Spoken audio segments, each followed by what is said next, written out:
On a weekend afternoon, I opened this magical continent game to play.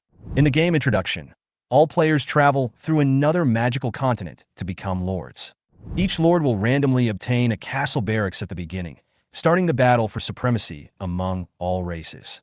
The type of soldiers I obtained turned out to be the Undead clan, and I became the queen respected by the entire Undead clan. What I didn't expect was that after I had been killing monsters and upgrading for 24 hours straight, my computer simply crashed and exploded. The shock of the computer explosion knocked me unconscious, and the moment I woke up, I was stunned. I really traveled to this magical continent in another world. I looked down at my hands, then quickly touched my face. The cool touch suddenly sobered me up. I actually turned into a beautiful girl, which I found unbelievable even to myself. But this face and this body are exactly the same as the ideal partner I have fantasized about countless times. It's so perfect. Looking at the impeccable face in the mirror, I couldn't help but pinch my face to confirm that this was not a dream.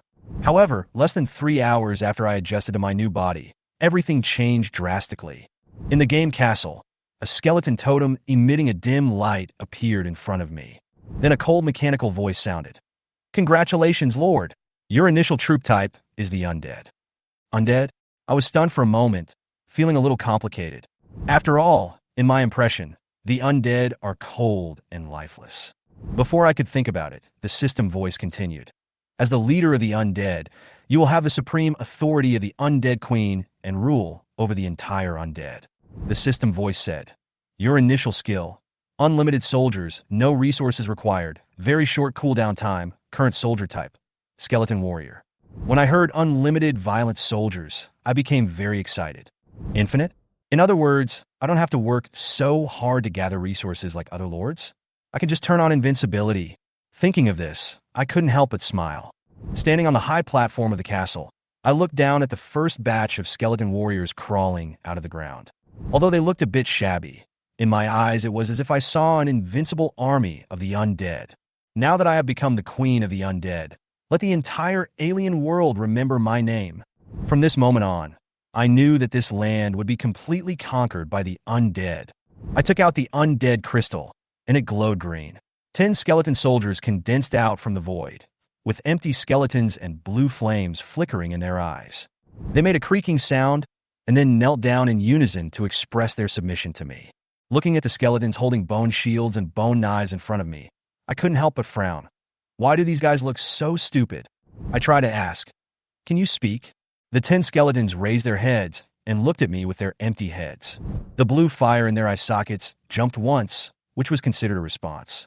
Other than that, there was no reaction. Sure enough, it's impossible to expect you to be smart. I sighed, but then I thought, at least your loyalty is full marks, so there is no need to worry about betrayal. I stretched out my hand and pointed at the air, and their information panel popped up. Type name, skeleton soldier, race, undead, loyalty, 100, level, ordinary level 1, health points, none infinite, growth limit, commander level. It turns out that the undead have no health bars or stamina bars, and theoretically have infinite life. However, the upper limit of the growth of skeleton soldiers is the commander level, which means that the future potential of these soldiers is just average. Well, it's better than nothing. At least it can be used. I comforted myself and forced myself to accept the reality. Taking advantage of this time, I walked around the castle and checked the surrounding infrastructure. Castle level, level 1, territory area, 500 meters in radius, special buildings, none, upgrade requirements, 100 wood, 500 stone. The material requirements are not high, but I noticed that upgrading the barracks also requires rare resources, such as magic crystals and spirit cores. I couldn't help but wonder. It's easy to explain wood and stone, but what is magic crystal? There's not even an explanation here. What's even more troubling to me is that there is no food in the castle. The undead don't have to eat, but I can't. I said helplessly, "Ugh, don't tell me there are only slimes and slug monsters outside. Then I would rather starve to death." As I complained, I turned my attention back to the stupid skeletons. "Don't just sit there, go out and kill some monsters." The skeletons obviously didn't understand what I meant and were stunned for a while until I added, "Go outside and kill the enemies," before they took action. They moved slowly towards the outside of the castle with an agility of 5, looking so clumsy that it was frustrating. After confirming that these skeletons were in action, I clicked on the castle system to check out more functions. The interface is divided into several items, including castle, barracks, world chat, exchange, etc. The exchange is currently empty. After all the players have just arrived in this world. But the world chat is already as lively as a vegetable market, with messages jumping around like crazy. However, the message of the 7-day novice protection period is very clear. This is the time left for us to develop. The beast tide will come in 7 days, and those who don't have the strength will probably be eliminated directly. If I stay in the castle and wait now, even if I'm not killed by the beast tide, I will starve to death or die of thirst. Forget it. Let me first get to know the surrounding environment and then find a way to improve my strength. I thought so and continued to explore this new world. I stood at the gate of the castle, my eyes sweeping across the grass and piles of rocks in front of me. A few dead trees swayed in the wind, and in the distance the mist vaguely obscured a towering snow-capped mountain. It is a desolate place with no water source except sparse plants. However, I was relieved to find that the castle had its own fresh water reserves. At least I didn't have to worry about dying of thirst. The only problem left to be solved was food. The skeleton soldiers were still fighting wild boars outside the castle. I watched the battle from afar and had some hope for the skeletons' fighting power, but I didn't expect that they couldn't even withstand the first wave of impact and were smashed into pieces by the wild boars. However, the bone knife in the skeleton's hand successfully scratched the wild boar, and eventually the wild boar fell to the ground due to excessive blood loss. The system displays, "Congratulations to the Lord for successfully killing a common level 1 wild boar and gaining 5 experience points." The moment the message popped up, I felt a warm current spreading inside my body, and the subsequent feeling of comfort let me know that I had been upgraded. The levels of the skeleton soldiers were also upgraded to level 2 at the same time. It seems that they can still grow through fighting. The skeletons dragged the wild boar carcass back, and a prompt box immediately popped up in front of me. "Found a wild boar carcass. Do you want to decompose it immediately?" I said, "Decompose," and the corpse instantly turned into a point of light and disappeared. A new batch of resources were added to the warehouse: wild boar meat, wild boar tusks, wild boar skin, and 2 magic crystals. I found that magic crystals seem to drop randomly, but are very critical for upgrading buildings. Not bad, a small harvest. I nodded with satisfaction and ordered the skeletons to continue going out hunting and remembered to bring back all the corpses. At this moment, I suddenly remembered that I still had a summoning skill. I reached out and touched the bracelet on my wrist, and it immediately turned into a huge sickle. My skill panel popped up.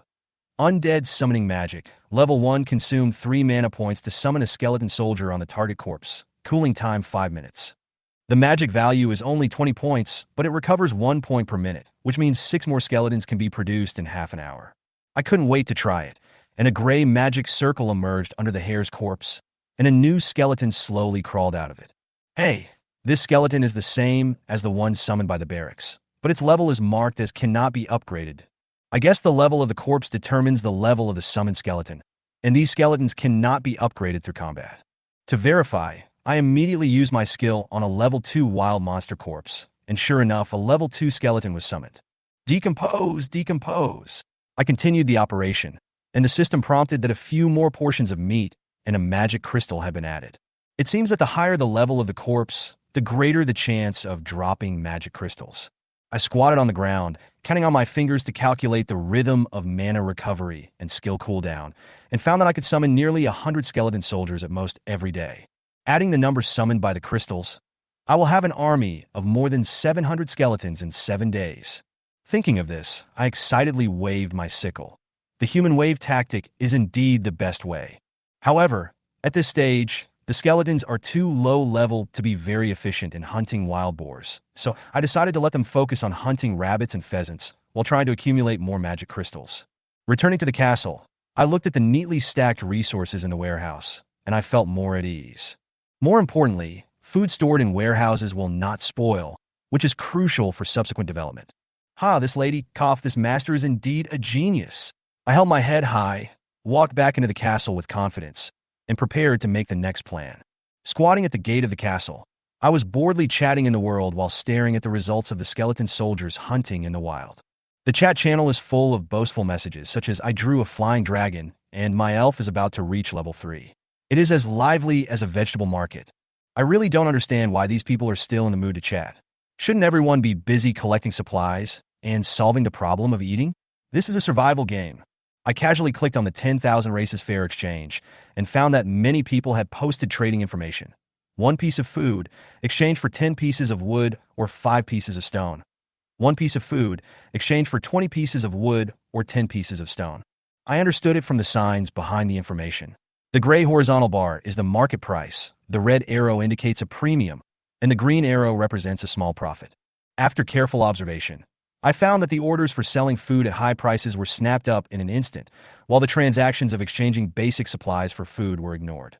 The undead don't need to eat, but other lords and soldiers do.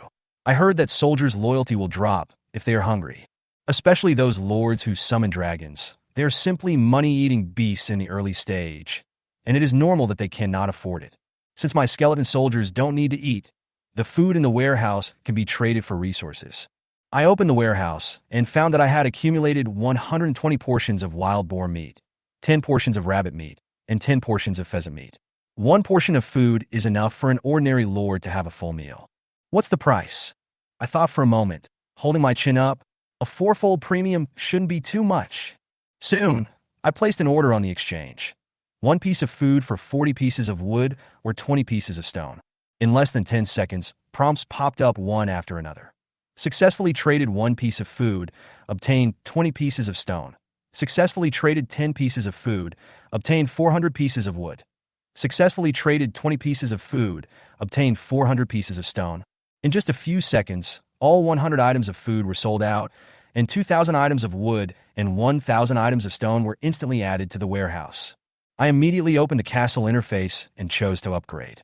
The whole process was completed in an instant. The castle territory was slightly expanded and the durability was increased, but no new functions were unlocked, which was a bit boring.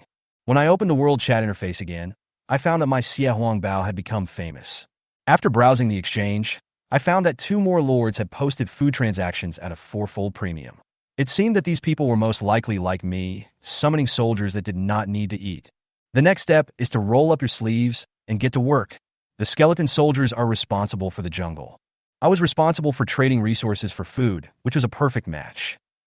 A warm current spread from my lower abdomen to my whole body. I instantly felt refreshed, as if I was injected with new strength. System prompt, congratulations to the Lord for reaching the 3rd level. Not bad. I clenched my fist with satisfaction, and my sense of strength increased a little.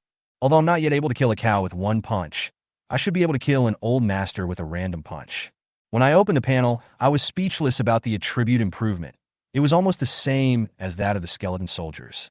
Sure enough, I'm weak at the beginning. There's really nothing I can do. I sighed, secretly complaining in my heart. If I could be a boxing champion at the beginning, would I be able to crush everything? As I was thinking about it, the skeleton soldiers brought back their prey. I found that some of the soldiers were different from before. Not only were they taller, but they also looked more powerful. System prompts, army name, skeleton warrior, level, ordinary level 3, can be upgraded by killing enemies. They actually changed their jobs. I checked the status of the other skeleton soldiers in surprise and found that the 3 skeleton warriors were 2 meters tall. Their weapons had become skeleton swords, and their bones looked harder and shinier. The remaining 9 skeleton soldiers have all been upgraded to level 3, but have not yet been transferred to a new job. Yes, the combat effectiveness has been significantly improved. I took out the death scythe with satisfaction, ready to start the mass troop expansion plan, only to find that the properties of the sickle had also been upgraded. The system displays companion weapon, judgment death scythe, quality, commander level weapon, growth able, active skill, undead summoning magic, level 2, double summoning of skeleton soldiers, passive skill, attacks with soul attacks and withering effects. The killed will be directly transformed into undead. The passive skill can directly transform the killed wild monsters into undead. Not bad. I couldn't wait to use the sickle to try the pheasant corpse next to me, and the number of summoned skeletons doubled. However, the level is still locked and cannot be upgraded by killing enemies. It took me an hour to use the undead summoning magic to deal with all the corpses, and finally I added 90 skeleton soldiers and 24 skeleton warriors. Adding the original number, I now have a total of 126 skeletons, including 3 skeleton warriors and 123 skeleton soldiers. Not only that, I also harvested a lot of resources from decomposing the corpses: 140 wild boar meat, 80 wild rabbit meat, and 200 pheasant meat.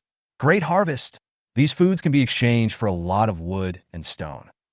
In order to verify the passive skill of the Death Scythe, I pointed at a pheasant pecking outside the castle and ordered, "Catch it alive!" 3 skeleton warriors easily caught the pheasant and brought it to me. The pheasant struggled violently, but I showed no mercy and chopped it in half with my knife. After a moment, a magic circle emerged from the corpse, and a skeleton soldier slowly crawled out, its level locked like an ordinary skeleton. Direct conversion does not consume any mana. What a great skill to save money.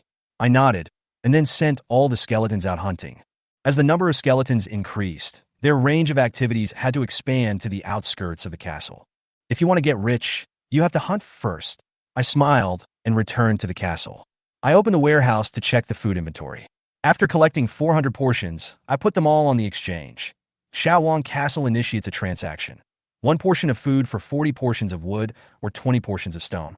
Not long after the transaction information was posted, the world chat exploded. "Master, you are so awesome. Please help me. My soldier is a peasant, and I have no way to get resources.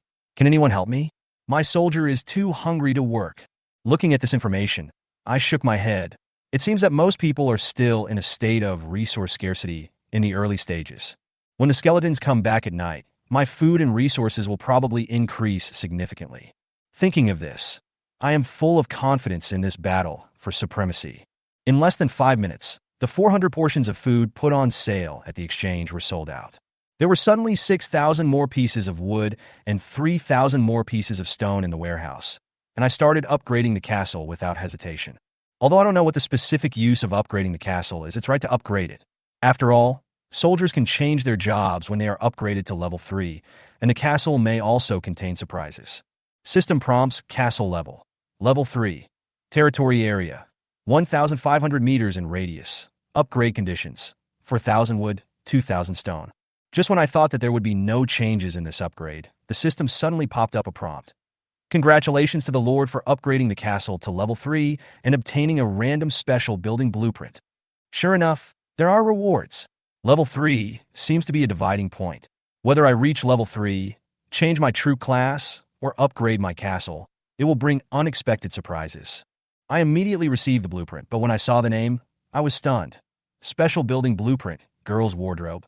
Function 1, automatically clean clothes. Function 2, repair clothes. System prompts. Function 3, improve the favorability of other lords. Only for neutral and above. Construction requirements, 1 magic crystal. Huh? Wardrobe? I opened my mouth wide. What does this have to do with war?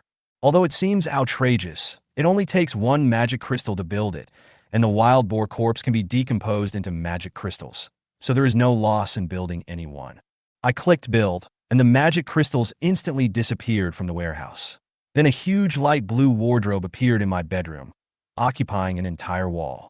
When I opened the door of the closet, I was shocked again by the variety of clothes inside.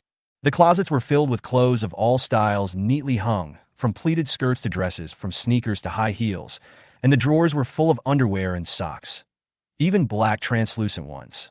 All the clothes in the closet are my size, and even the underwear in the drawer is precisely designed. There is even a lifting function to make it easier for me, a 1.6-meter dwarf, to take clothes. There is also a repair function. Doesn't it mean that I can? Some messy thoughts suddenly popped up in my mind. I reached out to pick one to try, but suddenly came to my senses. No, this is a magical continent. It will disturb my spiritual mind. War is the real thing. I suppressed the desire in my mind, turned and left the bedroom, and decided to reward myself well in the evening. At this time, there were still 4,000 wood and 2,000 stone materials left in my warehouse, which was just enough to upgrade the castle to the next level. I decisively clicked on the upgrade, and this time the territory area and health volume were increased, but no new functions were unlocked. Standing in the castle courtyard, I was thinking about how to distribute the remaining materials when I suddenly saw a huge creature flying across the sky. At first I thought it was some strange bird, but as it flew closer and closer, I finally saw it clearly. Fuck, it's a dragon. It was a giant blue and white dragon, 50 meters long, with its wings spread out to cover the sky and the sun, emitting a biting cold. It flew to the snow-capped mountains in the distance and slowly landed there. There is a giant dragon living on the snowy mountain. I was stunned. This frost dragon is obviously not an ordinary wild monster, but a being at the top of the food chain. The castle's territory now covers an area of 2 kilometers. Although it has not yet reached the foot of the snow-capped mountains, as long as the territory continues to expand, it will one day get close to the dragon. But once the novice protection period is over, my castle may not be able to block it. No, I've just started to enjoy my life, and I don't want to become a dragon's food. A sense of urgency suddenly came over me. I must improve my strength as quickly as possible and be able to protect myself as soon as possible. 15 minutes later, I finally recovered from the stiffness caused by congestion, slowly stood up, and moved my sore limbs. Looking at the nearly 10-point increase in the three-dimensional attributes and the 50-point increase in health points on the panel, the corners of my mouth unconsciously raised. It feels so good to become stronger. In the evening, the skeleton soldiers returned with piles of spoils. I glanced at the corpses. They were all ordinary wild boars, rabbits, pheasants, and occasionally a few antelopes. The highest was no more than level 3, and there was no threat at all. Of course, the frost dragon on the snowy mountain is not included in this list. Sooner or later, I will catch it and use it as a mount. A dragon mount? It's so majestic just thinking about it. While casting the Undead summoning magic, I counted the harvest this time. The corpses of these wild monsters were transformed into skeleton soldiers one after another under my sickle, and their numbers increased rapidly. After breaking down the loot, I had 900 more food items in my warehouse. Although there's still a lot of them, I know in my heart that the number of monsters around the castle has obviously decreased, and resources will become a problem in the long run. The stock of magic crystals has reached 155, but there is still no soul core. It seems that soul cores can only be dropped by killing higher-level monsters. After a whole day of hunting, the size of the skeleton army has expanded to a terrifying level. Skeleton warriors, level 4-2 skeleton warriors, level 310 skeleton soldiers, level 367 skeleton soldiers, level 150. Most of the first-level skeleton soldiers were summoned by me using undead magic. Their levels cannot be upgraded and can only remain the same. However, within the territory, the strength and agility of the third-level skeleton warriors have been greatly improved compared to the second level, and they are obviously stronger. The strange thing is that I didn't feel hungry the whole day. Perhaps he has awakened some kind of undead bloodline, and his body also possesses some of the characteristics of the undead. Although the cause cannot be determined, it saves a lot of trouble. I put 900 portions of food on the exchange, and as soon as the order was placed, it once again caused a group of lords to exclaim in amazement. Less than a minute after the transaction information popped up, 900 pieces of food were sold out, and the warehouse was instantly filled with wood and stone, a total of 18,000 pieces of wood and 9,000 pieces of stone. Upgrade conditions: 6,000 wood, 3,000 stone. I decisively chose to upgrade, and the castle level directly jumped to level 5. The area has expanded, and the territory is wider. I checked the warehouse again and found that there are enough materials, so I chose to upgrade again.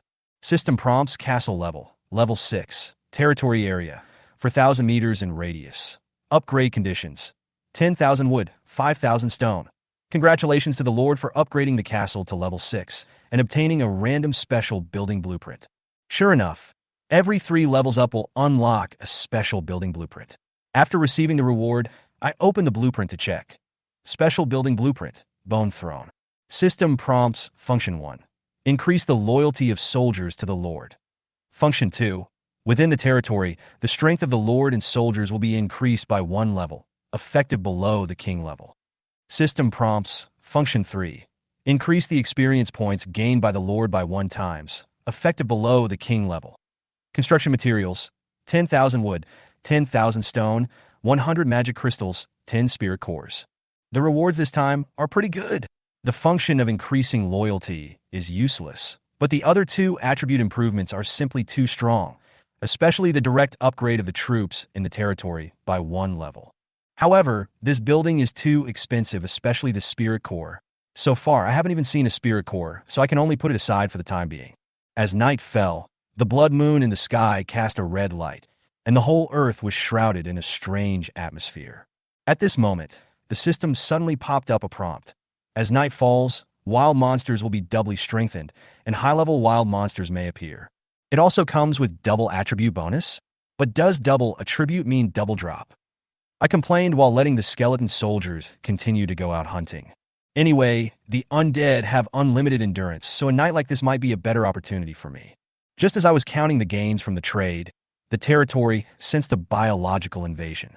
I turned my head and looked into the distance, only to see a white figure slowly approaching, about the same size as a wild boar. Because the distance was too far, I couldn't see clearly what it was, but it was obviously not an ordinary wild monster. By the way, you can view information within the territory. I immediately called up the interface and prepared to find out. I quickly retrieved the information about the unidentified creature, and sure enough, the creature that appeared in my sight was not an ordinary wild monster. The system displays Army type name, Howling Moon Silver Wolf, race, Howling Moon Wolf Tribe, level, ordinary level 5. Turns out is a level 5 wolf. This guy's strength is equivalent to a level 4 skeleton warrior, but his agility is 8 points higher. No wonder he looks so dangerous. I estimated that 2 level 4 skeleton warriors might not be able to deal with it, not to mention the low-level skeleton soldiers, who wouldn't even have a chance to touch it. Considering that wolves usually live in groups, I can't be sure whether it has any companions. To be on the safe side, I ordered 2 level 4 skeleton warriors and 10 level 3 skeleton warriors to fight and concentrate their firepower to capture this Howling Moon Silver Wolf. It was lying on the ground, gnawing on a wild boar carcass, unaware of the approaching danger. As the skeleton warrior slowly approached, its white ears moved slightly, keenly sensing something unusual. Attack! A skeleton warrior threw the bone knife in his hand first, and the wolf dodged the sneak attack nimbly. It turned around and growled, baring its teeth, as if it thought these skeletons were coming to steal its prey. The next second, it seized the opportunity to pounce on the nearest skeleton warrior and bit off a piece of arm bone in one bite, but it was too hard to break, so it could only spit it out in frustration. I sighed and said, "It seems that this Howling Moon Silver Wolf is really not destined to be a dog." The Howling Moon Silver Wolves are extremely ferocious, but they cannot withstand the large number and durability of the undead troops. Even though the skeleton warriors had their heads or arms bitten off, they continued to fight unscathed. Soon, the Howling Moon Silver Wolf was trapped in the center, covered in blood, staring at these tough enemies breathlessly. However, it suddenly raised its head and let out a shrill wolf howl, which instantly echoed throughout the night sky. Not good. Sure enough, a response came from the snowy mountain not far away. 7 or 8 Howling Moon Silver Wolves were galloping down the mountain. Each one was no weaker than it. Not only is there a giant frost dragon in the snowy mountains, there is also a nest of Howling Moon Silver Wolves. As these level 5 wolves joined the battle, the pressure on the skeleton soldiers and skeleton warriors increased sharply. Although the Howling Moon Silver Wolves' high attack and low defense make them very easy to get hurt, the double reinforcement at night makes each attack enough to break the skeleton's body apart. I quickly gave the order for all the skeletons to attack. Despite this, the wolves showed amazing tactical awareness. Each one defended carefully and dodged flexibly, even ignoring the attacks of low-level skeleton soldiers just to avoid being hit by more advanced skeleton warriors. As the battle progressed, the wolves gradually became aware of the skeleton's immortality and eventually chose to retreat. 2 seriously injured wolves were left behind, one of which was the original Howling Moon Silver Wolf, and the other was a wolf of the same species that had failed in its attempt to rescue its companion. The system displays, "Congratulations to the Lord for successfully killing the level 5 Howling Moon Silver Wolf, gaining 50 experience points, and the spoils can be disassembled." I sighed helplessly. Although 2 were left, the others ran away. What a pity. The skeleton soldiers quickly dragged back the 2 wolf corpses, and I excitedly used the Undead summoning magic to transform them into 2 new level 4 skeleton warriors. These 2 skeleton warriors have stronger attributes than ordinary skeleton warriors and directly broke through the 20-point mark. They are obviously the biggest gain of this battle. I said decompose. The corpse of the Howling Moon Silver Wolf turned into resources. 80 pieces of wolf meat from magic crystals and 4 spirit cores. The spirit core is finally here. My eyes lit up. The magic crystals that I had accumulated for so long finally came in handy. I immediately upgraded the barracks. System, Undead Crystal. Level 2, Unique Barracks. Unlock new soldiers. Zombies, ghosts, undead knights. Although the number of summons per day is still 10 at random, the addition of the high-level Undead Knight means that all the efforts are not in vain. The Undead army will continue to expand, and we must make further progress tomorrow. With this thought in mind, I closed my eyes. Lying in bed, drowsy, I suddenly had an idea. Early morning, can I summon troops again? This thought sobered me up instantly. The soldiers summoned in the early morning can hunt for one more night, which not only harvests more food, but also speeds up the upgrade progress of the entire team. I turned over and sat up, calling up the system page, and saw that it was only 11 o'clock, so it was still early. What should I make? I thought, and decided to go to the kitchen and try to make something to eat. Putting on a loose t-shirt and flip-flops, I wandered to the kitchen. Although I don't feel hungry, it's always nice to eat something. And by the way, I can see what the wild boar meat from another world tastes like. Soon, a grilled pork chop bigger than my face appeared in my hand. I took a bite. The wild boar meat was so chewy that I almost couldn't bite it. I could only tear it hard with my hands before I finally tore off a piece and put it in my mouth. Although it was a little hard, it tasted surprisingly good and left me wanting more. After eating the pork chops and cleaning up, I opened the system page again, and the time finally came to 12 o'clock. I had been waiting beside the Undead crystal for a long time, and a familiar prompt popped up. Undead crystal has been charged. Do you want to recruit immediately? Of course. I nodded in confirmation without hesitation. The undead crystal in front of me glowed green, and 10 figures gradually appeared.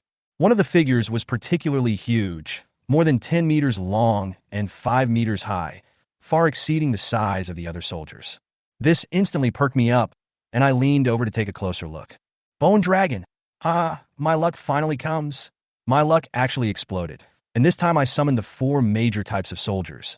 A bone dragon, 3 zombies, 2 ghosts, and 4 undead knights. The huge bone dragon lowered its head, the dark blue soul fire dancing in its eye sockets, and uttered a hoarse and low voice. Respected queen, your servant greets you. Can speak. I was stunned. Then I realized that it was not surprising for high-level undead to possess intelligence. Opening the bone dragon's information panel, my attention was immediately attracted. Skeleton Dragon King unnamed. Hint. You have summoned the king of the skeleton dragon race. System prompts growth limit, god level, active skill. Nether dragon breath spits out dark blue soul fire, corroding the enemy's soul and freezing its body. Passive skill, elemental magic immunity. God level growth? I was so shocked that my eyes widened. This means that the skeleton dragon king has the potential to become a god in the future. Too strong? Well, since it's a dragon, of course the name has to be cool. So let's call him Arthur. Thank you, my king, for the name. Arthur bowed his head respectfully. With Arthur, I feel that the frost dragon on the snowy mountains is no longer so out of reach. As long as Arthur is given time to grow, the giant dragon on the snowy mountain will be trampled under my feet sooner or later. I excitedly turned to other arms and began to check their information one by one. Undead Knight. Wearing tattered armor, riding a skeleton horse burning with blue flames, the growth limit is king level, with good strength and agility. Ghost. A spirit form with extremely high spiritual attributes, good at soul attacks, but no physical attack methods. Zombie. In corpse form, slow and clumsy, with upper limit of growth being commander level, but attributes in all aspects are similar to those of skeleton soldiers. I was a little disappointed with the performance of the zombies, but the potential of the Death Knight is worth looking forward to. Arthur, in particular, completely ignited my expectations for the future. I said to it, Arthur, when you take them out hunting, remember to lead a good team. Yes, your majesty. Arthur responded with his head down and took the undead knights, ghosts, and zombies out of the castle and went hunting with the skeleton soldiers. Yawn. Looking at their figures gradually moving away, I yawned, rubbed my eyes, and returned to the bedroom. Going to the bathroom, I took a quick cold shower and then got into bed. Although I was tired, my heart was full of anticipation. Arthur, don't let me down. We'll see tomorrow. Early in the morning, I just changed into a clean white t-shirt and blue denim shorts, with my long white hair casually draped over my back. I walked out of the room in flip-flops and came to the castle gate in the cool morning breeze. The air was fresh in the early morning. I was flexing my wrists while thinking about last night's harvest. All the lords were working hard to improve their strength. Although food was still a scarce resource at the moment, I was afraid that in a few days, everyone would not be so dependent on it. The early bird catches the worm, and the early bird catches the worm. As soon as I went out, I was shocked by the pile of corpses at the door. There were corpses of wild boars, antelopes, rabbits, pheasants, all kinds of wild monsters, as if I had stabbed a wild animal park last night. We got a lot of prey this time. Arthur really deserves great credit. I immediately called up Arthur's panel. Skeleton Dragon King, Arthur. Level. Level 5. Arthur's strength, agility, and magic points each increased by 10 points. Although no new skills were unlocked, the attribute improvement alone was terrifying enough. If Arthur had met the Howling Moon Silver Wolves again last night, he would definitely have been able to crush them unilaterally. Looking back at the zombies' performance, it seemed much worse. Only 2 of the 3 zombies reached level 3, while the other one remained at the same level. I guess I was too dumb to get any kills. I just skipped them because I didn't want to bother with them. I was somewhat satisfied with the performance of the ghosts. Both ghosts were upgraded to level 3 and even completed their job change. King's Soul, Spirit Body. Level. Level 3 Spirit and Agility are greatly improved, but the means of attack is still Soul Attack, without much change. But it should be stronger after changing jobs, and the details still need to be tested in actual combat. The most amazing ones are the Undead Knights. Undead Knights. Level. Level 3. Their blue flames have turned into a cold red, and the sickles in their hands have also turned blood red. Their bodies are more burly and intimidating. Dead Knight. As a type of soldier unlocked by the 2nd level barracks, the growth attribute of each level is obviously higher than other basic soldiers, which can be called elite. After checking the information about the troops, I finally turned my attention to the spoils. The numbers from the system statistics made my eyes light up. Wild boars, 20 antelopes, 15 hares, 35 pheasants, 150. 150 chickens. Did someone rob the chicken coop last night? I complained as I started to get busy. It took me a whole morning to summon all the corpses. This time, the undead summoning magic seemed to have been improved. I not only summoned skeleton soldiers, but also zombies, ghosts, and even a small number of undead knights. But what drives me crazy is that the system still doesn't allow me to summon soldiers whose job transfers have not been unlocked. For example, zombies can only stay in the basic state and cannot be transferred to a higher level. On the contrary, high-level units, such as King's Soul and Death Knight, can be directly produced from the corpses of high-level wild monsters. I looked at the neatly arranged army of undead, and the corners of my mouth couldn't help but rise. The Lord may only have 20 types of soldiers today. I wonder what they will think of my army of several hundred undead. Soon, the system gave the final harvest. Food, 1,800 magic crystals, 119 spirit cores 3. Looking at this harvest, I couldn't help but shout out, I am going to be the richest man in the magic continent. As soon as I finished speaking, I immediately changed my tone. Bah, woman, I will definitely be the richest man in the magic continent. Yeah, food is so popular. Why not use it to exchange for magic crystals? I slapped my head suddenly, and then I realized what was going on. Although magic crystals are not rare, for those lords, magic crystals are obviously less important than having enough food. In comparison, spirit cores are higher-level resources that can only be dropped by wild monsters at least level 5 or above. Those who can possess spirit cores now are probably the big guys with powerful troops, and they are not short of food. Perfect plan. I immediately placed a new order on the exchange. 1 piece of food, 40 pieces of wood, 20 pieces of stone, or 1 magic crystal. Total order, 1,800 pieces of food. The price is more reasonable this time. I nodded with satisfaction. As soon as the transaction was listed, the world chat channel exploded again. People said they would not buy, but within 10 minutes, the transaction was sold out. I looked at the transaction records and couldn't help laughing. You may sound tough on the outside, but your body is honest. In the end, I harvested an astonishing 30,000 pieces of wood, 15,000 pieces of stone, and 300 magic crystals. I'm rich. I couldn't help but jump up and almost fell down with excitement. The harvest this time was enough for me to upgrade the castle again, but I calmed down and decided to only upgrade it by 1 level, leaving enough materials to build the Throne of Bones. After the upgrade was completed, it was only an increase in territory and health, and no new functions were unlocked. I was somewhat disappointed, but then I thought special buildings can only be built when the castle is upgraded to a critical level, so there is no point in being anxious. Arthur, I looked at the giant dragon hovering in the sky. From now on, you will be responsible for hunting high-level wild monsters and investigating whether there are other local forces around. Ordinary hunting missions can be left to other undead. Yes, your majesty.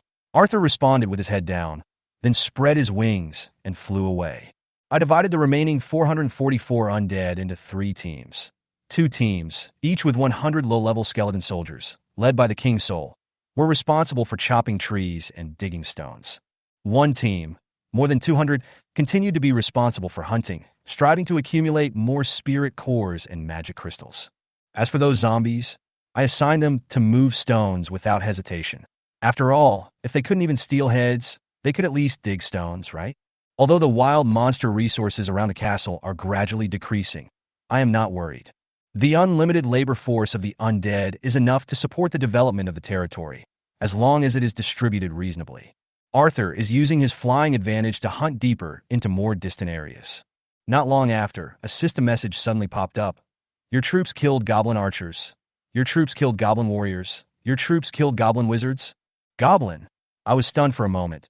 Then I checked the surveillance footage and saw Arthur holding a green humanoid creature and flying towards the castle. Replays showed that after Arthur spotted a group of goblins, he swooped down and burned most of them to ashes with a breath of dragon's breath. Only a guy who looked like a wizard managed to fight back with a fireball, but Arthur's immunity to elemental magic made the fireball ineffective. Finally, it was so scared that it fell to its knees and was grabbed by Arthur. Local forces, I muttered to myself, with a hint of excitement in my eyes. It seems that this continent is not populated only by lords like us, and there are more secrets worth exploring. Arthur grabbed the green creature and flew to the castle, landing steadily in front of me. He threw the creature with his claws, and it rolled to the ground, trembling with fear. Wow, Arthur knows how to catch them alive. I couldn't help but sigh that intelligent undead are reliable. Your Majesty, this is a suspicious intelligent creature found near the castle. I deliberately left one alive and brought it back for interrogation. Arthur explained in a low voice. I looked at this goblin who was green in color, had pointy ears, and was only about 1.5 meters tall, and felt a little surprised. This little guy was very sensible. He knelt on the ground and begged for mercy. Dear human, please don't kill me. I will tell you everything. The interrogation began. I asked a question, and it answered it. This goblin calls himself Spine Time, but I'm too lazy to remember it, so I just call him Little Green Bean. Little Green Bean said that their tribe was in a cave outside the southern swamp, and there were thousands of goblins in it. Because they are afraid of the dangerous creatures in the snowy mountains, goblins rarely show up during the day. There are goblins, but what about the goblins? I couldn't help but ask. Almost all goblins are under the rule of the Goblin Kingdom. We rarely see goblins in scattered areas like us. Little Green Bean answered honestly. I'm a little disappointed. I thought I could find a way to make money, but it seems there's no hope for the time being. Then Little Green Bean mentioned the distribution of forces in the Snow Mountain. There are two major forces in the Snow Mountain. One is the Frost Dragon, which alone fights against the other force. On the other side was the Howling Moon Wolf clan, which numbered more than 3,000, with 7 or 8 leader-level werewolves being the strongest. The werewolves' strength increased dramatically on full moon nights, and even ordinary Howling Moon Silver Wolves could transform into werewolves. Hearing this, I couldn't help but frown. This wolf tribe is so strong, it seems that killing a few Howling Moon Silver Wolves before really got me into trouble. As I pondered, Little Green Bean became much quieter. But suddenly an idea flashed through my mind, and I immediately asked, have you found other castles like mine? Little Green Bean's face changed drastically, and he began to stammer. I stepped on his head and said coldly, hurry up and speak. I'll tell you. I'll tell you. Little Green Bean explained in a panic. There was indeed a castle near our tribe before, and some strange people walked out of it. Later we found out that they were enslaved by the castle owner. So we tricked the human out of the castle and killed him. What? I was stunned. Is this really that outrageous? Being tricked and killed by one's own soldiers. This is too ridiculous. I couldn't help but mourn for the Lord for 3 seconds, and silently complained in my heart. He dared to leave the castle at will on the first day. Doesn't he deserve it? I continued to ask. After the human died, what happened to the castle? The castle disappeared directly, but we found 500 magic crystals and 5 spirit cores at the original site. Little Green Bean answered straightforwardly. I gasped. This reward is too much. If other lords knew about this, they would probably start killing each other once the novice protection period was over. I looked up at the goblin, and my eyes turned cold. It turns out that this group of goblins had been planning to target me. If Arthur hadn't discovered it in advance, who knows if I would have been tricked by them as well. Thank you for your cooperation, Little Green Bean, I said to it with a smile. Arthur, send it to see its grandmother. Arthur used his dragon breath to turn the Little Green Bean into an ice sculpture. I looked at its corpse and said calmly, Now there are 3 commander-level skeleton warriors, hee. I issued a decomposition command to Little Green Bean's corpse. Successfully decomposed the goblin mage's corpse, obtained ordinary leather armor and ordinary weapons. There's no meat left. That's good. The thought of eating goblins makes me sick. I curled my lips and waved my hand for Arthur to bring back the bodies of the other goblins. Goblins drop equipment, but not food. This is a business opportunity. I thought to myself, looking in the direction outside the castle, and had a vague plan for the next step in my mind. Chapter 14, Zombie Job Change. For the time being, Arthur's strength is still too weak. If Arthur's level is higher, he can directly defeat the goblin tribe. As for relying on the undead army to wear down the enemy, Bayu had also thought about it. I'm afraid that before I can get close to the goblin, the skeleton will be smashed to pieces by a single hammer. The gap is too big. This is not just about wearing the goblin to death, but about exhausting him to death. Maybe fighting for 5 days and 5 nights would yield no result, and it would also delay Bayu's development. Besides, he is an intelligent creature, not a fool. He won't run away if he can't be defeated. Brother Yikuin, this brainless guy knows how to run away. For now, it is better not to alert the enemy, do it quietly, and don't use force. Bayuka still remembered what Little Green Bean had just said about the Howling Moon Silver Wolf clan on the snowy mountains, and the sense of urgency suddenly arose. Isn't it known that Arthur won't be able to reach the commander level in 7 days? It would be great if I could get 4 spirit cores. That way I would have 10 spirit cores and could build the bone throne first. It would also allow me to upgrade faster. As for upgrading the barracks, Bayu's warehouse is far from enough for the magic crystals. She needs 1,000 magic crystals, but she doesn't even have 500 now. Moreover, compared to upgrading the barracks and unlocking military types, it is better to build the bone throne to gain higher benefits. Bayu patted his chest and put his hope directly on the barracks. Arthur brought back the bodies of the remaining goblins, and she excitedly prepared to start summoning. Manhwa, 37. I saw a gray magic circle shining on the Little Green Bean's body, and a figure gradually emerged. He was about 1.8 meters tall, wearing black armor, with red eyes and a long, narrow sword at his waist, which was between a samurai sword and a tang sword, but longer than a samurai sword and a tang sword. Wow, it's not a skeleton warrior. What is this? It was a completely new species that Bayu had never seen before. Death Warrior. Death Warrior. This must be a job transfer from level 3 zombie. This is so cool. Currently, Bayu only has zombies that have not reached the stage of job transformation. Now a new undead has appeared, which must be the zombie's job transformation. There must be a zombie out there who, by chance, has reached the level of a zombie and has been promoted to a new job, so she happened to be able to summon one directly. The agility of a death warrior is much higher than that of a skeleton warrior of the same level, but his strength is relatively lower than that of a skeleton warrior of the same level. 1 tank and 1 soldier, easy to understand. The King's Soul is a mage, the Death Knight is a mage warrior, and as for Arthur, he should be at the tyrant level. Very good. Bayu continued to summon. Lady Luck is smiling. This time, she did not summon skeleton warriors. Instead, the 5 goblin corpses summoned 2 level 5 King Souls and 3 level 5 Death Warriors, respectively. As a type of soldier unlocked by the 2nd level barracks, the Undead Knight's attributes are obviously more balanced than those of the Skeleton Warrior and Death Warrior, and it has no obvious shortcomings. Besides, can those with mounts be the same as those without mounts?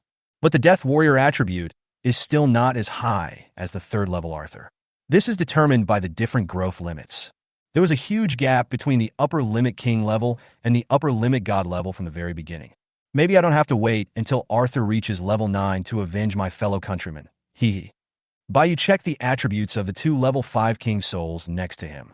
The spiritual attribute of the King's Soul also successfully broke through 20 points, but it was a pity that these summoned skeletons could not be upgraded. It's pretty standard. Otherwise, she was also thinking about seeing what changes would occur when these undead souls were promoted. After decomposing the goblin corpses, Bayu obtained a total of 5 sets of ordinary equipment, 5 magic crystals, and 1 spirit core. Bayu threw them into the warehouse. In general, small profit. Spirit cores, 3 more to go, come on. After a morning of hunting, Arthur successfully reached the level and his strength increased again. Bayu now has 8 undead under his command, an army of less than 444 undead, plus Arthur. It is hard to imagine that Bayu has reached such a terrifying strength in just a day and a half. Among the billions of lords in the entire magical continent, Perhaps not many can have the strength of Bayou. It's worthy of being called the scourge of the undead. But these undead armies can't even defeat the goblins not far away, alas. The beauty sighed. Can I fight and summon at the same time?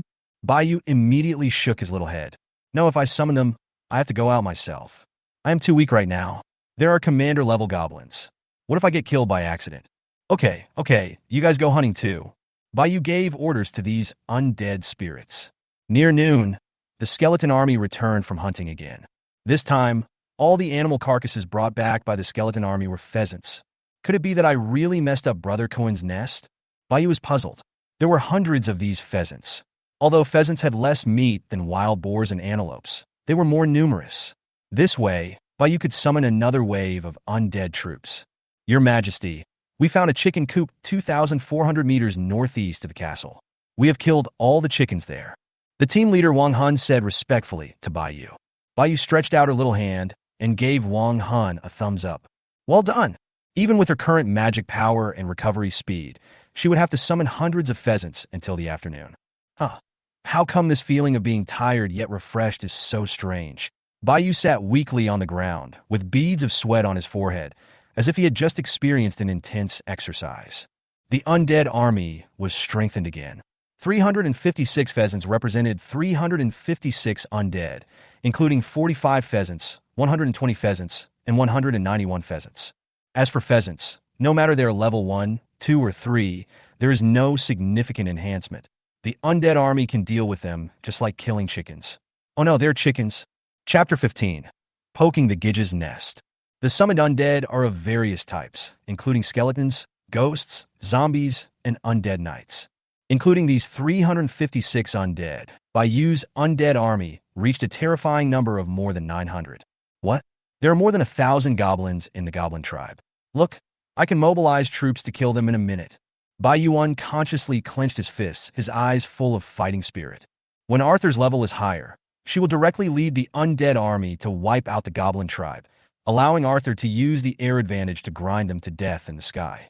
Do goblins have any anti-aircraft means? Goblin archers, goblin mages, my Arthur is immune to magic. As for physical attacks, if physical attacks are useful, what is the use of undead? Humph! Please be merciful and let them live for 2 more days, fellow. I can only avenge you later. First, I'll break down my pigeons. 356 pheasant carcasses detected. Should they be decomposed immediately? Break down. Successfully decomposed all pheasant carcasses. Obtained 1780 portions of food and 167 magic crystals. Together with the remaining 80 portions of wolf meat in the warehouse, there are a total of 1,860 portions of food. Bayou rested for a while and regained some strength. He stood up from the ground and put all the food on the shelf without hesitation. Zhuangbao initiates a transaction. The listing of food on Bayou Exchange has once again sparked discussions among the idle people of the Magic Continent. As more and more food is put on the shelves each time, the lords are becoming more and more surprised. Los Santos Good Samaritan. Nearby, it's only been a short while, and seeing this big guy's growth, my heart is broken. Cebu Ro. We are poor players, and you're a Krypton Gold Tycoon. How can we be the same? Bird Vodka. Boss, forgive me for being blunt. Other lords have started to lower their prices. Why are you still selling it so expensive? Tiga, don't buy it, little black guy. If you don't buy it, someone else will. Don't you see that the ones selling at low prices are all small lords? Big guys like Zhuangbao and Ultra Son-in-Law still keep the original price. What does this mean?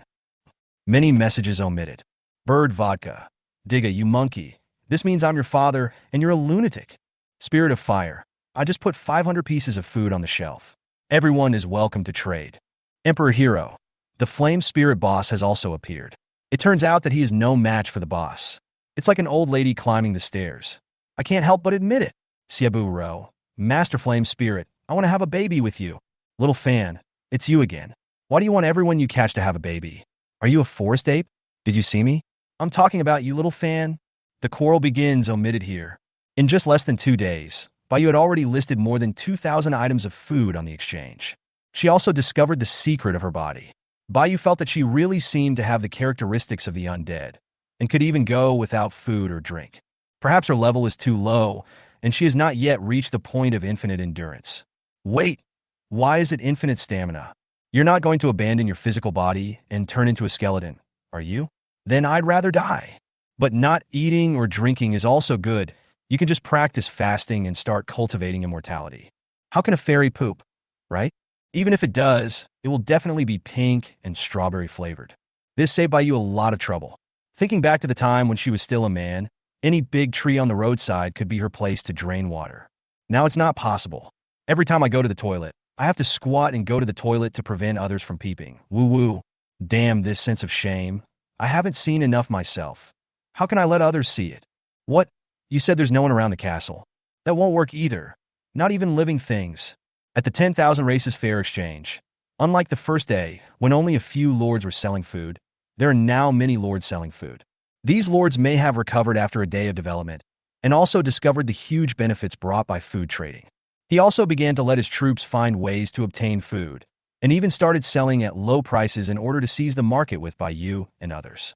Bayou and several other lords who also traded food at a fourfold premium were greatly shocked. However, the food provided by Bayou and others was of large quantity and stable quality, and she traded the most food among them. This is only the second day. I am afraid that by the third and fourth days, the food that is 4 times the price will not be able to be sold. By the fifth and sixth days, no one will be willing to exchange it even if it is at the same price. The value is dropping so quickly. She let out a faint sigh. By that time, even a lord with the worst soldiers would not lack basic resources such as food. However, among the billions of lords, there are always a few stupid ones, such as the unlucky fellow next to Bayou Castle. However, these stupid lords will always be short of food, and they will probably die before the 7th day of the novice protection period. Even if they are lucky enough to survive, they will be doomed by the beast tide 7 days later. Therefore, even if Bayou's current food trade is somewhat impacted, it is not a big problem. With more than 1 billion lords, they can always be digested. She looked at the information on the exchange, and it seemed that the orders for those low-price foods would not be completed and her order would not come. This time it took a full hour to successfully complete the transaction of the 1,860 items of food. After Bayou's order was completed, there were basically no food orders on the exchange. Only a dozen small orders for food would pop up from time to time, but they would be sold out in less than a second. One of the orders caught Bayou's attention.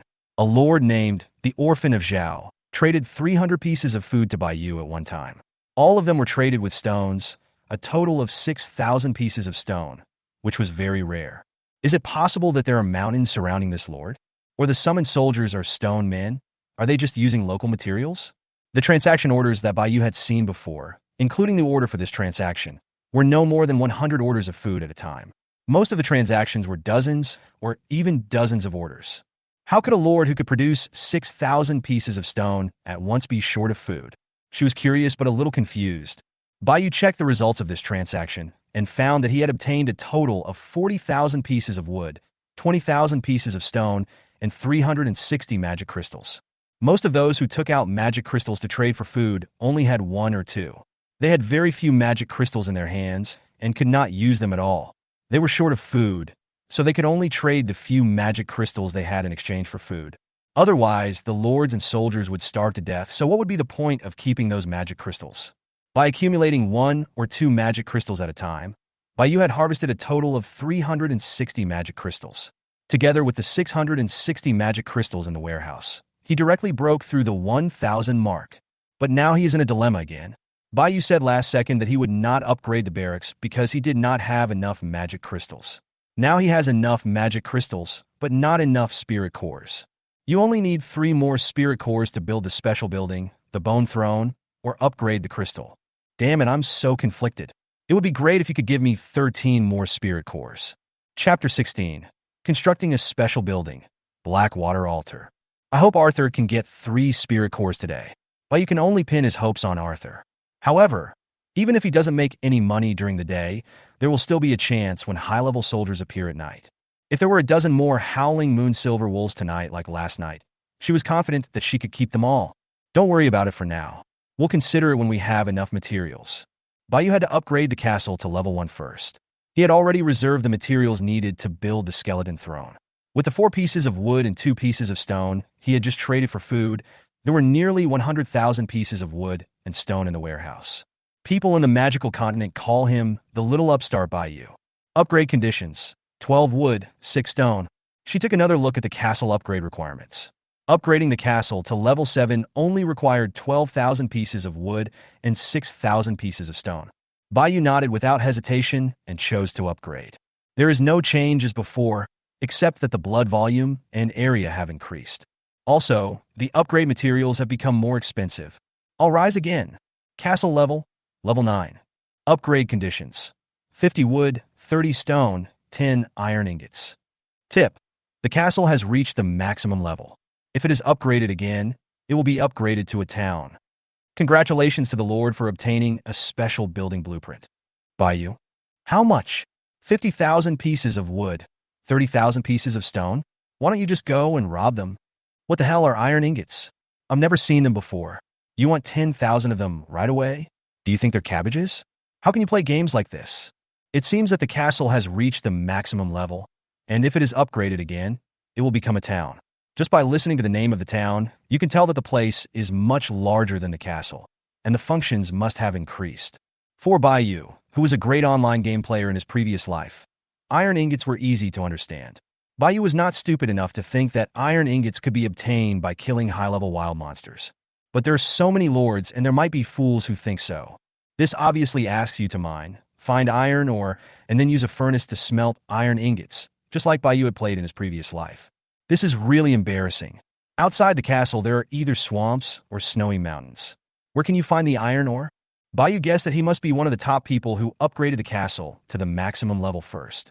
As for the iron ingots, there will always be a way when the car reaches the mountain, and there will always be more solutions than difficulties. As the most handsome guy in the entire magical continent, Bayou believes that there must be a way. Let's see how lucky this queen is first. Bayou received the special building blueprint as a reward. Congratulations to the Lord for obtaining the special building blueprint. Blackwater altar. Building level: king level. Function 1. A continuous Blackwater lake is generated in the center of the altar. Any living creature thrown into the altar will gradually corrode its soul and body. A corpse thrown into the altar will be directly transformed into an undead for the Lord to drive. Ineffective for creatures above the king level. Function 2. A barrier will be formed around the altar that allows only entry but not exit. Ineffective against undead creatures and creatures above the king level. Function 3. The undead who have bathed in Blackwater will be strengthened, and there is a very low probability that their life level will change. Ineffective for creatures above the king level and other creatures. Building materials: 10 wood, 5 stone, 100 magic crystals, 1 spirit core. Wow, the system is not lying to me. This is another special building with auxiliary functions. Now I don't have to use undead summoning magic on corpses one by one. I am freed. Yay! The Blackwater altar and the skeleton throne are both king-level special buildings, but the Blackwater altar requires much less building materials than the skeleton throne. Bayou plans to build the Blackwater altar now. Otherwise, there will be more and more special buildings in the future, and Bayou will suffer from decision-making difficulties. In fact, the main reason is that there are too many supplies needed to upgrade the town, and Bayou is too poor. Whoa. Bayou crying. Put up! Following a flash of light, for huge stone pillars rose from the ground in the center of the castle's courtyard. All the races of the undead were engraved on them. The stone pillars were bluish-gray in color, and there were 4 huge skulls on top of them, with light blue flames burning in their empty eye sockets. 4 stone pillars surrounded the center of the altar, and a square altar slowly emerged. On the altar were some strange symbols that Bayou could not understand. Then a pool of black water oozed out from above the altar, completely covering the entire altar. It seemed that the black water only had 1 layer, but it seemed to be bottomless. It did not stop until it spread to the edges of the 4 stone pillars, and no longer flowed. The 4 skulls reflected each other to form a light blue protective shield, surrounding the entire altar. The altar was not small, it was as big as half a football field. Fortunately, Bayou's castle had been upgraded before, otherwise the Blackwater altar might not be able to be placed in the center of the castle yard.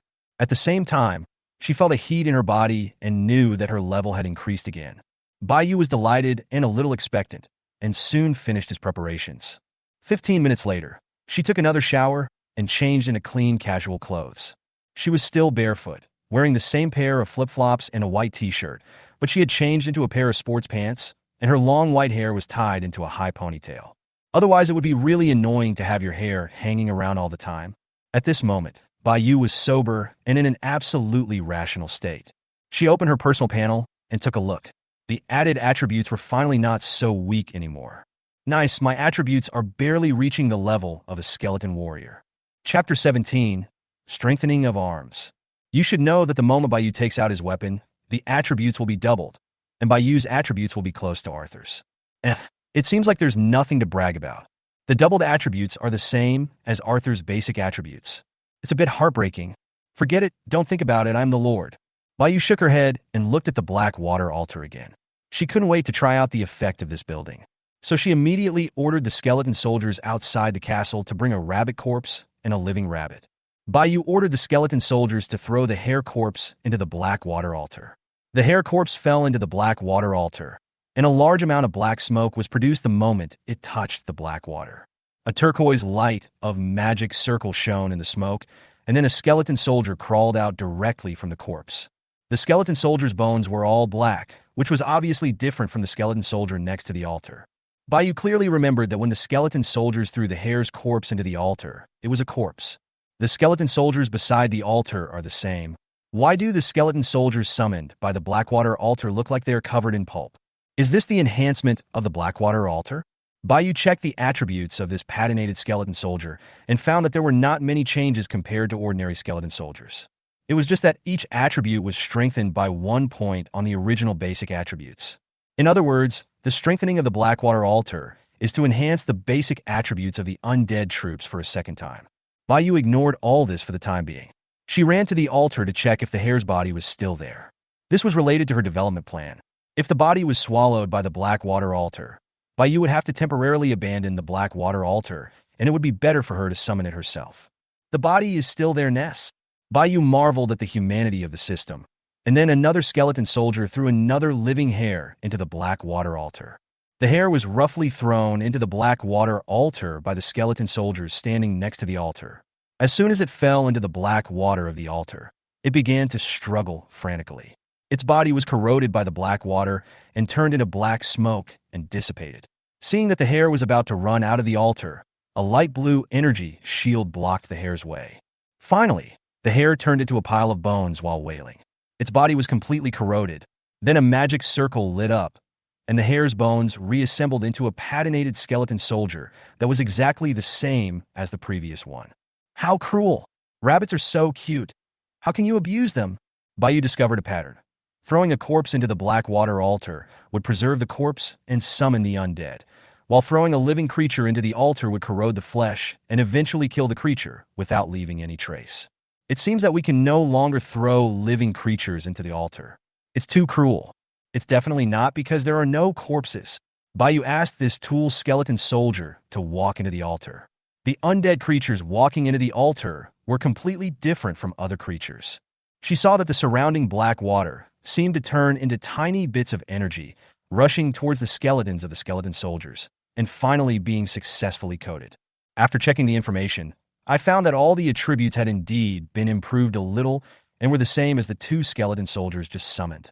Curious Cat Bai began her experiment, letting the skeleton warrior, ghost, king soul, zombie, death warrior, undead knight, and death knight enter the Blackwater altar for experiments. Ghosts, zombies, and skeleton soldiers have their attributes improved a little bit. The skeleton warrior, king soul, death warrior, and undead knight are respectively the transferred soldiers and the secondary soldiers, and each attribute is increased by 2 points. As for the second level undead knight's job transfer to death knight, it is improved by 3 points. What does this mean? It's like increasing an attribute by half a level for nothing, and it's a permanent improvement. As for the changes in appearance, the skeleton looks like it has been covered with patina, and the color of the bones is darker. The ghost and the king's soul's bodies became a little more illusory, with a sense of emptiness. The zombies and the dead warriors began to emit a faint black gas from their bodies, but Bai was not sure whether it was corpse gas or athlete's foot. The cursed fire burning on the undead knight and the death knight was a little more vigorous, perhaps. They were the ones with the smallest changes. Hey, is there any hint at the Blackwater altar? Why didn't I notice it just now? Bai clicked on the panel of the special building of the Blackwater altar, and there were actually some attribute enhancement tips for the troops on it. Skeleton Clan. Skeletons are hardened, and the bones of the whole body are strengthened, increasing attack and defense power. Ghost Clan, mental strengthening, mental power is enhanced. When enough ghosts attack at the same time, they can resonate. Zombie Clan, physical enhancement. Zombies' attacks come with corpse poison, which can slow down enemy movements, and corpse poison can be stacked. Undead Knights, soul enhancement. Enhances the lethality of the curse and the spiritual attack power of the Undead Knights. When facing an enemy weaker than oneself, there is a chance to intimidate the enemy to voluntarily give up his soul. Wow! It turns out that not only the basic attributes are enhanced, but also passive skills are added to each type of soldier. The Blackwater altar is worthy of being a king-level building. It is too powerful. Now his undead army can not only gain an advantage in quantity, but also compete with other types of troops in quality. The skeleton soldiers are no longer simple cannon fodder. At least they are stronger cannon fodder. Next, Bayou will start to strengthen all the undead armies in batches and work hard to improve his own strength. The Lord of all people, more than 1 billion people reincarnated into the magical continent. That would be fatal. Strength is everything. Only the strong can fight for supremacy among all races. The weak don't even deserve to live. Moreover, Bayou must build the skeleton throne before the end of the 7 novice protection period. A Blackwater altar is so perverted. She can't imagine how perverted the skeleton throne is that requires more construction materials than the Blackwater altar. It's only the second day. There's no rush. I'm already ahead of most people. I definitely won't become cannon fodder in 7 days. Bayou secretly encouraged herself. Next, continue to trade food, and then increase the number of soldiers. Arthur will be responsible for upgrading, and then find a way to get iron ingots, build a throne of bones, and upgrade the town. Bayou wrote down the things he needed to do in the next few days in a small notebook. As long as these could be completed, there would be no problem with the beast tide in 7 days. By the way, we must avenge our compatriots. This is the most important thing, and you must never forget it. It's not because they hate the goblins for coveting their supplies, or anything like that. Bayou added to the little notebook. Then she began to command these undead to enter the altar in batches for strengthening. Although the altar could accommodate all the undead at once, they still had to work, right? You can't stop the work at hand. After all the undead have been strengthened, when Arthur comes back at night, let Arthur go in to strengthen them. As the Skeleton Dragon King, a big boss at the upper limit of the Divine Realm, the strengthening will definitely be earth-shattering. Bayuka was counting on Arthur to lead the way. Chapter 18, Strengthening Arthur. In the blink of an eye, it was afternoon, and Bayou finally strengthened all the undead without affecting their work efficiency. It seems that I have to give the undead I summon a bath first. It is convenient to summon directly from the Blackwater altar without the need for further strengthening. It takes about 1 minute to strengthen an undead. The Blackwater altar is not small, so there is no need to worry about not having enough water. Before nightfall, Arthur flew back early with several corpses of unidentified creatures in her claws. She knew Bayou needed the corpses, so she brought them back specially. Intelligent creatures are caring. I am moved to tears. Are the undead living beings or dead things? The definition of a living being does not include the concept of soul, right?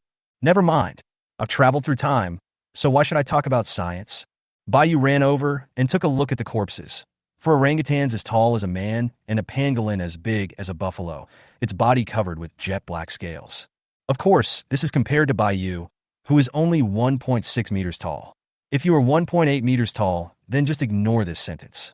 Arthur, were these hunted from outside the territory? Bayou asked curiously. She remembered that Little Green Bean said that there were no orangutans or pangolins around. Yes, Your Majesty, they were caught about 10 kilometers outside the territory west of the castle. At that time, the 4 gorillas were working together to hunt the giant pangolin. Your most loyal subject, Arthur, killed them all and brought them back. Arthur said respectfully, "It's great to be able to fly and to be able to run so far." It turns out that flying is the highest level of enjoying freedom. Bayou was envious. Arthur, good job. Throw all these corpses into the Blackwater altar. Bayou ordered immediately.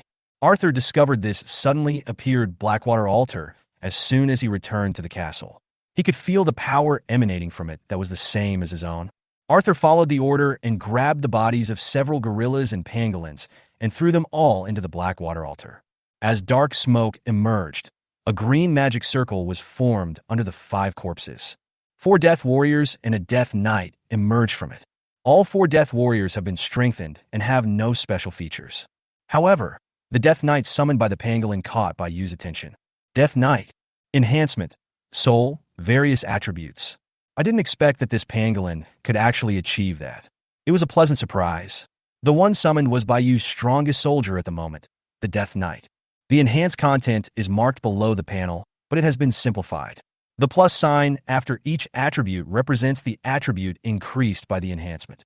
Just as I wished, each of these 5 corpses has more than one, so they will definitely drop spirit cores. Arthur is really my lucky star. Decompose it first. You couldn't wait any longer and clicked on the system panel that appeared above the corpse. The body of the red blood demon ape has been detected. Should we decompose it immediately? A pangolin armor corpse has been detected. Should it be decomposed immediately? Decompose. Congratulations to the Lord for obtaining 4 magic crystals and 4 spirit cores. No meat again, and this time even the equipment is gone? She raised her eyebrows, a hint of displeasure appearing on her pretty face. Fortunately, the spirit core was given to me, so it could be considered a small loss. Congratulations to the Lord for obtaining 50 pieces of pangolin armor meat, 1 piece of pangolin armor skin, 2 magic crystals, and 1 spirit core. There are actually 2 magic crystals. You clearly remembered that 1 magic crystal would drop for those above level 3, and there was a probability of a drop for those below level 3. Could it be that above level 5, there is only 1 fixed drop plus a random drop? You first wrote it down in her little notebook. This was her first time, and she had never killed the above creatures before. There was too little information, and she couldn't be sure. What is not known is that at this moment, a lord named the Monkey King is cursing in the World Chat channel. The Monkey King, damn it. The demon ape I summoned went out hunting, but was taken down by an unidentified flying creature. I'm so pissed off. The great sage equaling heaven. I can only summon 2 demon apes every day. I finally got the first one, but it's gone just like that. What bad luck? Golden Cicada.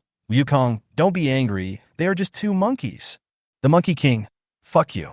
If the local forces killed him, I have nothing to say. The system will show that it was the enemy lord who killed him, but don't reveal his name. Don't let me know who it is, otherwise I will beat the shit out of you. Shursan Tongzi. So cool, it can kill 4 soldiers at once, and it's flying in the sky. It can't be a dragon, damn. Water Guanine, it's only the 2nd day. Which lord is so strong? Looking at his own slime. This is too depressing. At this time, Yu was immersed in the joy of obtaining 4 spirit cores and had no time to pay attention to the group of losers on the World Channel. You know, those who lurk are often the big guys, while those who join in the water group usually fail. I do have enough spirit cores this time, and I also had enough magic crystals, but I used up 100 of them to build the Blackwater altar, and now it's not enough again. I am Kadai. Yu now has 12 spirit cores in the warehouse, but only 926 magic crystals. He is still short of 1 more. He can only wait until the undead army returns from hunting at night and collects the corpses together. Oh, by the way, Arthur, go inside the Blackwater altar. Yu just remembered that he had to strengthen Arthur. Otherwise, he would go out to gain experience, and it would take a long time for him to come back. Arthur's huge body entered the Blackwater altar, making it extremely crowded, and the space was barely big enough to accommodate Arthur with his wings retracted. The energy in the Blackwater began to flow towards Arthur. Yu only felt that Arthur's breath was getting stronger and stronger. Unlike other ordinary undead who strengthened for 1 minute, Arthur strengthened for a full 9 minutes before it ended. After a while, it stretched out its huge body, walked out of the altar, spread its wings, and roared to the sky. Roar! Yu discovered that Arthur had changed a lot. The originally white skeleton of his body began to emit a faint blue light from the inside out. A ball of blue fire was also burning under the 2 dragon horns growing backwards on his head, and the flames in his eye sockets were even more vigorous. The huge outstretched bone wings and the end of the tail also burned with light blue flames. It gives you a visual sense of a combination of an undead knight and a bone dragon. Chapter 19, The First Friend. Yu immediately came forward curiously and couldn't wait to click on Arthur's attributes. Skeleton Dragon King, Arthur. Growth limit, God level. Active skill, Nether Dragon Breath. Passive skills, Elemental Magic Immunity, Dragon Power. Dragon's Might. Creates invisible mental pressure on creatures with a lower life level than itself, weakening the target's magic and physical defenses. Strengthen. Comprehensive strengthening. The burning netherworld fire improves one's own soul defense. The hardened bones improve one's own physical defense. Unlocks dragon power and comprehensive attribute points. So strong. Bai was stunned. The strengthening of the Blackwater altar enhanced Arthur's mental and physical defenses, and at the same time, he was immune to elemental magic. In short, it makes Arthur stronger. It also gains a passive skill, Dragon Might, which can reduce the enemy's dual resistance. This wave took off directly. It's a huge boost. Increasing your own double resistance and reducing the enemy's double resistance means that you can hit the enemy very hard, but the enemy will not lose blood when hitting you. At the same time, the attributes were directly increased by 20 points compared to before, plus the 10 points of enhancement. Arthur's attributes have reached a terrifying 60 points. It turned out to be right to make upgrading Arthur's primary goal. It can rely on its air advantage to fly away from the castle, and it has undead attributes, so there is no need to worry about death. Just don't try to kill yourself by flying over the snowy mountains. The frost dragon should show mercy when it sees its own kind, right? No, the bone dragon no longer belongs to the dragon clan. It has been transformed into an undead and should belong to the undead clan. It is said that the dragon clan hates bone dragons. It's over. If that frost dragon sees Arthur, it will probably go crazy. But this does not mean that bone dragons are weaker than living dragons. When Arthur grows up, he will destroy you in minutes. Arthur, how do you feel? Bai tilted her little head and looked at the tall Arthur. Your Majesty, Arthur feels stronger now than before. Arthur replied respectfully with his head down. Okay, let's continue upgrading. There is no need for Arthur to do anything here. All the enhancements have been completed. He should stop hanging around in the castle and use his infinite endurance quickly. Yes, Your Majesty.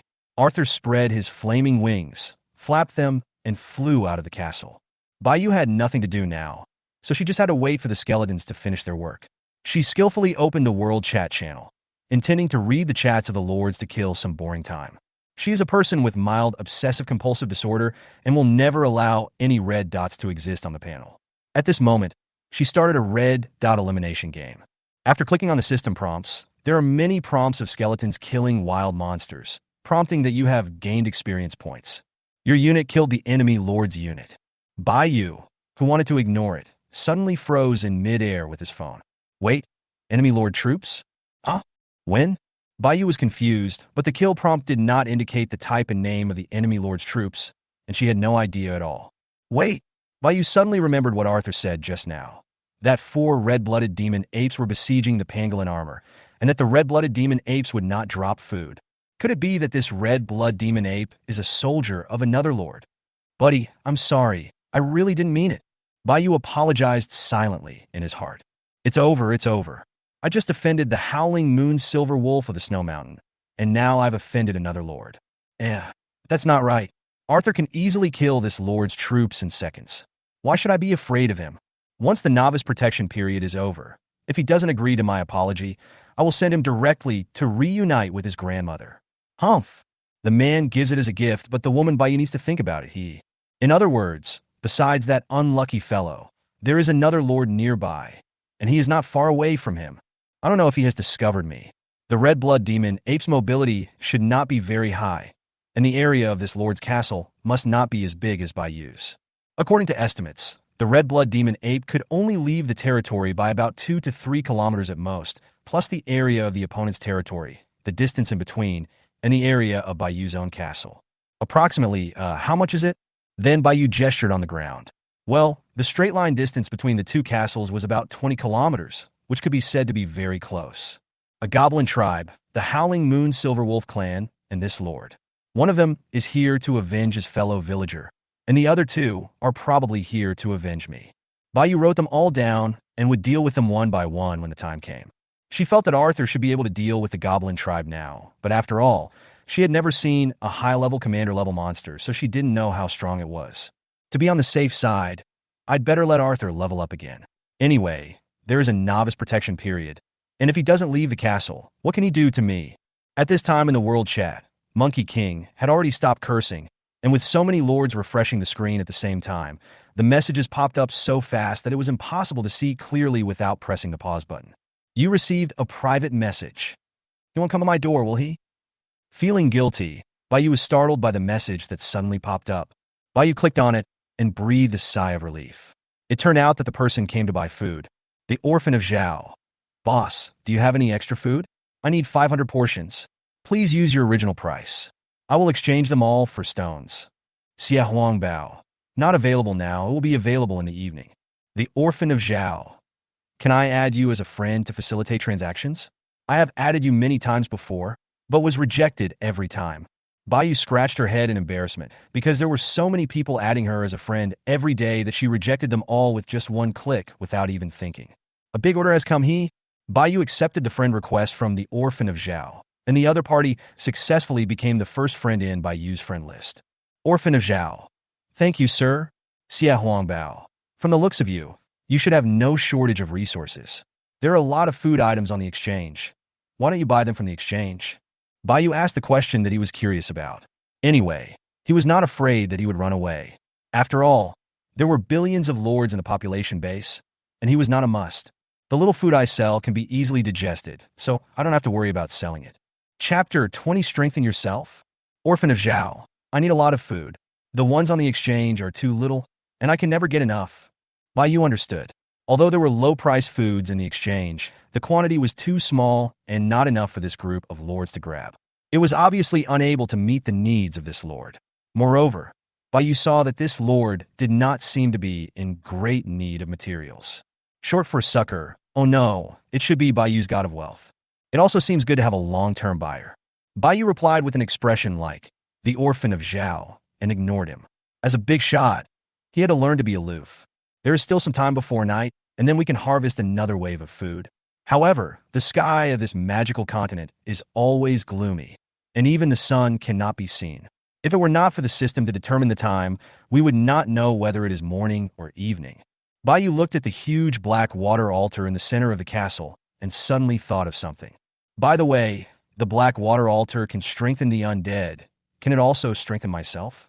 No. If a living thing falls in there, it will immediately turn into a pile of rotten, smelly bones. I don't want that. I'm not an undead, but I have undead blood. Maybe it's possible? How about giving it a try? The main reason was that Bayu felt that his attributes were too bad, almost the same as those of the skeleton warrior. Judging from this situation, he could only be a commander at best. It's not enough to have strong troops. If you are a weakling, you will become the weakness of the undead army. When they rush over and kill you, you're done for. Although having a strong army can give you a sense of security, it is definitely not as secure as being strong yourself. Bayu walked to the Blackwater altar and entered the protective shield. Then she tried again and again out of concern.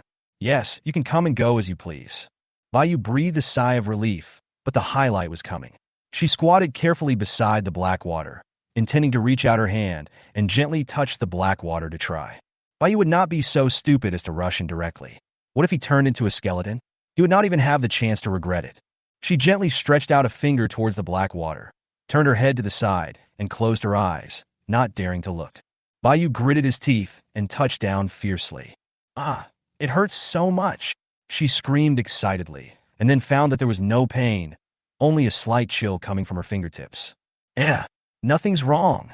Bayu turned his head and looked at his fingers. His slender fingers had already reached into the altar. His fingers did not touch the Blackwater, but formed a small vacuum area with his fingers as the center. Her fingers touched the bottom of the altar directly and did not touch the Blackwater. What's going on? Just now I clearly felt a tingling sensation in my fingertips, as if energy was flowing into my body. Bayu did feel that he had indeed become a little stronger, but he had not touched the Blackwater. When a skeleton is strengthened, its bones will turn black. When a zombie is strengthened, it will emit black gas, and so on. Bayu quickly withdrew his finger, looked left and right, and found that it did not turn black or emit any other strange phenomena such as black smoke. Then he put his finger in his mouth and tasted it. She was sure that it was indeed human labor. Bayu finally felt relieved, stood up, and stepped into the altar. Sure enough, the surrounding black water actively avoided her, but the numbness in her entire leg almost made Bayu fall. Bayu took off his shoes and walked into the Blackwater altar barefoot. Bayu felt as if his whole body was electrocuted. Trembling, Bayu tried hard to suppress the discomfort. As soon as she entered the altar, the sickle bracelet on her right arm fell off automatically, turning into a huge sickle that fell into the Blackwater altar. The surrounding Blackwater rushed towards the sickle frantically. Weapons can also be enhanced. She looked delighted, but she had no time to care about the weapon that fell on the ground. She continued to move forward and soon came to the center of the altar. Bayou sat down immediately because she had no strength left. The surrounding Blackwater surrounded Bayou, and only the altar beneath her was her absolute territory. Invisible energy surged from the surrounding area and slowly gathered towards her. Bayou closed his eyes and enjoyed the happiness brought by the enhanced attributes. In a daze, her breathing began to become even and she actually fell asleep. An unknown amount of time had passed before Bayou rubbed her blurry eyes and stood up. At this moment, she felt full of energy and strength, the kind that could blow up a car with one punch. Why is all the black water gone? Bayou looked around and found that there was very little black water left in the Blackwater altar. The sickle was lying quietly on the ground, not far away. She walked over, picked up the sickle, and observed it. There's no change here? Forget it. Forget it for now, we'll talk about it later. The sickle once again turned into a bracelet and appeared on her right wrist. Bayou discovered that black water was still oozing out of the altar ground, although the speed was very slow, which also showed that the Blackwater altar was slowly recovering. This is good news. Bayou was so scared that he breathed a sigh of relief. If he destroyed a king-level special building like this, it would be a huge loss. It was already completely dark outside. A group of wild monster corpses were piled up at the castle entrance. Bayou opened the system panel and took a look at the time. It was already 8:30 in the evening. I slept for nearly 4 hours. During this period, Bayou received several private messages from the Orphan of Zhao. The Orphan of Zhao. Is the boss here? The Orphan of Zhao. When can we trade, sir? The Orphan of Zhao. Boss, if you see this, please reply. 7. Bayou could see that he was very anxious and had a private chat every half hour. She was a little embarrassed because she couldn't say she fell asleep. The bosses are all very busy. Bayou quickly replied, fearing that the big order he had just obtained would fly away. Xie Huangbao, I was busy just now and didn't have time to check the news. I'll trade with you in a moment. How about that? As soon as Bayou sent the message, the other party replied almost instantly. Orphan of Zhao. Okay, thank you, big shot. Bayou guessed that they might have some food left. If he kept waiting like this, he would probably go hungry for 2 meals. She looked at the pile of animal carcasses next to her, then looked at the Blackwater altar, and fell silent. Forget it, let's take a look at my own attributes first. Lord, Bayou. Absorbed the most fundamental power, awakened the left eye of the Queen of the Dead, and permanently increased all attributes by 15 points, and permanently increased health and magic points by 10 points. Bayou. Chapter 21 Left Eye. Bayou absorbed the entire Blackwater altar, but it only increased 15 points without even a skill? Could it be that half of it was taken away by the sickle, resulting in incomplete evolution? She looked down and saw 2 big eyes blinking. What was the queen's left eye? Bayou ran back to the castle bedroom and looked in the mirror. She still had a pair of big blue eyes. She pulled her left eyelid, looked up and down, but couldn't find any difference between her left eye and her right eye. Then he pulled up his personal attribute interface and found a small question mark behind his name, so Bayou clicked it. Tip. The left eye of the Queen of the Dead controls all summoning and transformation spells. There is no need to chant or recite spells. The magic level will be gradually unlocked as the Lord's level increases. The rest is for the Lord to explore on his own. If you are so inconsiderate, you should at least tell me what magic I can use at this stage, how much magic power it consumes, etc. Bayou was speechless. It seemed that his left eye had absorbed most of the energy. He hoped it could be stronger. Otherwise, wouldn't I be exhausted to death during the vacuum period while the Blackwater altar was being restored? Wait, the prompt just now seemed to say that you should master all summoning magic. Is that right? Bayou walked out of the bedroom and came outside the castle. These corpses were a good opportunity for her to try out her skills. The moment she saw these corpses, she suddenly understood the magic in her mind and even knew how to cast it. Not only that, Bayou could even summon these corpses not as human skeletons, but as bone beasts instead. But as for these wild boars, forget it. I told you, it turns out that ordinary undead won't be summoned from the corpses of wild monsters all the time. Otherwise, if you kill a wild boar and it summons a skeleton, you will think it is nothing because the skeleton is definitely stronger than the wild boar. But if you kill a dragon and summon skeletons, I wonder if you'll be very upset. A gray symbol appeared in the pupil of Bayou's left eye, and then the entire left eye began to emit a faint blue light. A huge gray formation immediately emerged from the corpse at the castle gate, and undead spirits kept crawling out of it. After a while, no more undead appeared in the magic circle, which meant that all the corpses had been summoned. Bayu stopped the magic, and the symbols in his eyes disappeared, no longer glowing, and returned to normal. But Bayu felt a little dizzy, so he quickly checked his magic value. Magic points, 50. No mana consumption. What is being consumed? Mental energy, physical energy, or the soul? Never mind, this is too strong, I love it. It can be said that Bayu's left eye is now a walking Blackwater altar, but it does not have the enhancement of the Blackwater altar. She checked her new soldiers, a total of 40 undead of all types, 25 skeleton soldiers, ghosts and zombies, and no undead knights. The last 10 soldiers who changed their jobs are 5 skeleton warriors, 2 death knights, 2 king souls, and 1 death warrior. There are a total of 75 corpses, and now they have been summoned at once, so they can be decomposed. Congratulations to the Lord for successfully decomposing. A total of 1,400 portions of food were harvested. The Orphan of Zhao requires 500 portions, and the remaining food can continue to be listed on the exchange. As for keeping it for the Orphan of Zhao, Bayu would not be so stupid as to keep it for him and trade it for a lot of stones. It would not work without wood. Bayu initiated a private chat. Zio Wangbeo, the food has been collected. Shall we trade now? Orphan of Zhao. Okay, sir, no problem. Just as Bayu was about to reply, the transaction interface popped up. The Orphan of Zhao has initiated a transaction with you. Transaction content: 10,000 pieces of stone for 500 pieces of food. Do you agree? Agree. Bayu tapped the agree button with her little hand, and she guessed that the other person couldn't wait any longer. The 500 portions of food in the warehouse disappeared instantly, and 10,000 portions of stone appeared. The Orphan of Zhao. Boss, can we make a long-term deal? Xie Huangbao. You only have stones there? That's going to be very difficult for me. The Orphan of Zhao. I can trade stones for wood with other lords. How about a 2-to-1 ratio of wood to stone per trade? If I can't finish digesting your food, how about you open an exchange? Xie Huangbao. Happy cooperation. That's right. Since there are lords who were born in a mountain made entirely of stones, there must be other unlucky lords who were born in a forest, with the opposite situation, one with only stones and the other with only wood. But fortunately, there is an exchange function, which allows the lords to complement each other's lack of resources. Hey, why do I always feel like something is wrong? Then where do I get the magic crystals? Bayu used to trade wood, stone, and magic crystals. After selling all the food, he could get some magic crystals. This was much faster than killing monsters and getting magic crystals. Forget it. Since we've agreed to cooperate with them, let's keep the food for now. Sell less food and set all transactions to magic crystals. Bayu couldn't help but marvel at his own genius mind. Now Bayu only needs about 50 magic crystals to build the skeleton throne. Let's sell 100 first to see the effect. If it is really difficult to sell, Bayu can only choose to lower the price or use other methods. Zaihuang Bao initiates a transaction. Bayu's small order on the exchange attracted the attention of other lords. Slug.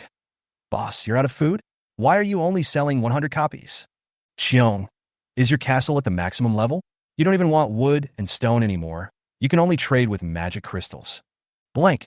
How shady. Did you think we were newbies on the first day? The magic crystal is so important, but it's only exchanged for a piece of food. What a profiteer. Zhu Ganglai. My soldiers are pig monsters. They eat a lot. I'm afraid they will eat me if I'm hungry. I'll buy them first, brothers. Psychopath. If you have more magic crystals, I will trade with you. I have plenty of food. Don't go looking for this profiteer. We must boycott him together. If he dares to trade food for magic crystals today, he will dare to trade food for spirit cores tomorrow. Don't be fooled. Chapter 22, Dark Magic. Bayu estimated that he was scolded for half an hour before the 100 servings of food were sold out amid the scolding of many lords. Fortunately, there are billions of lords and a large population base. It doesn't matter if some people scold us. There will always be people who will buy it. 100 magic crystals have been successfully received. Now you can upgrade the barracks and build the Bone Throne. Bayu chose to build a special building, the Bone Throne. This was a decision Bayu had made long before. Upgrading the barracks was not cost-effective, and building the Bone Throne could bring a more direct combat power bonus. Special Building Blueprint, Bone Throne. Building Level, King Level. Function 1. Increase the loyalty of soldiers to the Lord. Function 2. Within the territory, the strength of the lord and soldiers will be increased by 1 level, effective below the king level. Function 3. In the castle, increase the experience points gained by the lord by 1 times, effective for those below the king level.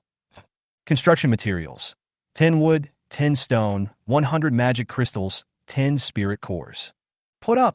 The 10 spirit cores that she had saved up with great difficulty were gone, but she didn't feel sad.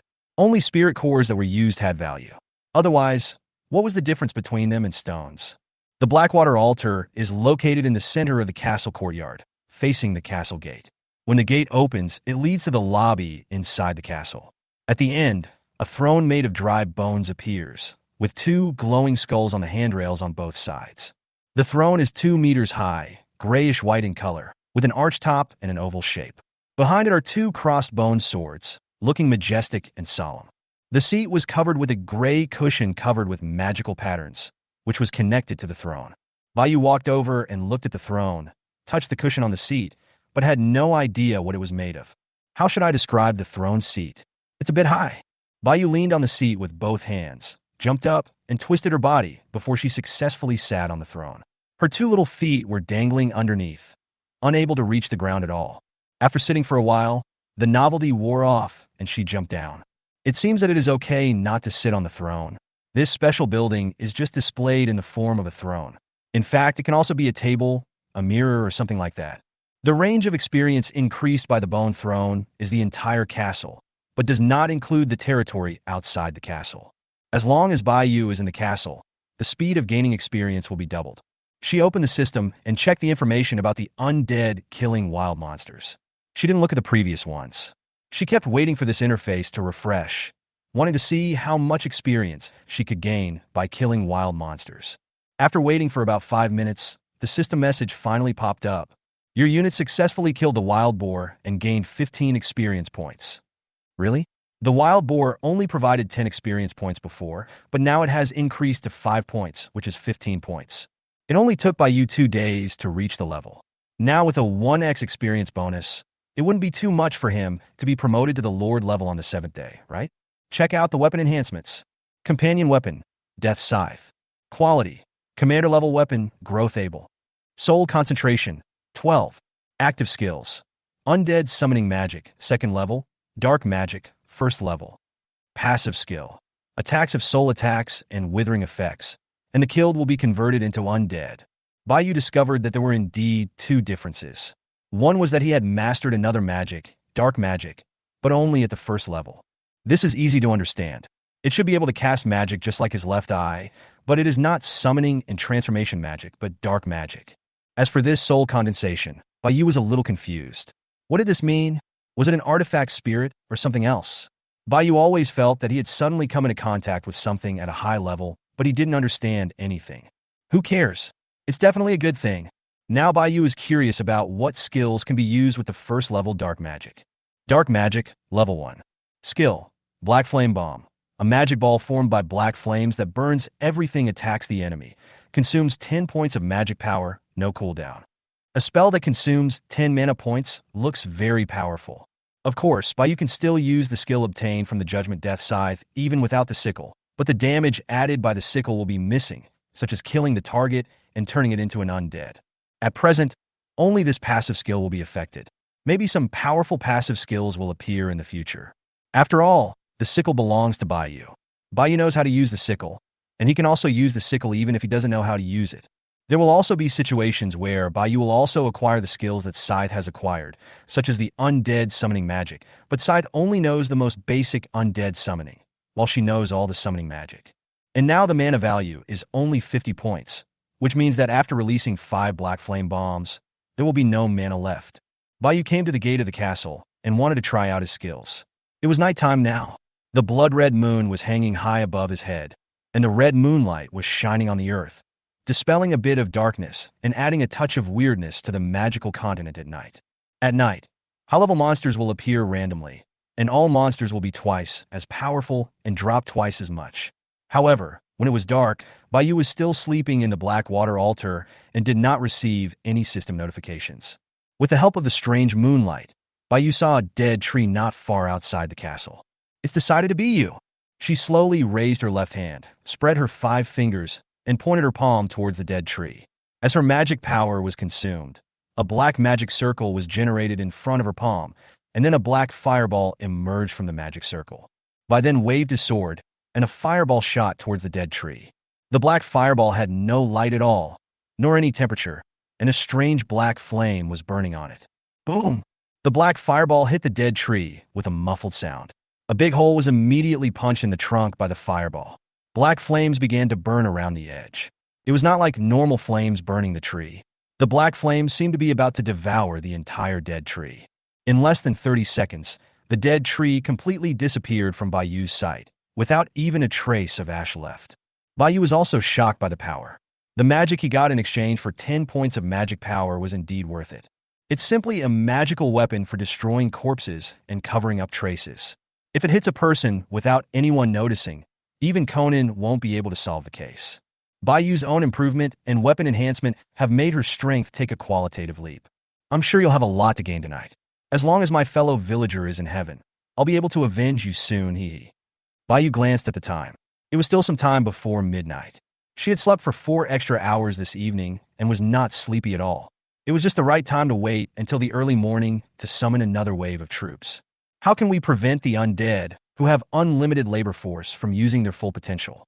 Chapter 23, Golden Legend. Baiyu suffered for a while, and finally it was 12 o'clock in the morning. She immediately came to the barracks and chose to summon. But she did not have high expectations for the Golden Legend, because the second-level barracks could only summon skeletons, ghosts, zombies, and undead knights.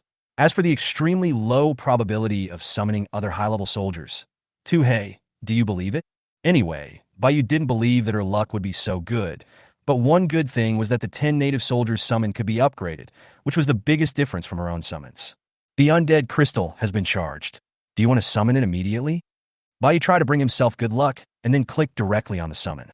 In an instant, the undead crystal emitted a faint green light, shining throughout the room. Then the light gradually dissipated, and 10 blurry figures emerged. No way, the chosen one, the Golden Legend.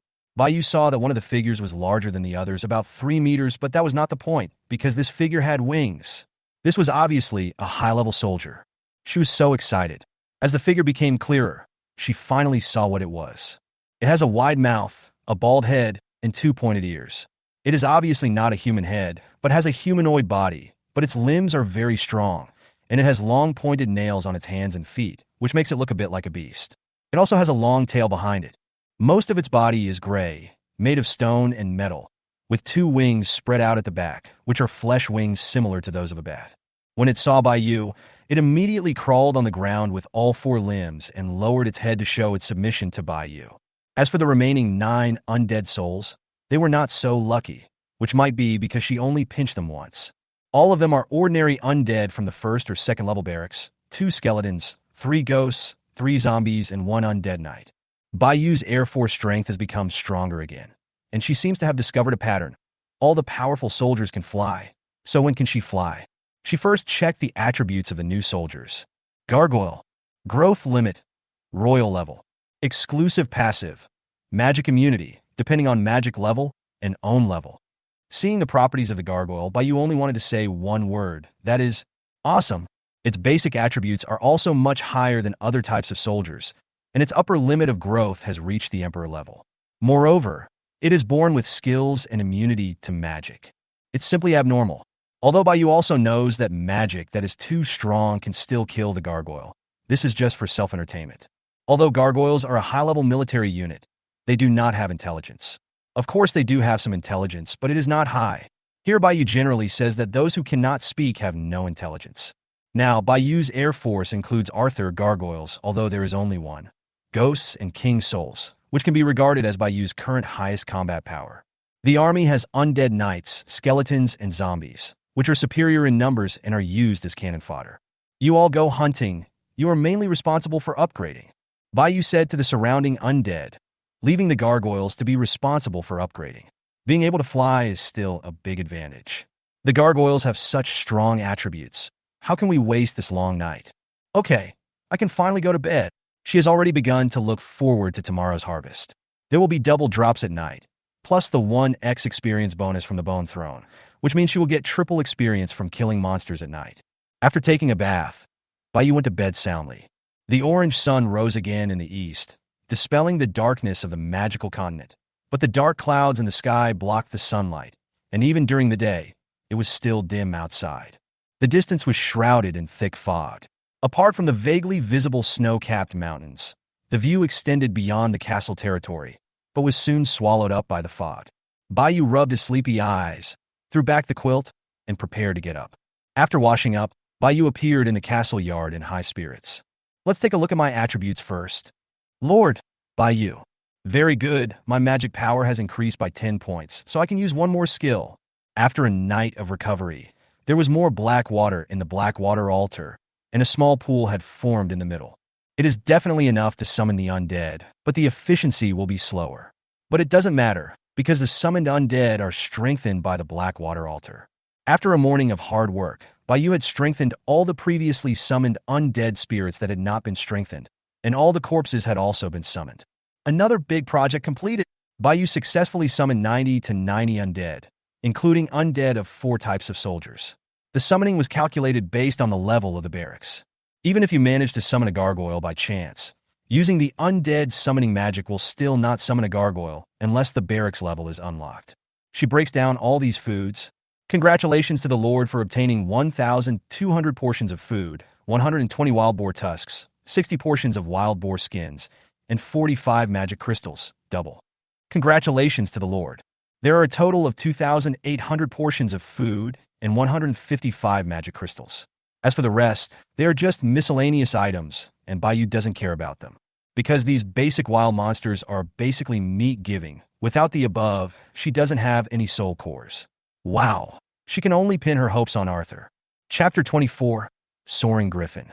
It is worth mentioning that Baiyu had previously instructed the children to cut down trees and dig stones.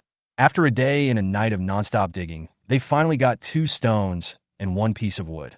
Hunting might be a little difficult for the undead whose levels are locked, but it's just right for chopping trees and digging stones. Today is the 3rd day, and the Lord's demand for food has dropped again.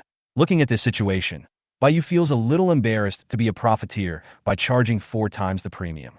Mainly because I'm afraid of being criticized. Baiyu looked at the food transactions at the exchange and found that the food of those big guys who were as famous as Baiyu was not selling very well. More and more lords began to trade food at low prices. It's a bit difficult. Baiyu now has 3,600 servings of food in the warehouse, which is obviously not enough for the orphan of Zhao to digest alone. Never mind, let's put 3,000 portions of food on the shelves first. I'll trade as many as I can. If it doesn't work, I'll take it off the shelves. Because every time Baiyu gets an animal corpse in the wild, he has to cast the undead summoning magic first, and then the corpse will be decomposed. Although there is a Blackwater altar now, it adds an extra step which always wastes time. Baiyu had better put the food on the shelves early, otherwise the price of the food would probably plummet again if it was put on the shelves in the evening. Zhuangbao initiates a transaction. After Baiyu put the food on the exchange, she just left it to fate. She didn't need to think to know that World Chat had already started criticizing her. If Baiyu relied solely on the undead to collect stones and wood, he estimated that the area around the castle would be ravaged by the undead army. This damn system obviously doesn't want these lords to spend these few days in comfort. If they only rely on the resources around the castle to survive, most of the lords will probably die. If the lords just want to develop peacefully during the 7-day novice protection period, they are making a big mistake.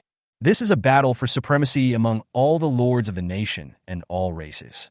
In the eyes of the lords, some people may naively think that this is just a game, but Baiyu understands that this is not only a game, but also a battlefield. If you do everything with a bad attitude, you are not far from death. When I was young, I was so bad at school that I just stopped studying. When I was middle-aged, my job was so bad that I just quit. Even when I'm old, I'm still a loser. I simply won't live anymore. A life of giving up is truly terrible. If other lords provoke Baiyu and think that Baiyu is just a little white-haired lowly, they are totally wrong. Baiyu will let them see what the undead disaster is. The battlefield of all races. Go fight, go conquer. Baiyu is not soft-hearted. Talking about feelings? Sorry, go talk to the King of Hell. She is an orphan, with no ties, and will not be implicated by other people. She is not like those other love-brain lords. Damn, They have traveled to the magical continent to fight, and you are still thinking about falling in love here, right? Besides, you are a beauty. What? You want to find a man? It would be better for Baiyu to stab herself to death with a sickle. She is not so perverted as to like men. At this time, it was west of the castle, outside the territory. Arthur was circling in the sky, chasing a griffin that was only 1/10 the size of Arthur. The griffin was petite and much more agile than the huge Arthur. Relying on its small size, it frequently dodged and shuttled back and forth between boulders and trees, while Arthur chose to rush forward, which resulted in the griffin being slightly faster than Arthur. Roar! The griffin roared angrily at Arthur behind him, trying to intimidate him. Arthur. Roar! Arthur responded with a roar that carried the power of a dragon. The griffin instantly wilted, feeling the great fear brought by Arthur from behind. The griffin was frightened by Arthur's dragon roar and completely lost the will to resist Arthur. The griffin's anger was extinguished in an instant, completely transformed into fear, and it began to fly forward at full speed to escape. It runs away, it chases, it can't fly away even if it has wings. Arthur roared. Arthur opened his mouth and spit out the breath of the netherworld dragon behind him. The griffin noticed something was wrong, turned around, and was shocked. The dragon breath Arthur spit out was actually thicker than the griffin's body. The griffin hurriedly rolled to the side trying to dodge, but Arthur's dragon breath was faster. The griffin failed to completely dodge, and its wings were still scratched by Arthur's dragon breath. Ice crystals quickly condensed on the griffin's wings, and the griffin let out a painful whine. The griffin's body lost balance in an instant and fell downwards. Arthur dived down and quickly caught up with the griffin. His front claws directly embedded in the griffin, and his huge skeletal body carried the griffin and rushed rapidly to the ground. Boom! Arthur carried the griffin, and its huge body hit the ground, raising a huge cloud of dust. The griffin was already dying in Arthur's claws, while Arthur was unharmed. After Arthur finished killing the griffin, he flapped his wings and took off, grabbing the griffin's body and flew towards the castle. Your unit successfully killed a common level 7 soaring griffin and gained 80 experience points. Baiyu? Baiyu was confused when he suddenly received the kill information of his arms. Needless to say, the griffin was an air force, and the only one among Baiyu's current arms who could kill the griffin could be Arthur. Arthur is Arthur awesome. Baiyu was familiar with the griffin, a creature with the body and claws of a lion, and the head and wings of an eagle. They are creatures like Arthur and gargoyles that can fight on land and in the air, but most of them prefer to hover in the sky and attack. Baiyu checked Arthur's attributes. After a night of double experience and a morning of killing monsters, Arthur must have been upgraded. Skeleton Dragon King, Arthur. Level, Ordinary level 6. As expected, Arthur seemed to be different from other ordinary undead. He was not limited to gaining special changes every 3 levels, and the acquisition of skills depended entirely on chance. However, in return, Arthur's attributes at each level were increased by 10 points. With the enhancement of the Blackwater altar, Baiyu estimated that the Lingyun Griffin might not be Arthur's opponent. Unfortunately, Arthur killed the Lingyun Griffin outside the castle territory, and there was no function to check the attributes of the corpse in the territory. Otherwise, she could have taken a look at the attributes of the Lingyun Griffin and made a comparison. However, Baiyu felt that the Lingyun Griffin should be about the same strength as the Gargoyle, maybe a little stronger than the Gargoyle. No, not necessarily. I almost forgot that the Gargoyle is immortal. Baiyu looked up and saw Arthur returning to the castle, holding the brown-haired body of the Lingyun Griffin. Chapter 25 Iron Ingot News. Arthur folded his wings and landed on the ground, throwing the body of the sky-high griffin aside. Baiyu stretched out her little hand towards the tall Arthur and gave him a thumbs up. Ox. Baiyu looked at the 3-meter-long griffin. Not counting the tail, it was about 1.8 to 2.2 meters tall. Compared with Arthur, who was more than 10 meters tall, it did seem very small. She planned to use the magic of her left eye to transform the griffin into a bone beast. This griffin happened to be the best bird, lion, choice for Baiyu.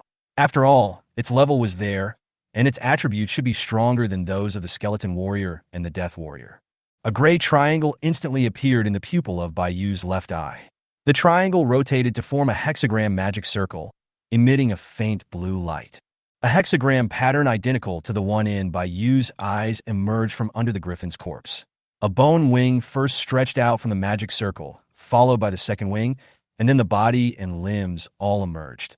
The griffin's body had become limp, probably because it had lost its bones, but fortunately the flesh was still there. Bayou observed the bone beast summoned by the corpse of the Lingyun griffin. Its body shape remained the same as before, but only bones were left, and it had become much uglier. Nothing has changed. So the bones and souls were extracted to form a new creature, a ghost.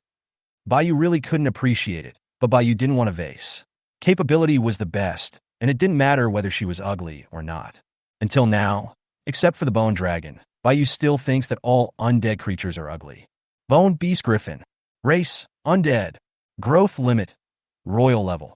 A level 7 bone griffin has about 40 points of strength and agility. Compared with other basic undead, its attributes are really good. Breakdown. The corpse was useless, so Bayou chose to make the best use of it. Congratulations to the Lord for obtaining 50 food, 2 magic crystals, and 1 spirit core. There's a spirit core, not bad. It seems that what Bayou recorded before that the above creatures will drop spirit cores was correct. She remembered that griffins should also be able to use magic. This is a magical continent. How can any advanced creature survive without knowing magic? However, after the griffin became undead, as the price of gaining immortality and infinite endurance, it also lost all its abilities in life. As a product of transformation and summoning, it is very good for bone beasts to have such attributes. As long as the undead can fly, they are good undead. Bayou also discovered a strange point. All the undead that were not summoned by the barracks had this strange point. That is, the levels of these undead had been locked and could no longer be upgraded, but the growth limit of these undead was still displayed at the bottom of the panel. Does this prove that these undead will have a chance to break through the level blockade in the future? Bayou wrote this question down in his little notebook, and he would know the answer to this question later. She still remembered one of the functions introduced when the Blackwater altar was built yesterday. Function 3. The undead who have bathed in Blackwater will be strengthened, and there is a very low probability that their life level will change. Ineffective for creatures above the king level and other creatures. The number of undead has now reached a terrifying 788, including Arthur and the bone beast just summoned, a total of 790. Except for the griffin, all of these undead have been strengthened by the Blackwater altar. Function 3 described an extremely low probability of causing a change in the life level, but Bayou did not notice anything. It might be that all Bayou's luck was used on the barracks extraction. Luck is a mysterious thing, and Bayou cannot force it. Some people spend 648 yuan on hundreds of draws and still get nothing, while others draw a miracle for free. It's so frustrating. As for me, I'm always the crooked one. Bayou asked the bone beast griffin to enter the Blackwater altar for strengthening, and each attribute was successfully increased by 6 points. As for the strengthening, it was the same as the strengthening of the skeletons, which was also bone strengthening. Arthur, keep upgrading. She sent Arthur away. Since this bone griffin could not be upgraded, Bayou naturally arranged it to hunt outside the castle. Oops, look at my stupid brain. I forgot to strengthen the soldiers I summoned in the early hours of yesterday morning in the Blackwater altar. Bayou slapped his head, thinking that he must have been too sleepy yesterday and actually forgot such an important thing. Just as the bone beast griffin was about to fly away, Bayou hurriedly stopped it. Go and call back the gargoyles and the undead spirits that have never entered the Blackwater altar. Bayou said to the confused bone beast griffin. The bone beast griffin shook its head, as if it understood what Bayou said, but also as if it didn't quite understand. It spread its wings and flew out of the castle. I've never heard that becoming a ghost will also reduce your IQ. Or is this stupid bird just stupid? Forget it. There will always be a time to come back. It's the same no matter when you strengthen. Bayou opened the exchange and wanted to see how his food trading was going. Shit, iron ingots. Bayou couldn't believe that he actually saw the iron ingot. Bayou thought that although his development speed could not reach the level among the billions of lords, it was still possible, right? Bayou is still confused about iron ingots. He has never seen them before, let alone where to get them. Although Bayou guessed that mining might be necessary, the key point is whether the undead can mine. Let's put it aside for now. There must be mines around Bayou's castle, right? Bayou's current castle covers an area of 6,000 meters or 12,000 meters in diameter, which is not very small. There are no mountains, not even a small mound, in the territory. The only mountain is the Snow Mountain, which is obviously an advanced map. For Bayou, who hasn't even released the novice village yet, the Snow Mountain is still too difficult. That's not right. There can't be iron or in the snowy mountains, right? The trading information of iron ingots is really damn expensive. He is even more of a profiteer than Bayou. 1 iron ingot can be traded for 80 pieces of wood, 2 pieces of food, or 2 magic crystals, and 100 iron ingots can be traded for 1 spirit core. The transaction price is 4 times the premium offered by bigwigs like Bayou, and 1 iron ingot is directly exchanged for 2. You want to exchange 100 iron ingots for a spirit core? The lord who initiated the transaction is dreaming. Now iron ingots are a scarce resource, just like the food on the first day. This gives these lords a false vision. When their castles are upgraded, these stupid lords will find that the iron ingot resources that have never appeared before require 10,000 iron ingots directly to upgrade the castle to a town. Everyone will be dumbfounded by then. Between 10,000 iron ingots and 100 spirit cores, it is self-evident which one is more valuable. Spirit cores are still the most scarce high-level resources at present, and Bayou will not trade spirit cores easily. The information of the exchange will only show the lord who initiated the transaction at the moment it is listed, and it will no longer be displayed after that. You need to click on the transaction in order to view it. Bayou is indignant and pouted. Let me see who the bastard is. He's one step ahead of others. What a hateful guy. Chapter 26. The Identity of the Orphan of Zhao. Bayou clicked on the transaction order message and finally saw the name of this evil capitalist.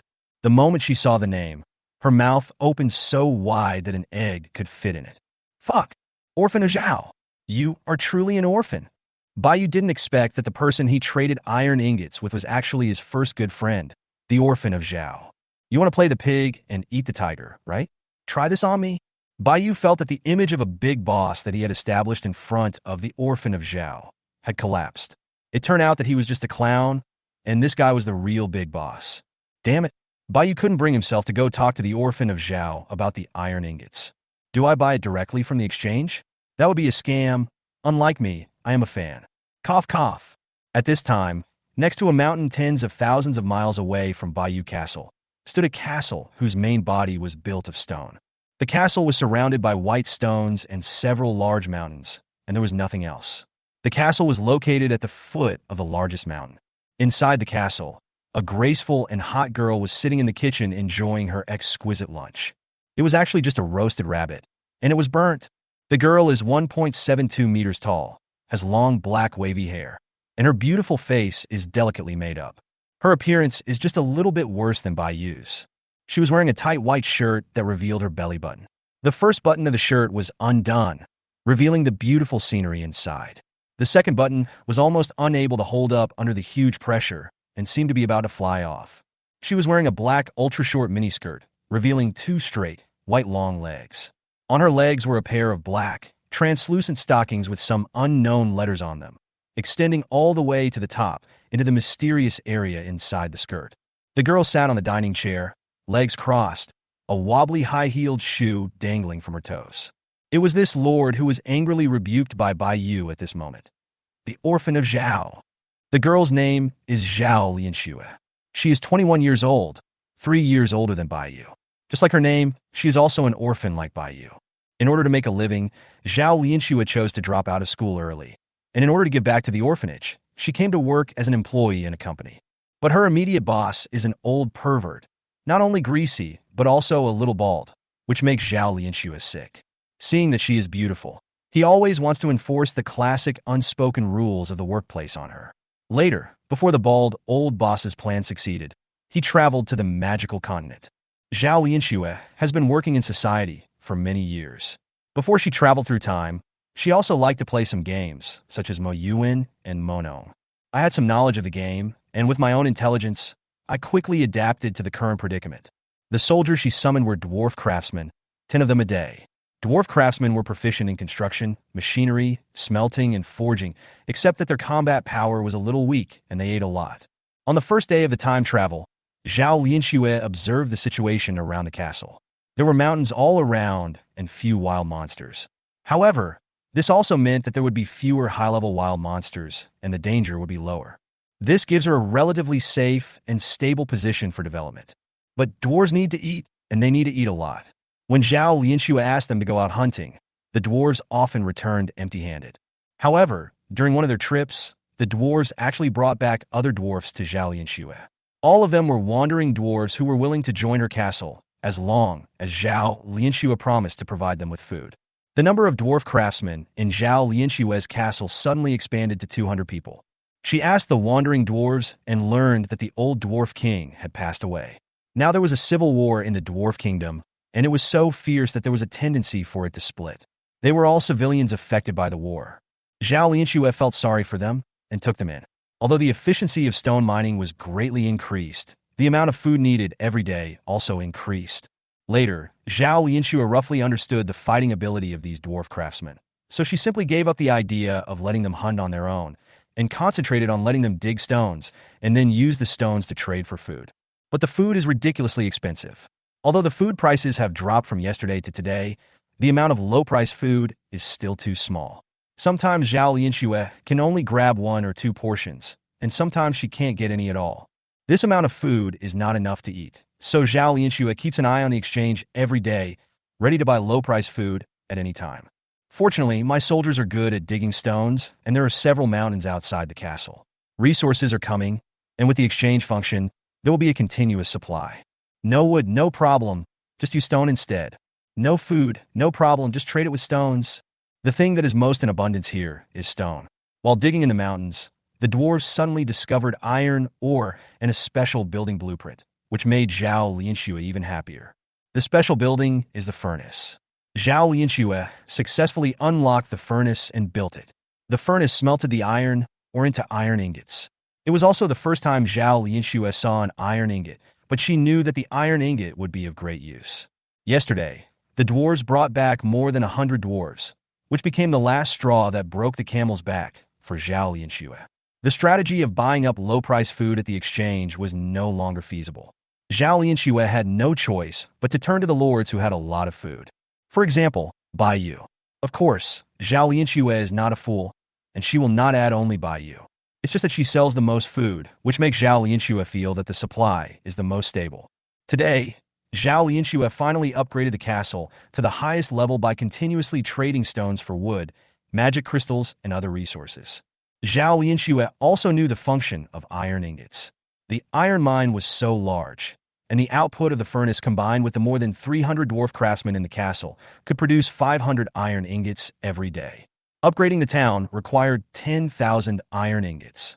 At this rate, it would take 20 days to upgrade the town. She has her own ideas and does things without asking for help from others. Seeing that the castle could not be upgraded to a town in a short period of time, Zhao Lianxue decisively decided to use iron ingots to choose a trade. While most of the lords' castles have not yet been reached, although they do not know the function of iron ingots, they must understand that they are high-end materials. At present, it seems that I am the only lord who trades iron ingots on the exchange. I can also learn from other lords and trade directly at a high price.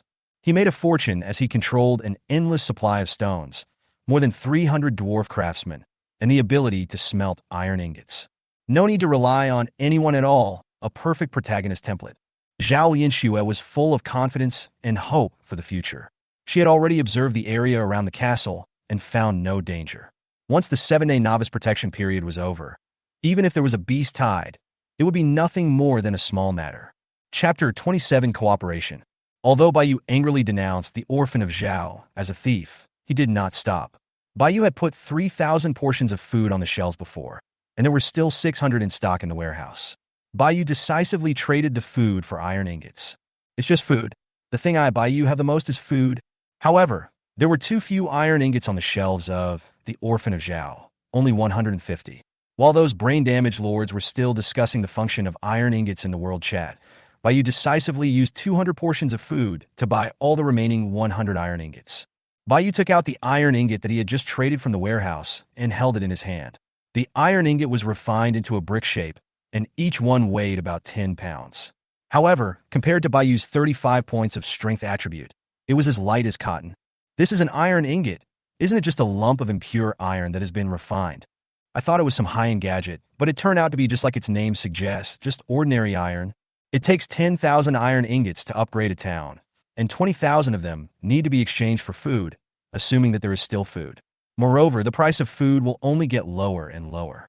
If everyone has no other way to obtain iron ingots, then the price of iron ingots will only get higher and higher. Looking at the 10,000 iron ingots needed to upgrade the town, he looked at the 100 iron ingots in the warehouse. How long will it take to save this? Bai Yu had a sad face and looked unhappy. I don't know if there are any undead who can mine. No, mining is easy, but the difficult part is smelting. Considering the intelligence of the undead, it would be quite difficult. Hey, the gargoyles and the few undead that didn't get strengthened yesterday are back. It seems I misunderstood that stupid bird. It actually understood what I said. Bai Yu asked the gargoyles and other undead to enter the Blackwater altar for strengthening, and the strengthening was completed after 1 minute. The gargoyle turned black like a little black man. Bai Yu checked the properties of the gargoyle. Gargoyle. Strengthen. Skin. Improves self-defense, can absorb some magic and strengthen itself, without exceeding its own level, by turning into a stone statue. Each attribute point. The gargoyles here are not afraid of sunlight, as Bai Yu had said in his previous life. They will not turn back into stone statues when exposed to sunlight. On the contrary, after the strengthening, it can actively transform into a stone statue and absorb magic to enhance its own abilities. As expected, high-level troops are different. The higher the level, the more outrageous the enhancements. After 1 night and 1 morning of upgrading, the gargoyle reached level 5. Now Bai Yu even looked down on the skeleton soldiers that he had summoned at the beginning and could not upgrade. It allows the undead to kill enemies more efficiently in the castle territory because of the enhancement of the Bone Throne. Even the first-level skeleton soldiers that cannot be upgraded can be turned into the second level. Unfortunately, there are no wild monsters around the castle, and the number of undead is increasing. Bai Yu could see several skeletons just by looking outside the castle.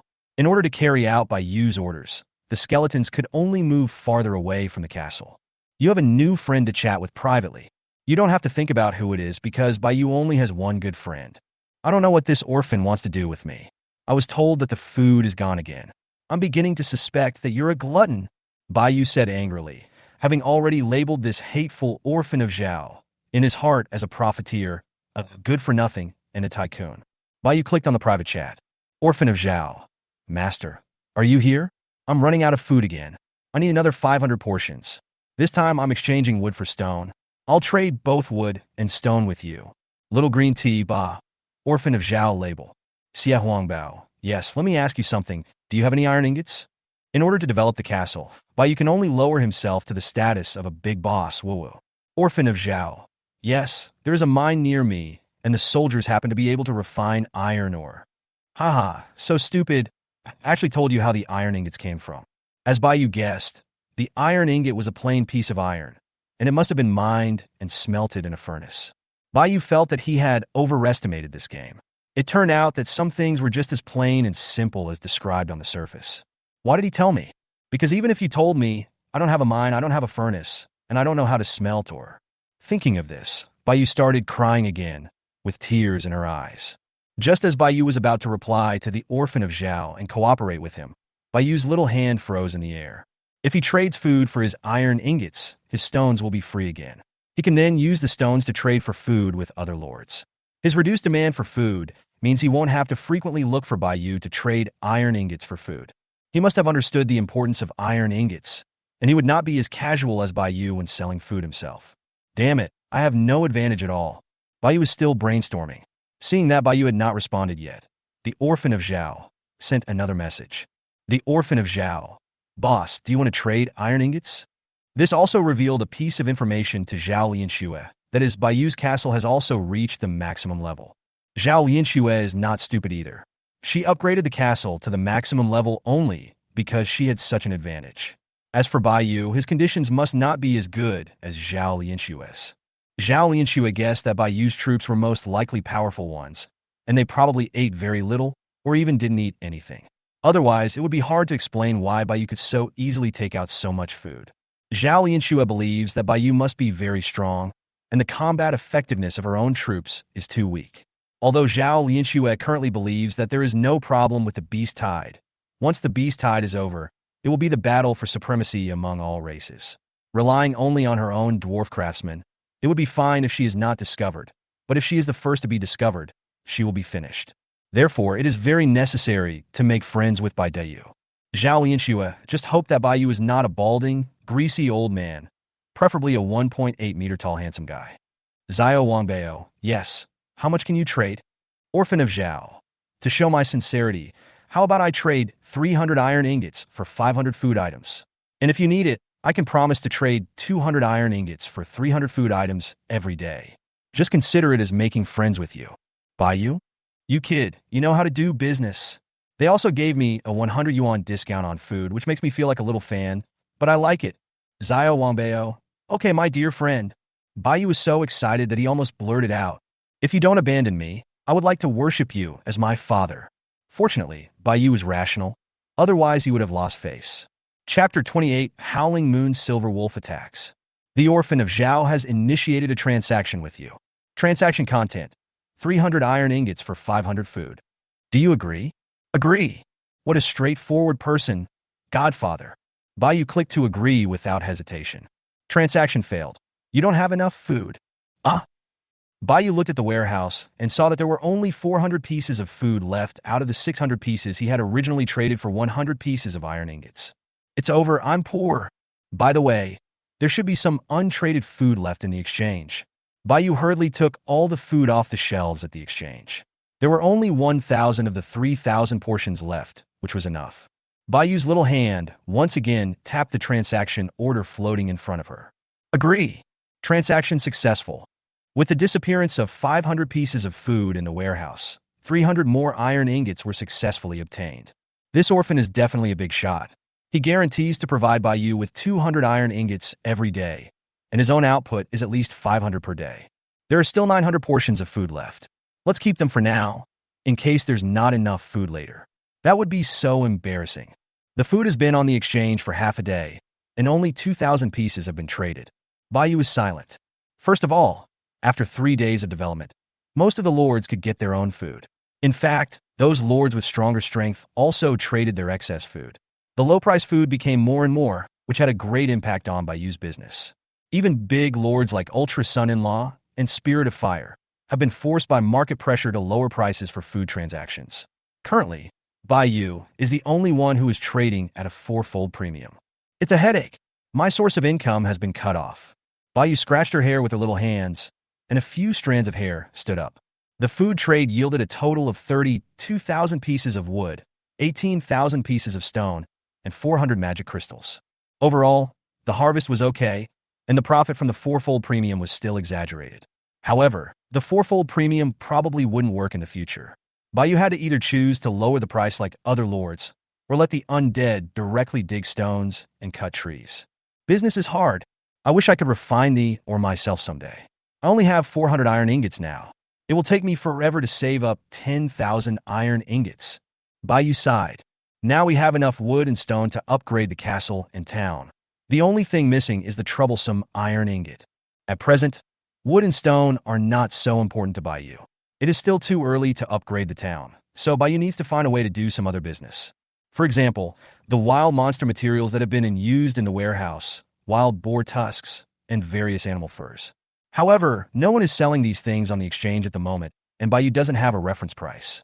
He is just afraid of selling them too expensively and losing money. Food is no longer profitable. The most important thing right now is to find a way to get iron ingots and spirit cores. Baiyu's next goal is to upgrade the barracks and then the town. Why haven't you upgraded yet? Baiyu looked at the Blackwater altar beside him. There was already a thin layer of black water on the surface. Suddenly, Baiyu thought of something. Can I strengthen it a second time? As she spoke, Baiyu walked over, took off her shoes, put on her white socks, and stepped her size 36 feet into the Blackwater altar. The black water still avoided Baiyu as before, but there was no longer the tingling and numb feeling as before. Baiyu was somewhat disappointed. It was obvious that he could not strengthen himself a second time. He missed an opportunity to become even stronger. As expected, the Blackwater altar is unreliable. I can only rely on myself, even though my hands will be a little sore. Now it is afternoon, and Baiyu has nothing to do. In this magical continent without internet and mobile phones, what can Baiyu do? Just take a good nap first. The undead are still working hard, chopping trees, digging stones, hunting, and upgrading. As the boss, Baiyu can enjoy the 1x experience bonus in the castle and just wait for the upgrade. Going outside to kill the enemy in person would really undermine Baiyu's style, and there would be no 1x experience bonus once he left the castle. Baiyu is not that stupid. This is simply not worth it. Baiyu woke up in high spirits. It was already evening, and he just happened to see the system prompt. Bayou likes the night the most because there is double drop at night. If nothing unexpected happens, Bayou will be able to upgrade again when he wakes up tomorrow. Night is the best opportunity for the undead army to become stronger. Hey, can I choose to avenge my fellow villager at night? Then all the drops will be doubled, and I will get rich right away, right? Bayou really felt like a clever little guy. No way. The goblin leader is at the commander level. His attributes have doubled. There is no way I can defeat him. Bayou felt that his plan to get rich that he had just thought of was shattered in the cradle before it could even be implemented. Warning, hostile creatures have entered the territory. Huh? Bayou was startled by the sudden prompt from the system and sat up abruptly from the bed. What the hell? Bayou ran out of the bedroom barefoot, went downstairs to the lobby, ran all the way to the door, and pushed open the castle gate. What came towards me was not darkness, but moonlight that was even more eerie than before. Bayou looked up unconsciously and saw that the sky was cloudless and a red full moon was hanging high in the night sky. Bayou looked outside the castle in the moonlight and saw dozens of white figures running wildly towards Bayou's castle. Howling Moon's silver wolf. This vengeful creature didn't make any move last night, but tonight it called for someone. No, it called for a wolf to come and attack Bayou directly. Bayou estimated that there were at least 30 Howling Moon silver wolves. The one leading the group was sturdy and larger than the others. Its eyes glowed red, and it was obviously the leader of the pack. Once inside the territory, Bayou could check the information of this pack of wolves. Howling Moon silver wolf. Skill: Bloodthirst. Killing an enemy will gain a frenzy effect that lasts for 30 seconds. Killing again will reset the time. A level 9 Howling Moon silver wolf. And the double enhancement at night is so powerful. Bayou didn't expect that the leader of the Howling Moon silver wolves was actually level 9. It was really terrifying. After doubling the enhancement, his attributes are almost catching up with Arthur. At this time, a ghost flew back from outside the castle. Seeing that Arthur had not returned, Bayou did not feel safe at all. Seeing this, Bayou shouted directly at the ghost. Quick, go to the west to invite Arthur. Chapter 29. Perverted Werewolf? No, that's not right. The castle has a protective shield. It's still the 7-day novice protection period. I'm theoretically invincible in the castle. Bayou stroked her own heart, pinched it, and felt relieved. Unexpectedly, the Howling Moon Silver Wolf actually has another skill. Seeing this bloodthirsty skill, Bayou revealed a sly smile. Bayou, promise here that if you can use your skills, I lose. The undead scattered around the castle also discovered the group of white invaders, and the undead in the sky and on the ground began to surround the wolf pack. These wolf cubs are all elite monsters. They can directly break up the bodies of skeleton soldiers with a bite, but it's useless. The skeleton soldiers' bodies quickly reorganized and launched an attack on the wolf cubs again. I always feel like this Howling Moon Silver Wolf isn't very smart. There were so many wolves running back last time. Didn't any of them tell them that these skeletons are immortal? Sorry, I forgot these stupid wolves can't talk. There are more and more skeleton soldiers and zombies around, as well as many undead knights. There is also a group of ghosts flying in the sky, and the number of undead is almost reaching 500. There are more than 30 wolves. How dare you do that? Faced with the siege of more and more undead, soon some unlucky wolves were injured. The space they could move in became smaller and smaller, and was gradually blocked by the undead. The high agility of these wolves was of no use at this time. It seems like even without Arthur, we can't defeat this group of wolves. This was the first time that Bayou saw so many undead besieging the enemy together. The scene was truly spectacular. Oh, the leading Howling Moon Silver Wolf howled, and the surrounding Howling Moon Silver Wolves also began to howl. The leading Howling Moon Silver Wolf had veins bulging all over his body, and his limbs began to become strong and powerful. His front paws actually left the ground, and he stood up only on his hind legs. The wolf claws on its front limbs became as huge as the wolf's head and grew 5 sharp black nails. The leading Howling Moon Silver Wolf, which was more than 2 meters long, turned into a werewolf that was 3 meters tall. As the leader wolf transformed, the surrounding Howling Moon Silver Wolves also began to transform. In the end, more than 30 Howling Moon Silver Wolves all turned into 2-meter-tall werewolves. Some injured Howling Moon Silver Wolves recovered from their injuries after the transformation, and there was a bloody light in their eyes.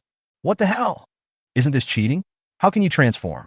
Bayou remembered that Little Green Bean had said before that high-level Howling Moon Silver Wolves could transform into werewolf form freely, while ordinary Howling Moon Silver Wolves could only transform on full moon nights. Today is a full moon night. No wonder the wolves didn't come yesterday. It turns out they were waiting here. Howling Moon Werewolf. Bayou hurriedly looked at the attributes, but he didn't expect it to be so abnormal. The health points increased by 40 points, doubled to 80 points, strength and agility were increased again. The most outrageous thing was the strength, which directly reached 100 points after the night strengthening. There is one more skill, self-healing, but when Bayou thought about it carefully, he realized that for other races, this self-healing was indeed quite abnormal. But for Bayou's undead army, it was a bit useless. What? You can heal yourself? Sorry, I can't die. The wolf leader transformed into a werewolf and used his two big claws to catch each kid with one claw.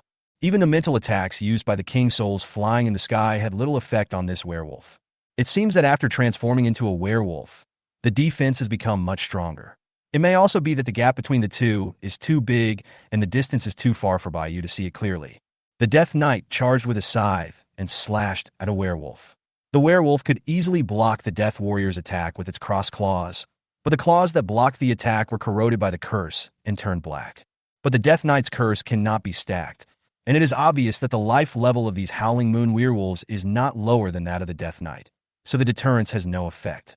The damage caused by the Death Knight was quickly repaired by the werewolf's self-healing skills. The only thing that can work is the corpse poison of the Death Warrior. Through continuous stacking, it can effectively suppress the werewolf's self-healing skills. Damn, this has been strengthened by the Blackwater altar. If it hadn't been strengthened, wouldn't it be a pure target? As the soul attacks of the King's Soul and the ghosts began to overlap and became more powerful, some low-level werewolves also began to be affected. At this moment, the gargoyle in the sky suddenly swooped down, inserted its two claws directly into the body of a werewolf, and then flew high into the sky with it. The gargoyle pushed its two palms outward against each other, and the werewolf was directly cut into two halves and fell to the ground. The werewolf that was split into two halves stopped moving. It seemed that it was beyond the range of its self-healing skill and was completely dead. A light bulb suddenly lit up above Bayou's head. Got it! Bayou cautiously came to the gate of the castle. His left eye flashed blue light, and a magic circle appeared in his eyes. The werewolf corpse in the distance did not change. Bayou. The casting distance is not enough. Seeing this group of werewolves surrounded tightly by the undead, Bayou felt relieved and took a few steps forward. Bayou summoned again. This time the distance was enough. The two halves of the werewolf's body showed a formation exactly the same as the one seen in Bayou's eyes. Then a werewolf made of a skeleton was successfully summoned from inside, and the bone beast werewolf directly killed its former compatriots. The werewolves around were stunned by this scene. The red light in the werewolf's eyes turned into blue fire dancing in his eye sockets. His body was gone, leaving only a pile of skeletons. But he could still stand and even attack. This was simply unbelievable to these werewolves. Bone Beast Werewolf. Growth limit.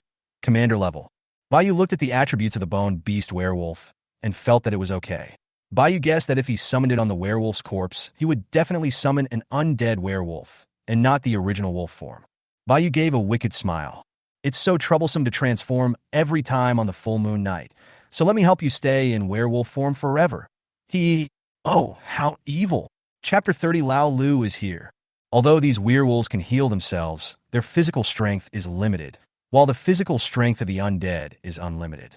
As Bayou continued to summon them from the rear, the number of werewolves became fewer and fewer, and the bodies of the dead werewolves all became enemies of the werewolves. I don't need to say much about which one is stronger, a werewolf of the same level with the dual skills of bloodthirsty and self-healing, or an immortal bone beast werewolf with no skills. The leading werewolf who was fighting with the undead seemed to have finally discovered the sixth one hiding at the back. It was she who made her people become like this. The werewolf leader suddenly burst out with his own little universe and moved flexibly among the undead army. Faced with the undead that he could not escape, the werewolf leader dispersed the undead in front of him with a single wolf claw. The werewolf leader has double attributes and can crush all the undead on the field, but the undead will not die and will only attack the werewolf leader endlessly. In order to grind the werewolf leader to death, the werewolf leader discovered a key person who was suspected to be the leader of this group of undead creatures. As long as he was killed, this group of undead would most likely lose their combat effectiveness immediately. Catch the leader first.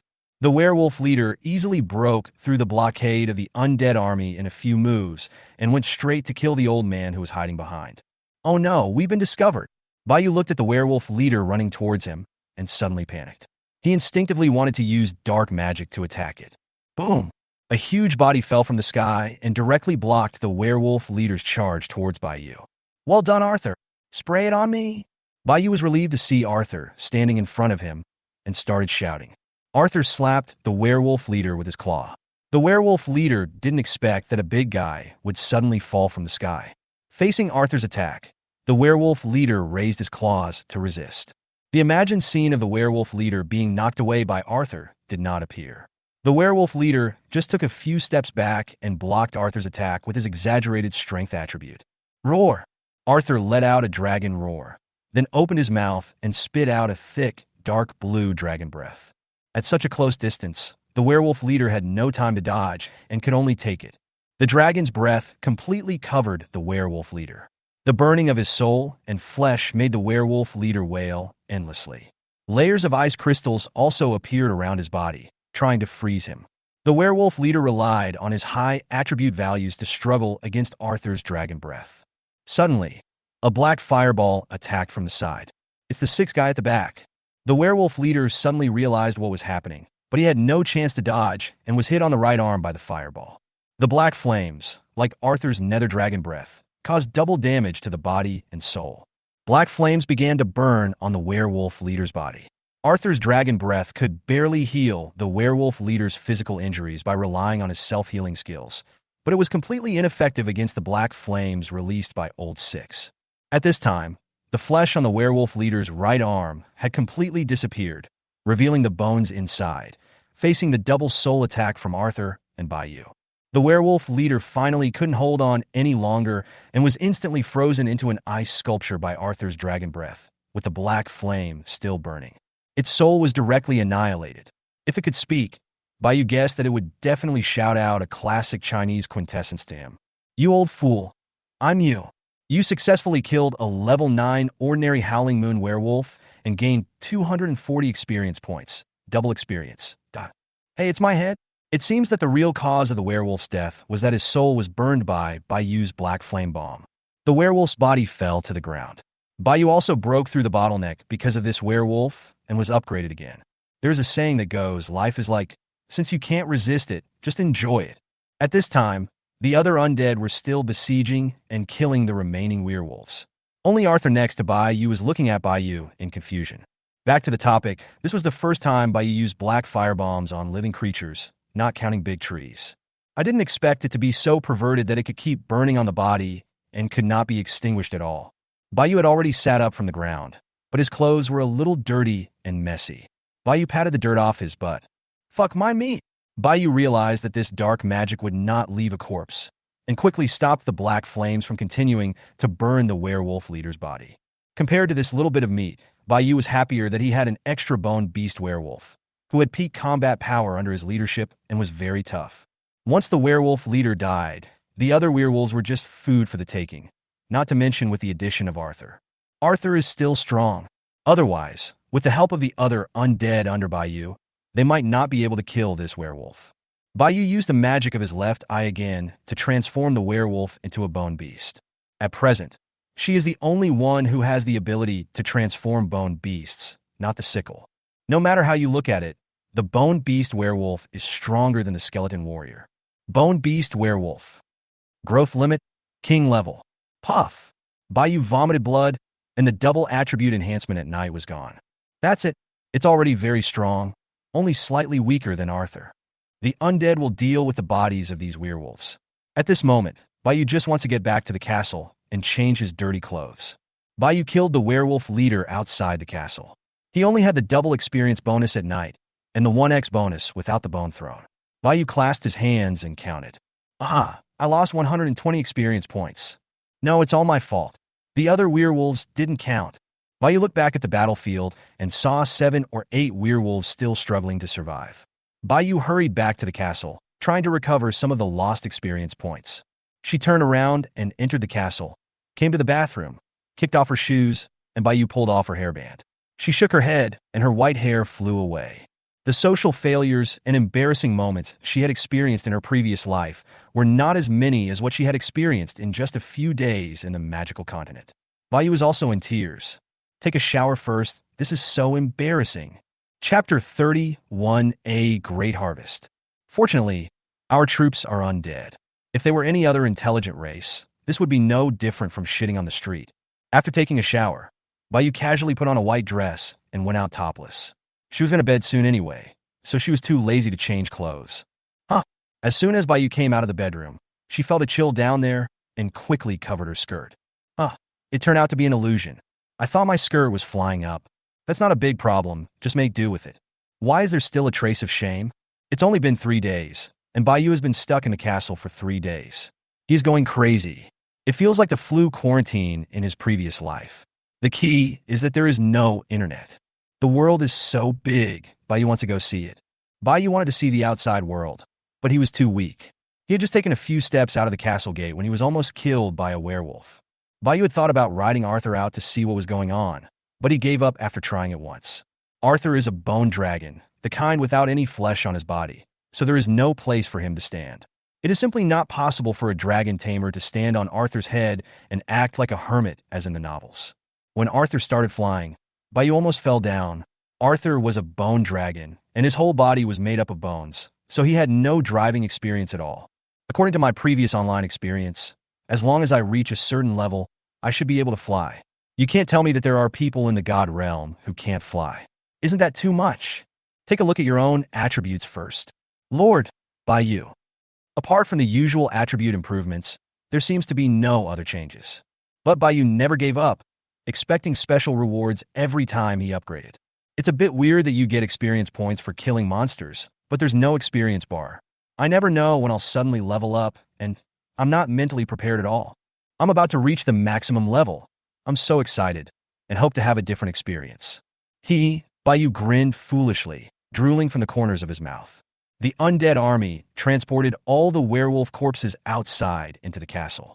Bayu used magic to transform them into bone beasts. They could not be thrown directly into the Blackwater altar, otherwise they would be randomly summoned into other undead. Then Bayu let these bone beasts enter the Blackwater altar again. Bayu discovered that the bone beast should actually be considered a variant of the skeleton. Its enhancement is the same as that of the skeleton, fixed bone enhancement. There's nothing new about this. However, with the addition of more than 30 level 5 bone beast werewolves, Bayu's undead army became stronger. The attributes of this leader wolf are enhanced just like those of other werewolves, with no special changes. Although it is a bit troublesome to be targeted by the wolf cubs in the snowy mountains, it is at least a good thing for Bayu now. The castle's invincible barrier is not afraid of any enemy. As long as they are within the novice protection period, no matter how many come, they are all delivering food to Bayu and can also speed up Bayu's development. Well, I guess no enemies will come. This group of wolf cubs have been completely wiped out. Currently, there are only a few forces around Bayu Castle. As for the goblins, Bayu guessed they don't have the courage. If the frost dragon went crazy and Bayu had no grudge against it, and it came to attack Bayu would have no choice but to activate the turtle tactics and hide inside the castle. The nights are long. Please continue. Hunt if you need to, and upgrade if you need to. How could Bayu miss such a good opportunity of double drop? He must cherish time and make good use of the labor in his hands. Bayu wanted to dismember all these werewolves, as well as the corpses that the undead hunted while Bayu was sleeping this afternoon. Bayu summoned all the animal corpses with a single glance, and in an instant, 80 more undead spirits of level 1 to 3 appeared in the castle. Bayu told them to go into the Blackwater altar to strengthen themselves, and then decompose the corpses. Congratulations to the Lord for successfully decomposing and obtaining. Because it was obtained by the undead hunting in the afternoon, there was no double drop. The harvest was not bad, 1,400 food and 54 magic crystals. The undead porters also brought Bayu 3,000 pieces of wood and 2,000 pieces of stone. Although it was not much, it was better than nothing. Besides, who would complain about having too many materials? Next comes the highlight of the night. There are a total of 36 werewolf corpses, and each howling moon silver wolf is above level 5.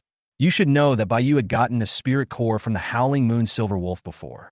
If Bayu's notebook is correct, every wild monster above level 5 will drop a spirit core, so Bayu will directly obtain 36 spirit cores. I got rich straight away. With an excited heart and trembling hands, Bayou's little hand happily clicked on the decomposition button. Congratulations to the Lord for successfully decomposing. Wow, there are surprises as expected. Wait. There are so many surprises. Bayou almost couldn't react. The first thing that attracted Bayou was elite food. What the hell is elite food? Is it different from normal food? The level 5 werewolves dropped elite food, but Bayou had clearly killed a level 6 pangolin and a level 7 soaring griffin before, and they also dropped ordinary food? Strangeness. By the way, Bayou had also killed a level 5 howling moon silver wolf, and it also dropped ordinary food. Bayou seemed to understand. It's because they turn into werewolves that they dropped elite food. I'm smart, praise me. Chapter 32, The Temptation of Elite Food. We've killed more than 30 werewolves plus the double the drops. It's even more exaggerated than the efforts of the previous 3 days. This just proves the saying that instead of working hard to make money, it is better to lie down and count money. This shows the importance of hugging a rich woman. Bayou's rich wives are this group of werewolves. If they came every night, Bayou wouldn't have to work so hard. Normally, a werewolf should drop 20 pieces of food, right? Why did this werewolf drop 19? Bayou. I remember now, part of the wolf's body was burned by Bayou's skill, so only 19 pieces were dropped. Please, I'll really thank you. However, Bayou also discovered that it is not necessary for the above creatures to drop spirit cores, but they have a chance to drop.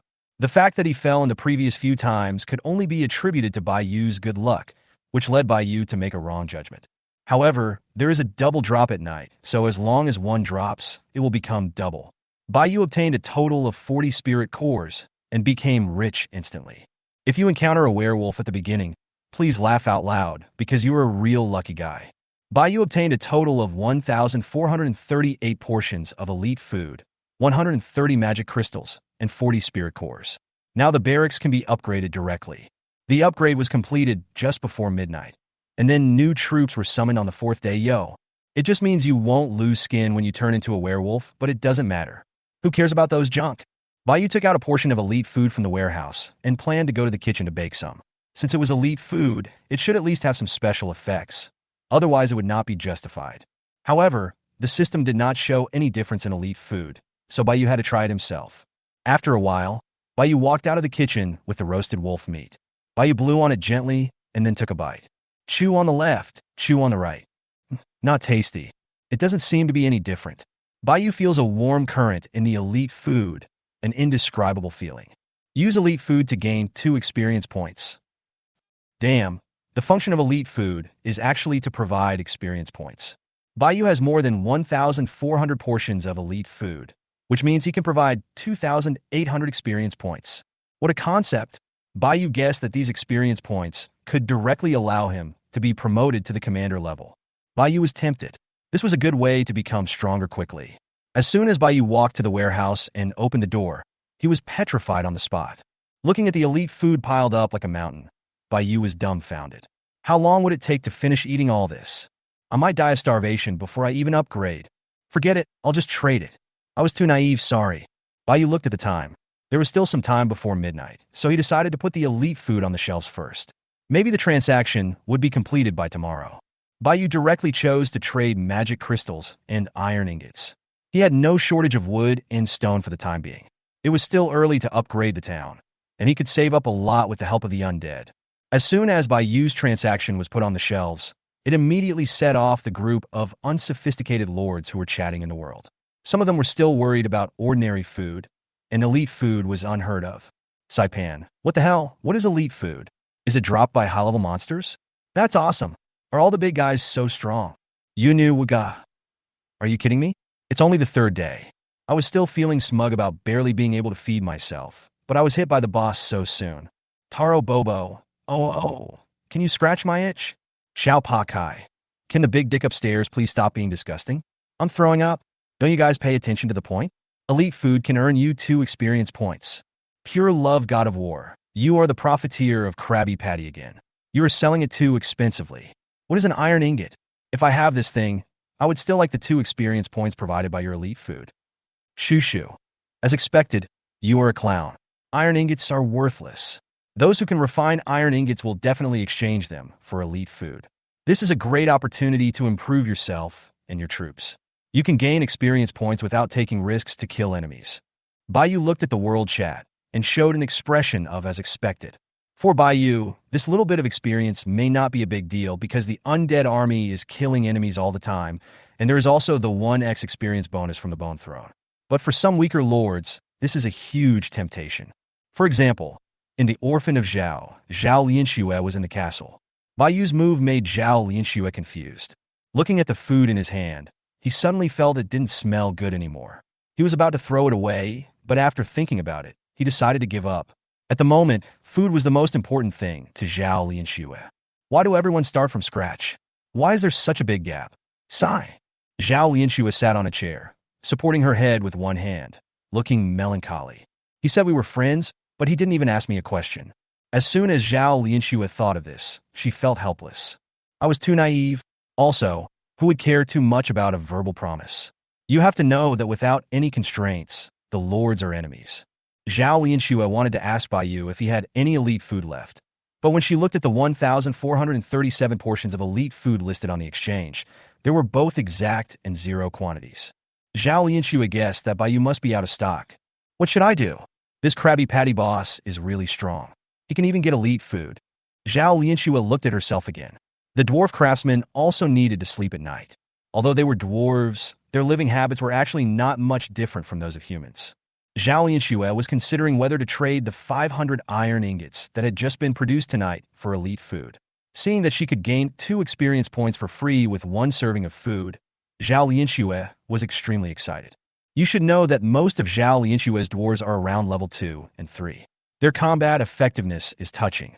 It is simply wishful thinking to level up by killing monsters. But they have no experience in mining stones and refining ores.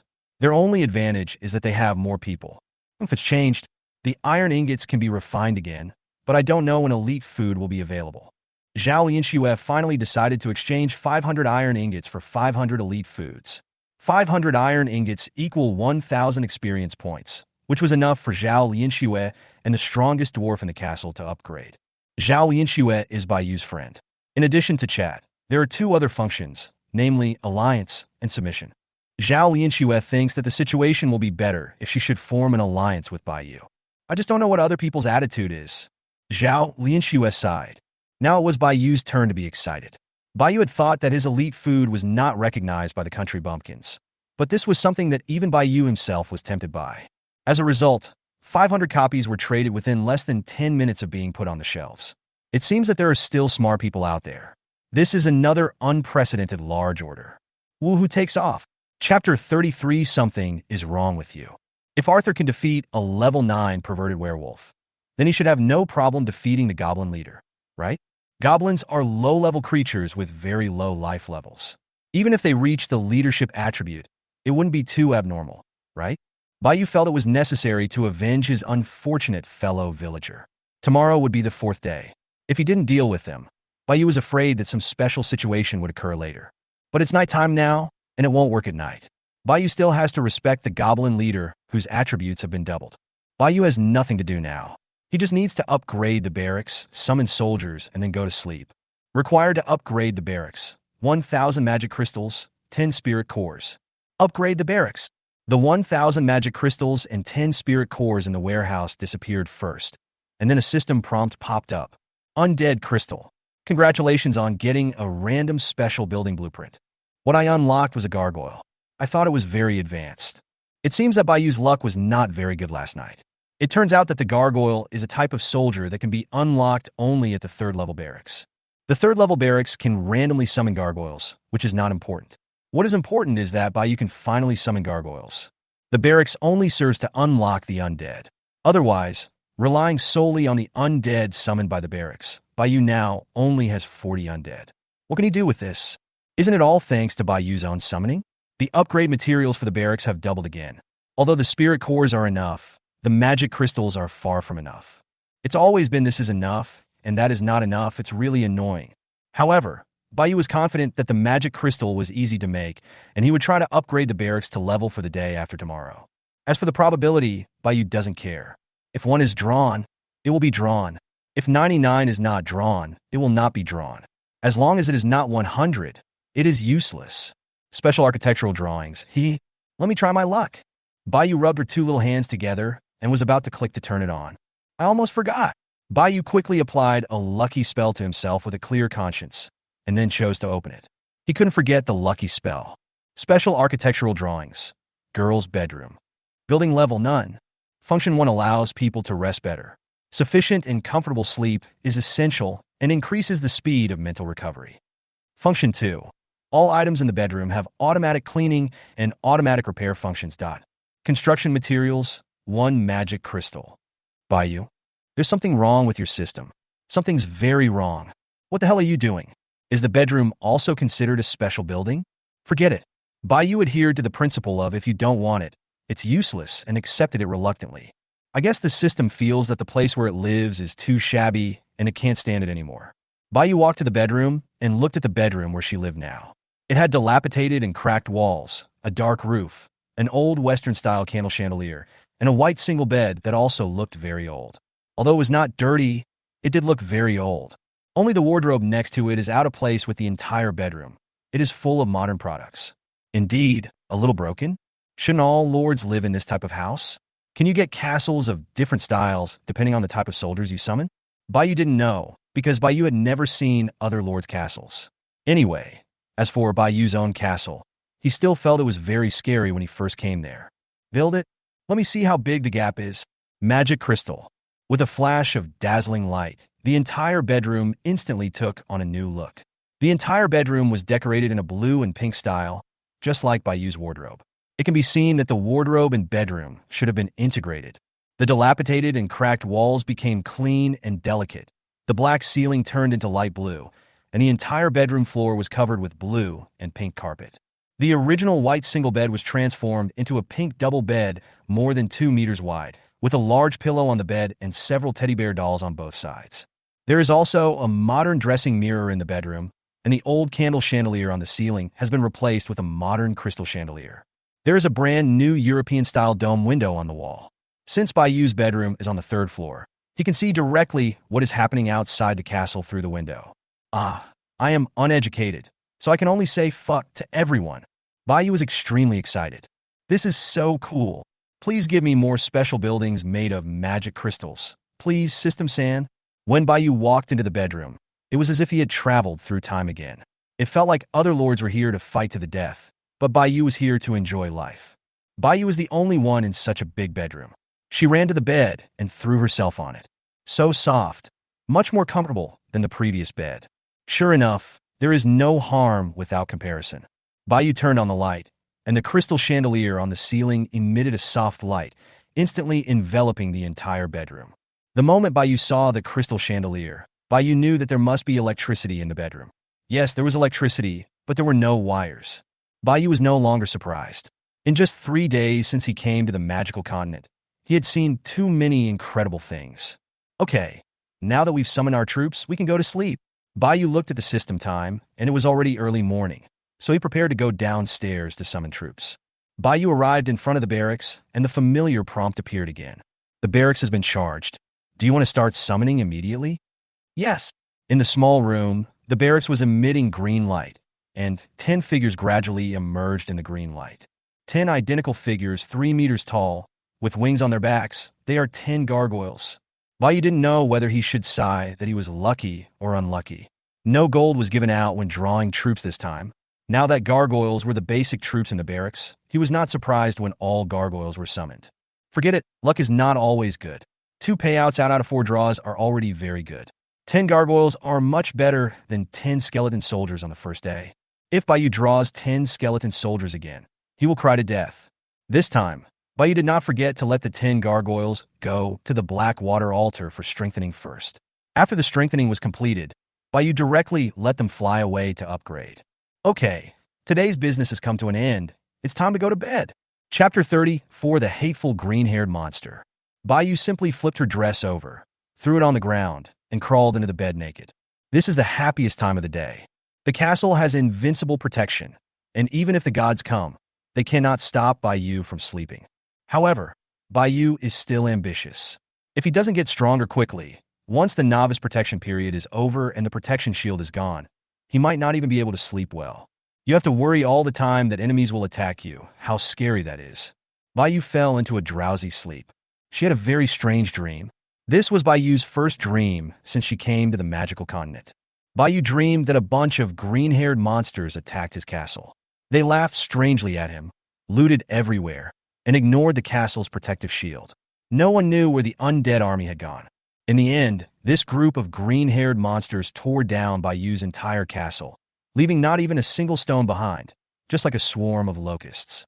Not a single piece of clothing was left for Bayu, who was left sitting alone in the cold ground, hugging her chest and shivering. Ah, I can tolerate my uncle, but I can't tolerate my aunt. Bayu suddenly opened his eyes and found that his castle was still there, and he breathed a sigh of relief.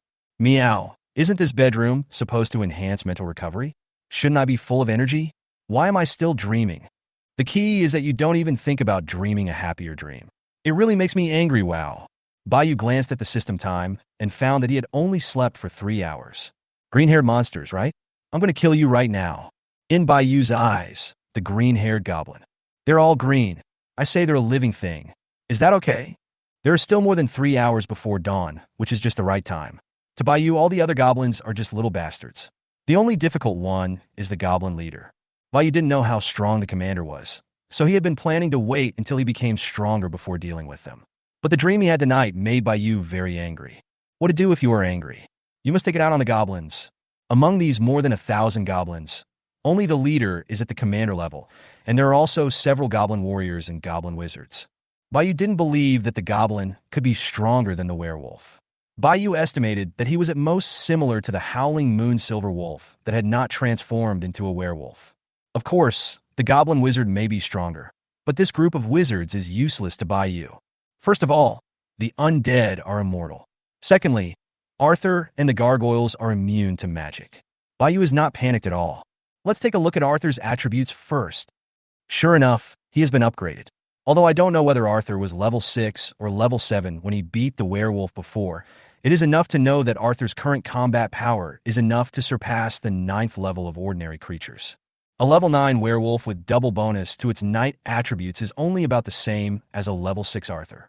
Before, if Bayu was asked to fight the goblin tribe, he would have been a little hesitant.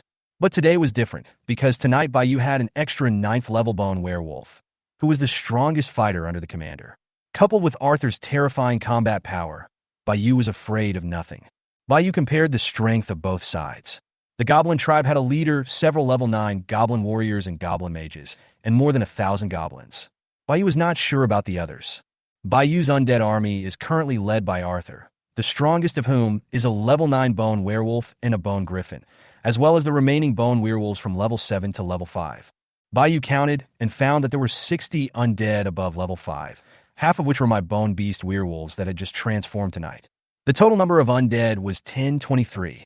Wow, even Bayu was shocked by this number. Bayu remembered that there were only more than 800 undead yesterday. Bayu thought that his undead would be less in number than the goblins, but now it seems so. Today is the day I will avenge my fellow countrymen. Goblins, get ready. It's going to be a sleepless night. Bayu estimated the strength of both sides. Except for the question mark about the combat capability of the goblin leader, the undead army would crush the goblins no matter how you looked at it. Bayu excitedly stood up from the bed, and the quilt was directly changed. The red moonlight outside the window shone on the white scene. Bayu finally reacted when a cool breeze blew in from the window. He quickly jumped out of bed and went looking for clothes to wear. Bayu not only estimated the gap in strength, he also calculated the time. There were still more than 3 hours until dawn. Excluding the time for traveling, these 3 hours were enough for Bayu to eliminate all the goblins. More than 1,000 copies of Double Drop. What a concept, not to mention the dropped items, just the experience points. 2 experience points for a goblin is more than 2,000 experience points, plus double the drop for 1,000 experience points. It's simply terrifying. By then you will reach the maximum level, which is a huge improvement. After Bayu finished the calculation, his eyes turned into a cross and began to shine. I'm rich. I'm rich. My fellow countrymen, just rest in peace down there. I will definitely avenge you. Moreover, there must be other treasures in the goblin tribe. Not to mention, the magic crystals and spirit cores left in the castle after the unlucky fellow died are enough for Bayu to make this deal. If the goblin leader is too strong at that time, just delay until dawn. Once the double attribute disappears, you will have to grind it to death with the goblin leader. Baiyu had never heard that goblins could heal themselves. If the goblin leader is weaker than Baiyu imagined, then the situation will be the other way around. In order to get the double reward, he must kill it before dawn. More than 1,000 corpses can directly double Baiyu's undead army. Baiyu has discovered that the undead army was not grown up by development, but by fighting. The more than 30 werewolves tonight have increased the overall strength of Baiyu's undead army by at least half. If he could absorb the goblin tribe, Baiyu's strength would double. You can obtain supplies, gain experience, and strengthen your own undead army. Baiyu finally understood the core gameplay of the undead, which can be summed up in one word: fight. Chapter 35: Goblin's Lair discovered. Baiyu decided to go and take a look himself. Baiyu found that his dark magic was still very powerful. If Arthur and the goblin leader were in a stalemate, Baiyu could still help.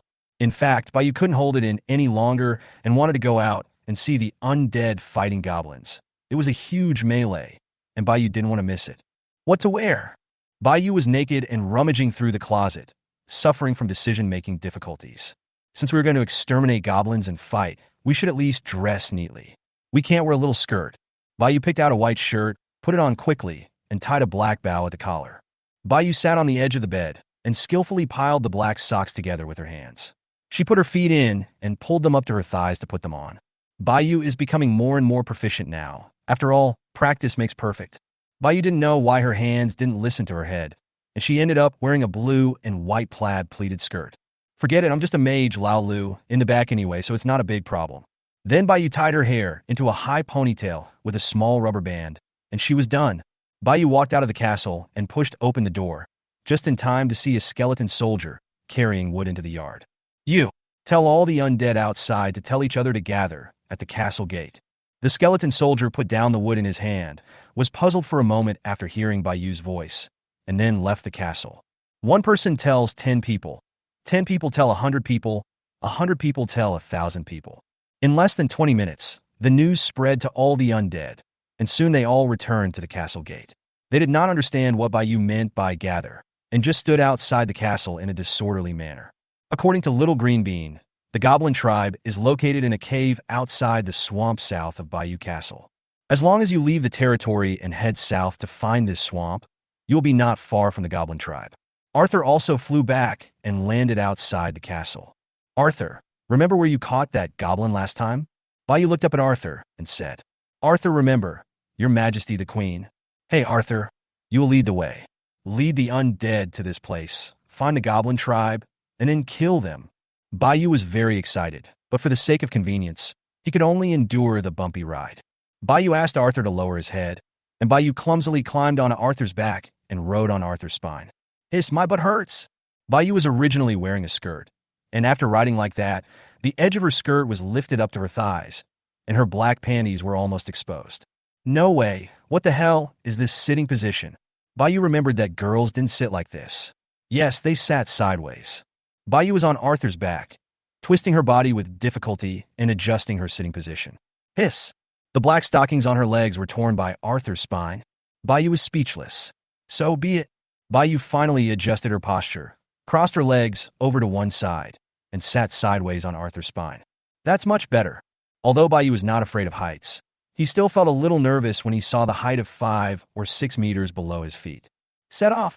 Baiyu sat on Arthur's back, one hand tightly grasping Arthur's spine, and the other hand clenched into a pink fist and raised upwards, shouting, Call! Arthur spread his wings, creating a gust of wind on the ground, and flew directly up. Oops! Baiyu screamed in shock and was almost blown away by the wind. Her heart was beating wildly. Baiyu watched the castle getting smaller and smaller in his sight, and the undead at the castle gate became as small as ants. The gargoyles and ghosts below the castle gate also flew up soon after. To be precise, the ghosts were floating, and only the gargoyles and bone griffins were flying. As for the other undead, they could only run on the ground. Among them, the undead knights and bone werewolves were the fastest, and the skeleton soldiers were the slowest. Arthur carried Baiyu and flew in the front, but he didn't fly very high to avoid being lost by the undead below. Wow! Baiyu was like a little kid who had discovered a new world. He was extremely happy. This was also the first time that Baiyu had been so far away from the castle. From high in the sky, Baiyu also had a complete view of the environment around his castle. If it weren't for the fog in the distance, Baiyu felt that he could even see the lord near his castle. Although the field of vision has widened as they flew, they still cannot see too far due to the fog surrounding them. It is estimated that this fog is also a kind of protection provided by the system to the leaders. Otherwise, it cannot explain why there is such heavy fog every day. Apart from the flying experience that was indescribable, Baiyu had nothing else to complain about.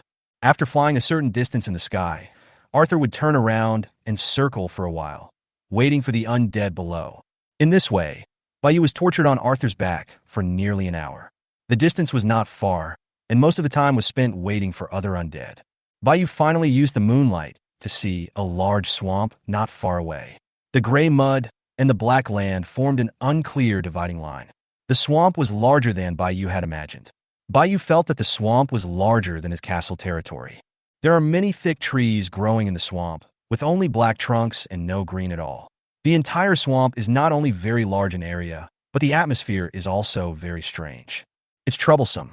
It will be very difficult for the skeletons to cross such a large swamp. If he went around it, Baiyu estimated that he would waste at least an hour.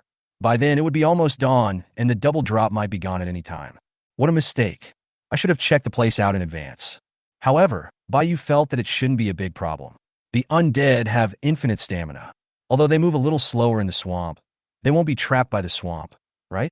Arthur, keep flying. Baiyu wanted Arthur to go ahead and scout out the location of the goblin tribe to facilitate the action later. Arthur, fly higher. Don't let them find you. Arthur increased his altitude and flew directly into the sky. On both sides were black clouds that were rapidly receding, making it impossible to see anything. With Arthur's full flying speed, it took him less than 3 minutes to fly out of the swamp, and then he continued to fly forward for another 2 minutes. Your Majesty, Arthur seems to have seen the cave you mentioned. There is a group of goblins on guard around it. Arthur's eyesight is naturally much better than Baiyu's. Baiyu was almost unable to open his eyes due to the wind, let alone taking the time to observe the situation below. Well done, Arthur. Remember this location. Let's fly back and gather the little ones here to destroy their lair. Based on Arthur's flying speed, Baiyu estimated the distance. It would take the undead about 40 minutes to cross the swamp. The swamp was wide, but not too long. Chapter 36 Suit. Soon Arthur flew back with Baiyu. At this time, the undead had already begun to cross the swamp. Arthur has been hovering in the sky with Baiyu on his back, observing the situation around him. Half of the combat power to destroy the goblins still depends on the bone beasts and werewolves. Unfortunately, the bone beasts and werewolves cannot fly, so they can only wait for them to cross the swamp. The skeleton soldier walking at the front of the swamp below stepped on a branch on the ground. Suddenly, the swamp ground began to shake, and the surrounding branches twitched wildly. A huge tree monster made of black wood in the swamp crawled out. It had 4 limbs, and each limb was made of thick wood. The tree monsters are larger than all the undead except Arthur. The tree monster that crawled out must have been alarmed by the skeleton soldier and raised its tree claws and smashed towards the skeleton soldier. The skeleton soldier's body was instantly shattered and his bones flew everywhere. What the hell is this?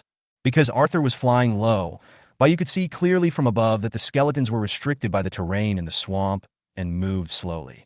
In contrast, the huge body of this tree monster did not seem to be restricted by the swamp. The tree monster began to attack the group of invaders, and soon the bodies of several undead were broken up and were slowly gathering together. This monster is obviously a high-level monster. Baiyu skillfully wanted to check the information of this monster, but found that it was not in the castle territory at all, so its function could not be used. Never mind, I'll beat it first. I can't let this thing stop me from avenging my compatriots. You know, Baiyu has always had deep feelings for his compatriots. Real. Arthur, kill it. Arthur received Baiyu's order and leaned down directly. Oh my, slow down, slow down. Every time such a big move happened, Baiyu was not mentally prepared at all. Arthur breathed a breath of dragon onto the tree monster's huge body. With such a large body, it was destined that its reaction would not be too fast. But the tree monster's body was not completely frozen, perhaps because it was too big. Instead, Arthur's dragon breath made it go berserk. Countless branches instantly extended from the thick wooden limbs and stretched out madly towards the surroundings. Baiyu observed the ground. Only the 9th-level bone beast werewolf managed to block the tree monster's attack, but his body also flew out. The bodies of the rest of the undead were all shattered. Commander level. Moreover, it is a commander level item with double attribute bonus at night. Only the commander level has this strength and can block Arthur's dragon breath almost intact. Little Green Bean didn't tell me there was a commander level tree monster in the swamp. Damn it, I got fooled by it. Since tree monsters should be afraid of fire, right? It's the queen's turn to appear. Arthur, get closer to it. When Arthur swooped down near the tree monster, Bayou raised his hand and fired a black flame bomb. Then Arthur carried Bayou directly into the sky to avoid the tree monster's attack. It feels like a bomber. The black flame bomb hit the tree monster's forelimb, creating a big hole in it, and the flames burned fiercely at the edge of the hole. Almost 2 seconds later, the tree monster's forelimbs broke apart. Without the support of its forelimbs, the tree monster fell directly into the swamp, and the fallen forelimbs were directly burned to ashes. It seemed that his dark magic was very effective against the tree monster. Even Arthur's dragon breath had no effect on its body. As a result, Bayou's black flame bomb directly burned the tree monster's forelimbs. Scored twice. 3 variations on plum blossoms. For good things coming.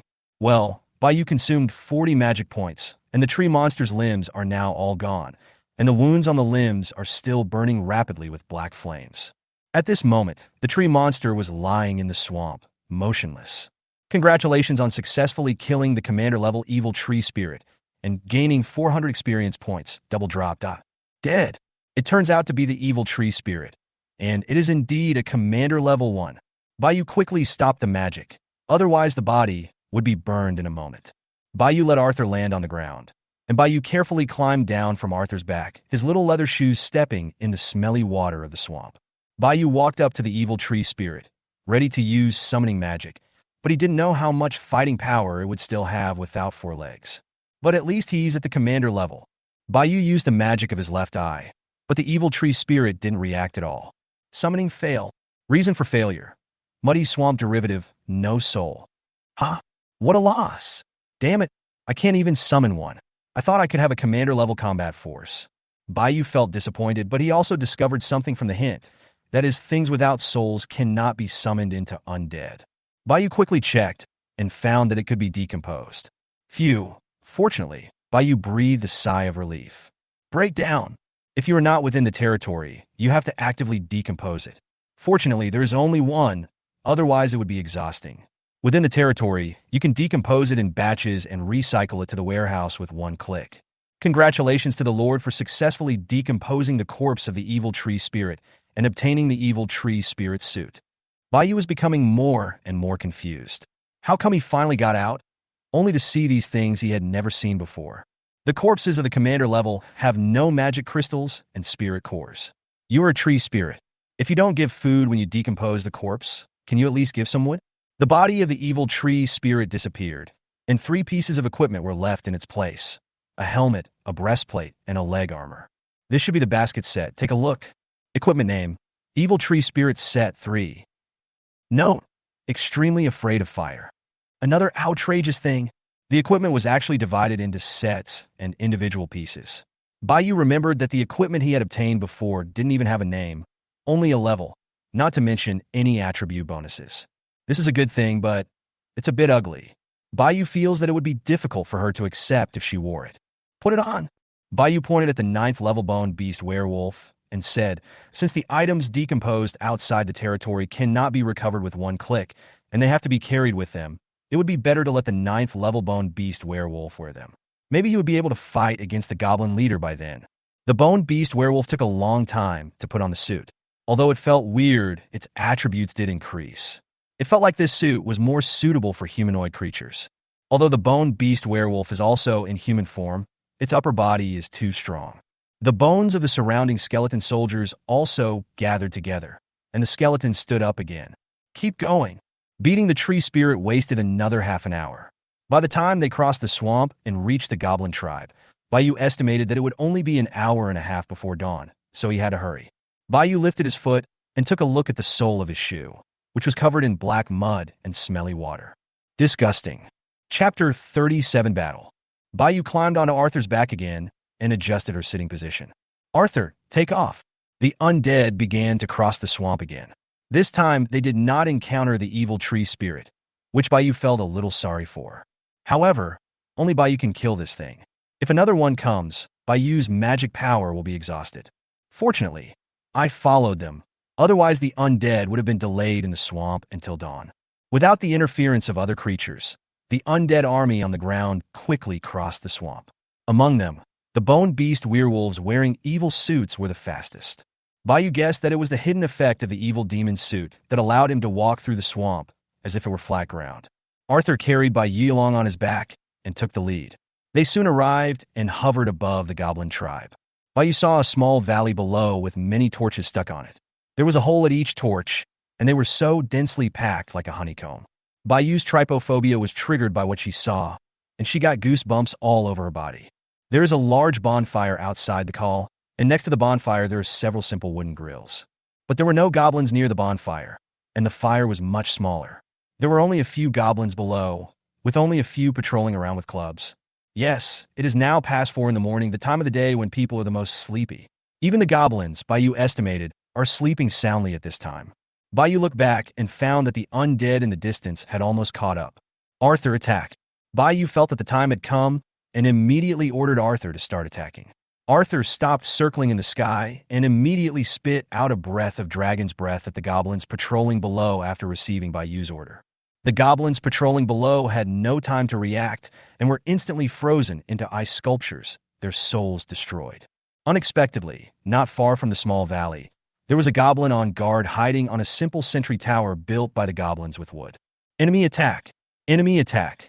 The goblin immediately screamed in panic. Arthur landed under Bayou's command. Bayou climbed down skillfully, turned around, and jumped onto a gargoyle. The gargoyle was 3 meters tall, so Bayou had no problem lying on it with his entire body. In order not to hinder Arthur's battle, Bayou specially selected this gargoyle as his mount. The gargoyle flew up cautiously. It knew that one day it would be able to carry its queen on its back. It could brag about this to other gargoyles for the rest of its life. The gargoyle was half bent over. Bayou grabbed the gargoyle's neck with both hands and lay on the gargoyle's back in a prone position. After the goblin's screams were heard, the entire valley began to shake, and all kinds of goblins began to pour out continuously. The most common goblins can only hold weapons such as sharpened wooden spears and sticks in their hands, and some goblins also hold torches in their other hands. The slightly more advanced goblins held some bone weapons and some simple combination weapons in their hands, such as a wooden stick inlaid with many beast teeth, turning the stick into a mace. There was a vibration at the entrance of the largest cave in the valley below, and then a 2-meter-tall, sturdy goblin holding a bone club rushed out from it. Bayou saw that this goblin was the leader of this group of goblins. "Damn it, who are you talking bones?" The furious goblin leader looked at the enemies that kept appearing in the sky and around him, and roared at his surroundings. Behind the goblin leader were 4 goblin mages and 6 goblin warriors. The only goblins who could stand so close to their leader must be those goblins. Dragon, dragon! Some timid goblins saw Arthur's huge body and realized that he was actually a dragon. Although it was a bone dragon, the dragon's might was enough to intimidate these timid goblins. It just so happened that the goblins all ran out of the cave, saving Bayou from having to send the undead to kill them one by one. The surrounding undead armies were also gathering here. Among them, the above undead, including the undead knights, have already arrived. The only ones left are some skeleton soldiers and zombies. However, the distance is not very far, so it is not a big problem. Hostage, kill him! Bayou waved her hand, and instantly countless ghosts in the sky rushed down, like hundreds of ghosts parading at night. Arthur also moved and flew into the sky. These goblins had basically no means of anti-aircraft attacks, except for a few goblin mages. Arthur almost massacred these goblins in the sky. The undead on the ground also heard Bayou's order and rushed towards the goblins. In an instant, a melee broke out between more than 1,000 goblins and more than 1,000 undead. The goblin mages waved their staffs. As the only goblins that could attack from a distance, their main target was the undead flying in the sky. One after another, fireballs were emitted from the goblin wizard's staffs and flew towards the sky. At this moment, the night was also illuminated by the goblin wizard's fireballs, like fireworks. The fireball hit the ghost and went straight through its body, having no effect at all. The goblin mages didn't understand what was going on and could only change their target. Arthur was circling in the sky, and his huge body made him the biggest target of attack by the goblin mages. Fireballs flew towards Arthur, But the moment the fireballs touched Arthur's body, they only produced some smoke. Arthur flew out of the smoke unscathed, and the goblin mages were confused again. The Bone Griffin was the most unlucky among the Air Force. The other Air Force members either had no corpses or were immune to magic. Only he was hit by a fireball and instantly torn into pieces. Suddenly, a goblin wizard below discovered a gargoyle flying motionlessly in the sky not far away, and it seemed to be carrying a human on its back. The goblin wizard's staff flashed red, and a fireball flew straight towards Bayou. Just when the fireball was about to hit Bayou, another gargoyle flew out and blocked the fireball with its body, and the magic power was absorbed by this gargoyle. Goblin Mage? The Goblin Mage couldn't believe it and thought he was dreaming. So the fireball technique I practiced so hard is a joke? The Goblin Mage's fireball had no effect on any of the enemies in front of him, which made him fall into deep self-doubt. Meow, you little bastard, you're trying to sneak attack me. Although the Goblin leader is at the commander level, his size is not as big as the Bone Beast Werewolf. At this moment, the Bone Beast Werewolf is wearing an evil suit and fighting with the Goblin leader, and can barely fight with the Goblin leader for a while. If the Goblin Chieftain didn't have double attribute bonus, Bayou felt that it would be difficult for the Goblin Chieftain to defeat the Bone Beast Werewolf, which only had the attribute bonus of a suit. It seems that I overestimated them. Chapter 38, Killing the Goblin Leader. As more and more undead arrived, the goblins began to lose their hold. Only a few goblin mages and goblin warriors in the center of the venue were still struggling to hold on. Likewise, goblins are no match for the undead. Arthur could freeze dozens of goblins instantly with a casual breath of dragon, and then turn around and swoop down towards the goblin leader below. Arthur's huge skeleton fell directly from the sky, and the huge inertia carried Arthur's powerful claws directly onto the goblin leader. The goblin leader and the bone beast werewolf that was fighting with him were directly smashed away by Arthur. Good job, just like that, hit it hard for me. Bayou shouted loudly on the back of the gargoyle, cheering for Arthur. The goblin leader was stunned by the claw that fell from the sky. He saw stars and lay on the ground for a long time before he reacted. Ah! The goblin leader stood up, pounding his chest with his fists and howling in anger. The bone werewolf on the side, protected by the evil suit, did not let its bones fall apart. It stood up first and rushed towards the goblin leader. At this time, the goblin leader was still howling angrily and didn't notice the bone beast werewolf rushing over. In an instant, green juice spurted out from the goblin leader's body, leaving 4 deep wounds on the bone werewolf that were visible to the bone. Fortunately, the goblin leader reacted quickly and protected his neck. Otherwise, he would have died instantly. The goblin leader stopped howling foolishly. He was almost mad at the werewolf for being so unsportsmanlike as to bully a 60-year-old comrade of his by tricking and attacking him. Big Green Bean, watch out! The goblin leader heard the voice, which was a human female's voice, clear and pleasant, and quite nice to hear. The goblin leader looked in the direction of the sound and saw a black fireball flying towards him.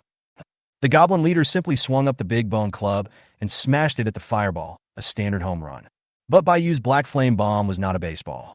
The flame directly shattered the goblin leader's big bone stick. The fireball also splashed everywhere under the goblin leader's home run, instantly forming a black firework. Seeing this, the bone beast werewolf and Arthur quickly retreated, fearing that they would be splashed by the black flames. The goblin leader in the center was not so lucky. The flames splashed on its feet and arms, making it feel in piercing pain immediately. The goblin leader hurriedly tried to extinguish the strange flame. When the bone beast werewolf and Arthur saw the goblin leader being burned by the flame, the bone beast werewolf turned around and left, choosing to attack other goblins. Arthur also flew up directly to avoid being affected. The goblin leader was confused. No matter what method he used, he couldn't put out the fire. Stepping on it, burying it with dirt, and spitting on it were all useless. The fire continued to spread. The goblin leader rolled on the ground in pain. At this moment, he wished he had a knife to cut off his hands and feet with one stroke. Then he would be fine. The flames kept burning the body of the goblin leader, and it began to rampage in the battlefield between the goblins and the undead. The undead were frightened and fled one after another, while the goblins were confused and accidentally hit by the goblin leader, and the flames instantly completed the relay. Then, the goblin burned by the black flames began to yell and rush around like their leader. The other goblins around finally realized something was wrong and started to riot. Suddenly, the battlefield was in chaos. Wherever the goblin burned by the black flames went, other goblins and undead fled in all directions. Some low-level goblins, due to their weak souls, were quickly burned to ashes. It's coming, let me go. Bayou felt that the goblin leader would be burned to death in a short while. Now most of the goblins were dead or injured, and Bayou had not yet upgraded. Bayou felt that as soon as the leader died, he would definitely upgrade. Bayou didn't want to experience this feeling in the sky, let alone on the back of a gargoyle. The black flame bomb just now was cast by Bayou using a sickle. Once the goblin leader dies, he will immediately turn into an undead. He will not die only after being completely burned. Bayou will feel that it is almost done when it is halfway burned, so he will stop the magic and leave part of the corpse to decompose. Goblin corpses will not drop food when they decompose, and other items besides food will not be reduced due to the degree of damage to the corpse. For example, a goblin will drop one magic crystal by default. Even if Bayou burns it until only a toe is left, it will still drop a magic crystal. If it was a pigeon corpse, and Bayou burned it until only a leg was left, then the 5 portions of food that were originally dropped might become just 1 portion. Bayou fell to the back of the battlefield and continued to observe the developments on the battlefield. No one was taking care of the goblin leader at this time. One of its legs had been burned off, so could no longer run around, which made the other goblins breathe a sigh of relief. Wait, your leader is almost dead. What do you mean by sighing with relief? Seeing that the goblin leader stopped running around, a goblin wizard wanted to step forward to rescue his leader, but the black flame was so strange that even the goblin wizard, who was always proficient in magic, fell silent. The goblin wizard raised his staff, and flames condensed above the staff, gradually gathering into a fireball. Call out! The goblin wizard threw a fireball directly at the goblin leader who was about to die. Goblin chief. Bayou was stunned, and then he reacted. Old man, you want to steal someone's head, right? Bayou raised his hand and threw another black flame bomb. As Bayou used it more and more times, he became more and more proficient at it. The black fireball flew straight towards the goblin mage. At this time, the goblin mage's eyes were still on his leader, thinking about how to save his leader. The goblin leader tilted his head to one side, just in time to see the flying black flame bomb, and pointed his other intact arm tremblingly to the back. The goblin mage was puzzled and looked back. The goblin wizard was so frightened that he dropped his staff aside and quickly crawled away. The pupils of the goblin leader gradually dilated, and he was terrified. I asked you to block it, but who told you to run away? The black flame bomb successfully hit the dying goblin leader. Congratulations to the Lord for successfully killing the commander-level goblin and gaining 400 experience points, double drop. A light blue ball of experience emerged from the goblin leader's body and floated towards Bayou. Finally died. Goblin is goblin. It can only do these 2 things because of the double attribute bonus at night. The experience ball flowed into Bayou's body, and Bayou only felt that his experience value had exceeded a critical point. It's time to upgrade. Chapter 39 Rest in Peace. Fellow countrymen. The familiar feeling came again. Bayou had already sat aside and was ready to welcome it. Once the goblin leader died, the other goblins were surrounded by the undead, and there were basically no enemies that could threaten Bayou. Why does it have to be like this every time I break through? Damn it. Well, everything is for the sake of becoming stronger and surviving. It's not me who is wrong. It's this world. It's all this dog's fault. Every time Bayou levels up, he can't help but look at his attribute panel to feel the joy of increased strength. Lord, Bayou. The attributes have been upgraded, and Bayou has finally made it, barely not being a cannon fodder. Although Bayou's current attributes are not the highest, his level is definitely the highest. Of course, except for the commander level 1 who is about to appear. The goblin leader was killed by Bayou using the black flame bullet cast by the Judgment Death Scythe and automatically transformed into an undead after death. Bone Goblin? Bayou hurriedly shook his head. He felt that it was not going to work. Just taking the goblins and skeleton soldiers as examples, the goblins were not as powerful as the skeleton soldiers. It would be a huge loss to transform them into bone beasts. It's better to just let everything go. What if the corpse of the goblin leader summons a commander-level gargoyle? The black flames burning on the goblin leader's body had been extinguished by Bayou just now. Black smoke was coming out of the body, and a black magic circle was lit under the goblin leader's body. A large wing emerged from the formation first, and Bayou was delighted to see it. As expected, it's what you think. It really is a gargoyle. Bayu discovered that the gargoyle was different from other undead spirits and could not change its job and undergo some kind of transformation. Perhaps it was just that it only had this one form? As Bayu's first commander-level smart creature, its attributes still need to be looked at so that it can be compared with Arthur and have a clearer understanding of Arthur's combat power. Gargoyle. The power of? You know, Arthur at level 7 has 70 points. Is the gargoyle too weak? No, it's Arthur who is too strong. Arthur is a being who can become a god. How can he be the same as these ordinary undead ghosts? When the time comes, let the gargoyle enter the Blackwater altar to strengthen it, and each attribute can be increased by another 5 points. The more they fought, the more undead there were, but the fewer goblins there were. With the addition of the commander-level gargoyles, the few goblins that were left holding on soon went to meet their brothers and sisters. At this moment, in the endless east that was obscured by fog, the sun slowly revealed a little outline, ushering in the dawn of the magical continent.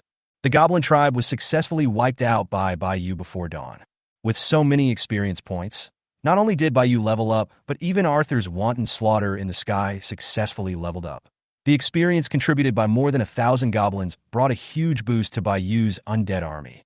Skeleton Dragon King, Arthur. Arthur is also level 8.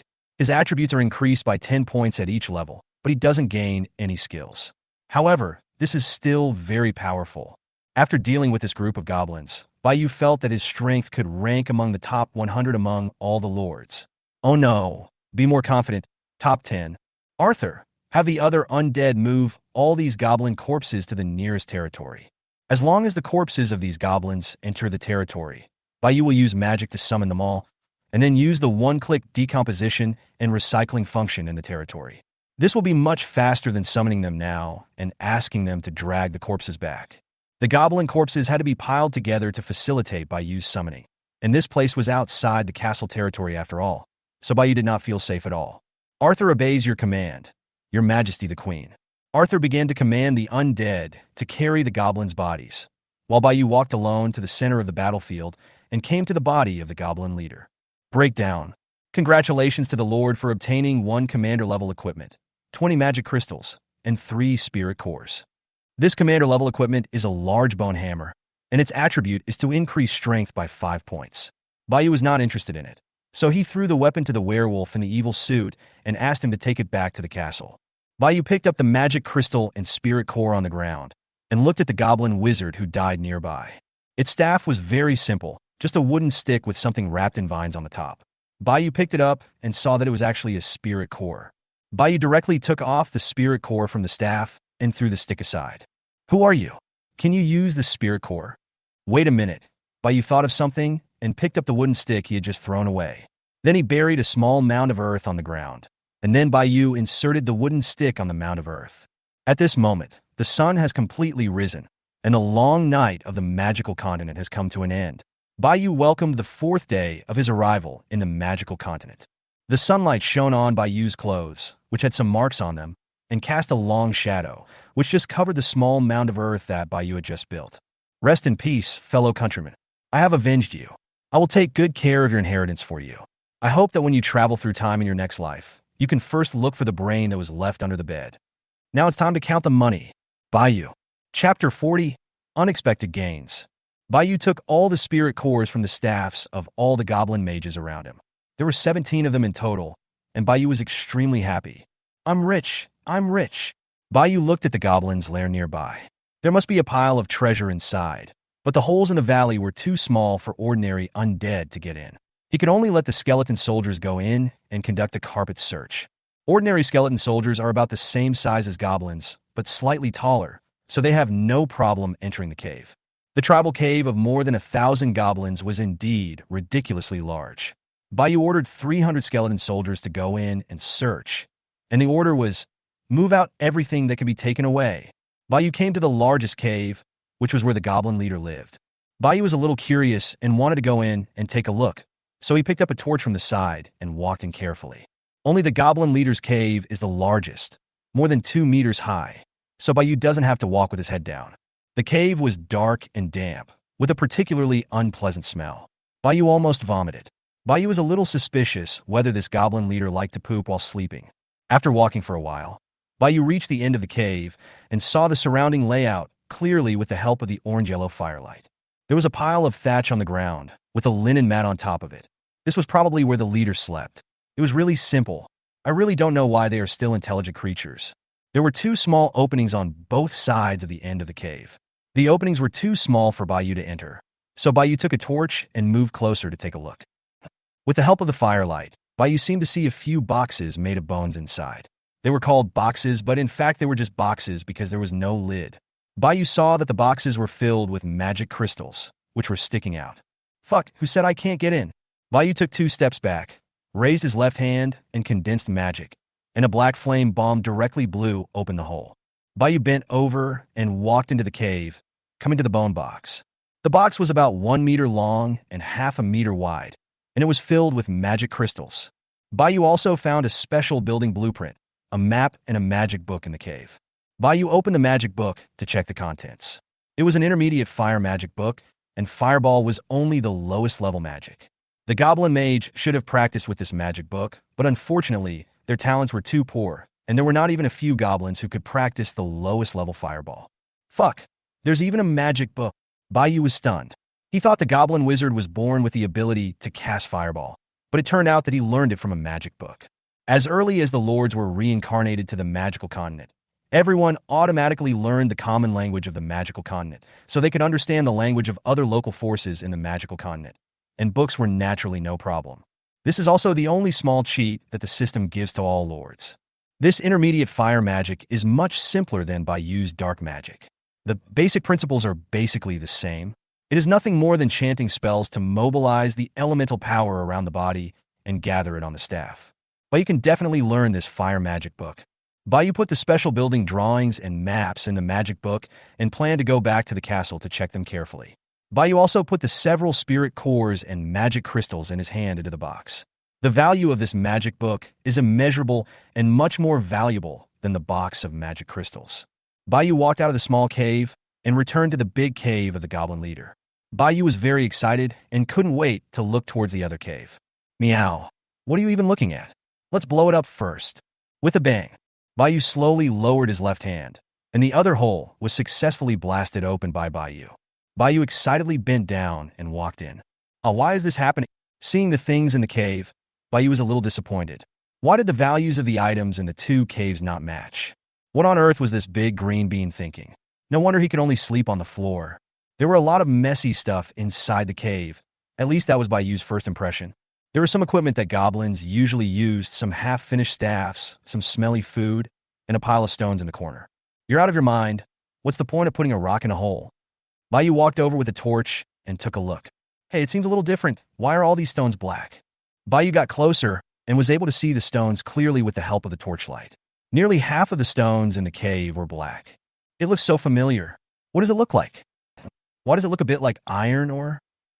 It can't be iron ore. Where do the goblins get so much iron ore? They don't know how to smelt ore. Forget it. Never mind. Bayou retreated from the cave and walked out quickly. When he came outside, Bayou took a deep breath of fresh air. It was really suffocating inside. Apart from the enhancement of the Undead army, the biggest gain from this battle should be this magic book. Bayou ordered several skeleton soldiers to go in and carry out all the things just now, while Bayou himself was responsible for supervision outside. The skeleton soldiers worked hard for nearly an hour before they successfully emptied the goblin cave.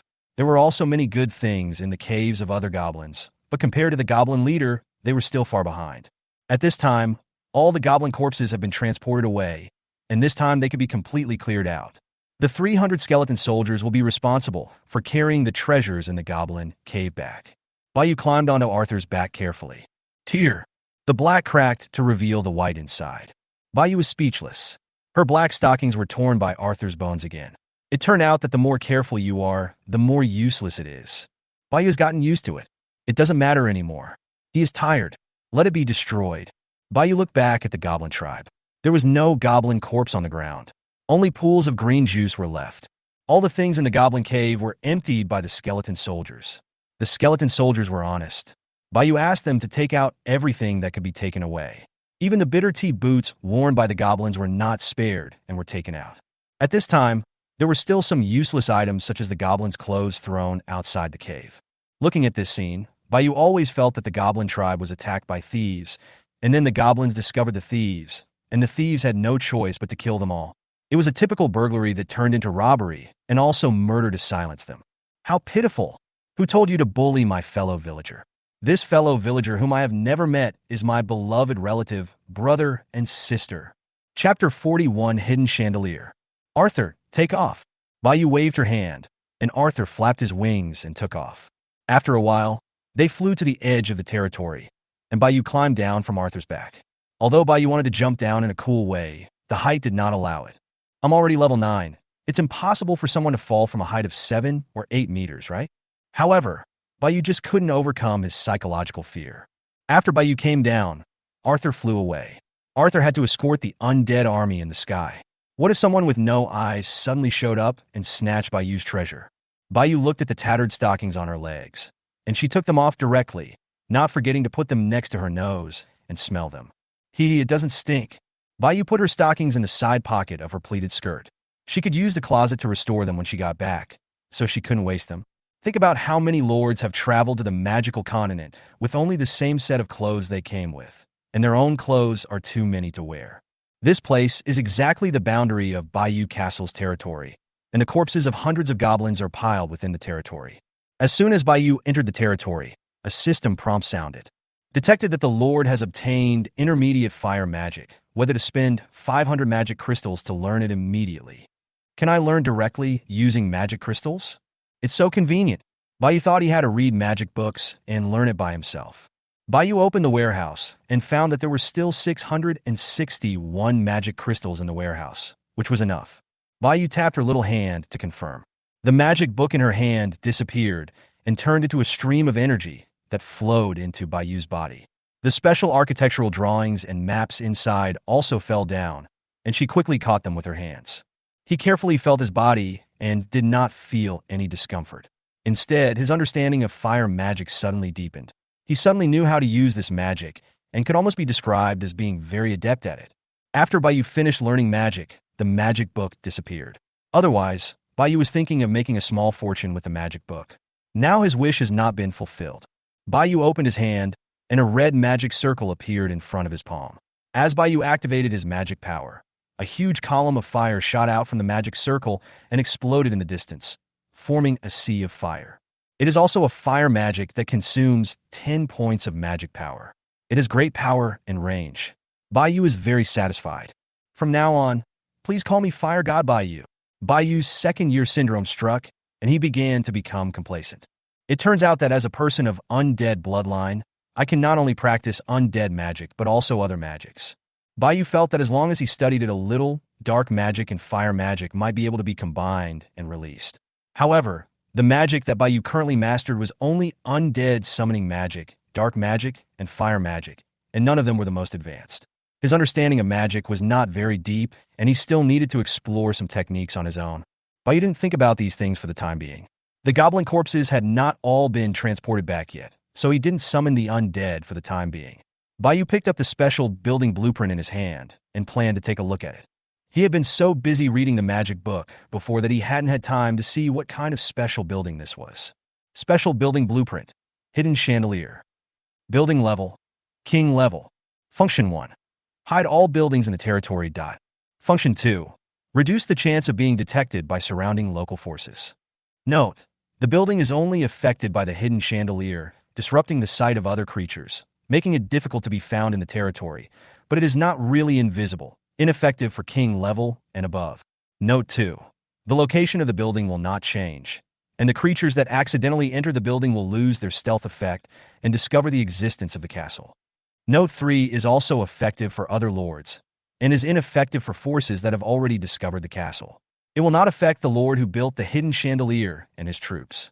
Construction materials: 10 wood, 5 stone, 100 magic crystals, 10 spirit cores. This auxiliary building is quite interesting. It can actually hide the castle. Bayou read the meaning of the notes and knew that the castle would still be hidden even for creatures that broke into the territory. Unless they came near the castle, they would not be able to find the castle. Preventing other creatures from discovering your castle from a distance can effectively reduce the attention of surrounding forces, thus saving a lot of unnecessary trouble. Moreover, not many materials are needed, and Bayou just happens to have them. These little green beans are really lucky. Put up. The supplies in the warehouse disappeared in an instant. This place was still some distance away from the castle.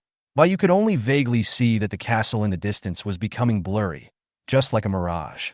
Other changes can only be observed after Bayou returns to the castle. During the time that Bayou was experiencing magic and building special buildings, the undead brought back all the remaining goblin corpses. The skeleton soldiers at the back who were responsible for carrying supplies were moving too slowly, and Bayou estimated that he would have to wait for a while. The undead piled the goblin corpses into two small hills. Bayou stepped back, his left eye flashing a faint blue light. In an instant, a huge gray magic circle emerged from under the two hills of goblin corpses. Undead spirits began to crawl out of the magic circle one after another, and Bayou persisted despite the headache. As expected, summoning more than 1,000 undead at once consumed too much mental energy. Even Bayou's attributes found it a little too much to handle. It took a full 5 minutes to summon all the undead.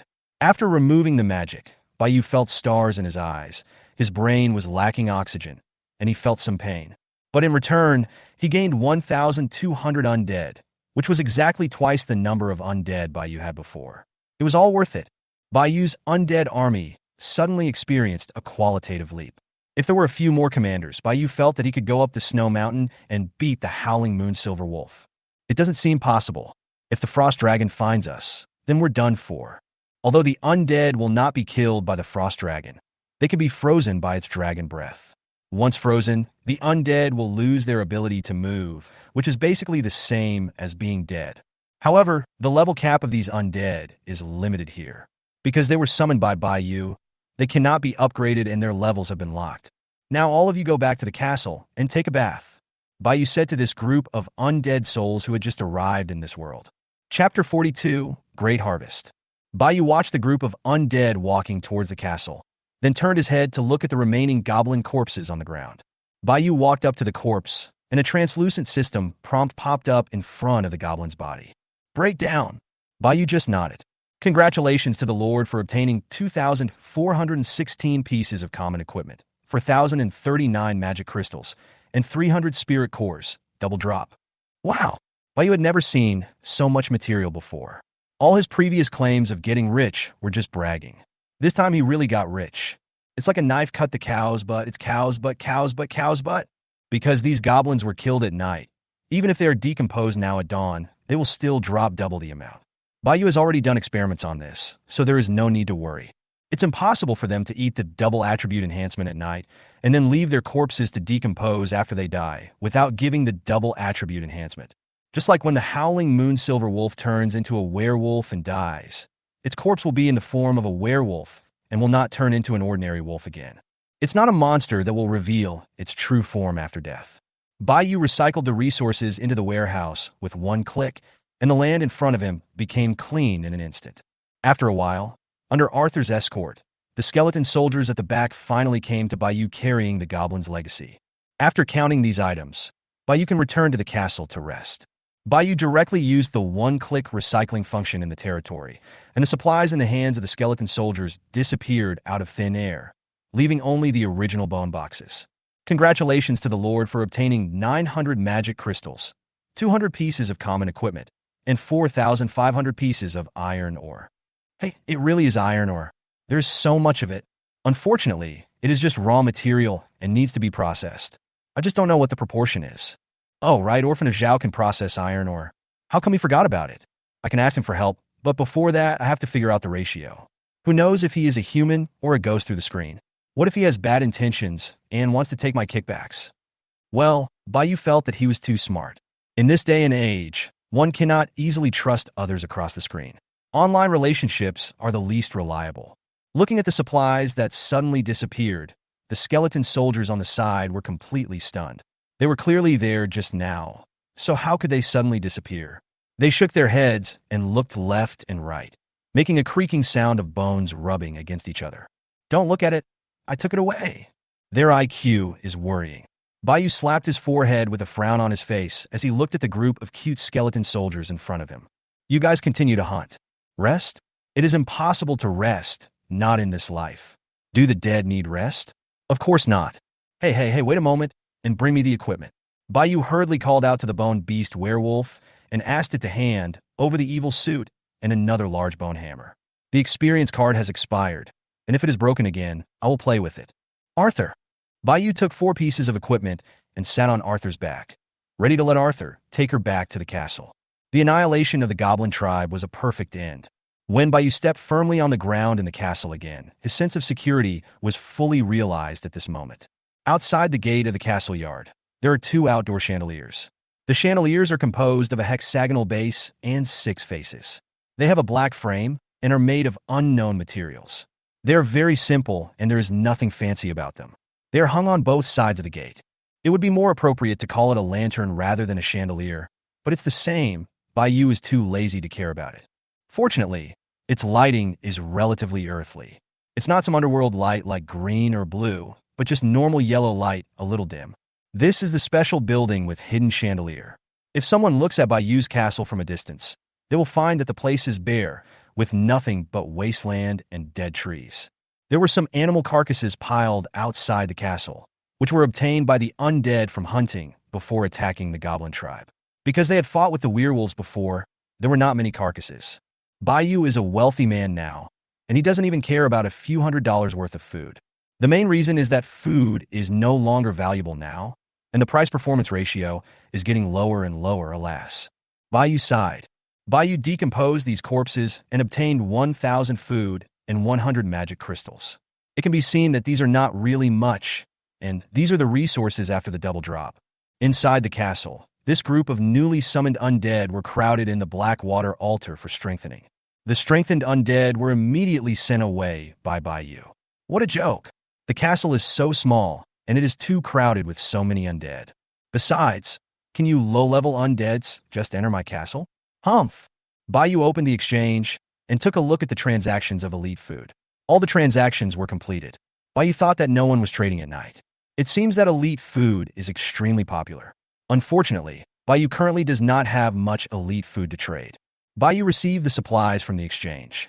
Congratulations to the Lord for successfully trading and obtaining 874 magic crystals and 1,000 iron ingots. After making a small profit, Bayou looked at other orders in the exchange. Most of them were still food transactions, but now most of the lords were selling food, and there were very few lords buying food. Moreover, Bayou discovered one thing, that almost all orders could be traded with magic crystals, and magic crystals seem to be showing a tendency to become the common currency among the lords. Bayou looked at the 6,000 magic crystals in his warehouse. The corners of his mouth slowly rose, and he transformed into a crooked-mouthed dragon king.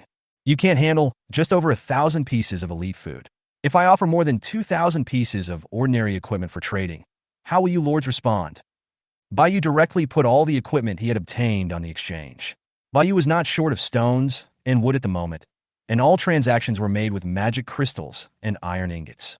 Moreover, his own undead army is endless and does not need weapons at all. If there were not too few lords who own iron ingots, the price of iron ingots would be too high. Generally speaking, a magic crystal is more valuable than an iron ingot. As a set of 3 defensive equipment, the evil spirit set is definitely not as valuable as weapons of the same level if taken out alone. There is no doubt about that. Well, let these fools be shocked. Chapter 43, 2 levels in a row. Bayou glanced at the system time. It was only around 7 o'clock in the morning. The somewhat peaceful world chat started to frantically refresh the screen because of the order Bayou put on the shelf. 10-year agreement. What happened? Am I dazzled? I just woke up and was shocked by the big guy again. 5-star general. Oh my god. Over 2,000 pieces of equipment. Did Krabby Patty boss massacre an entire tribe? Is this too outrageous? General U. 99999. Awesome. It's almost double. There are actually commander-level equipment. It's only the 4th day now, and the boss can kill commander-level creatures. Too strong.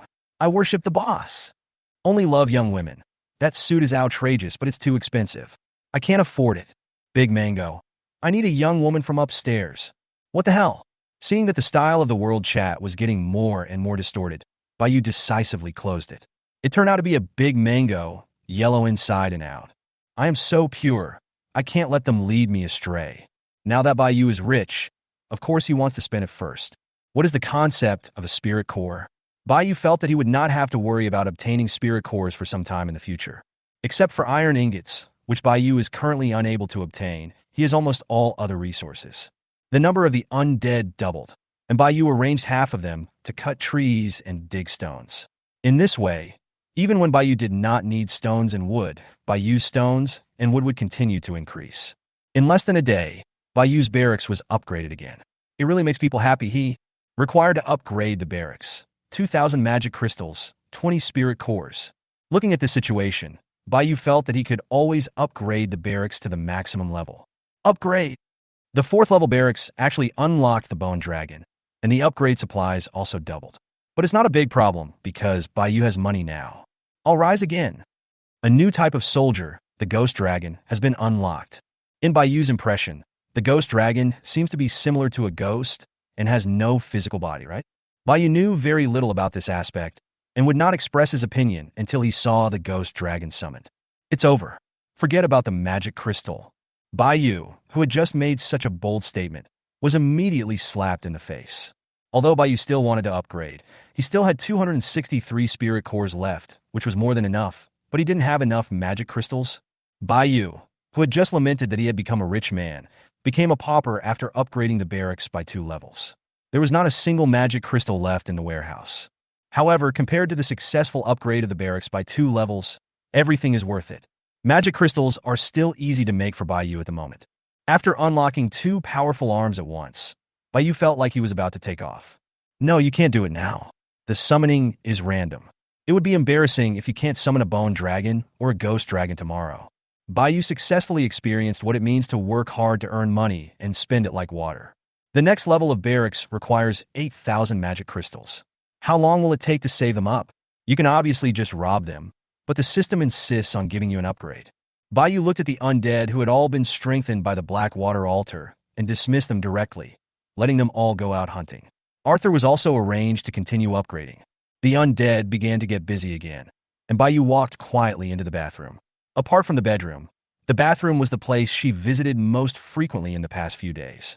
Bayou feels helpless, as the same thing happens every time he upgrades. Who can he blame? He can't blame himself. Bayou took off her clothes, and the sound of water splashing was heard in the bathroom. After a while, she walked out of the bathroom wrapped in a bath towel, walked into the bedroom barefoot, found a black nightgown from the closet, and put it on. Why is this nightgown so short? When she put it on, she realized that the nightgown could only barely cover the area below her hips, revealing 2 straight, white, long legs. The size was definitely right, so this dress was originally like this. Bayou looked at herself in the mirror while wearing her nightgown. She looked pretty good. As expected, after becoming a girl, looking in the mirror had become a habit for her. Sitting on the chair in the bedroom, crossing his legs, Bayou took out the map he had seized from the goblin tribe and looked at it. He had been in the magical continent for so many days, but he still didn't know the name of the place he was in. I don't know who drew this map, it's so sloppy. Moreover, the map only shows the area near Bayou Castle. There is no map larger than that. Although the map was very simple, Bayou could still vaguely see that the triangle on the map represented a snow mountain. With the location of the snow mountain as coordinates, other places are easy to distinguish. Shit, there's words on the back. Bayou turned the map over and found that there were words on the back of the map. Bayou suddenly felt so stupid that he didn't even check the front and back of the map before looking at it. And it seems that the side without words is the reverse side. Bayou held the map upside down. The name of the snow mountain is Ling Lai Snow Mountain. Bayou discovered that the plate of the snow mountain on the map was very large, and the snow mountain he observed through the castle was just the tip of the iceberg. There are danger marks on the snow-capped mountains, and they seem like forbidden areas to the goblins. To the west of the snow mountain is a huge forest called the Dark Forest, which is also marked as dangerous by the goblins. Why does it feel like Goblin is dangerous wherever he looks? Bayou Castle is located at the junction of the cold snow-capped mountains and the Dark Forest. There are very few trees here, only a few scattered dead trees. According to the Goblin's map, both the east and west sides of my castle are very dangerous. The location of Bayou Castle is already out of the Dark Forest, but it is still far away from the depths of the Dark Forest and closer to the fierce snow-capped mountains. Are these two places really forbidden areas? Bayou's current strength is only slightly stronger than that of the Goblin tribe, and he is not even as strong as the Howling Moon Silver Wolf. A place that is a forbidden area for goblins is also a forbidden area for Bayou, and that seems to be correct. Even if the Howling Moon Silver Wolf tribe's panel strength is the same as that of the Goblin tribe, Bayou knows that the life levels of these two creatures are very different. An ordinary level 9 werewolf can fight against a level 1 goblin alone, not to mention that the Howling Moon Silver Wolf tribe is much stronger than the Goblin tribe. The most important thing is that the Howling Moon Silver Wolf tribe is still on the Snowy Mountains. Being able to survive on the snowy mountains that the goblins call Forbidden Land, the strength of the tribe must be extraordinary. And Bayou always has a feeling that goblins may be the weakest intelligent race in the magical continent. Chapter 44 Alliance. After getting familiar with his location, Bayou threw the map aside and prepared to lie down on the bed for a good nap. The most important things in life are eating, sleeping, and upgrading. No, cross out eating. Bayou doesn't have to eat. In the castle of the Orphan of Zhao, Zhao Lianxue had just woken up when she saw the lords in the world chat discussing something intensely. Zhao Lianxue didn't understand what was going on. Zhao Lianxue, whose curiosity was aroused, began to pause the world chat and scrolled through the messages one by one. All the messages said that a big boss had listed more than 2,000 pieces of equipment on the exchange. Zhao Lianxue quickly opened the exchange to check, and it actually existed. Zhao Lianxue's dwarf troops can craft equipment themselves, but Zhao Lianxue is not concerned about the equipment. What she cares about is which big guy is so awesome and whether she has a chance to get on his good side. Zhao Lianxue clicked on the transaction information. Crabbit Patty, it's actually him. Zhao Lianxue opened her mouth so wide that a carrot could be stuffed in, with an expression of disbelief on her face. That's a commander-level being. Can he kill a commander-level being so quickly? This is too exaggerated. If Zhao Lianxue was still considering an alliance with Bayou before, this time it completely confirmed her inner decision.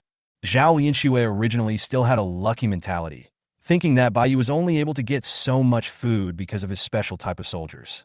However, as Bayou traded more than 1,000 pieces of elite food, Zhao Lianxue discovered that Bayou was not simple. This time, Bayou directly traded more than 2,000 pieces of equipment, including several commander-level equipment, which made Zhao Lianxue more certain that Bayou's type of soldiers must be very strong. Cabbie Patty is definitely a big deal. Zhao Lianxue immediately opened the panel and sent a message to Crab Roburger. Bayou had just gotten into bed, wanting to have a good sleep, when she received a system notification. Bayou reached out from under the quilt and clicked on the panel. It turned out to be a message from the Orphan of Zhao. Bayou thought it was some system notification. I don't know why this guy came to see me so early in the morning. Orphan of Zhao. Boss, in order to achieve long-term transactions and cooperation, and to promote friendship and relations between the two sides, do you think we can form an alliance? Alliance? Bayou looked at the message from the Orphan of Zhao and did not reply to him for the time being. Instead, he looked at the word alliance next to the chat column. Bayou clicked on alliance, took a quick look at it, and understood what this function meant. To put it simply, the transaction between the two parties will be officially guaranteed, so there will be no online dating scams, and you won't give someone things and then they run away with the money. After the two lords form an alliance, the hostile relationship between the two lords will be cancelled, and they can fight against other enemies together. Only 5 lords are supported at most. A maximum of 5 people can form an alliance, probably to prevent the alliance from becoming too powerful. If there is no upper limit, billions of lords will directly form an alliance, and there will be no need to fight at all. In fact, it mainly depends on the personal strength of the lord. No matter how you look at it, the alliance is just giving the weak a way to survive. However, at present, the alliance is still very beneficial to Bayou. Bayou still relies on the Orphan of Zhao to help process his 4,500 pieces of iron ore. After the alliance, he no longer has to worry about him embezzling Bayou's iron ore. Cabbie Patty. Only stable friendship can promote long-term development and cooperation. I agree to the alliance. The Orphan of Zhao. That's great. Thank you, sir. Love you. Zhao Lianxue, I didn't expect Bayou to agree so readily, and she hadn't even used the prepared words yet. The Orphan of Zhao requests an alliance with you. Agree. Bayou directly chose to agree. Looking at the news about the Orphan of Zhao, Bayou was a little speechless. How could one be so close to others? Who will want to love you? Really? Bayou quickly replied. Crabbit Patty, stop, I'm not gay. The Orphan of Zhao. Boss, I'm a girl, sob. What are you doing? Are you trying to win my sympathy by saying you're a girl? No way. Absolutely not. Krabby Patty. Are you Lily? The Orphan of Zhao. No. Wait. Zhao Lianxue reacted suddenly, as if she was about to grow a brain. The boss of Krabby Patty is actually a girl. Although Zhao Lianxue was a little surprised that Bai Yu is a girl, she was more regretful that Bai Yu is not a 185 centimeters tall handsome guy. This way, she would at least have less psychological burden. Dealing with girls' relationships is complicated. As the saying goes, 3 women make a play, and 8 women perform a palace fighting drama. There is some truth to it. If Bai Yu was a boy, Zhao Lianxue could still act coquettishly and cutely, and at most she would have to pay a small price. After all, men think with their lower body. Bai Yu, who was lying on the bed, suddenly thought of something. He lifted the quilt, got out of bed in his pajamas, and came to the warehouse. I forgot to check the raw iron ore. Bai Yu picked up a piece of raw iron ore and compared it with the iron ingot. If Bai Yu remembered correctly, according to the knowledge in his previous life, the refining ratio of iron ore was about 1. According to the nature of the system, it is most likely close to reality. In other words, 1 to 2 kilograms of iron ore can be used to refine 1 kilogram of iron. The raw iron ore in Bai Yu's hand is exactly twice as heavy as an iron ingot. According to the fixed ratio of the magical continent, Bai Yu guessed that 1 piece of raw iron ore should be able to refine 1 iron ingot. Then the 4,500 pieces of raw iron ore in the warehouse are equivalent to 4,500 pieces of iron ingots. Bai Yu felt relieved and went back to his bedroom to prepare for sleep. When he woke up, he felt that it was almost time to trade his equipment. Kibble Patty, what is the refining ratio of iron ore? Bai Yu still asked Zhao Lianxue uncertainly. The orphan of Zhao. 1 to 1. What's the matter, boss? Zhao Lianxue's answer was exactly what Bai Yu had guessed. Krabby Patty, I have 4,500 pieces of iron ore here. You can help me process them. You can name your reward. Zhao Lianxue was sitting at the dining table drinking water when she spat out a mouthful of water. The reason why Zhao Lianxue's daily iron ingot production is low is because the mining is difficult and the iron ore obtained every day is too little. Otherwise, Zhao Lianxue's furnace can produce up to 3,000 iron ingots if it is continuously refined every day. The big boss is the big boss. He can get so much iron ore at once. It's like an old lady climbing stairs. You can't help but admit it. Zhao Lianxue finally discovered why Bai Yu agreed to the alliance so decisively. It turned out that he was waiting for her here. Zhao Lianxue seemed to have discovered her only role, that is to serve as a tool to help the boss process iron ore. When Zhao Lianxue discovered that her role was limited to this, she naturally did not dare to make excessive demands on Bai Yu. Orphan of Zhao, it's a small matter. Forget about the reward. If possible, please give me some food. My soldiers eat a lot, and the food is consumed quickly. Bai Yu thought about it and realized that the food he had now was really useless, and it was no longer valuable. 1 piece of food could only be exchanged for 10 pieces of wood or 5 pieces of stone, and it had depreciated significantly. In order to show off his status as a big boss, Bai Yu directly sent 4,500 pieces of iron ore and 1,000 pieces of food together. Orphan of Zhao, thank you for the feed. Bai Yu ignored Zhao Lianxue, covered himself with the quilt, and closed his eyes. Okay, go to bed. Chapter 45, Local Powers. On the other side of the distant continent, the place is all fiery red, and there is no grass growing around it because there are several huge volcanoes standing here. On top of one of the volcanoes, there is a castle built of obsidian. The lord of the castle is a young man wearing black shorts with his upper body bare. The man has a cold and handsome face, and his skin is covered with fine sweat due to the scorching temperature around him. The man was none other than the lord of the spirit of fire, Lin Jun. Lin Jun was shocked when he saw the information on the exchange. He can kill a commander-level person so quickly? Lin Jun boasted that he was stronger than Bai Yu and other leaders, but he was actually 1 step behind them. Lin Jun's army was a flame spirit, a kind of elemental creature born with fire element, without a physical body. Not only did it not need to eat or sleep, but it could also become stronger by absorbing the power of fire element by bathing in magma. The most outrageous thing is that the flame spirit relies on the spirit core in its body to survive, which means that 1 flame spirit represents 1 spirit core. Conversely, Lin Jun can also summon a flame spirit by obtaining a spirit core and quickly enhance his strength. It is precisely relying on this point that Lin Jun can quickly enhance his strength, but the method of obtaining spirit cores is really difficult, which greatly limits Lin Jun's performance. However, Lin Jun is not without danger. His situation is exactly the same as Bai Yu's, or even worse.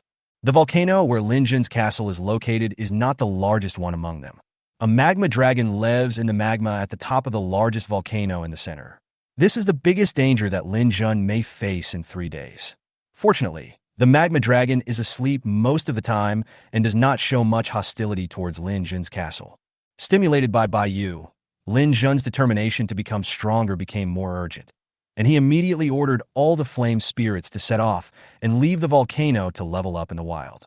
This is another perfect protagonist template, a lord who has both pressure and opportunities. There are billions of lords in the entire magical continent, so there is naturally no shortage of people who have both opportunities and strength. Although Bai Yu is very strong at present, it is impossible for him to be ranked first among the billions of lords. Bai Yu, who was still sleeping, didn't know that at this moment, two 2-meter-tall men appeared at the location of the goblin tribe. They were standing on the valley, looking at the ruins of the goblin tribe below. They are all dead. Not even a corpse is left. The cave has been emptied. It must be those alien visitors who did this again. Who are they? One of the big men spoke to the other big man in a hoarse voice. I don't know. According to the news from above, these alien visitors seem to be all human, and the castle they are in is protected by a powerful force. The leader tried to take action, but failed. What? A protection that even a demigod can't break. I heard that there seems to be some conflict between the Howling Moon Silver Wolf clan and the alien visitors here. Tell them not to provoke these humans for the time being. The two big men turned into two giant black wolves and disappeared before their eyes like a gust of wind. On the snowy mountain, upon receiving the news, the Howling Moon Silver Wolf leader kicked the female wolf next to him away. Bagayalu, you are going too far in bullying the wolf. It was told not to cause trouble for the lords again. After all, business was more important, so it dared not disobey. It's all your fault, you slut, for coming up with such a bad idea. The Howling Moon Silver Wolf leader kicked the female wolf next to him again. The rest of the wolves were sent to the dark forest to enjoy the good life, but I, the unlucky one, was sent to the snowy mountains, a place like that. I've had enough. It's been 100 years. How long do I have to stay here? Bai Yu opened his eyes drowsily, threw back the quilt, and sat up from the bed. With the help of the recovery of his mental power in the bedroom, Bai Yu slept very comfortably, which just made up for the mental power consumed in summoning goblins in the morning. Bai Yu glanced at the system time, and it was already noon. He went to the window and saw some animal carcasses, wood and stone piled up at the castle gate. Bai Yu recycled the wood and stone with one click. Then he went downstairs in his slippers and came to the outside of the castle. He asked the undead to throw all the corpses into the Blackwater altar. Bai Yu's undead army added another 50 members. Breakdown. Congratulations to the Lord for obtaining. A total of 1,000 servings of food were produced, which was just enough to make back the processing fee that Bai Yu had given to the orphan of Zhao in the morning. Even after working for a whole morning, he only got 30 magic crystals. That's too little. It seems that as his strength grows, Bai Yu has gradually become dissatisfied with the little supplies he has obtained now. It's been a whole morning. Let's see if the equipment has been traded. Bai Yu opened the exchange to check his orders and found that all orders except the Shisha suit had been sold out. Perhaps the Shisha suit was too expensive and the poor lords could not afford it while the rich lords looked down on it. Just leave it hanging for now. There will always be some complainers who will buy it. Bai Yu thought so, and then received the supplies from the exchange. Directly obtained 20,000 magic crystals. Bai Yu only had one feeling at this moment. Great, so great. 3,110 iron ingots were also harvested. As expected, there were many lords who could refine iron ingots. In the hands of lords who did not have iron ingots were very valuable, but for those lords who could refine iron ingots were not valuable to them. Compared to magic crystals, they would naturally use iron ingots to exchange, which happened to be what Bai Yu needed most at the moment. In addition to the iron ore processed by Zhao's orphan, Bai Yu currently has more than 9,000 iron ingots, and is only one step away from upgrading the town. Hey, I'm rich again. It turns out that businessmen are the ones who make the most money. Migrant workers who do hard labor will never be able to make a comeback. Bai Yu rubbed her two little hands back and forth and smiled silly. If I rely solely on jungle to obtain magic crystals, who knows how long it will take to save up 20,000 magic crystals. The furnace of the Orphan of Zhao can smelt a maximum of 3,000 iron ingots per day. Bai Yu's 4,500 iron ores will take at least 2 days to smelt. Within 2 days, as long as Bai Yu can get 1,000 iron ingots, he can successfully upgrade to a town on the 6th day. No one knows how strong the beast tide is, but it is undeniable that the beast tide in 7 days will definitely wipe out a large number of sluggish lords. So Bai Yu must become as strong as possible before the beast tide. Alas, the protective shield will disappear in 3 days. I am really scared. Chapter 46, Exclusive Special Building. Currently, the only building that you can upgrade is the barracks. The castle still lacks some iron ingots, and special buildings cannot be upgraded. Who cares? If you don't spend the money you earn, you're a fool. Required to upgrade the barracks. 8,000 magic crystals, 80 spirit cores. Upgrade! Congratulations to the Lord for successfully upgrading the barracks to level 6, and you will be rewarded with a random special building blueprint. Hey, the 6th level barracks did not unlock any new soldiers, but the number of summoned soldiers increased to 20. Damn, what's the point of increasing the number of summons? You can summon them by himself, and there's no upper limit on the number. This is such a huge loss. The next level requires 10,000 magic crystals and 100 spirit cores. Bayu plans not to upgrade the barracks yet. He will first see what he can get from this special building blueprint. Otherwise, upgrading the barracks will increase the number of summons for Bayu, and Bayu will cry to death. Nearly half of the 20,000 magic crystals were used up in an instant, and the number only increased. Bayu's heart was bleeding.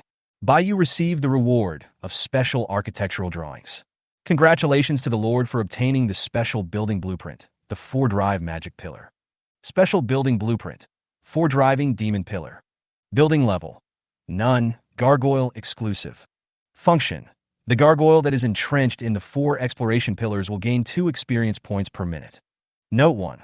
The gargoyles on the 4 magic pillars will fall into a deep sleep and will only wake up when the enemy breaks into the territory, or the Lord calls them. Note 2.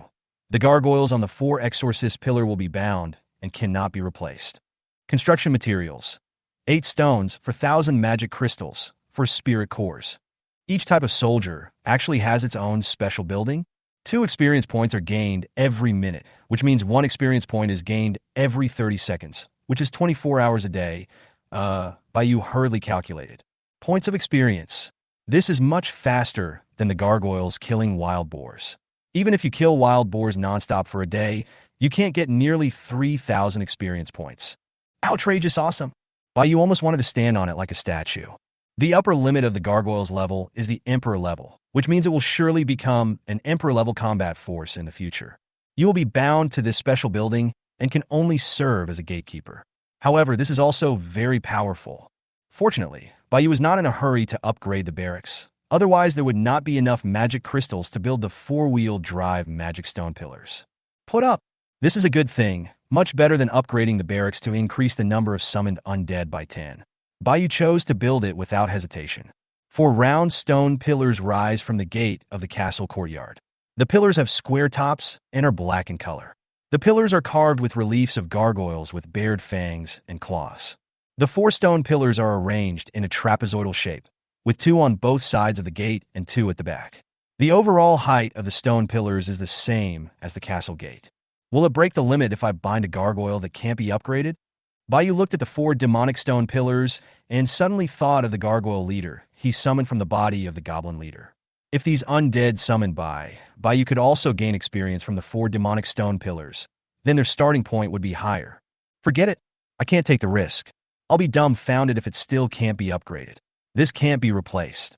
Bayu called over 4 gargoyles summoned from the barracks. Bayu signaled to the 4 gargoyles with his eyes, looked at them, and then looked at the 4 demon stone pillars.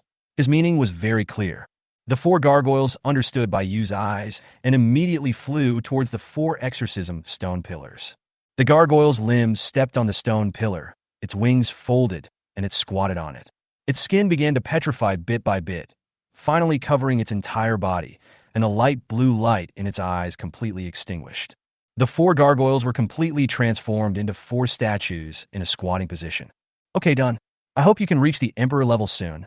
Bayu walked slowly back to the castle. The orphan of Zhao was helping her refine iron ore. All the weapons she had obtained had been traded away, and food trading was no longer feasible. Bayu felt that she had nothing to do now. Bayu lay on the bed, his eyes focused on the chandelier above his head, just staying there quietly. Bayu felt that he should stop being so lazy and should do something. Bayu currently feels that there is still some distance to go before upgrading, and it is too early to upgrade. Bayu suddenly sat up from the bed, lifted the hair that was blocking her face, revealing her delicate little face. No, I have to get stronger. Bayu took off her pajamas and put on an ordinary black sportswear. This time, Bayu was smart and did not wear any socks. She just picked up a pair of white socks and put them on, matching them with a pair of dad's shoes. Oh, you have to wear it inside too. Otherwise, it will feel too heavy when you exercise. Bayu took out a black underwear, lifted up her t-shirt, and fastened the clothes with her backhand. She planned to go outside the castle to study her magic and master it in advance, and also walk around the castle and practice some magic. She is now level 9, and with the blessing of increasing her level by 1 level in the territory of the Bone Throne, she can reach the commander level. As long as she does not leave the territory, she is confident that her safety will be no problem. The dark forest is dangerous, and the snowy mountains are dangerous, but this place located at the junction of the two places has formed a relatively safe area. The amount of experience is no longer important. Bayu mainly wants to hone his combat skills. Bayu walked out of the castle while tying her hair behind her head with both hands. Intermediate fire magic does not have a particularly large range of attack. To achieve the power of a huge fireball that directly destroys a small town, as Bayu saw in the anime in his previous life, Bayu estimated that he would have to at least reach high-level magic, or even higher. Bayu stretched out a finger, and a flame emerged from his finger. This basic use of the fire element did not require a magic circle. Natural lighter. Playing with the flame in her hand, she leisurely walked out of the castle. After Bayu learned fire magic, he also developed a certain resistance to the fire element. At this moment, Bayu's fingers did not feel hot at all. When I arrived outside the castle gate, I saw a hare eating grass. Bayu compared his 2 small hands to 2 small pistols and pointed them at the hare not far away. Exclamation point. In an instant, many small flames emerged from Bayu's fingers and flew towards the hare not far away. The hare reacted quite quickly. It was discovered before the flames hit it and ran away quickly. The flame hit the ground and ignited a small ball of fire. Bayu quickly pointed her little hand at the fleeing hare. Small flames kept exploding behind the hare, following the hare. Da-da-da-da. Chapter 47, Local Human Power. The innocent little rabbit had never seen such a scene before, so it could only run forward desperately to avoid being hit by the flames behind. As a result, Bayu failed to hit him at all, and he became furious. You bastard! Bayu's left hand, which was like a pistol, immediately opened and a red magic circle emerged. A huge fireball flew straight towards the hare. Still missed the target. With a bang, the fireball exploded next to the hare, and the hare was killed by the aftermath of the fireball.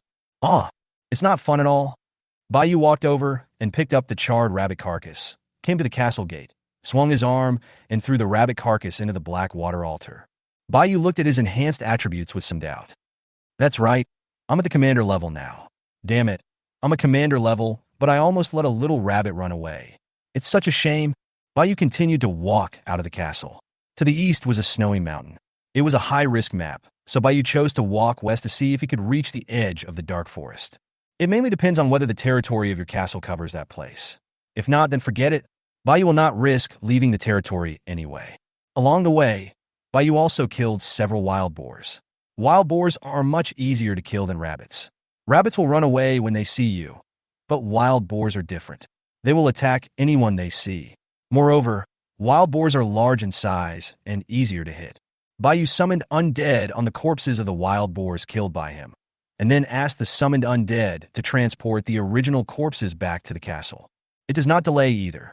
Bayu unknowingly walked further and further away from the castle, towards the western edge of the territory. It was 6 kilometers from the castle to the edge of the territory. Bayu observed the surroundings while hunting. After walking for more than 2 hours, the number of dead trees around him began to increase compared to the dead trees near Bayu's castle. The black soil on the ground began to become more moist, and there were more wild monsters. Looking at the increasing number of trees in front of him, Bayu wanted to burn them all with fire. After thinking about it, I decided to give up. It would be bad if I was noticed by the big guys in the forest. This is the edge of the territory. There are many wild monsters here. Let's practice magic here. Bayu has been practicing here silently with the wild boar, and has become more and more proficient in the use of fire magic. He can even combine it with his dark magic. At this moment, Bayu suddenly heard a loud noise in the forest to the west. Bayu stopped what he was doing and turned to look. I saw several tall and thick dead trees collapse with a loud bang, and the crows on the trees flew away in all directions. What's going on? Before Bayu could figure out the situation, he saw a huge black cat running out of the woods at an incredibly fast speed. It was covered in blood, and had a golden cross sword stuck on its back. When the black cat saw Baiyu, it pounced towards him. Baiyu reacted quickly. Even though he didn't understand the situation, he decided to beat it first. Baiyu opened his left hand with his palm, facing the black cat. Immediately, 5 huge fiery red magic circles appeared on both sides with Baiyu's palm as the center. 5 magic circles instantly spewed out 5 fireballs with a diameter of 1 meter and attacked the black cat. Boom! Boom! The fireball exploded and formed a sea of fire all over the sky. Congratulations to the Lord for obtaining 120 experience points. Dead. Baiyu put down his left hand. The magic just now directly consumed 40 points of Baiyu's magic power. The sea of fire dissipated, revealing the charred body of a black cat inside. Baiyu moved his eyes upwards and saw a man wearing platinum armor and holding a shield walking towards him from the forest. People? Could it be the Lord? Baiyu was a little nervous, as if facing a powerful enemy. The man walked to the black cat's body and pulled out the cross sword that was stuck in the black cat's back. My beautiful lady, thank you for your help. I am Morse, an apprentice knight of the Holy Court. The man bowed to Baiyu and introduced himself. Just now I saw the young lady using a firebomb, right? I wonder where the young lady is a magician from. This made Baiyu stunned. From what Morse said, at least it was certain that he was definitely not a lord. There was only one possibility, that he was a native human of the magical continent. Are there still humans in the magical continent? This is the first time Baiyu has heard of it. Baiyu was stunned for a moment, and in order to avoid the other party's suspicion, he quickly replied, respected knight of the Holy See, my name is Giltin. I am a loner without any organization. My home is nearby. Damn, why was this the first name that came to my mind? Unexpectedly, Baiyu's first sentence made more suspicious. Miss, you are lying. All magicians are under the jurisdiction of the Magic Association. It is impossible for an ordinary person to learn magic. Morse walked towards Baiyu with a sword in his hand, a hint of greed in his eyes. Since I'm not a magician from the Magic Association, and I'm in this deserted place, why not? I will capture you and bring you back to the Magic Association. But before that, please serve me well, beautiful lady. Shit, I didn't know that ordinary people couldn't practice magic, and no one told me. Baiyu complained crazily, looking at Morse, who was walking towards him with a sword, and decisively opened his palm. A fire dragon emerged from the magic circle and flew towards Morse. Morse raised the shield in his hand and actually blocked Baiyu's magic. Baiyu quickly raised his other hand, and a black magic circle emerged, merging with the red magic circle. The flames on the fire dragon turned black in an instant and hit Morse's shield. Boom! Morse was intact, and threw away the shield in his hand, dispersing the last trace of the remaining power of the flame. Morse looked at the black flames burning on the shield with a solemn expression. Is this dark magic? Dark magic has long been lost. You are an alien. He should be executed. Only these visitors from other worlds would have some incomprehensible things, and the girl in front of him just fits this description. The greed in Morse's eyes disappeared and turned into endless murderous intent. If Morse wanted to catch Baiyu and play with her before, this time he wanted to kill her directly. No way, I just said a word and used a skill, and you wiped it all out? Holy light shone from Morse's shield, instantly extinguishing the black flames. Holding a cross sword in hand, his figure instantly disappeared from the spot, and he quickly rushed towards Baiyu. Is this how you entertain guests? Chapter 48, Commander-Level Demon, Soul Lord. Baiyu directly released a huge pillar of fire. Morse blocked it with his shield and moved forward directly under the flames. Suddenly, 2 black fireballs attacked from both sides of Morse. Although Morse was wearing heavy armor, his body was extremely flexible. He dodged Baiyu's 2 black flame bombs with a backflip. Morse has discovered that Baiyu's attainments in fire magic are not high, only intermediate level at most, and she seems to only know one move of dark magic. The most effective way to deal with a magician is to get close to her. The magician is weak, and she will definitely lose if she gets close to you. Holy sword, kill this person in front of you. Morse raised the cross sword high, and the sword body emitted golden light. A slash formed by the condensed light directly split the fire magic attack from Baiyu, and the remaining power continued to slash towards Baiyu. Damn, so strong. Baiyu quickly dodged to the side, and Morse took advantage of the opportunity when Baiyu dodged and came directly to Baiyu, slashing at Baiyu with a sword. Meow, you don't really think I'm a wizard, do you? A huge sickle instantly appeared in Baiyu's hand to meet Morse's cross sword. The moment the sword tip touched the sickle blade, the bell on the sickle made a crisp, tinkling sound. Morse suddenly felt a headache. The moment Bayou took out the sickle, his attributes doubled, and his 60 points of strength became 120 points. He knocked Morse back with one blow. The huge sickle blade almost scratched Morse. Mental attack, sudden appearance of weapons, inexplicably enhanced strength. It's really weird. Morse shook his head, and the pain in his mind gradually disappeared. Bayou held the sickle in one hand, with the blade dragging on the ground. Bayou swung the sickle and aimed at Morse. Although Bayou didn't know any close combat skills and had never learned any sanda, boxing, or taekwondo, Bayou knew that when kids fight, there's only one word to describe it: great force works miracles. Morse was about to raise his shield to block. Jingle! The sound of the bell came again, and Morse was distracted, and his hand that raised the shield was a step slow to react. Sizzle! Morse was hit directly by Bayou's sickle, and the sickle made a harsh sound when it hit Morse's armor. With a bang, Morse fell heavily to the ground not far away. The shield in his hand was also knocked away by Bayou and fell not far away. Damn, I thought you were so strong, but it turns out you're so weak. I'll let you experience the pleasure of being beaten up by double the attribute bonus. Bayou felt a little regretful. If he hadn't been wearing armor, he would have died just now. Ahem! Morse was about to stand up with the help of his sword when a black fireball came towards him. Morse immediately chopped at the black fireball with the crossed sword in his hand. But there is more than one fireball. Bang, bang, bang. Bayou knew that he was not good at close combat, so he would not risk going up to fight him. He would just fight first and then see how he would deal with it. Fortunately, I am good at both literature and martial arts, and can be both a mage and a warrior. 3 black flame bombs hit Morse hard, and Morse was knocked to the ground by Bayou again, with black flames burning on his armor.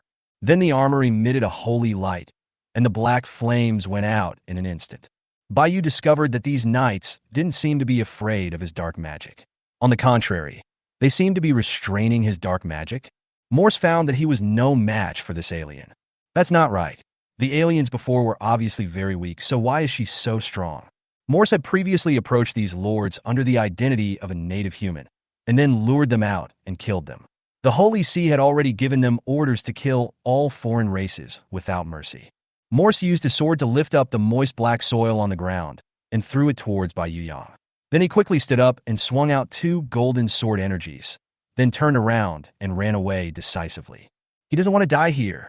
Morse saw an unknown creature flying towards here in the distant sky. After seeing the creature clearly, Morse's pupil shrank. Bone dragon. Why is there a bone dragon here? At this time, Bayou's voice came from behind Morse. Arthur, stop him. Morse was shocked when he heard Bayou's words. They are in the same group.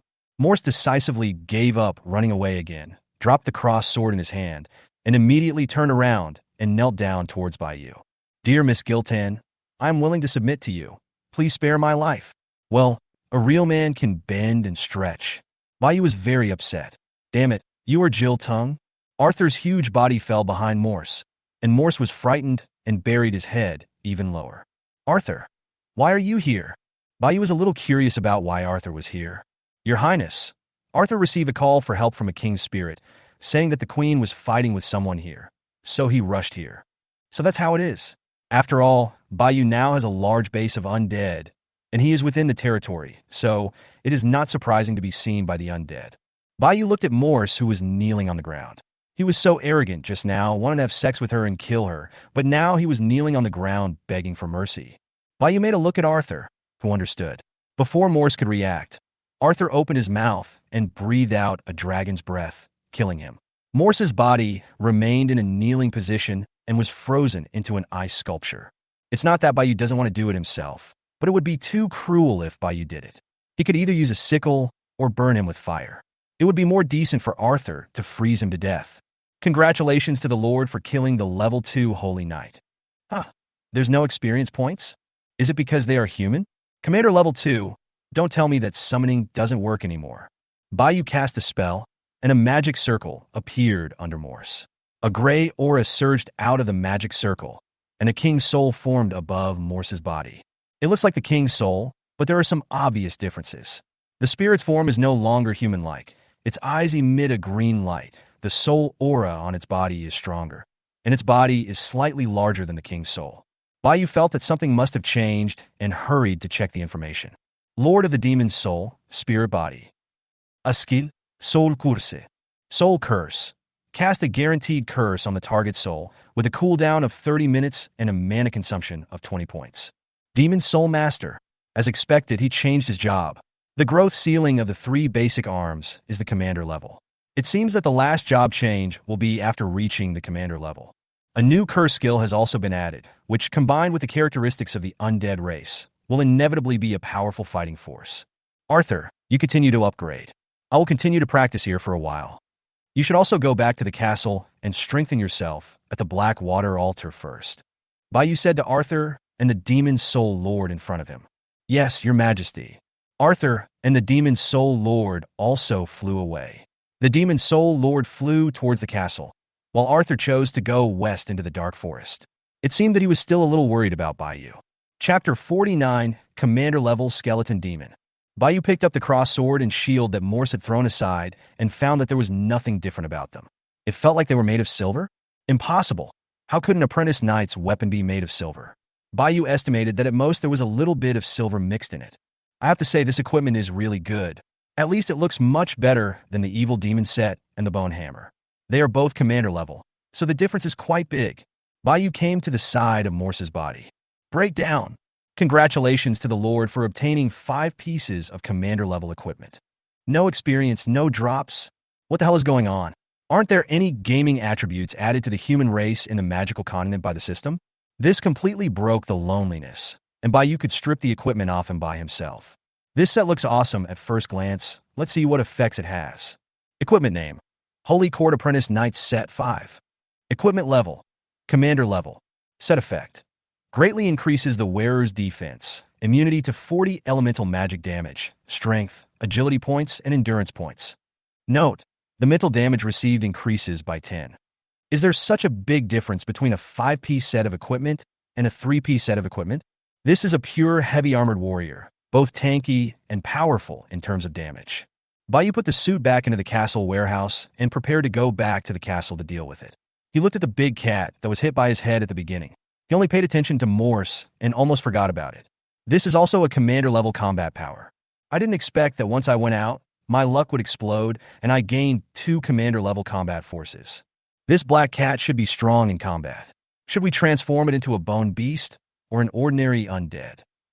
After much thought, Bayou decided to transform it into an ordinary undead. The attributes of the bone beast are similar to those of a skeleton, and there are no special changes at the commander level. It just has some characteristics that it had when it was alive. Now that Bayou has discovered that special changes will occur when the undead are promoted to commanders, how can he waste this opportunity to satisfy his curiosity? Bayou's left eye flashed, and instantly a gray formation emerged from the black cat's body. The ground began to shake slightly, and then a skeleton arm larger than the black cat's head stretched out. Although Bayou called it a black cat, this thing is almost as big as a tiger. Then a huge skeleton, about 8 meters tall, crawled out of the magic circle. It was covered in white and held a huge bone hammer in its hand. Giant skeleton? 8 meters is so high that it is almost the height of a 3-story building. Commander level, so big and yet not dead yet. I just want to ask you if you are afraid. Skeleton Demon. Points of strength, which is already very high for an ordinary commander level commander. Don't think that Arthur has so much when he is level 5 or 6. Arthur is at the upper limit of the divine realm, which is definitely different from those commanders who have only a certain limit. It's just the agility, it's a bit low. And why don't the commander-level skeleton demons have any skills? Is it because I, the skeleton clan, am unworthy? Let's go back to the castle and strengthen it. Bayou waved at the skeleton demon, and the skeleton demon walked away step by step. Bayou could feel the slight vibration from the ground with every step. Wait, it's this big.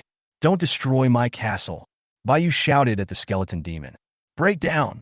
Congratulations to the Lord for obtaining 100 elite foods, 10 magic crystals, and 2 spirit cores. It dropped elite food, not bad. Bayou sat aside and began to review the battle with Morse.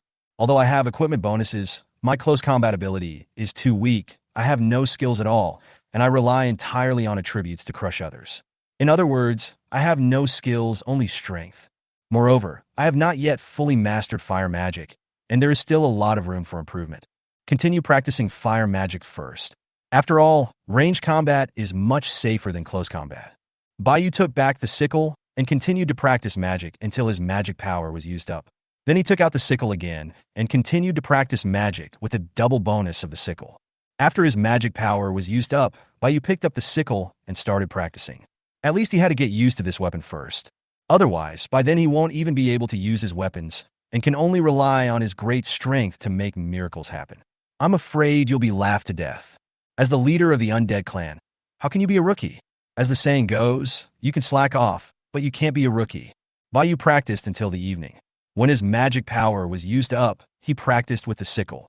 When his magic power was fully restored, he continued to practice magic, repeating this cycle over and over again. Bayu was already sweating profusely at this time, and the back of his t-shirt was soaked with sweat, and he was losing a lot of water. Seeing that it was about to get dark, Bayu stopped and prepared to return to the castle.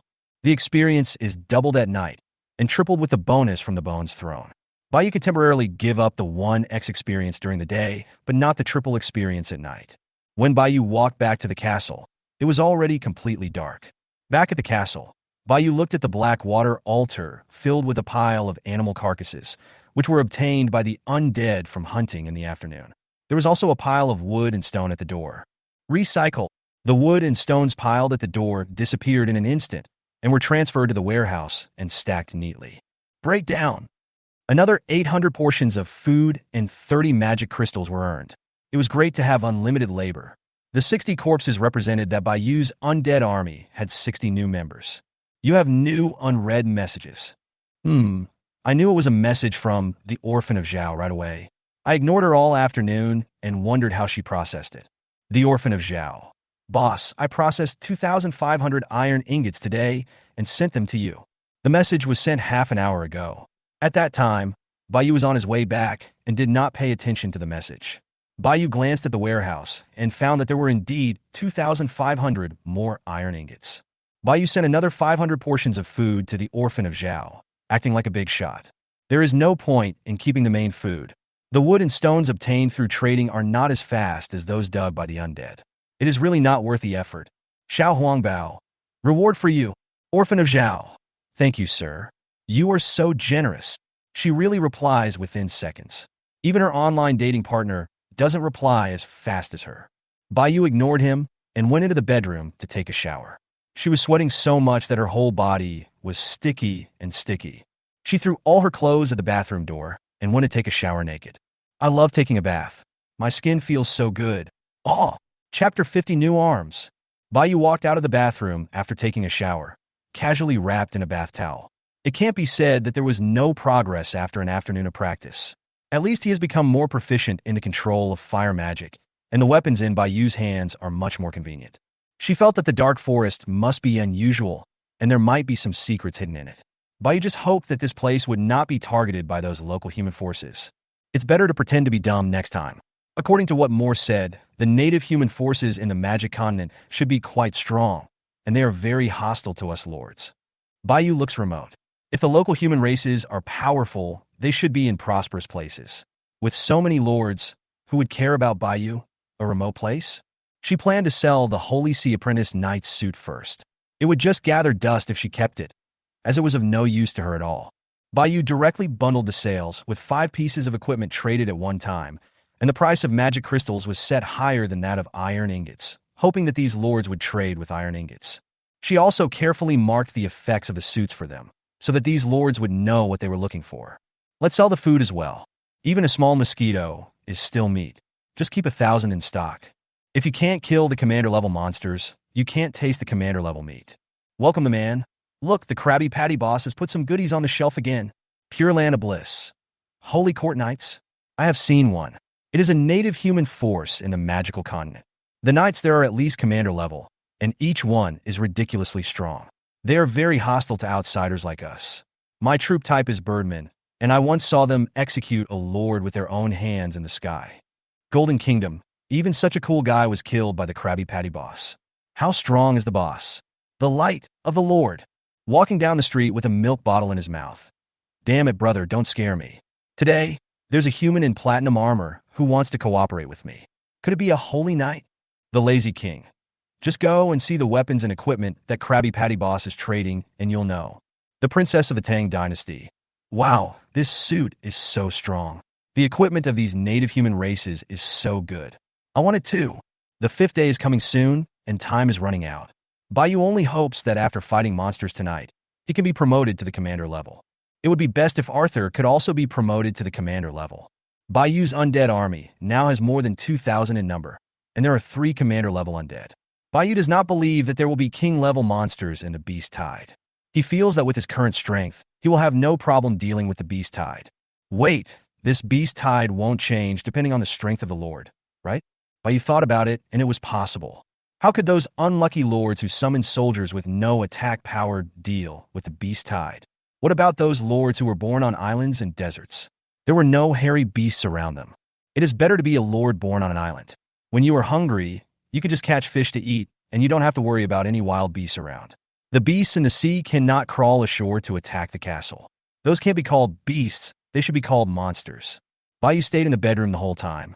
He moved a chair to sit by the window, staring blankly at the outside of the castle, occasionally checking out the world chat, watching these cattle and horse lords bragging about business with each other. There are always some lords with infinite hearts who play with life without any sense of crisis.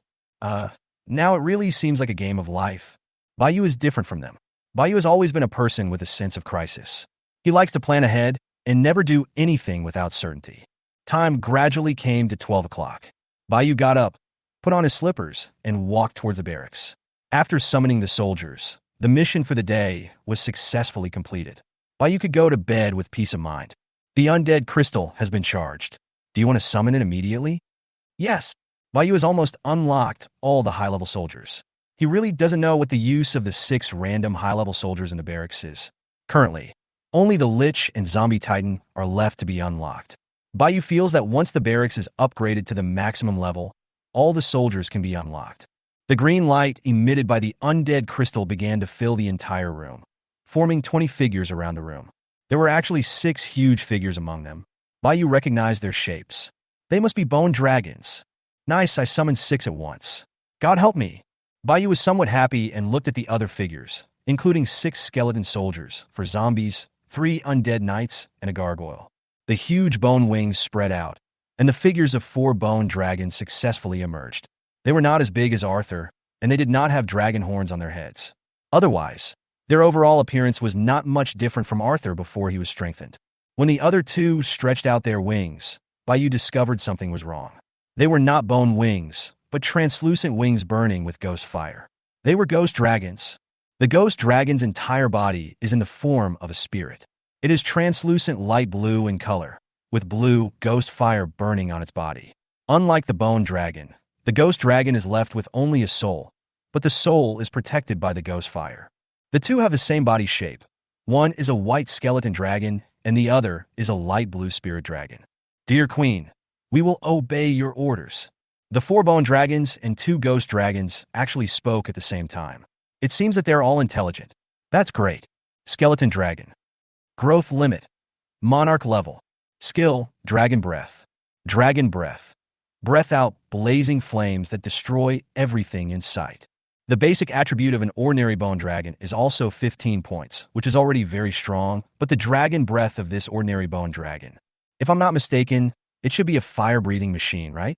Chapter 51 Ranking. Bayou felt a little cheap, but the growth limit of an ordinary bone dragon is monarch level, which is the highest growth limit for Bayou except for Arthur. He can only look forward to special changes in the future. It's impossible for a monarch-level bone dragon to not know the dragon language magic he used to know, which we can understand, but it's a bit unreasonable that you can only spit fire, right? Ghost dragon. Growth limit. Monarch level. Skills. Death ray, death mist. Death ray. The death ray spewed out of the mouth can cause withering to the attacked enemy, depriving the enemy of its physical strength and lifespan. Death mist. Spits out a large triangular cone-shaped mist from the mouth, reducing the strength and agility of enemies that touch the mist. 1 damage skill, 1 auxiliary skill. The ghost dragon actually has 2 skills. Why are they both dragons, but the difference is so big? This ghost dragon is obviously too strong, and its basic attributes are higher than those of the bone dragon. It may also be because of the imbalance between its spirit and strength attributes. As the Dragon King, Arthur finally has younger brothers now. He hopes they can play a key role in the Beast Tide in 3 days. You go into the Blackwater altar first and strengthen yourself. Bayou waved his hand and walked out of the barracks first. 20 undead also entered the Blackwater altar to take a bath. Bayou clicked on the information of the Blackwater altar to check. Skeleton Dragon Clan. Strengthen bones. Greatly increased defense and attack power. Immune to 40 elemental magic damage. Various attribute points. Ghost Dragon Clan. Soul is strengthened, mental strength is enhanced, skill magic power consumption is reduced, and each attribute point is increased. Bayou looked at the strengthening of the Bone Dragon, which was more like a real dragon. It was too much of a fire spitter. The Ghost Dragon strengthened its soul and reduced its mana consumption, making it very powerful. Although the Bone Dragon has strengthened bones like the skeleton, the bones do not become patinated and black. Instead, they become whiter as if they were waxed. There was no major change in the Ghost Dragon. Its spirit seemed to be more solid, but it was still translucent. The entire dragon body emitted a faint blue light, which was still very recognizable. Bayou asked the 6 dragons to go west to find Arthur, and let Arthur take them to upgrade. Bayou arranged the rest of the undead to play freely, starting with upgrading as junglers, and then hunting some high-level monsters with other undead when the level is high. However, they cannot fly, have no air advantage, have slow movement, and are difficult to upgrade. Bayou wrapped herself in a bath towel and walked back to the bedroom. Today's task was completed, and it was time to go to bed. Bayou entered the bedroom, threw away the bath towel on her body, and got into the bed quickly. Bayou fell asleep quickly, holding the pillow with both hands, one leg stretched out of the quilt, and the quilt between her legs. The magical continent ushered in the dawn, and the lords entered the 5th day of the novice protection period. At 6 o'clock in the morning, Bayou, who was still asleep, heard the system prompt sound. Dear Lords, congratulations on your successful survival to the 5th day. There are only 3 days left before the Beast Tide arrives. The system will open the ranking function for a limited period of 3 days, which will last until the end of the Beast Tide. The ranking list will be refreshed once a week within a limited time. The ranking list is a comprehensive ranking made by the system based on the strength and influence of the Lords.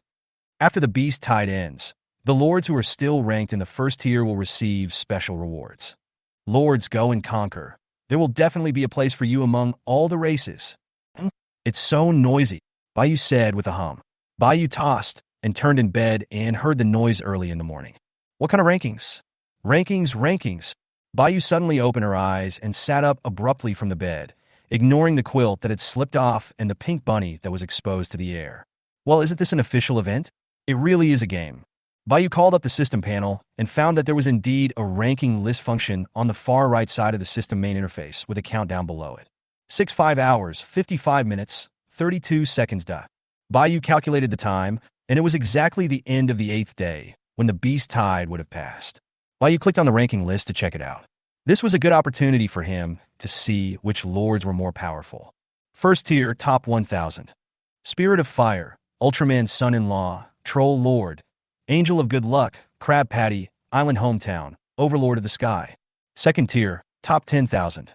King of the Forest, Golden Lion King, Stonehenge, Knights of the Round Table, Tyrannosaurus Rex. The 3rd tier, top 100,000.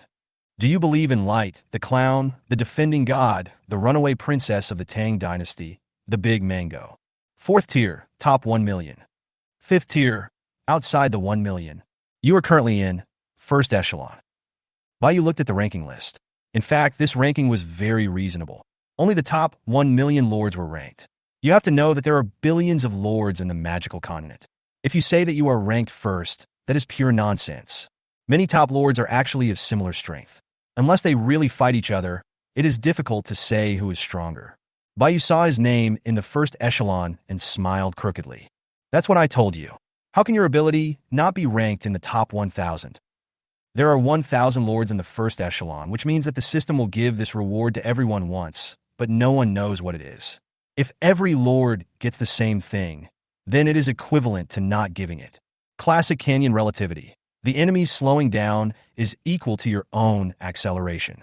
This will widen the gap between them and other lords below the 1st tier, but the top lords will remain unchanged. Bayou also saw many familiar names in the 1st echelon. Sure enough, those who were able to trade food in the past few days were the top group. It's just that the ranking function is a bit rudimentary. It only shows the lords and rankings, and there are no other functions. Shouldn't you be able to click on the names of these lords and see their basic information? I can understand why the military type is not displayed, but at least the castle level should be displayed. It doesn't matter. Bayou had a hunch that today was the 5th day, and these lords' castles in the first echelon were definitely at the maximum level and could be prepared to be upgraded to towns at any time. I'm awake now. I don't want to sleep anymore. Chapter 52 Recycling. Decomposition. Upgrade. Bayou turned over and got out of bed, walking towards the closet, and the little rabbit also jumped after Bayou. What are you wearing today? Just when Bayou was still struggling over what to wear today, Zhao Lianxue was stunned into silence by the ranking on the leaderboard. Your ranking is 5th tier. Zhao Lianxue didn't expect that she couldn't even make it into the top 1 million. It was Garen who used Whisper to silence and break the defense. Are you kidding me? What a lousy system. My castle is at the maximum level, but I can't even get into the top 1 million.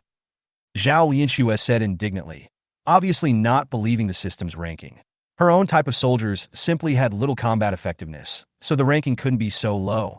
By the way, let's see if Zaiwangbao is in the 1st tier. Zhao Lianxue had to make sure whether the thigh she was holding was strong enough. There were only 1,000 people in the 1st echelon.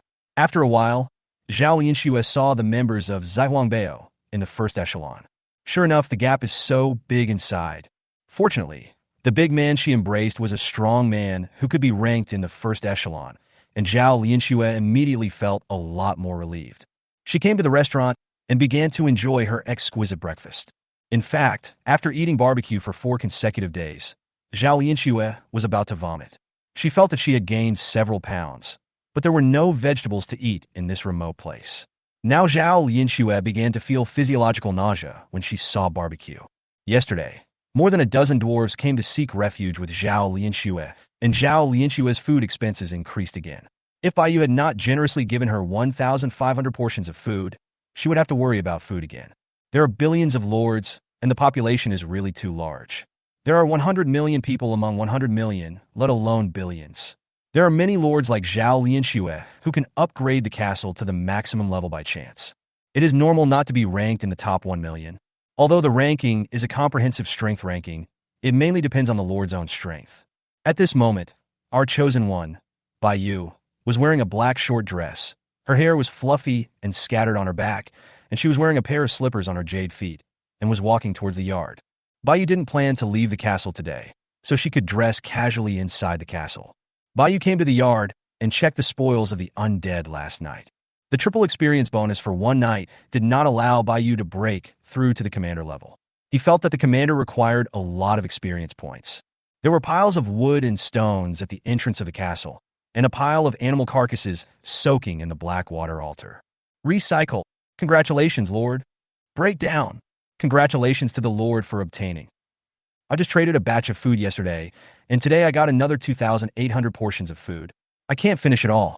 Bayou opened the exchange and checked the several orders he had placed last night. Oh, great, the deal is done. Bayou can receive it with just 1 click.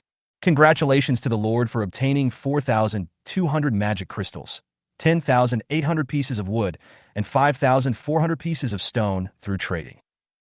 The Holy See Apprentice Knight's suit was sold, but the buyer did not trade it with iron ingots, but chose to trade it with more expensive magic crystals. Yes, right now the lords are all anxious to upgrade their towns, and 500 or 1,000 iron ingots are still okay, but if they have to take out 3,000 iron ingots at once, no one would be willing to do that. Arthur hasn't brought back any corpses of high-level wild monsters recently, so he is probably leveling up by killing these ordinary animals. The lord who lived next door to Bayou and summoned the red blood demon ape troops seemed to no longer dare to send his troops out of the castle territory after Arthur killed several of his troops. Bayou estimated that once he upgraded his town, he would immediately be bordering him, and then he could deal with him. She glanced at the supplies currently in her warehouse. Warehouse, 12,910 magic crystals, 181 spirit cores, 62,800 pieces of wood, 28,400 pieces of stone, 7,010 pieces of iron ingots, 3,800 pieces of food. There were also some miscellaneous animal parts, but Bayou was too lazy to look at them. The magic crystals received from selling equipment today are enough for Bayou to upgrade the barracks again. If it were possible to trade with iron ingots, Bayou could directly upgrade the town. Required to upgrade the barracks. 10 magic crystals, 100 spirit cores. Upgrade! This time Baiyu was really poor. He only had 81 of his richest spirit cores left, and more than 2,000 magic crystals left, which was only a fraction of what he needed for the next upgrade. The new soldier type, Zombie Titan, has been unlocked, which directly supplements the ground combat power of Baiyu's undead army. There is no change in other barracks, except that they are more expensive. Sell the food you just got. It takes 30 stones to upgrade the town. Baiyu used up some of the stones to build the 4-drive magic stone pillar, so there is still a shortage of more than 1,000 stones. Baiyu still reserved 1,000 portions of food, which would not go bad if kept in the warehouse, in case of emergency. Then he opened the exchange and checked the orders to see if there were any lords selling iron ingots, so that he could grab some from the exchange. Baiyu searched for keywords, and all the orders that came out were for purchasing iron ingots. Baiyu looked through them for half an hour, but didn't see a single one for sale. It's possible that the item had been put on the shelf before, but was sold out immediately. Baiyu at the exchange can no longer be relied upon, so it seems that I can only count on the orphan of Zhao. The cooperation between Zhao Lianxue and Baiyu is still going on. 200 iron ingots are traded for 300 pieces of food. This is the low price Zhao Lianxue deliberately gave in order to curry favor with Baiyu. Baiyu is not short of food now, and we can't let him suffer a loss. Adding the 2,000 iron ingots that Zhao Lianxue hadn't finished processing, Baiyu had a total of 9,000 pieces. If Zhao Lianxue traded 200 pieces a day, it would take 5 days. It's too slow. No. See if I can negotiate terms with the orphan of Zhao, so that she will give priority to trading 1,000 iron ingots to me. Baiyu immediately opened the chat box of the orphan of Zhao and sent a message to Zhao Lianxue. Chapter 53 Sun Xiao Xiao. Xie Huangbao. How many iron ingots do you have now? Can you lend me 1,000 first? At the same time, Zhao Lianxue in the castle was flattered when she received Baiyu's news. Ah, the boss actually took the initiative to send me a message. Boss, are we only 1,000 away from upgrading the town? Zhao Lianxue looked at the iron ingots in her warehouse. As the number of dwarves increased, the output of iron ingots naturally increased. Now Zhao Lianxue's furnace can produce 800 iron ingots per day, because currently the dwarves can only mine 800 per day. Zhao Lianxue unlocked the furnace on the second day. It is now the 5th day, and she has only refined more than 2,000, but less than 3,000 iron ingots in total. During this period, part of it was used by Zhao Lianxue to purchase elite food and various supplies. Now there are only 700 portions in the warehouse. Zhao Lianxue's furnace is efficient enough to produce 3,000 iron ingots a day. Baiyu still has 2,000 left to be processed. Combined with Zhao Lianxue's daily output of 800, all of them can be refined in the evening. This is the only request the boss has made to her at the moment.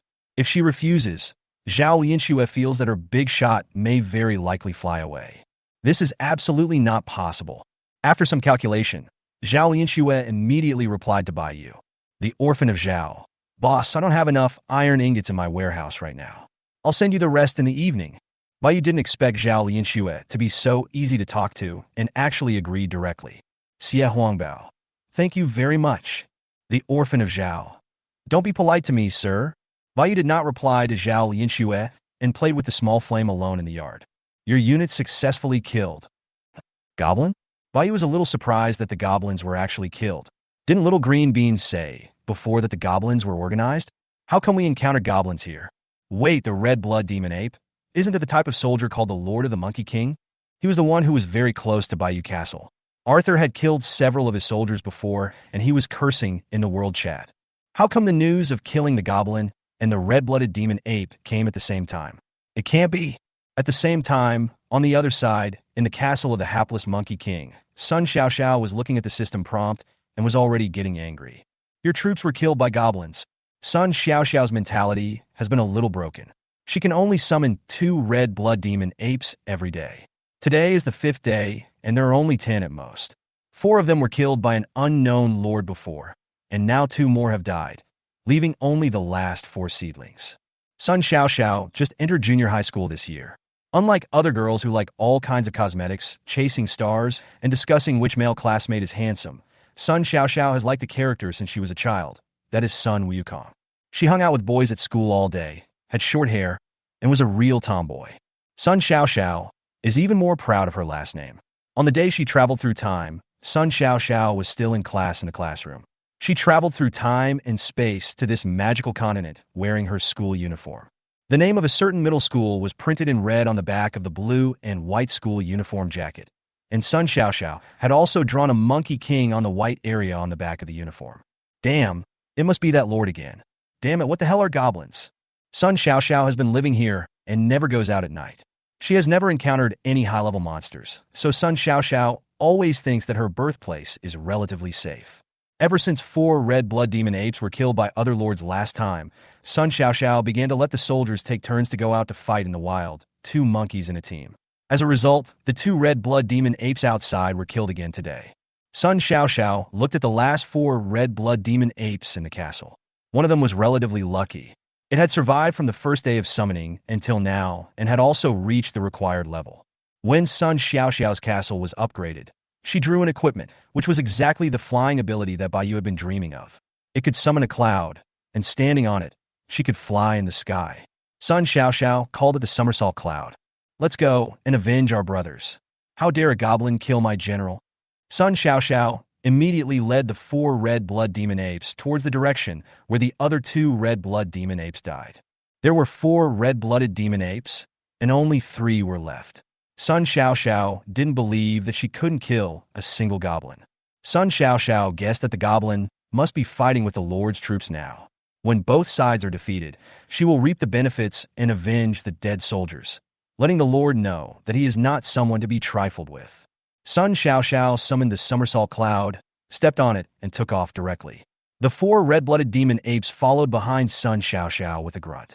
The system continuously sent news about goblins being killed, and Baiyu realized that the appearance of goblins was no accident, and it was very likely that his own troops were fighting against a large group of goblins. As for the troops of the unlucky lord who was killed by mistake, since I have already said that he was unlucky, he should just accept it as unlucky. Baiyu also became interested. Goblins are much richer than goblins, not just stronger. Simply put, goblins are the goblin version. The relationship is probably the same as that between the Japanese army and the puppet army. Baiyu wanted to capture a live one to get some information. After all, he forgot to leave 2 alive to interrogate the goblins last time. At least he had to understand the distribution of power in the magical continent. Also, is this different world actually a sphere? Maybe it's really true that the sky is round and the earth is square. Wait, why should I care about this? Baiyu summoned a gargoyle, jumped onto its back, and let the gargoyle carry him to take a look at the place where the battle was taking place. I am already a leader, and I will soon be a leader. I am no longer the little kid who dares not even leave the house when he first came to the magical continent. Although riding a dragon is more cool, Arthur never sees a dragon every day, so it is quite difficult to find it. And maybe it is Arthur who is fighting with this group of goblins. The undead killed a red-blood demon ape. Baiyu remembered that the Lord's castle was in the south of his own castle, and seemed to be closer to the original goblin tribe than Baiyu. Baiyu immediately commanded the gargoyle to fly south. Chapter 54? It's actually a woman? Sun Xiaoxiao finally arrived at the battlefield driving the somersault cloud, but she saw a scene that she would never forget in her life. More than 100 goblins below are fighting with a group of skeletons. There are also several huge dragon-like creatures in the sky, with only skeletons left, breathing fire at the goblins below. Sun Xiaoxiao has always thought that the creatures in the magical continent must at least be living creatures, right? Why is this thing, which is only a skeleton left, moving? Sun Xiaoxiao recognized the bone dragon in the sky. Yes, that must be the Lord's army. Last time, Sun Xiaoxiao only saw from a distance, and the feeling was not so obvious. This time, when she observed it from such a close distance, she found that it was incredibly large. Sun Xiaoxiao immediately looked back and saw 4 red-blooded demon apes still running towards them.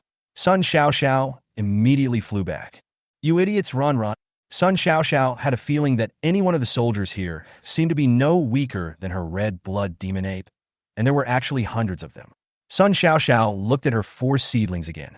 Please don't get into any trouble with you. You are my last hope. The 4 red-blooded demon apes were immediately driven away by Sun Xiaoxiao. Driven by curiosity, Sun Xiaoxiao even lay on the somersault cloud in the sky, far behind, and watched the battle. The scene was really shocking. Sun Xiaoxiao couldn't believe that those skeletons were actually a lord's army. They were too powerful. Fortunately, Sun Xiaoxiao flew high enough, so even if the goblins had anti-aircraft means, They could not hurt her, and the bone dragons in the sky did not seem to notice her. Sun Xiaoxiao stared intently at the battlefield below. The goblins were throwing spears, using magic, and some were holding knives, torches, and hammers. Especially the giant goblin at the front of the group of goblins, which was much larger than the other goblins.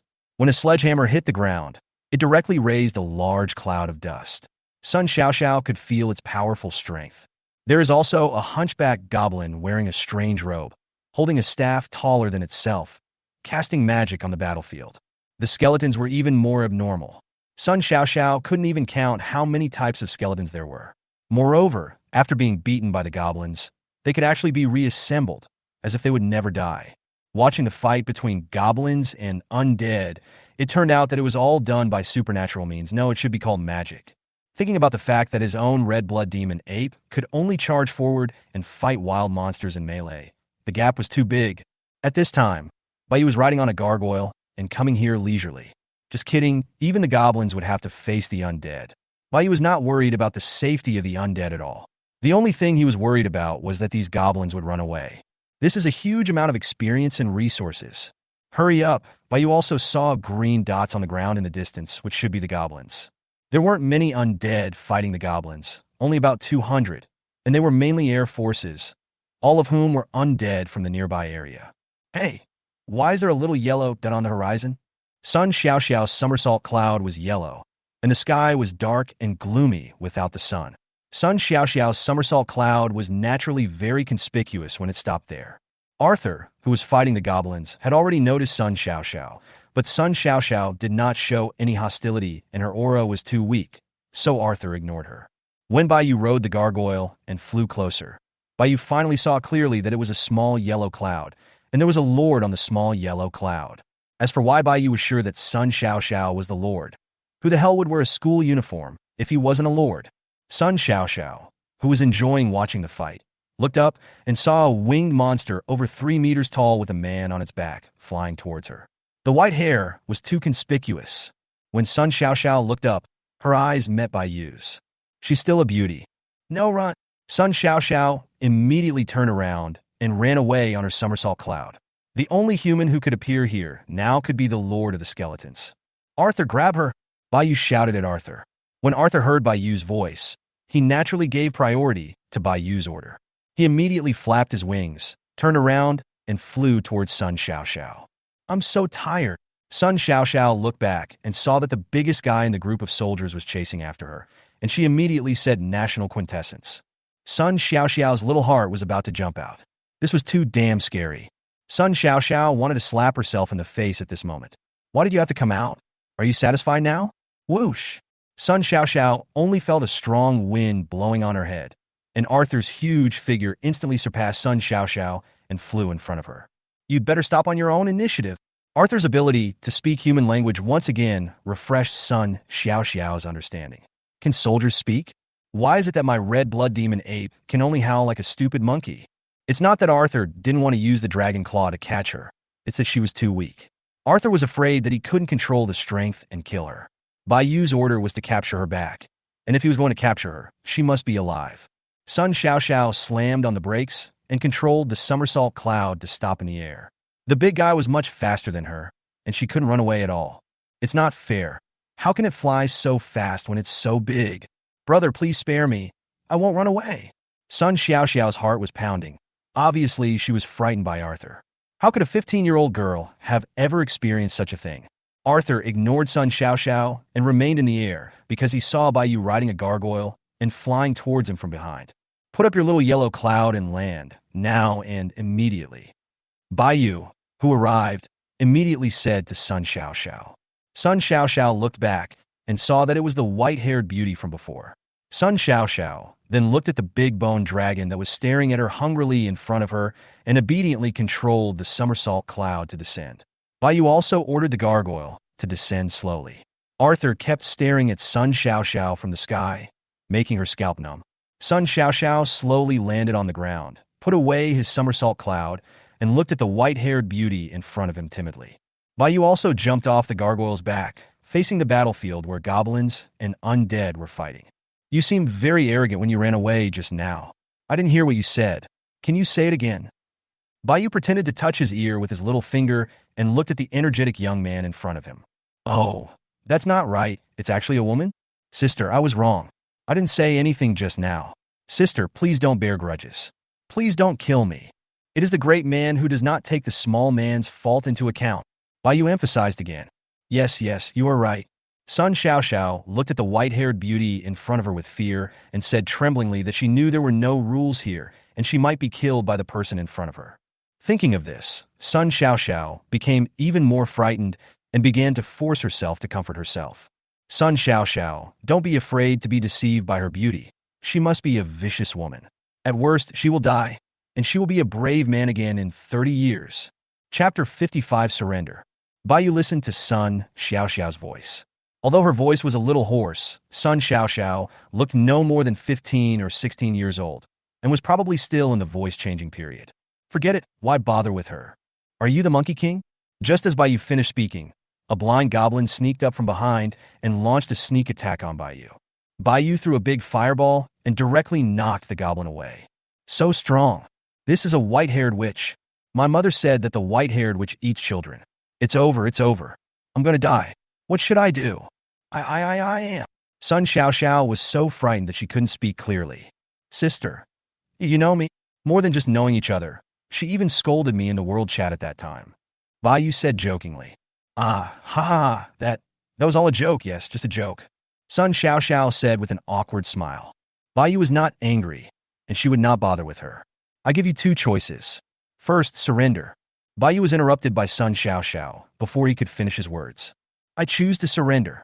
When Sun Xiaoxiao heard that there was no need, she immediately felt a lot more relaxed. No, so decisive? Yu didn't expect that Sun Xiaoxiao would agree so readily. In fact, it wasn't that Yu liked her. She was just an underage child, and Yu just couldn't bear it, even though Yu herself had just reached adulthood. Even if Sun Xiaoxiao did not choose to surrender, Yu would not do anything to her, but the distance between their castles was too close, which would definitely affect Yu's development in the future. If she refused to obey, Yu would have no choice but to send her to the underworld to reunite with her fellow villagers. But at least it can let her be free for a few more days. Yu is not a saint. If anyone hinders her development, she will die anyway. There is a saying that goes, I would rather die than have my friend die. Yu felt that it was still very applicable to the current living environment. If he hindered his own development for her, wouldn't he be a complete fool? Even those who are in love are not so stupid. Don't you want to ask what the second option is? Isn't it death? That's what I saw in TV dramas. Sun Xiaoxiao said seriously. No, I can let you live a few more days. Yu told the truth. Isn't it still the same? Sun Xiaoxiao felt that the white-haired woman was making fun of her. Nay, Sun Xiaoxiao. Height, 164. Weight, 45 kilograms. Measurements? Why do you even ask this? Sun Xiaoxiao was a little surprised and always felt that the style of the painting was not right. Stop talking nonsense. Yu glared at her, and Sun Xiaoxiao immediately wilted and told the truth. 70. Airport. Yu complained. What? I haven't started growing yet? Okay. Sun Xiaoxiao immediately retorted. Tell me about your own level, castle, and barracks. As for the type of troops, Yu already knew it. It was the red blood demon apes. He summoned 10 of them in 5 days, and he killed 5 of them. I'm now in the castle and the barracks. How is it? Is it okay? Sun Xiaoxiao asked Yu with some anticipation. So weak. Unexpectedly, Yu's answer directly poured cold water on Sun Xiaoxiao. Yes, Orphan of Zhao has geographical and military advantages. Although its combat effectiveness is weak, it can also develop quickly.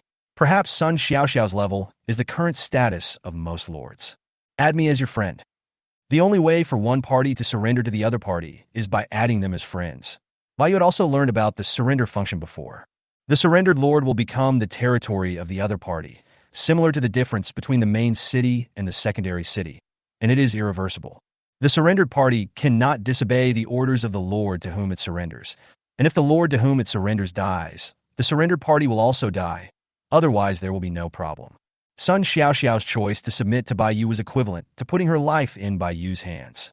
If Yu died, she would also die. At the same time, surrendering to other lords also means losing the opportunity to dominate among all races. But this was not worth mentioning to Sun Xiaoxiao at all, because she had never thought about it. What's your name, sis? Before adding a friend, you must at least know the other person first. Krabby Patty. Ah, you are the Krabby Patty boss on the leaderboard? It's me. Bayu nodded. Sun Xiaoxiao was shocked. The world chatter these days was all about the big guy in front of her, and most of them were centered around the top group of lords. Sun Xiaoxiao looked at the powerful troops behind Bayu and felt relieved. After thinking about it, only the top bosses could have such strength. No wonder they despise me for being weak. Who would have thought that the Krabby Patty boss at the top of the list is actually a beautiful big sister? And the boss is right next to me. If there were dangers in surrendering to the big boss in front of them, then it would be estimated that few of the billions of lords would be able to survive. Sun Xiaoxiao immediately typed in the 3 words Krab Patty in the search and add friends function. The Monkey King requests to add you as a friend. Bayu directly click the agree button and watch what Sun Xiaoxiao wrote on the system panel. The great sage, equaling heaven, submits to you. Bayu chose to agree, but after clicking the agree button, she still needed to enter her name. Bayu signed a beautiful signature with a handmade pen. The contract is generated and cannot be changed. Suddenly, a territory column appeared on Bayu's system panel. Bayu clicked it curiously. Lord of the territory, Sun Xiaoxiao. Strength, ordinary level 4. Territory level, level 5 initial castle. Barracks level, level 1 magic ape crystal. Special building, none. Army type, red blood demon ape. Equipment, Tian. There is all kinds of information about Sun Xiaoxiao in it. It seems that the system is quite considerate. Similarly, Sun Xiaoxiao also has some information about Bayu, but it is not as detailed as Bayu's information. It only has some basic information. Big sister, I still don't know your name? Although Sun Xiaoxiao could see it from the system panel, she didn't look at it at the moment, and Bayu was right next to her, so it would be more polite to ask in person. Bayu, then I will call you Sister Bai from now on. Whatever. Sister Bai, what kind of soldiers do you have? Why are they so powerful? Sun Xiaoxiao, who had escaped from life danger, also relaxed. When she learned that Bayu was actually the boss of the Krabby Patty, she immediately turned into a little fangirl. The dead. Ghosts? I seem to have seen them in novels. Are they similar to ghosts? After all, Sun Xiaoxiao is only a junior high school student who hangs out with people at school every day. She knows little about TV shows and novels, so she doesn't quite understand what the undead are. You can understand it that way. Sister Bai, can I go to your castle and take a look? Sun Xiaoxiao asked Bayu. She was now very curious about everything about the boss. After becoming a territory, strictly speaking, there is not much difference between Sun Xiaoxiao and Bayu's military forces. Naturally, they are also members of Bayu Castle and can of course enter and exit Bayu Castle freely. Wait until the battle is over. Chapter 56, Killing the Goblins.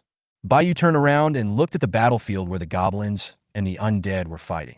Only then did Sun Xiaoxiao shift her gaze away from Bayu and look at the battlefield behind her.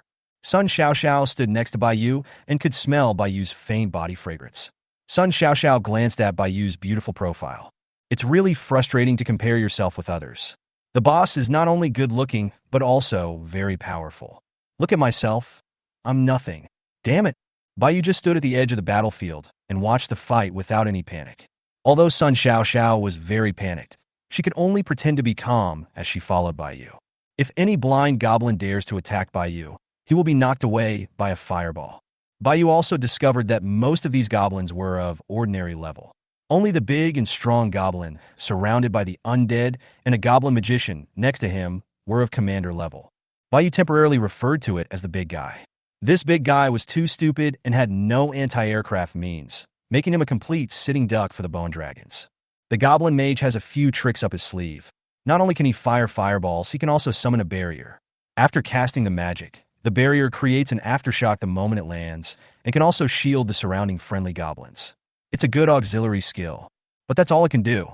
It seems that after sustaining a certain amount of damage, the barrier will still shatter and has no effect on the undead.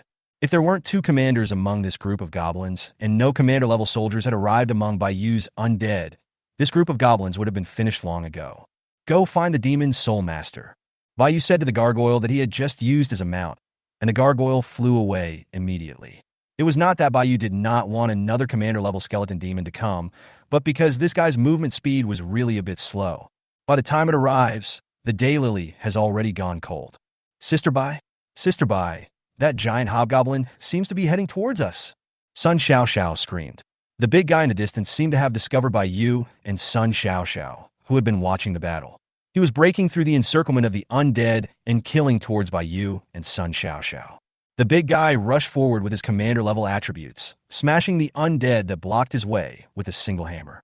He also resisted the mental attacks of the King's Souls and used the shield given by the Goblin Magician to resist the flames of the Bone Dragon and move forward.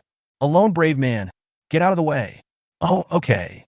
Bai Yu stretched out his hand to stop Sun Xiao from moving back. Then he took a step forward, turned sideways, and raised his right hand, with his palm facing the big guy. "Do you think it's night? You've messed with the wrong person." A magic circle appeared on the ground in front of the big guy. The size was just enough to include the big guy. The big guy was unaware of it, or maybe he did, but he was not afraid. The big guy stepped directly into the magic circle. After his entire body entered the magic circle, the fire elements on the ground quickly condensed, and a huge pillar of fire shot up into the sky, completely swallowing the big guy. Bai Yu's magic power was decreasing rapidly at a speed visible to the naked eye. Soon, the protective shield that the goblin wizard gave to the big guy was instantly shattered due to excessive damage. The big guy's entire body was bathed in flames, but relying on his physical fitness and defense, he managed to withstand Bai Yu's magic. Only a few hairs on the head were burned by the flames. Of course, maybe it wasn't just the hair on the head. The big guy stepped out of the magic circle directly, and it seemed that his body was about to rush out of the magic circle. Bai Yu clenched her open little hand into a fist, and the red magic circle on the ground instantly mixed with a hint of black, no longer so fiery red. The spurting flames directly turned into strange black flames. The big guy was burned and screamed, and he knelt on the ground. The black flame only appeared for a moment and then dissipated directly. Because the magic power consumed by Bai Yu was too huge, just in that moment, Bai Yu's magic power was directly reduced to the bottom. The flames dissipated, and the big guy knelt on the ground and screamed, with black flames burning all over his body, making him feel extremely painful. No matter what method he used, he could not extinguish this strange black flame. So strong. Sun Xiao watched Bai Yu raise his hand and use a skill. He was so cool and powerful. This big guy was obviously the leader of this group of goblins. Unexpectedly, he was beaten to death by Bai Yu with just one move. Sun Xiao felt that if this big guy hit her with a hammer, she would probably be smashed into meat paste. "Arthur, finish off the enemy!" Bai Yu immediately shouted to Arthur in the sky. If Arthur killed the monster, both Bai Yu and Arthur would gain experience. But if Bai Yu killed the monster himself, only he would get the experience, which was a loss. In fact, the main reason is that Bai Yu has no blue. When Arthur heard Bai Yu's shout, he opened his mouth and breathed out a breath of netherworld dragon. When Arthur's dragon breath was about to fall on the big goblin, Bai Yu also retracted the black flame on the big goblin's body. When the big guy with little health saw the black flames on his body disappear, he wanted to get up and run away immediately, but Arthur's dragon breath followed and he couldn't react at all. He was directly frozen into an ice sculpture by Arthur, and his soul was directly annihilated. Your unit successfully killed a leader-level goblin thug and gained 120 experience points. "Okay, Dad." Bai Yu said this to Sun Xiao, who then breathed a sigh of relief. The goblin wizard in the distance saw that the goblin thug was so easily killed by the white-haired human girl, and immediately started his escape. But it does not have the size, strength, and defense of the goblin thugs. It only knows one fireball spell and one protection spell. It has no way to break out of the siege like the goblin thugs. Even if it knows magic, there will be a moment when its magic value runs out. At this time, the gargoyle in the distance came back, with the commander-level demon, Soul Lord, floating beside it. The efficiency is quite fast. The Lord of the Demon Soul saw, at a glance, the strongest goblin wizard among the goblins below. Seeing that the goblin mage wanted to run away, the Demon Soul Lord directly activated his skill, Soul Curse. A black chain made of soul power flew towards the goblin mage. Although the goblin mage wanted to run away, he was also observing the surrounding situation at all times. Seeing the attack of the Demon Soul Lord coming, the goblin mage cast a protective magic on himself without hesitation. What the goblin wizard didn't expect was that the black chain was actually invisible and directly penetrated the goblin wizard's magic barrier and hit him. The goblin wizard felt as if his soul was being torn apart. As a magician among the goblins, how could he not understand at this point that this was a powerful mental attack? The goblin wizard spat out a mouthful of green blood into his own barrier.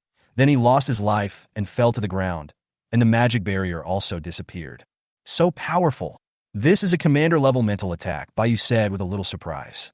Chapter 57, Almost Social Death. Your troops successfully killed the Goblin Shaman. It was originally called Goblin Shaman. It may also be that the Goblin Shaman's body was too weak, so he was killed instantly by the Demon Soul Lord. That's not right. Shouldn't magicians have very strong mental powers? Little did they know that it was because the Goblin Shaman's magic power had already reached the bottom, and he was forcing himself to consume his mental power to use magic. His mental power was at its weakest point, and as a result, the Demon Soul Lord was good at soul attacks, so the unfortunate Goblin Shaman was killed in one move. Sun Xiaoxiao saw it all and was shocked. The two strongest goblins died just like that? With the addition of the Demon Soul Lord, these ordinary goblins are even more vulnerable, and a random mental attack can kill a goblin instantly. What's more, the Demon Soul Lord is different from other undead spirits. These spiritual undead spirits are born with intelligence, so it is not easy for Bayou to command them. Remember to leave a few alive, Bayou shouted, and the undead understood what he meant and began to massacre the goblins one-sidedly. Not good. Bayou only felt that a layer of paper was torn apart, and he was successfully promoted to the commander level. Damn it. It has to be this time. Bayou's strange movement was caught by Sun Xiaoxiao, who was beside him. Why did he suddenly squat down when he had been standing there?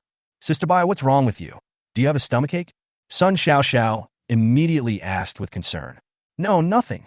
Hey, Sister Bai, you don't look right. Are you really okay? Sun Xiaoxiao half knelt down and tilted her head to look at Bayou beside her. Bayou didn't dare to speak and just shook his head. Oh, I know. Sister Bai, are you having your period? Bayou was shocked. Could it be that she discovered it? Girls have those few days every month. Some girls feel extreme pain, while others don't. It's really mysterious. Phew, so this is what you were talking about. I'm glad you weren't discovered. Sister Bai, I'll just rub it for you. As she spoke, Sun Xiaoxiao's hand was about to touch Bayou's lower abdomen, but Bayou dared not agree. She doesn't want to experience social death. Fortunately, I was wearing a skirt today, so it wasn't noticeable. No, that's fine. I'll be fine in a moment. Bayou quickly refused, and Sun Xiaoxiao couldn't insist seeing this, so she had no choice but to give up. Oh well. About 20 minutes later, the battle between the undead and the goblins was about to end, and Bayou finally breathed a sigh of relief. Call? Bayou stood up directly and stared at Sun Xiaoxiao with an aggressive look. By Sister Bai, what's wrong? Just as Sun Xiaoxiao was about to take a step back, she was caught by her. It's a female, right? Ah, Sister Bai, what are you doing? Sun Xiaoxiao was startled and quickly stepped back. No wonder. Bayou complained. Why wear that? Many girls in my class don't wear it. They say it will affect their growth. I want to be size 36 in the future. Sun Xiaoxiao raised her chin and said confidently. What kind of logic is this? Did you feel anything weird when you leveled up? She stared into the other person's eyes with a scrutinizing look. She just doesn't believe that she is the only one like this. Could it be that others are not like this as well? Why? On what basis? Sister Bai, now that you mention it, it seems like I have a strange feeling like there are ants crawling all over my body. Sun Xiaoxiao thought for a while and answered. I see. Bayou showed an expression that said, as expected. Check your own attributes first. Now you are no longer an ordinary little Karami, but a commander-level big Karami. Lord, Bayou. So cool. As expected, after being promoted to the commander level, his strength has seen a significant increase. Each attribute has increased by about 15 points. His health has directly increased by 50 points, and his magic value has also increased by 20 points. He is simply too strong. After Bayou went through a wave of strengthening, it seemed that except for Arthur, no other undead of the same level had higher attributes than Bayou. This at least proves that Bayou's current growth ceiling is at least at the Emperor level. Bayou cannot guarantee that he is at the God level. Currently, Bayou's own attributes are better than those of the Bone Dragons of the same level. The growth ceiling of the Bone Dragon is at the Monarch level. It's not too much for Bayou to think that he is at the Emperor level, right? Congratulations to the Lord for reaching the Commander level. Your companion weapon, the Death Scythe of Judgment, will also be upgraded. So this is what companion weapons mean? It will increase with Bayou's level. When Bayou was at the ordinary level, the sickle was at the commander level. Now that Bayou himself has reached the commander level, doesn't the sickle become a royal weapon? To be more bold, when Bayou breaks through the emperor level, does it mean that he will directly obtain a magical weapon? Wow, so interesting. It's exciting just to think about it. Companion weapon, Death Scythe. Quality, King level weapon, growth able. Soul concentration, 12. Active skills, Undead summoning magic, level 3, dark magic, level 2. Passive skill 1, attacks of soul attacks and withering effects, and the killed will be converted into undead. Passive skill 2, weapons can be enchanted with magic. No need to chant or condense magic array. Undead summoning magic. Level 3, you can summon 2 of the 4 basic types of soldiers each time, and the mana consumption remains unchanged. It really has become a king-level weapon. Not only has the magic level been raised by 1 level, but an additional passive skill has also been added. This passive skill is easy to understand. It cancels the pre-casting animation. You don't have to stand there stupidly when releasing magic. The undead summoning magic has also been upgraded to the 3rd level, but it is still not very useful. Although the types of summoning 2 undead have increased, Bayou has already experimented with it and found that this magic will definitely produce 2 undead. In other words, the undead summoning magic using the sickle can only summon the 4 basic types of soldiers, and this double summoning is currently not effective for commanders and above, which is a bit useless. It is estimated that it will need to be upgraded before it can be used more effectively. Bayou summoned a Gargoyle, which is definitely stronger than 2 skeleton soldiers and zombies, right? If Bayou could only use one word to describe his current weapon, it would be strong. The 2 words are Nyo broken sound. Chapter 58, Magical Continent. Bayou really wanted to take out his sickle and play with it at this moment, but Sun Xiao was here, so Bayou felt a little embarrassed. A master cannot show his cards to others casually. What? You said that Sun Xiao surrendered, so there's no problem with us being one of us? No, I won't. It must be shown in front of everyone at a critical moment, and then shock the whole audience. Bayou smiled foolishly. At this moment, the battle between the undead and the goblins was coming to an end. 3 gargoyles held a goblin by the neck in each hand, a total of 6, and brought them to Bayou. Sister Bai, why are you capturing these goblins? Sun Xiao has now experienced big scenes and will not be easily shocked anymore. She believes even more in the boss's strength. Don't you want to know what kind of place this is and how many forces and dangers there are? Wow, Sister Bai is Sister Bai. I never thought of these. Sure enough, there's an obvious gap in thinking between me and the big boss. Okay, stop flattering me. Bayou watched the 6 goblins being thrown to the ground by the gargoyle, but they still chose to stand up from the ground. They did not kneel down or beg for mercy to Bayou, because they knew that the worst that could happen was death, and they would never surrender to the lowly human race. Bayou looked at the ugly, bald goblins in front of him. When they stood up, they were not even as tall as Bayou's legs, only about 1 meter. There are 2 big pointed ears on the round little green head, which look like the ears of beast girls, except that these goblins' ears are level with their heads, and most importantly, they are particularly big. How can I describe it? From the perspective of human aesthetics, it was so ugly that I vomited on yesterday's breakfast. You lowly and foolish human. Our great goblin warriors will never surrender to you even until death. One of the goblins bared his big yellow teeth and yelled at Bayou. Make it happen. Bayou just doesn't believe that there are people who are not afraid of death. The gargoyle at the back grabbed the goblin's head with one hand, and then the goblin's head exploded like a watermelon. The warm green and white mixture splashed directly onto the face of the goblin next to him, and the goblin shuddered in fear. Even Sun Xiao behind Bayou was frightened, as if the gargoyle was crushing not the goblin's head, but his own head. I ask, you answer. If you come, I will spare your life. Bayou's voice reached the ears of the 5 goblins, and the goblin immediately knelt down. I'm telling you, dear human being, please spare my life. Traitor! An unyielding goblin beside him immediately wanted to kill the traitor, but was suddenly knocked away by Bayou's fireball. Half of the goblin's shoulder was melted, and he fell to the ground, wailing all the way. On my hand! My hand! The goblin's screams completely frightened the other 3 goblins, and they immediately knelt down in front of Bayou. It turns out there are still people who are afraid of death. Bayou firmly believes that as long as they are intelligent creatures, there is no one who is not afraid of death. Very good. First question, why are you here? The goblins in the swamp were sent by our goblin kingdom to monitor the snow mountain. Today was the time to contact the goblins, but we found that the goblin tribe had been destroyed, so we were sent here to investigate. The goblin kneeling on the ground said tremblingly. Bayou understood the cause and effect after hearing this, and instantly became interested. I'm afraid that this group of goblins suspected that it was done by a nearby lord, And it happened that Sun Xiaoxiao's castle was nearby, and it was shown that Sun Xiaoxiao's troops were killed at that time. Baiyu guessed that the goblins and Sun Xiaoxiao's red blood demon ape had fought. As it happened, Arthur was leading his men to level up nearby and encountered this group of goblins and started fighting with them. It turns out that the goblins are just an eye of the Goblin Kingdom inserted in the snow-capped mountains. However, the goblins are too weak to guard the snow-capped mountains and can only hide near the swamps.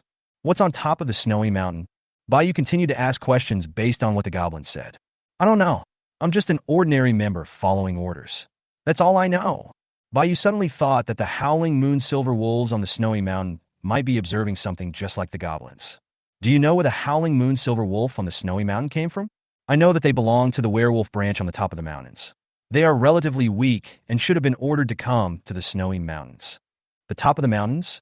Sure enough, there is a larger werewolf organization behind the howling moon silver wolf, and they are just cannon fodder.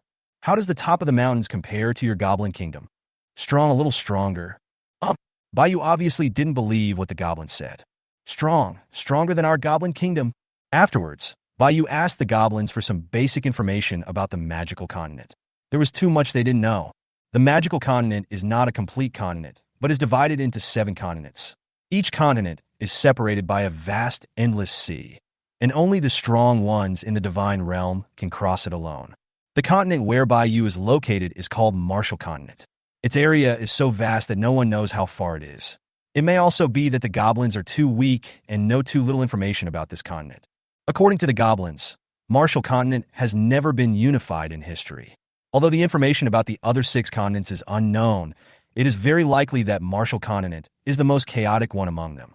Among them, the most powerful forces are the demons, angels, titans, dragons, etc.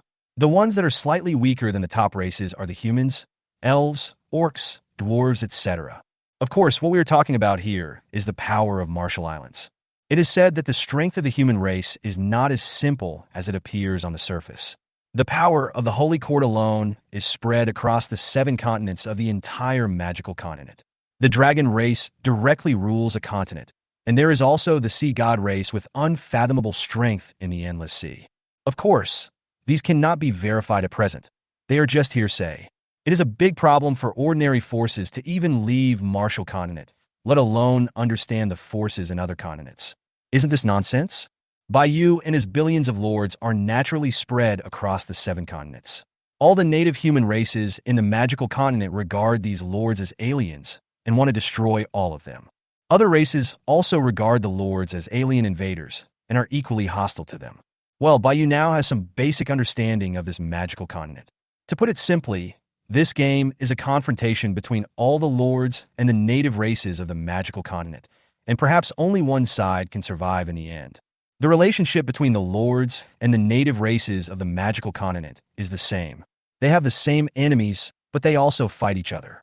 This information was enough of a shock to Baiyu, not to mention Sun Xiaoxiao, who was standing beside him.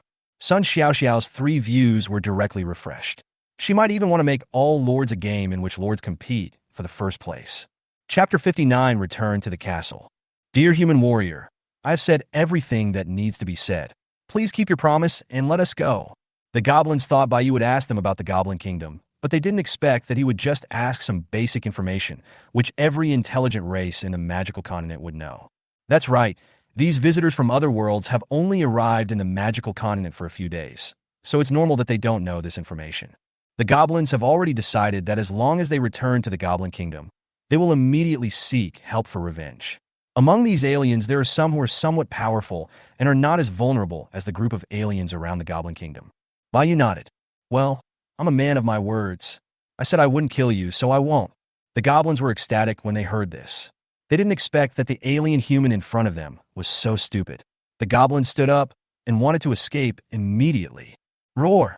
Arthur completely swallowed up the 4 goblins with a breath of dragon, and before the goblins could react, their souls had gone to hell. When I said I wouldn't kill, I meant I wouldn't kill, but I didn't say my soldiers can't kill. Arthur, let the undead bring these goblin corpses back to the castle. All the goblins were killed, and Baiyu considerately ordered the undead to start cleaning up the battlefield, making a small contribution to the environmental protection of the magical continent. Sun Xiaoxiao thought that Bai Yu wanted to take these corpses back to decompose them. Don't just stand there like an idiot. Let's go. Bai Yu skillfully jumped onto the back of the gargoyle, and the gargoyle slowly took off. Sun Xiaoxiao also summoned her own prop, the little yellow cloud, again and took off with Bai Yu. Bai Yu was in front, and Sun Xiaoxiao was behind, and the two flew towards Bai Yu's castle together. Since Sun Xiaoxiao and Bai Yu are now in a slave relationship, and it cannot be changed, some of the special bonuses of Bai Yu Castle are also useful to Sun Xiaoxiao. When Sun Xiaoxiao followed into Bai Yu's castle territory, Xiao Huangyun's speed suddenly increased a lot, and Sun Xiaoxiao also felt that her strength had become stronger. Sun Xiaoxiao immediately checked her attributes and exclaimed, "Hey, I actually got upgraded. Oh, that's the special building bonus of my castle. It's gone once you leave the territory." Bai Yu explained to Sun Xiaoxiao behind him. This one sentence made Sun Xiaoxiao very angry again. She had never seen special buildings before. Are the attributes of them so strong? Sun Xiaoxiao then remembered that she could check some of Bai Yu's information. Owner, Bai Yu. Sun Xiaoxiao was stunned. Bai Yu was much stronger than her in every aspect. Moreover, Sun Xiaoxiao could not see what special buildings in Bai Yu's castle had. Only a number was displayed. Sun Xiaoxiao thought that having only one special building was outrageous enough, but she didn't expect Bai Yu to have 6. Not only has his own strength reached the commander level, but even his castle is at the maximum level. This blow is too great. Compared to this, I seem to be a waste. The invisibility effect of the hidden chandelier did not work on Sun Xiaoxiao. The moment she entered Bai Yu's territory, Sun Xiaoxiao saw Bai Yu's castle from afar. But this castle, why does it look a bit scary? Soon, Sun Xiaoxiao followed Bai Yu to land and came to the castle gate. There were 4 terrifying statues with bared fangs at the castle gate. Sun Xiaoxiao found that they were very similar to the monster that carried Bai Yu. Entering the castle gate and coming to the yard, there is an altar in the middle that is half the size of a football field. The skulls on the 4 pillars are emitting a creepy blue light, and there is a pool of black, unknown liquid underneath. You'd better not go in here, or I won't be able to save you if you can't get out. Seeing that Sun Xiaoxiao was staring at the Blackwater altar, Bai Yu reminded her that currently only the undead and Bai Yu himself could enter and exit the Blackwater altar at will, ignoring the barrier. Bai Yu couldn't guarantee whether Sun Xiaoxiao could come out after entering. Bai Yu glanced at the time. It was noon now. He didn't need to eat, but Sun Xiaoxiao probably needed to eat. Are you hungry? There's food in the warehouse. You can take it to the kitchen and cook it yourself. I'm a little hungry. Can I really do it? Bai Yu directly took out a portion of food from the warehouse and gave it to Sun Xiaoxiao. Sun Xiaoxiao took it somewhat embarrassedly, turned around, and walked towards the castle. After taking 2 steps, Sun Xiaoxiao thought of something and turned around. Sister Bai, don't you want to eat? I can't finish this portion of food. Forget it. I'll eat some too. It would seem inhuman not to eat. Because the matter with the goblins had delayed the entire morning, Bai Yu had not had time to deal with some supplies. Bai Yu and Sun Xiaoxiao walked towards the kitchen while picking up the materials traded at the exchange. Congratulations to the Lord for successfully obtaining the transaction. Coming to the kitchen, Bai Yu cut the food into small portions, threw them directly into the pot, poured in tap water, and prepared to stew them all in one pot. These days, if you don't have any life skills, you'll starve to death. Judging from your age, you should still be a junior high school student. Have you found your parents here? While waiting for the food, Bai Yu and Sun Xiaoxiao sat on the dining chairs and chatted casually. Bai Yu, you are really good at chatting. You start by talking about such a heavy topic. Bai Yu regretted asking this question as soon as he saw a hint of disappointment in Sun Xiaoxiao's eyes, and then he pretended to be strong and spoke again. No, I believe they will be fine. Maybe they didn't travel through time and space to come here. For a child of her age, suddenly traveling to this strange world one day, all alone, it is impossible for her to say that she is not scared and homesick. Unlike Bai Yu, who has been an orphan since childhood and has long been accustomed to living alone, and has experienced time travel once, his psychological ability to accept things is also very fast. What about Sister Bai? Have you found your parents? You are so strong that you can definitely protect them. While Sun Xiaoxiao was worried about herself, she also asked Bai Yu with concern. Me? I don't have any parents. Bai Yu's words were shocking. I'm sorry, Sister Bai. Sun Xiaoxiao realized that she had said the wrong thing and quickly apologized. I've been an orphan since I was young. I have no memory of my parents. Why should I apologize? Bai Yu said indifferently, stood up, took out 2 plates, scooped out the meat from the pot, put a knife and fork on them, and brought them to Sun Xiao. The meat is ready. Eat it quickly. Sun Xiao picked up the knife and fork and started eating voraciously. Thank you, Sister Bai. You were so kind. Bai also sat opposite Sun Xiao, picked up a piece of meat with a fork, and started eating slowly. I'm not a good person. Chapter 60. The Scourge Knight and the Black Warrior. There was not much food on Bai's plate, so he finished it in a short while. At the same time, the undead outside also began to return carrying the goblin's corpse. Eat slowly. I'll go take a look outside. Bai put down her fork, stood up, and walked out of the kitchen. In the yard, the undead were placing the goblin corpses into the Blackwater altar in an orderly manner. The goblins were short in stature, and one gargoyle could grab 4 of them with its 2 hands. There are not many goblins in this group, exactly 120. Each goblin is at the above level, and there are 2 commander level ones, namely the goblin thug and the goblin priest. Bai guessed that these 120 goblins should be a complete goblin team, responsible for investigating the cause of death of the goblin tribe. Because there were only Bai and Sun Xiao's castles nearby, and Bai's castle was protected by a hidden chandelier, they did not discover the location of Bai's castle. It's useless to find them, they will die anyway. There are more than 2,000 undead near Bai Castle, and 100 goblins are not enough to fill the gaps. The combat power of intelligent creatures like goblins is not strong, but their technology is strong. Therefore, Bai chose to transform them into ordinary undead. The undead spirits, strengthened by the Blackwater altar, crawled out one by one. Each of them was above the others. Bai's undead spirits ushered in another great increase in their comprehensive strength. Otherwise, although Bai has enough undead, most of them are still in existence and there is no way to upgrade them. At this time, Bai saw an undead knight with blue flames burning all over his body and holding 2 swords crawling out from the corpse of the goblin thug. It is larger in size, and its body is covered with black suspended armor with blue flames burning inside. Even its undead horse is covered with thick armor.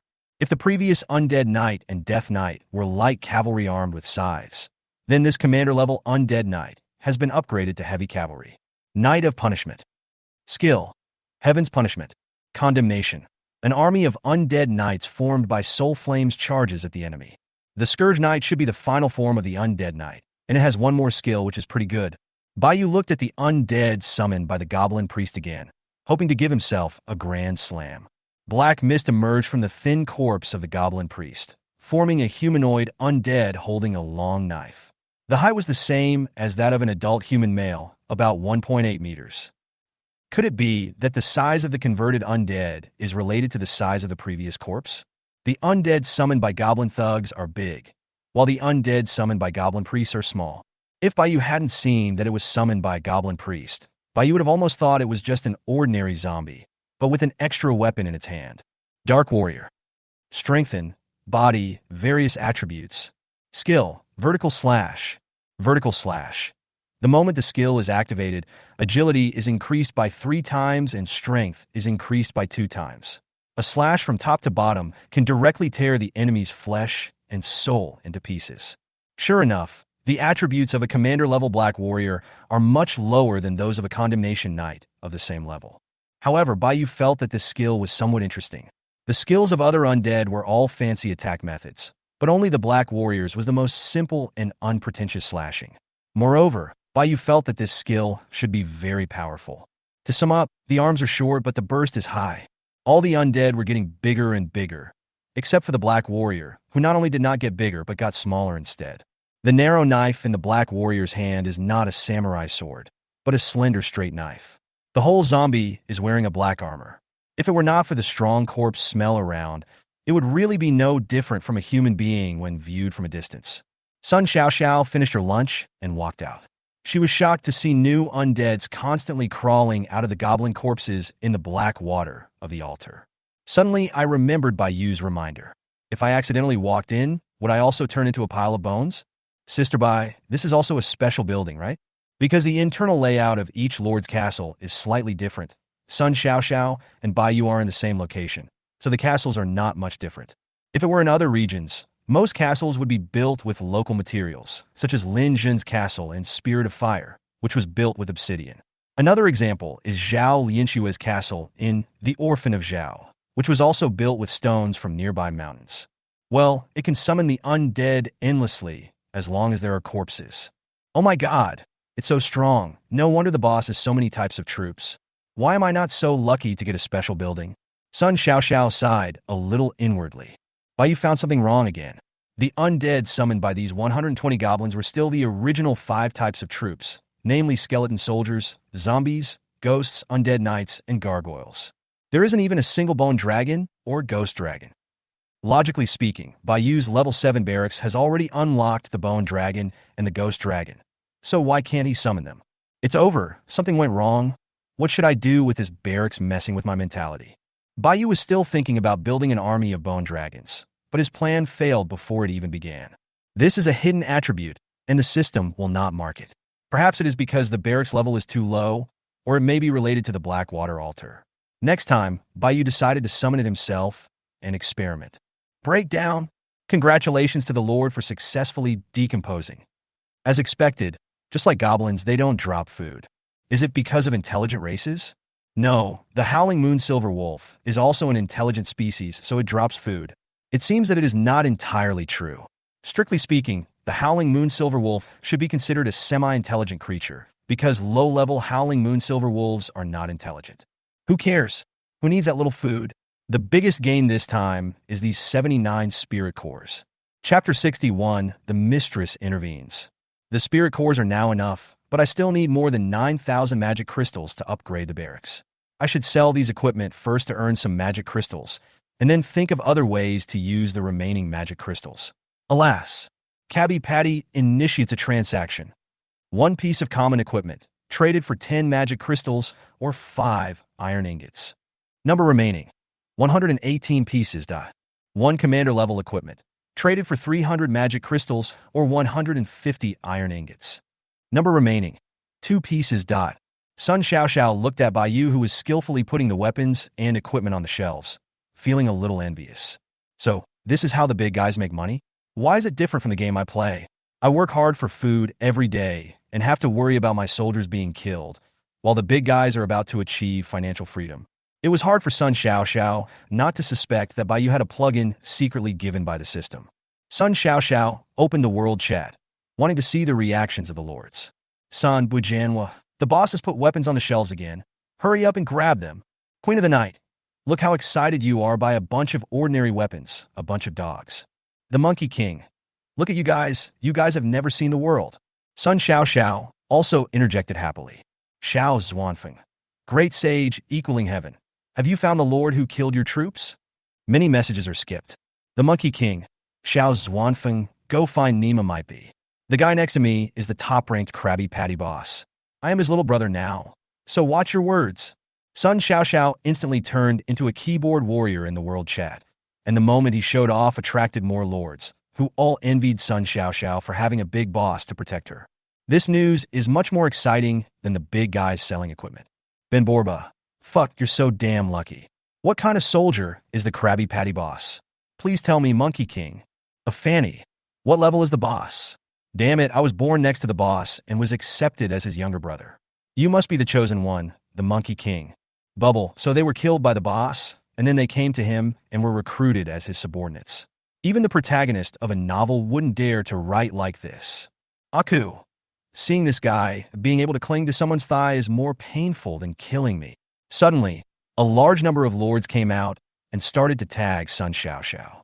The name of the Monkey King was instantly remembered by many lords. Sun Xiao looked at this group of unlucky guys and couldn't help but raise the corners of his mouth.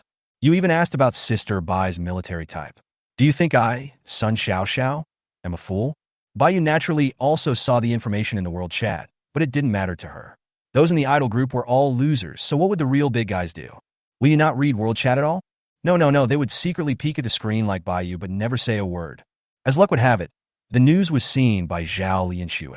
What? Someone actually became the boss's younger brother before me. Ah, damn it, love that grows over time is not as good as love at first sight. The dwarves working in the castle yard looked at Zhao Lianxue in confusion, not understanding what was wrong with her. Are all human women like this? Zhao Lianxue was indignant at this moment. This monkey is so lucky, right? How could he be born near the boss's castle, while he can only live with the stones in the mountains? When the dwarf came to Zhao Lianxue had asked about some basic information about the magical continent, which was earlier than Bai Yu knew. There are nothing but mountains around Zhao Lianxue's castle. There is nothing in the area of hundreds of kilometers. Not even a lord's castle. No wonder the dwarves in distress run this way. Could it be that this stinky monkey is a 185 centimeters tall handsome guy who knocked the boss unconscious and then offered himself to him? Yes, it is very likely that the despicable fellow actually used cheap beauty to seduce the big boss. If I had known this earlier, I would have surrendered to the boss right from the beginning. But now there's suddenly a mistress competing for his favor. Zhao Lianxue was still in the middle of a crazy brainstorming session. Bai Yu was already sitting in the lobby chatting with Sun Xiaoxiao. It was really depressing that he had been in this alien world for so long and didn't even have anyone to talk to. By the way, wait for the transaction at the exchange to be completed, and then Bai Yu can upgrade the barracks again. It was already afternoon, and Sun Xiaoxiao was ready to return to her castle. Bai Yu still politely tried to persuade him to stay. After all, there were many rooms in the castle, so it would be no problem for one more person to sleep. But Sun Xiaoxiao refused. She was worried that her red blood demon apes would starve and destroy the house, so she wanted to go back to take care of them. Bai Yu did not force it. As far as Bai Yu and Sun Xiaoxiao were currently located, there were no other powerful flying creatures in the sky except the frost dragon on the snowy mountain. Sun Xiaoxiao had a flying prop, so she didn't have to worry about basic safety issues, but Bai Yu still considerately asked the demon soul lord to escort her all the way back to the castle. Sun Xiaoxiao was deeply moved when she learned that Bai Yu had arranged a commander-level troop to protect her along the way. "Sister Bai, goodbye." Sun Xiaoxiao waved and shouted loudly at Bai Yu on the ground from the sky, and Bai Yu also waved goodbye to her. Now Bai Yu's undead army has a total of 5 commander-level undead. Although Arthur has not yet been promoted to commander, he also possesses commander-level combat power. In addition, there are more than a dozen undead in the territory who can also exert commander-level combat power. Bai Yu is no longer afraid of the beast tide that will come in 2 days. With 2 days left, it will be more than enough for Arthur to be promoted to commander. Bai Yu received the resources of the exchange. Congratulations to the Lord for successfully trading 118 pieces of common equipment and obtaining 1,180 magic crystals. Congratulations to the Lord for successfully trading 2 commander-level weapons and obtaining 600 magic crystals. More than 1,000 magic crystals have arrived, and there are still 8,000 left to upgrade the castle. Come on! After Bai Yu was promoted to commander, he had a very intuitive feeling about his physical condition, and his strength increased a lot. She felt that she was no longer the type who could kill an ox with one punch, but the type who could smash a car with one punch. Chapter 62. Castle? Town? After taking a shower, Bai Yu walked out of the bathroom and went to the bedroom naked. Anyway, she was the only one in the castle, so there was nothing to be afraid of.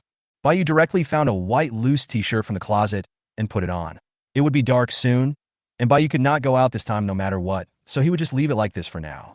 Otherwise, you have to take it off at night, which is troublesome. Although she was not wearing anything on top, she still had to wear something on the bottom. Bai Yu casually threw on a pair of shorts. The length of the t-shirt was just enough to cover the shorts perfectly, making the shorts look invisible. In the evening, Bai Yu received a private message. Bai Yu clicked it and saw that it was from Zhao Lianxue. The orphan of Zhao. "Boss, I have refined all your iron ore, and I also have 1,000 iron ingots of my own. Shall I send them to you now?" "Finished? Great." In this way, Bai Yu can upgrade his castle. "Xie Huang Bao. Please send it over now. Thank you very much." "Orphan of Zhao. Don't be polite, sir. We are allies." Zhao Lianxue's 3,000 iron ingots arrived in an instant, of which 2,000 were obtained from refining Bai Yu's iron ore, and the remaining 1,000 iron ingots were Zhao Lianxue's old assets. This time, Bai Yu owed her a big favor. This is the advantage of having teammates. They can help each other. Although it was still too early for Zhao Lianxue's castle to be upgraded to a town, and the iron ingots would just gather dust in the warehouse, Zhao Lianxue was willing to lend so many iron ingots to Bai Yu, which showed that she still trusted Bai Yu very much. Bai Yu could easily use up these iron ingots, then tear up the alliance and run away, getting them for free. All the iron ingots have been used up, and Bai Yu still doesn't believe that the system can recover them? But is she that kind of person? Of course not. Our Bai Yu is a generous, righteous, loyal, and trustworthy person. How could he do such a mean thing? How does the saying go? Being born in a small country is not the fault of a gentleman. You and I were born in a great country, so we should behave like gentlemen. Bai Yu is an outstanding Chinese descendant of the Yellow Emperor. How can he be the same as those villains who pollute the ocean? Well, now I should think about how to repay the orphan of Zhao. I don't want to keep owing him a favor. Upgrade. The moment Bai Yu pressed the upgrade button, a blue light rose from the entire castle. She hurried to the yard and looked at the castle behind her. At this moment, the castle had been upgraded. The castle has become larger than before. It used to have only 7 floors, but now it has 12 floors. The entire castle was mainly black. Bai Yu also saw a hint of blue light emanating from the castle. It was very faint, but it also added a sense of mystery to the castle. This blue light is similar to the blue light emitted by the Scourge Knight and the Ghost Dragon. Bai Yu discovered that as the castle was upgraded, the overall architectural style of the castle would be more in line with his own type of troops, just like the system's evil taste. As the castle grew bigger, the courtyard inside the castle naturally grew bigger as well, but this did not affect the special buildings, because Bai Yu discovered that the original Blackwater altar had occupied a smaller area. Bai Yu lives alone in the 12-story castle. It would take an hour just to tour the entire castle, right? Hey, that's not right. Didn't it upgrade to a town? Where are the other buildings? At this moment, the gate of the castle was open, and Bai Yu could just see outside through the gate, but at this moment, the outside was bare and there was nothing. Bai Yu had a bad feeling and ran outside the castle to check. She looked around the castle and saw nothing. The ground around the castle must have been cleaned by the system and became clean. There was no tree or pile of rocks left. Bai Yu felt like he was being cheated by the system. What happened to the Promised Town promotion? Meow? They left space for me to build it myself? Isn't this a scam? As soon as Bai Yu checked the information, he understood it instantly. Just as Bai Yu guessed, those places cleared by the system were the urban territories deliberately reserved. But as Bai Yu checked the town information, several other prompts popped up on the system. Congratulations to the Lord for successfully upgrading the castle to a town and obtaining 2 random special building blueprints. Congratulations to the Lord for unlocking the town's exclusive building, the Shuttle Gate. Congratulations to the Lord for successfully upgrading the castle to a town. You can randomly draw an ability related to your own bloodline. Bai Yu smiled instantly. The surprise came too fast, like a tornado. That's what I said. How could we spend so much time upgrading the town and get nothing? Is it true that only when you upgrade your own castle can you get special building blueprints as rewards? Sun Xiaoxiao's castle does not have a special building. There is no significant improvement in upgrading to a castle. What is important is to upgrade the things that come with the town, which is the most critical. Bai Yu was more curious about this exclusive building, the Shuttle Gate. This was the only building that could be upgraded and had no other buildings in the town. It was very unusual and must have some special function. Town exclusive building, Shuttle Gate. Building level none. Function. Build a 2-way portal that allows you to freely travel between the territories of the Lord's allies and subjects. Depend on? Bai Yu thought it was some advanced building, but it turned out to be just a teleportation portal. And it could only be used to teleport between one's allies and subjects, and the other party must have this building. It's simply useless. This exclusive building should be unlocked by all lords who upgrade their towns, but it also requires resources to build it. It's really a ripoff. Can it be given as a gift to the Lord? Miser. As of now, Bai Yu dares to say that he is definitely one of the first lords to upgrade the town. Bai Yu's ally is Zhao Lianxue and his subject is Sun Xiaoxiao. The two of them are still a long way from upgrading the castle. This shuttle gate is of no use at all at present, and building it is a sheer waste of resources. Fortunately, the territory did not increase when the town was upgraded this time. Otherwise, it would be one step closer to the snowy mountains and dark forests. Seeing that the novice protection period is about to end, it is still too dangerous. Chapter 63 Magic Upgrade, City Walls and Defense Towers. First claim the skills unlocked by upgrading the town. This is a great opportunity to become stronger instantly. Although Bai Yu didn't know what she would draw, after all, there were too many abilities and they were too diverse, and she had no idea at all. But she hoped that it would be a high-level ability that would allow her to fly. After all, Sun Xiaoxiao, the younger brother, can fly, so it would be unreasonable for me, the boss, not to be able to fly. Receive. Congratulations to the Lord for successfully extracting dark magic, intermediate level. It is detected that the Lord has mastered dark magic, first order. The learning fee is halved whether to spend 50 magic crystals to learn immediately. Puff. Bai Yu vomited blood immediately. His fantasy just now was severely slapped in the face by reality. It was such bad luck that I drew a skill that I had already mastered. Fortunately, Bayu was still full of expectations. Bayu was also a little confused about the level of this magic. Bayu was very confused before. His dark magic was first level, and his fire magic was intermediate level. He thought that the magic was different, so the levels were different. Now I have drawn dark magic, and it also shows intermediate level, which means that all magic classifications are the same. However, one thing is certain, intermediate magic is definitely more advanced than third level magic because Bayu's undead summoning magic is only third level, and there is not much improvement. On the other hand, mid-level fire magic can be combined with dark magic at will, and the gap is immediately obvious. Alas, I drew a dark intermediate magic, so I can only accept my fate. Study. Congratulations to the Lord for successfully mastering dark magic, intermediate level. This time, Bayu didn't even see what the magic book looked like.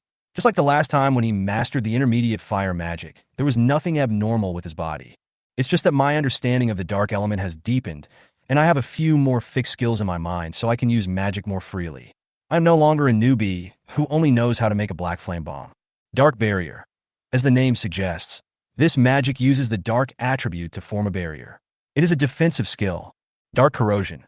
Use the dark attribute to form a large black poisonous fog, which can corrode the enemy and block the enemy's vision. It can be regarded as an auxiliary skill. Dark leap. Merge with the power of darkness. The body turns into black mist and dissipates, appearing in another place. The maximum distance is 1,000 meters. It is similar to the teleportation of the space system, but not that fast. To put it bluntly, it is a flash which can be used for attack or defense. These are some of the functional skills. In addition to the inherent offensive skills, Bayu can even play them freely.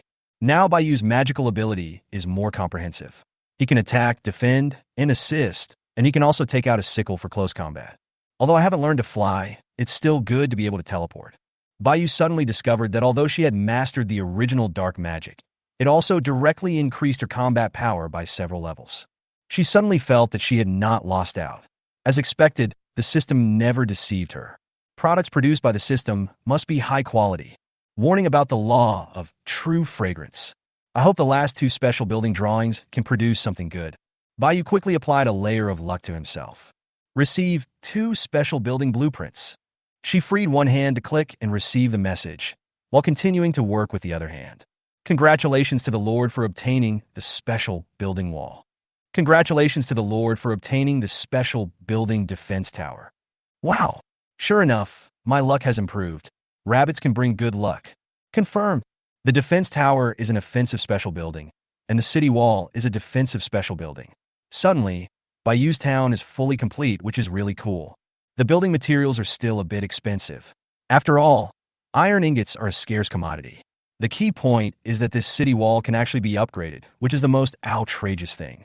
In other words, this city wall will not be gradually eliminated due to the increase in Bayu's strength, but the materials for upgrading it will probably be a bit difficult to obtain, as a lot of materials will be needed just for its construction. How should I put it? This city wall is a bit like the visual effect of a game that Bayu played in his previous life. Look at the defense tower again. Function. Connected to the castle's core crystal, launching magic attacks on enemies that enter the territory. Note. Can only be built on city walls. Grows with the level of the castle crystal? So, the commander of the town? This defense tower is nonsense. It cannot be built without a city wall, and building a city wall requires 5,000 iron ingots. Isn't this a vicious circle? Alas, there is really no way to get iron ingots, and there are restrictions everywhere. Bayu decided that he must find a way to refine iron ingots by himself. Although he had Zhao Lianxue's help, her output was only touching and still not enough for his own use.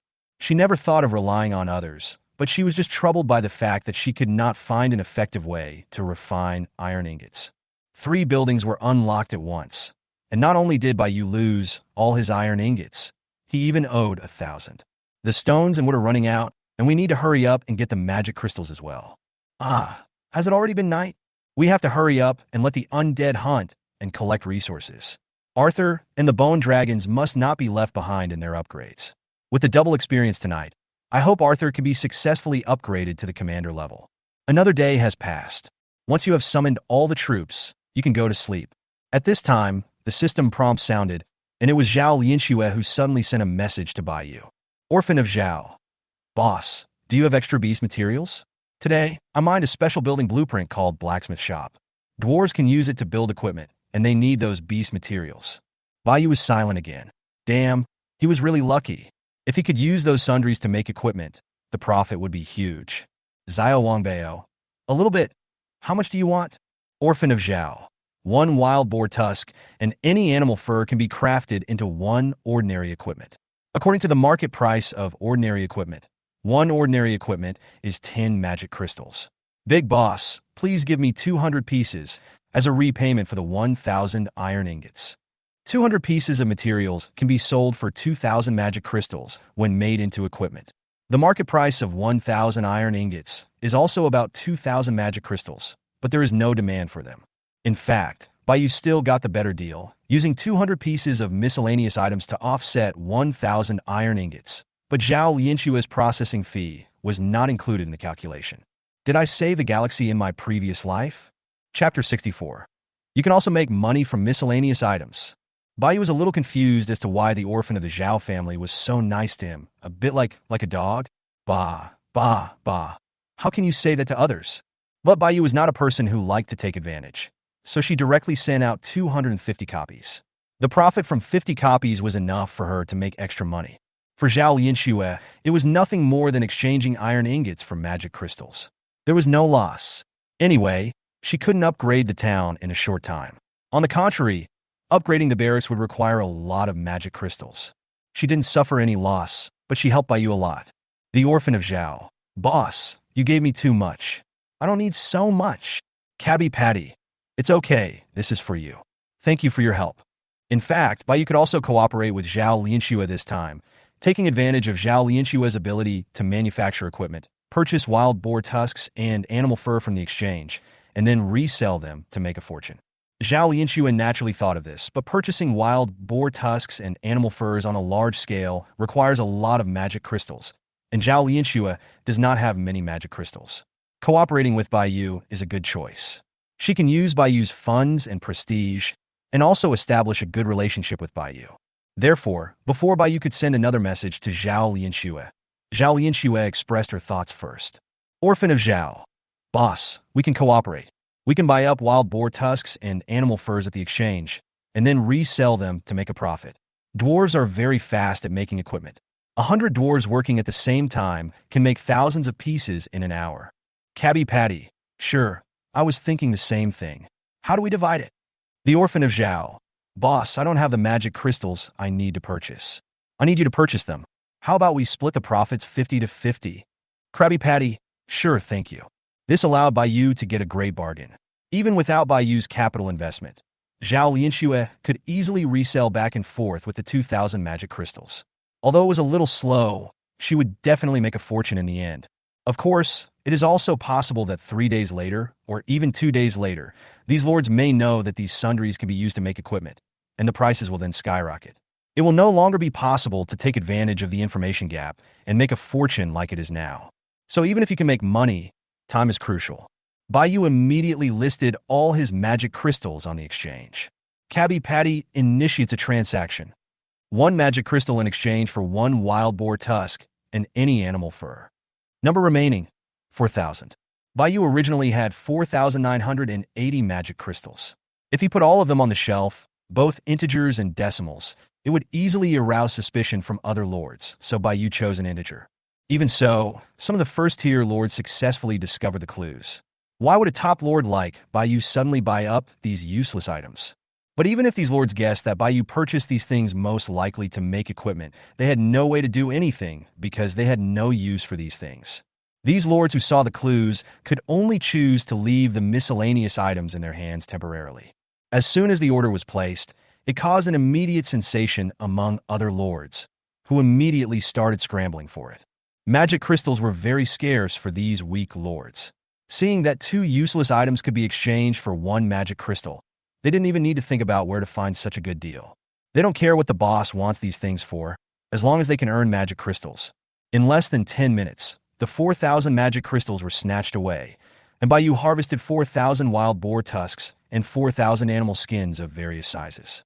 Bai immediately sent all 8,000 copies of the materials to Zhao Lianxue. She would probably have to work overtime tonight. The Orphan of Zhao. Big Boss is awesome. Chiomi. Cabby Patty. I still have 160 boar tusks left in my warehouse. Let's forge them. Orphan of Zhao. Okay, sir. When the equipment is finished, you can sell it. Your prestige is quite high, and most lords will think that you got it from killing monsters, so they won't forget to forge the equipment. Crab Patty. Okay. Bai then took out 160 documents from his warehouse and sent them to Zhao Lianxue. There are 4,160 materials in total. If they are split 50 to 50, Bai can get 20,800 magic crystals. All of a sudden, Bai's barracks can be upgraded again. If these lords found out that the debris dropped by wild monsters could be used to craft equipment, they would definitely raise the price. Bai didn't want to fail in business after just a few attempts. Bai had a hunch that this secret would probably be discovered by the lords before the beast tide arrived, and it would definitely not last long.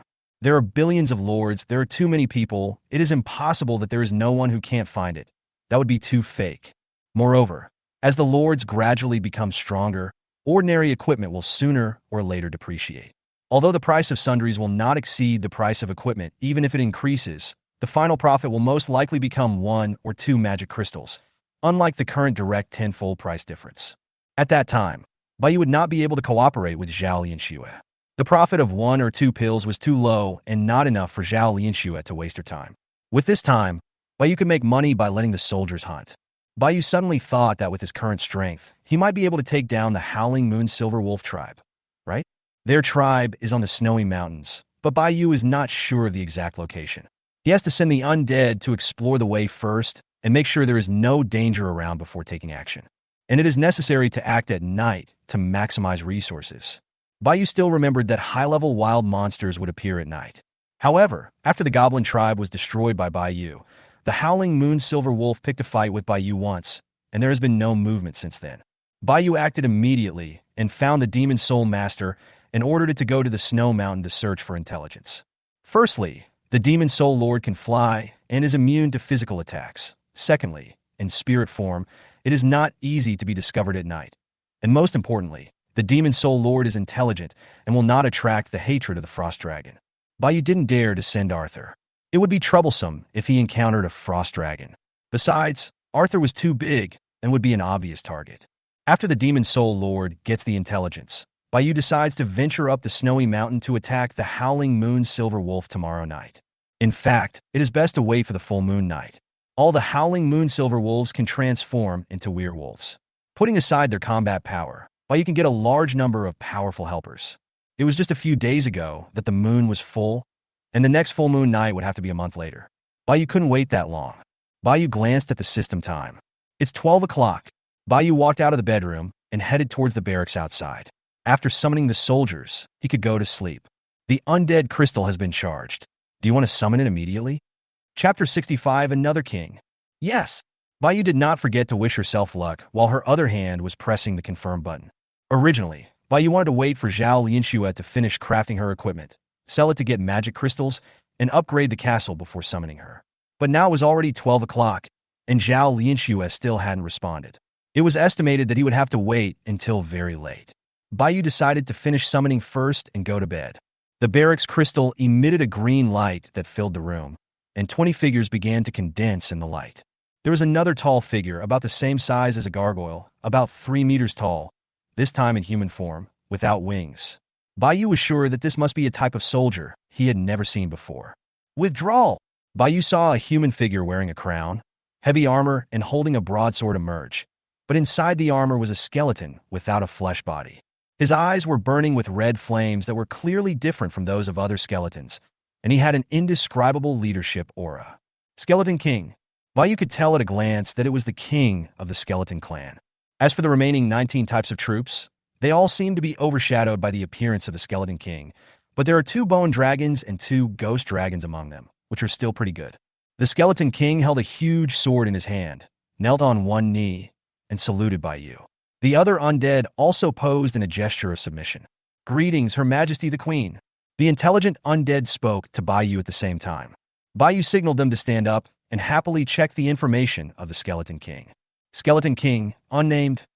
Active skills, Skeleton Fall, Soul Drain, Skeleton Fall summons countless giant skulls wrapped in flames, which fall from the sky, causing ranged physical and magical damage. Mana cost 20. Soul Drain. Drain the souls of all creatures around you that are lower than your level, causing soul damage while strengthening yourself. Mana Consumption 20. It is basically the same as Arthur, except that Arthur has one active skill and one passive skill when he appears, while Skeleton King has two active skills, and all of them are area damage skills that consume 20 mana points. From now on, you will be called John, and all the skeleton soldiers will be under your command. Thank you, Queen, for the name. Bayou then led them to the Blackwater altar for strengthening. You know, Arthur gained a skill when he strengthened himself, so John must be no worse. Bayou asked John to go in first to strengthen himself, and the other undead waited on the side. It took John 15 minutes to complete the strengthening. Bayou then let the other undead in to strengthen themselves, opened the information on the Blackwater altar, and checked John's changes. Strengthen. Comprehensive strengthening. The burning netherworld fire improves one's own soul defense. The hardened bones improve one's own physical defense. Unlock skill enlightenment and comprehensive attribute points. Consistent with Arthur's enhancement, it is also a comprehensive enhancement of the soul, bones, and other aspects, and also unlocks a skill. As kings, John and Arthur also have 10 points of increased attributes. Passive skill, Enlightenment. Enlightenment can make all skeleton soldiers break the level limit. Damn, this skill is abnormal. Although it did not increase John's combat power at all, it did strengthen the skeleton army under Bayou. What does it mean to break the level limit? In the future, the skeleton soldiers summoned by Bayou himself can be the same as those summoned from the barracks and can continue to be upgraded. Among Bayou's more than 2,000 undead, skeleton soldiers accounted for the largest number, accounting for more than 1/3, with nearly 800 skeleton soldiers. It would be awesome if all of them could be upgraded. It seems that Bayou has to go back to his old job and use weapons to start summoning. 2 skeletons that can be upgraded to the commander level are much better than a gargoyle cow that always stays at the ordinary level. John, your main task tonight is to upgrade, and secondly, use the enlightenment skill to enlighten all the skeletons. The double experience at night cannot be wasted. The level is low in the early stage, and the upgrade is still very fast. At worst, you can let the skeleton soldiers help, and John can also make the finishing blow. Your Majesty, John's enlightenment skill does not need to be activated. The skeleton soldiers will automatically be freed of restrictions when they see John. John's ethereal and hoarse voice reached Bayou's ears, giving Bayou another good news. Good. Bayou slapped his thigh excitedly. It hurts so much. I didn't expect this passive skill to be so humane. Bayou thought it would take several days to completely enlighten so many skeletons. This way it saves a lot of time. It's simply a magical skill. Bayou had arranged for all the undead to leave and was ready to go back to her bedroom for a nap. She hoped that Arthur and John would give her a surprise tomorrow. Oh, John, go out and tell everyone not to throw animal carcasses directly into the Blackwater altar anymore. Yes, Your Majesty. Otherwise, Bayou would not be able to perform double summons tomorrow. As John left, Bayou glanced at the system time, and it was almost 1 o'clock. Bayou came to the bedroom, took off her clothes, lay on the bed, pulled the quilt with both hands, and prepared to go to sleep. 10 minutes later, Bayou suddenly opened his eyes again. At this moment, Bayou was still immersed in joy and found it difficult to fall asleep. Suddenly, Zhao Lianxue sent a message to Bayou. The Orphan of Zhao. Boss, all 4,160 pieces of equipment have been crafted. I'll send them to you right away. Zhao Wangbao, I'll put it on the shelves right away. Zhao Lianxue is always so late. Never mind, Bayou doesn't care that much. Even if the equipment had been processed in advance, it would still take some time for Bayou to trade. He didn't know what time it would be when the transaction was completed. At this moment, Bayou felt that at least half of the lords had already gone to bed. Not everyone is a night owl like me. Do you have to stay up until 2 or 3 o'clock every night? Bayou felt that he had almost completed the transaction after waking up from a sleep. This was equipment worth 40,000 magic crystals, and Bayou had never gotten so much even at his peak. Every night, Bayou likes to think about life while lying in bed. Do you think this magical continent is a ball? If it is a ball, there should be time difference, right? If Bayou is sleeping now, it must be daytime for other lords, right? Sleep, sleep. What the hell are you doing? Why are you thinking about these things? What does it have to do with me? Chapter 66, Find out the location. Bayou had already gotten up when the system prompted her. As she gradually became stronger, she felt her energy growing more and more. It's a new day. Bai Yu first found a small top and put it on from top to bottom. It was a comfortable, sporty, buttonless style. Then she paired a black sailor suit with a black pleated skirt, black tights, and black leather shoes. The achievement of wearing all black is completed, focusing on a contrast. Of course, it's just the clothes that are black, don't think too much about it. After getting dressed, Bai Yu's first thing was to open the exchange and collect yesterday's harvest. Congratulations to the Lord for obtaining 41,600 magic crystals. 40,000 magic crystals, how cool. Afterwards, Bai Yu put all the magic crystals on the shelves again, ready to purchase materials. At present, the lords have not discovered this secret, so Bai Yu can use all the magic crystals to buy them all at a low price again and make a fortune. Only if you dare to invest will you get a return. Bai Yu added 400 magic crystals to make it the perfect number. Zhao Lianshue's equipment output is about 1,000 per hour, but dwarves are different from undead and need to eat and sleep. 10,000 pieces of equipment a day is probably Zhao Lianshue's limit. It would take Zhao Lianshue at least 4 days to craft all the more than 40,000 materials. After 4 days, I'm afraid all the lords will know that these materials can be used to make equipment, and the prices will definitely skyrocket. But Bai Yu's listing this time has begun to arouse suspicion among most lords, who would use 40,000 magic crystals to collect a bunch of useless garbage. What's more, the person who buys the garbage is a big boss. What does this prove? These garbage are not garbage, but treasures with other uses. Bai Yu put 40,000 magic crystals on the shelves at once, and these lords were immediately furious. Just because it's so beautiful. 40,000 magic crystals? I've never seen so many in my life. The boss actually used it to buy garbage? Big Mango. The guy above is such a fool. It's obvious that these things are very useful, but we don't know about them, so they were bought by the big guys at a low price. Black Forest. Based on my many years of experience in gaming in my previous life, these materials are most likely used to strengthen equipment or forge equipment. Ultra Son-in-Law. Everyone stop guessing.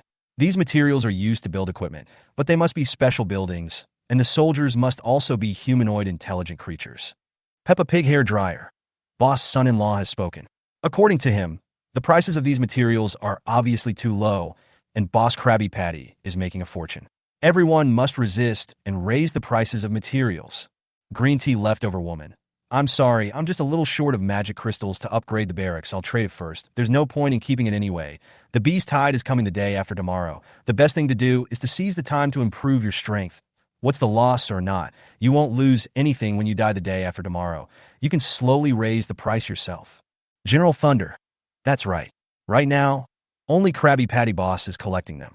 If you raise the price, they will definitely not buy from you. It won't be too late to consume these materials after the Beast Tide is over. Just put it in the warehouse and let it gather dust, you idiot. Huh. Bai Yu breathed a sigh of relief. Although he was noticed by these lords, they were all under pressure from the Beast Tide coming the day after tomorrow and wanted to seize the time to improve their strength. So they didn't care how much Bai Yu earned, as long as they earned it themselves.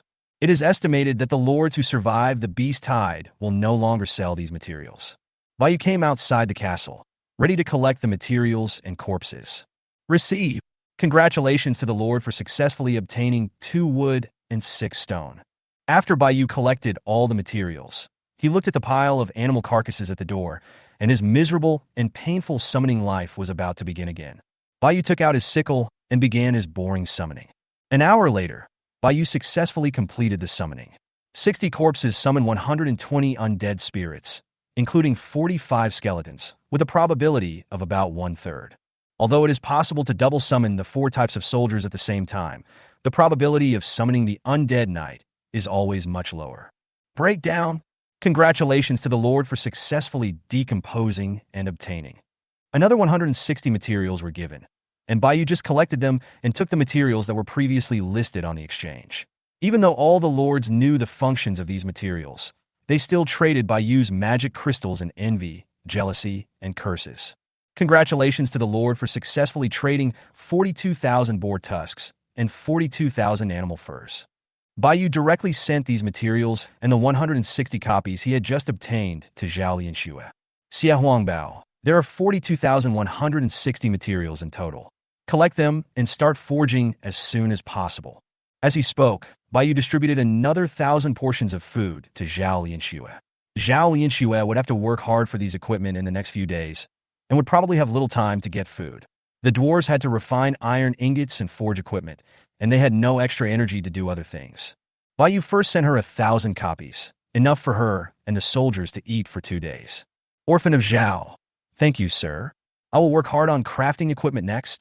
When Zhao Lianxue saw these 40,000 pieces of materials, it was as if she saw 400,000 magic crystals waving at her. How could she not be excited? She would be able to live a rich life soon. The warehouse still has 1,000 portions of food in stock, and Bayou has 1,400 more portions of food, which can be used to exchange for some wood and stone. Tonight, the two of them will be able to harvest 10,000 pieces of equipment, worth 100,000 magic crystals. The two will split the profits 50 to 50, and Bayou will also get 50,000 magic crystals for the equipment, which can be used to upgrade the barracks directly. At this moment, the demon soul lord outside the castle flew back silently. Bayou happened to see it. It seems that the lair of the Howling Moon Silver Wolf has been found. How is it? Have you figured out the location? As soon as the demon soul lord flew in front of Bayou and landed and saluted Bayou couldn't wait to ask. Your Highness, I have already found out the location of their tribe. The tribe of the Howling Moon Silver Wolves is located on the outskirts of the Snowy Mountain. I have observed the surroundings and have not found any dangerous creatures. Well done, tell me more? Chapter 67. Shocking Changes in the Snowy Mountains. Bayou listened to the Demon Soul Lord telling the information on the Snow Mountain in his ethereal voice that could not be distinguished between male and female. The snow-capped mountain that appeared in Bayou's sight was the outermost part of the cold snow mountain. This snow-capped mountain alone was big enough. Entering the interior of this snow-capped mountain, you will find a world covered in snow.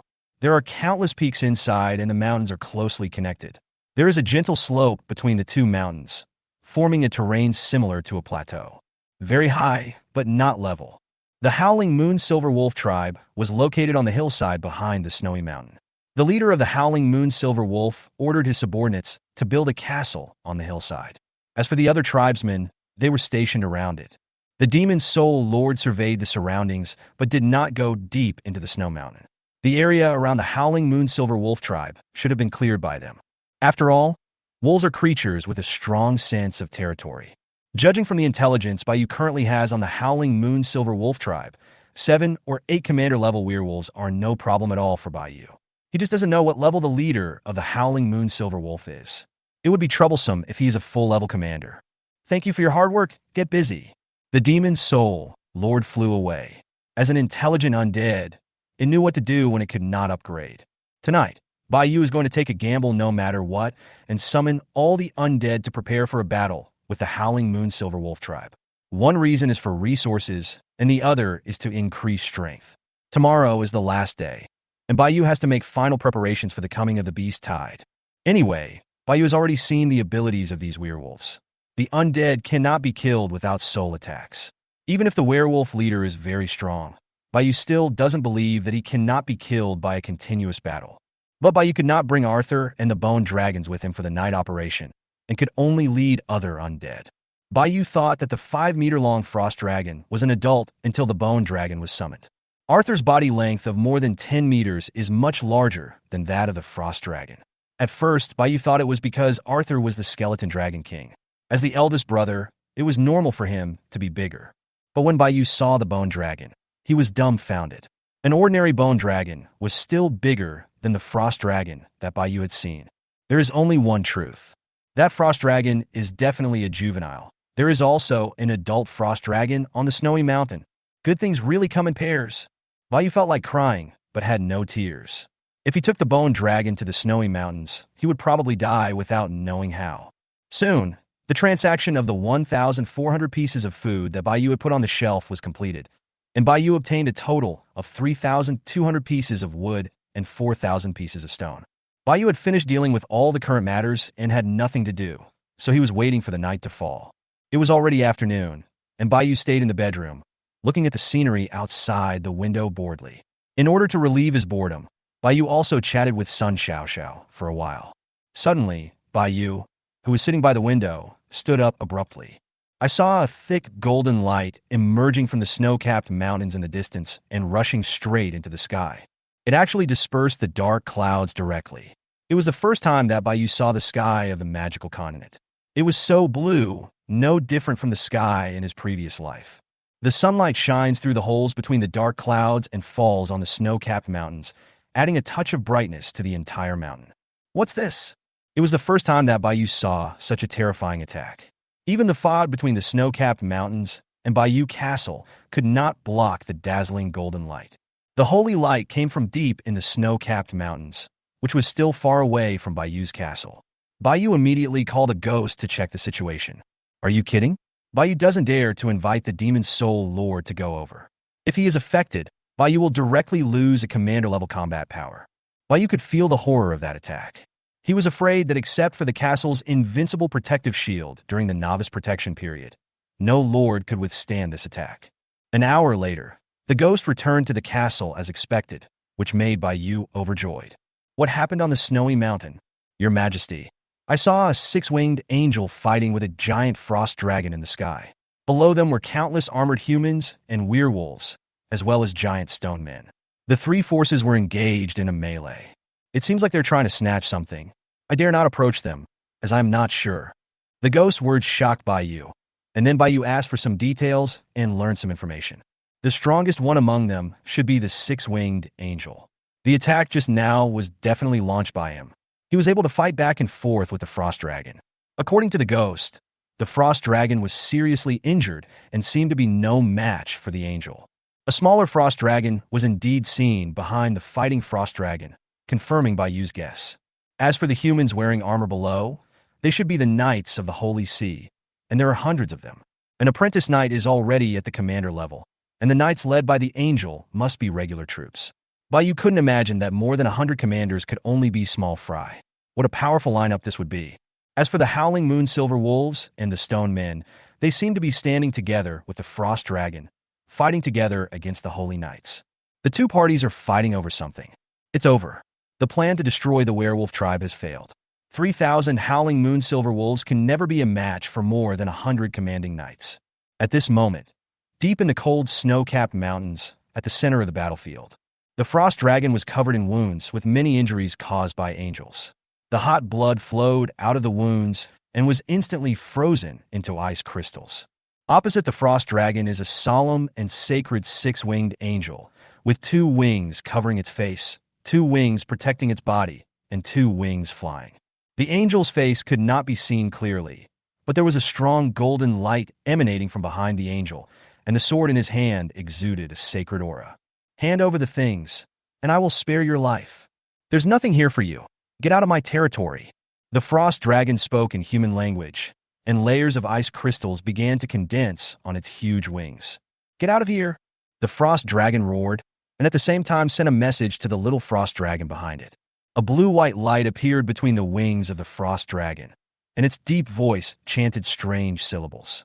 The entire snow-capped mountain became gloomy again, and a violent blizzard swept across the entire battlefield. The strong wind made it impossible for the holy knights below to open their eyes. In an instant, dozens of knights were frozen into ice sculptures. Even the friendly Howling Moon Silver Wolf was not spared. For huge ice walls suddenly rose from the ground, covering the Frost Dragon and all the surrounding enemies, except for the little Frost Dragon. Roar go! The Frost Dragon opened its mouth and spit out a huge breath of dragon, which was wrapped in ice and lightning and attacked the six-winged angel. Chapter 68. The Sacred Object of the Dragon Clan? The little Frost Dragon roared, took a look at the Frost Dragon trapped by the ice wall, turned around and flew directly towards the outside of the snow mountain. Bayou had been standing at the window, his eyes fixed on the direction of the snow-capped mountains. Bayou also sent out a few ghosts to secretly check the situation, waiting for the end of this battle. Maybe they can even find something on the snowy mountain. After all the fighting and killing, there must be a corpse. Bayou doesn't dare to ask for anything else. Bayou just goes over to collect their bodies and let them rest in peace. Isn't that too much? The golden light on the snow-capped mountain lit up again. This time, even from a long distance, Bayou could clearly see that the holy light formed a golden holy sword in the sky and fell straight into the snow-capped mountain. A huge golden aftermath spread out from the snow-capped mountains, and Bayou could even feel the slight vibration coming from the ground. What kind of strength does this angel have? Isn't this too terrifying? Those two ghosts are not dead? Bayou thought that the ghost he sent out would be killed by the aftermath, but it seems that he was overthinking it. Ghosts are intelligent, and it seems that they hid themselves in advance. It is also possible that the angel's attack just now did not cause any mental damage, so the two ghosts survived. At this moment, Bayou suddenly saw a blue figure in the sky flying towards Bayou's castle. Fuck! Why is this giant frost dragon flying towards the castle? The little frost dragon had seen Bayou's castle before, and he also had some understanding of these alien castles. These castles would not change their locations. Even though he could not see Bayou's castle on the way here, he firmly believed that Bayou's castle was still there. The little frost dragon also saw many undead souls among them. It naturally recognized these undead creatures, and it also saw a few bone dragons. A trace of disgust flashed in its eyes, but it chose not to pay attention. It was not until the little frost dragon flew into Bayou's territory that all the undead realized that it was an invader and began to gather here. The little frost dragon had no choice. Its mother asked it to leave, so where could it go? The Holy Court forces in Marshall Continent were not something it could fight against, let alone the angels. No matter where they chose to go, they would be at risk of being betrayed due to the pressure from the Holy Court and the angels, so they could only choose to go to the foreign races because there was absolutely no possibility of integration between the foreign races and their native human race. Although these alien races are currently extremely weak, they are growing very fast, and the castle's defenses are incredibly high. Even his mother said that it is impossible to shake it at all with its strength. There are castles of these alien races both outside and inside the Linglai Snow Mountain. As for why they were not chosen, it is simply because Bayou's castle is the strongest. It has taken refuge with a foreign race and hid in a castle. Even if the Holy See and the angels find it, they will be unable to do anything to it. Little did they know that Bayou's invincible protective shield only lasted for one day. I wonder what the little frost dragon would think if he knew this. At this moment, the position of the small frost dragon was close to Bayou's town territory. Arthur led the dragons to circle in the sky, and below them were densely packed undead. Even the 4 statues at the entrance of Bayou Castle opened their scarlet eyes, and the statues began to shake. The stone skin fell off layer by layer, and the 4 gargoyles came back to life at this moment, all of them exuding the aura of a commander. Flying into the sky, with the bonus of the Bone Throne, there are more than a dozen commander-level undead among Bayou, including both the army and the air force. The little frost dragon was a little surprised. After only a few days' absence, this alien had grown to such a level. If a fight really broke out, he might not be able to escape unscathed from the siege of this group of undead. Even if he exhaled all his dragon breath, it would be impossible for him to freeze so many commanders. But it was not here to fight. The castle's protective shield was right in front of it, and it could feel the infinite power contained in it. The protective shield blocked it from moving forward. All the undead did not take any action, but just surrounded it. Bayou could see clearly from inside the castle that the little frost dragon did not seem to have any hostility. Otherwise, it would have launched an attack the moment it entered Bayou's territory. I want to see your leader. The little frost dragon spoke in human language and looked at the largest bone dragon among them, which was Arthur. To see me? Bayou heard it clearly in the castle. What was going on? Were they fleeing?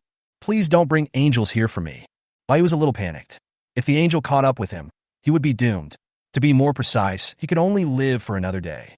Bayou came to the outside of the castle, and all the undead took the initiative to make way for Bayou. Bayou looked up at the frost dragon not far from the gate of the courtyard.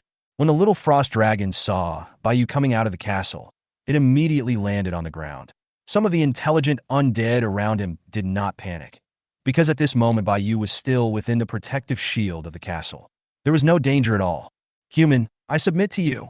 Bayou was startled when the little frost dragon opened its mouth, but Bayou would not believe that there would be such a good thing as pie falling from the sky, and looked at it with caution. If I refuse, you will attract those local human forces to me. The little frost dragon was also stunned. He didn't expect Bayou to reject him.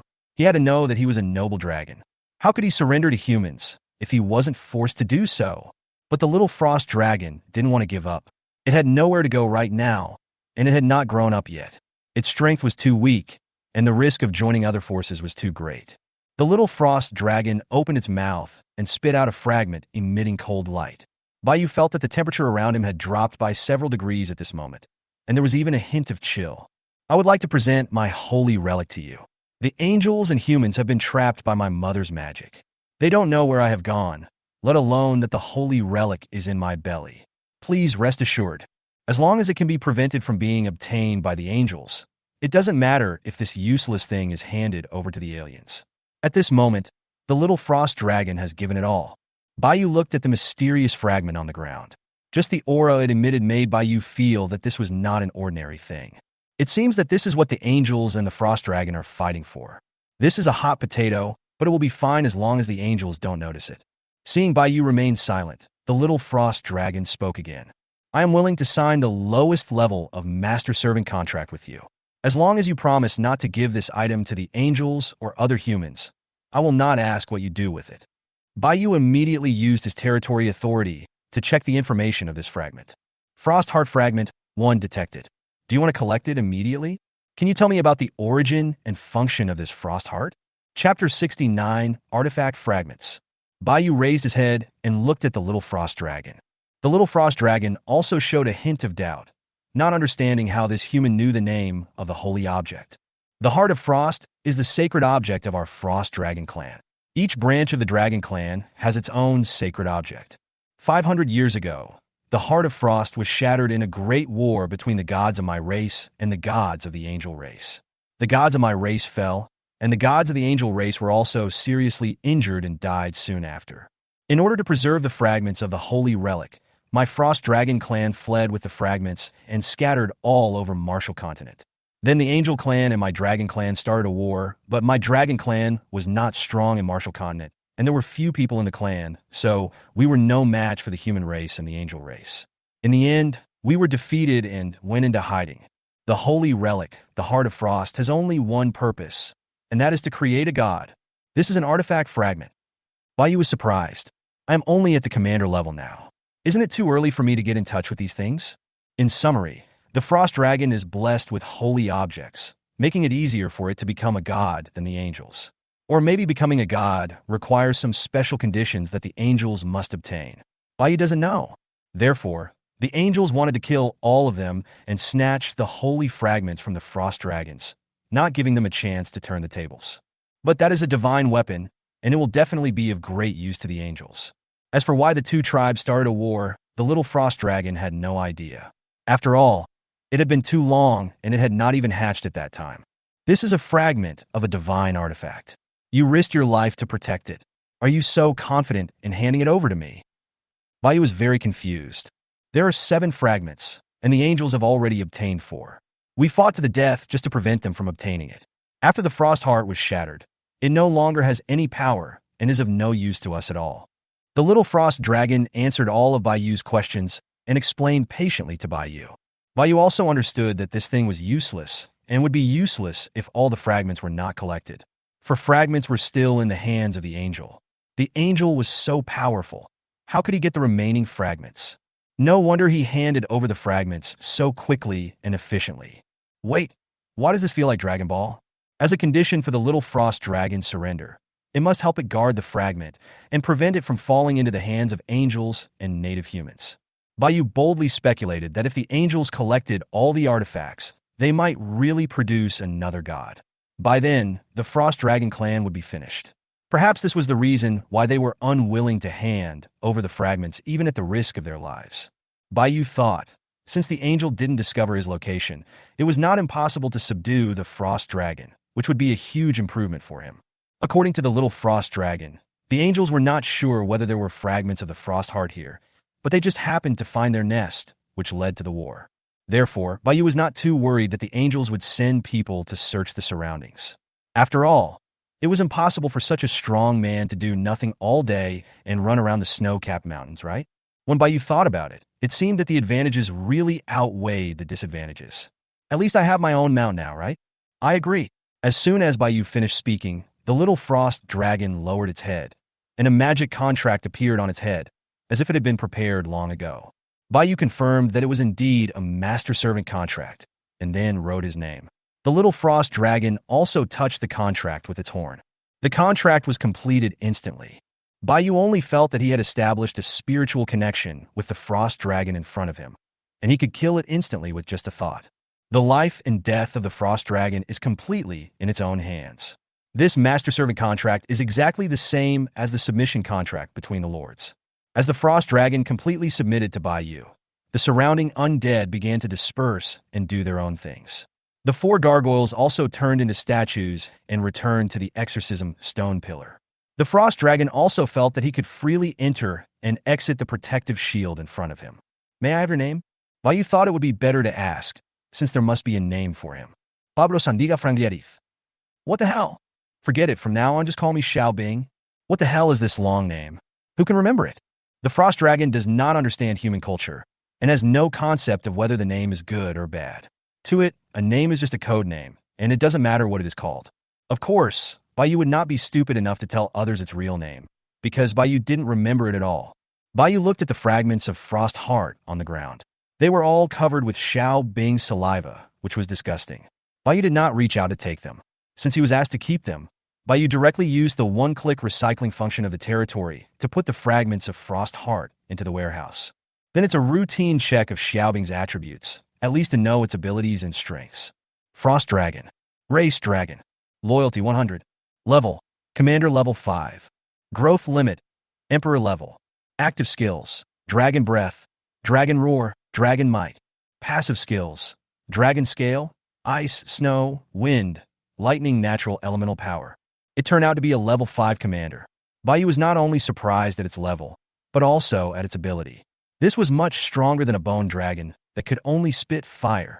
Needless to say, Arthur has the 2 skills of Dragon Might and Dragon Breath. Dragon Scales improve his defense, not only enhancing physical and magical defense, but even providing a certain degree of resistance to mental damage. There is also the passive power of nature. The Frost Dragon's attacks can carry attacks of these 3 attributes, and it will have home advantage when fighting in favorable terrain. The most perverted way is this upgrade method. After being added attributes by the system, it can not only kill enemies to upgrade. The original upgrade method is still there. Even if it does nothing, its strength will still be upgraded to the Emperor level when it reaches adulthood. However, the lifespan of dragons is too long, which means that this growth will also take a long time. It turns out that living dragons are so much stronger than dead-bone dragons? Or maybe this dragon has good talent. No one knows what's going on the snowy mountain right now, and Bayou doesn't dare let the Frost Dragon leave his castle. At least with the help of the hidden chandelier, he won't be easily discovered. Even if it was unlucky enough to be discovered, there was still a protective shield. No matter what, Bayou would not dare to let it leave his castle easily without ensuring that it was absolutely safe. You stay in the castle for now. I have sent the undead to the snowy mountains. You will come back to report to me when you have any news. Chapter 70. Start picking up bargains. Yes, Master. Frost dragons are different from humans. They don't feel embarrassed. Since they have chosen to surrender, they have to adapt to the current change in their identity. At this moment, deep in the snow-capped mountains, the 2 wings of the 6-winged angel protecting the body in the sky were broken, and numerous angel feathers were scattered on the ground. The breath was chaotic, but it still exuded a sacred breath. The huge body of the Frost Dragon fell to the ground, pierced by the huge sword of judgment formed by the holy light. At this moment, its pupils were dilated, and it had completely lost its life breath. The surrounding ice walls were also completely destroyed, and there were countless werewolf corpses on the ground, including some corpses of human holy court knights. The battle was over. The Howling Moon Silver Wolf tribe, the Frost Dragon, the Stone Demon Giant, and others were all killed by the holy knights and angels. The 6-winged angel ignored the corpses on the ground and flew straight towards the Frost Dragon's lair. No! There was nothing he was looking for in the nest, but he was not disappointed. He was just trying his luck this time. The things in the nest are your reward. Take the dragon's body with you, clean up, and move on.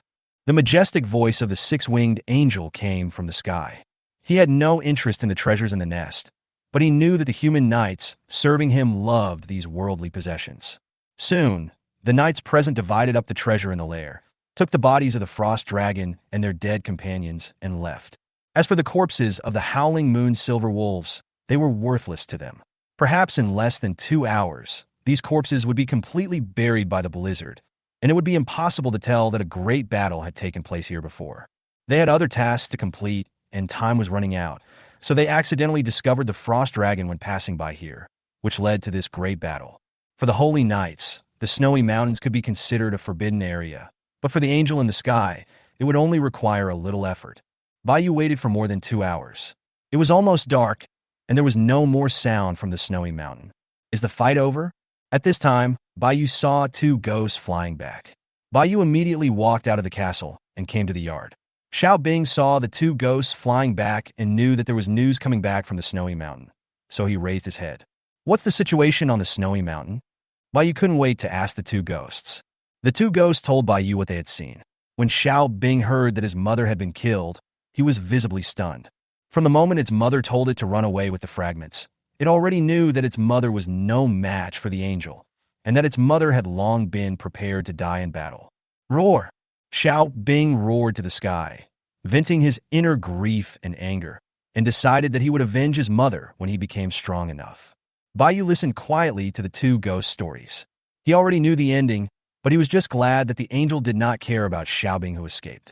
Perhaps in his eyes, commanders were no different from ants, or perhaps he thought it was normal for a mother to sacrifice her life to protect her children, and he did not expect that the fragment was on Xiao Bing. After killing the frost dragon, the angels and holy knights left, taking away the bodies of the frost dragon and its companions. When Bayou heard that the Howling Moon Silver Wolf tribe was also destroyed and the bodies of the wolves were buried in the snow, Bayou's eyes lit up. These corpses are still of great use to Bayou, so it seems there is still a chance to pick up some bargains. That's not right. Since the angels are trying to snatch the holy relic of the frost dragon, why would the Howling Moon Silver Wolf tribe also join the war? Xiao Bing, why would those Howling Moon Silver Wolves and Stone Men help you? If you don't understand, ask. Hearing Bayou's question, Xiao Bing raised her head. Those stone giants are not very intelligent and don't know that the angels are here to snatch the fragments. They are only trying to resist the invaders. As for the werewolves, they have a deep blood feud with the Holy Sea. They were sent to the Snow Mountain by the mountaintop 100 years ago. As for their purpose, I don't know. My mother may know, but she never told me. But it is certain that their purpose is not the fragments of the Frost Heart. In other words, the Howling Moon Silver Wolf tribe had a reason to take action. It's definitely not just because of a grudge. There are more than 100 commander-level knights of the Holy Court, but there are only a dozen from the Howling Moon Silver Wolf tribe. What's the difference between this and seeking death? The tribal castle of the Howling Moon Silver Wolf is located on the edge of the Snowy Mountain. It was not affected and is still intact. There must be a lot of good things inside. In addition, there are thousands of corpses in the snow. These 2 points alone are enough for Bayou to make a trip. But Bayou is still a little worried, and repeatedly sent out ghosts to confirm the information deep in the snow-capped mountains. Finally, after Bayou was completely sure that the depths of the snowy mountain had fallen into silence, he decisively took Xiao Bing and a group of undead to the snowy mountain. Xiao Bing wanted to go back to check the situation on the battlefield, and Bayou did not refuse. After all, this was Bayou's strongest combat force at the moment. He was a capable helper. Bayou's status is different this time. He could only ride a chrome-butt bone dragon before, but this time he can ride a real dragon. Xiao Bing crawled down. Bayou climbed onto Xiao Bing's back, spread her legs, and rode on Xiao Bing's neck. Even though she was wearing a skirt, this posture looked a little strange. Let's go! Bayou signaled Xiao Bing that it was time to take off. To facilitate the operation, Bayou brought all the Air Force with him during the raid. Of course, except for Bayou himself, who was in the army. The first stop was naturally the Howling Moon Silver Wolf tribe at the outermost edge of the Snow Mountain. Bayou couldn't help but suspect that the wolf's lair was too far away from the depths of the Snow Mountain, so it was not affected. Bayou's castle was not very far from the outermost part of the Snow Mountain. After a while, Bayou rode Xiao Bing into the Snow Mountain. It started snowing heavily, and even Bayou felt a little chilly. Xiao Bing stopped halfway up the outermost Snow Mountain. Bayou jumped off Xiao Bing's back and stepped on the 10-centimeter thick snow. The snow instantly reached Bayou's ankles. Fortunately, Bayou has some characteristics of the undead in her body and is not very afraid of the cold. Otherwise, she would probably freeze to death on the snowy mountain with this outfit. Bayou looked ahead and saw a castle made of stone, which was smaller than the castle before Bayou's town was upgraded. You guys go in and take a look. Bayou gave orders to the two gargoyles. The sky was already very dark, and after arriving at the snow-capped mountains, a blizzard began to fall, making the sky even darker. Two gargoyles landed, opened the castle gate, and walked in. Chapter 71: Confiscation of Property. There were two gargoyles leading the way, and Bayou followed in. Xiao Bing and the bone dragons were waiting outside. The interior of the werewolf castle is very different from the castles of these lords. Unknown black hairs were hung on the wooden racks on both sides of the room, and there were some animal skulls in the corners of the ground. There was something like a stone tablet in the center of the castle, with a total of 4 sides, and some rotten animal organs were placed under each side. The pungent and foul smell made Bayou feel nauseous. It seems that there is no danger in this castle. Bayou ordered the gargoyles to start searching separately, while Bayou walked up the stone steps. Bayou checked the room one by one. Most of the rooms were filled with a pile of straw covered with an animal skin. These rooms should be where the werewolves slept. Bayou went in and searched, but didn't find anything valuable. Bayou found nothing and could only go back the same way and walk along the stone steps to the 3rd floor. As soon as he entered the 3rd floor, Bayou was attracted by one of the rooms. 2 necklaces made of animal tusks were hung at the door, and there were 2 braziers supported by wooden sticks with red light flickering. Bayou walked to the door and kicked it open.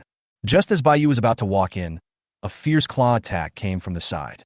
Fortunately, Bayou reacted quickly enough and immediately left the room, avoiding the attack. Bayou saw the enemy clearly. It was a werewolf wrapped in animal fur, but his body was obviously much thinner than that of an ordinary werewolf.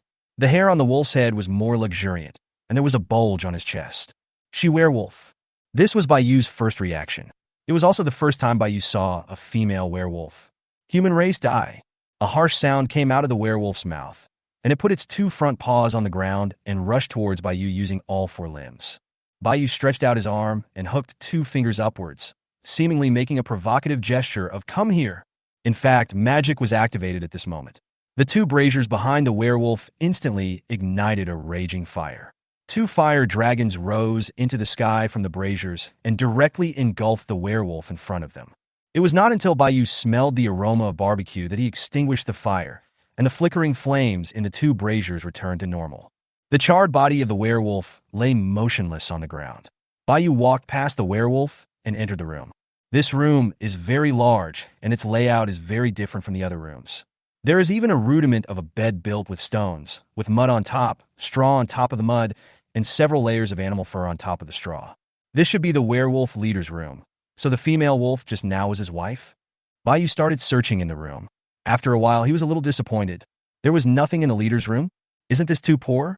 Bayou had no choice but to leave the room and search upwards floor by floor until he reached the top floor. There was only one room on the top floor. The windows on all 4 walls let in cold wind, and there was already a thin layer of snow on the ground. At the very center, Bayou discovered a stone pillar that was 1 meter tall, with a crystal emitting red light embedded on the top. What is this? Bayou came in front of the crystal, and a system prompt popped up at the same time. Bayou clicked it directly with her little hand. Found the werewolf castle crystal. Should it be decomposed immediately? Castle crystal? After hearing this, Bayou understood that this thing should be the core of the entire castle. If Bayou directly decomposed it, the castle would disappear directly. Bayou returned to the 1st floor. He didn't believe that such a big castle had no hair at all. It didn't make sense that it was poorer than the goblin tribe. When we arrived at the ground level, the gargoyles had already moved out many boxes, and some were still moving more boxes out. Where did you find it? Bayou asked the gargoyle beside him, and the gargoyle pointed to a corner of the hall. Bayou walked over and found that there were actually stone steps here, but they led to the underground. Bayou walked down along the steps. There's a large space below. 3 of the 4 walls have aisles. The surrounding walls are also made of stones and covered with a thick layer of ice. They actually built a basement and used ice to reinforce it. Aren't these werewolves a bit outrageous? Bayou did not go any further. This should be where the werewolves stored their supplies.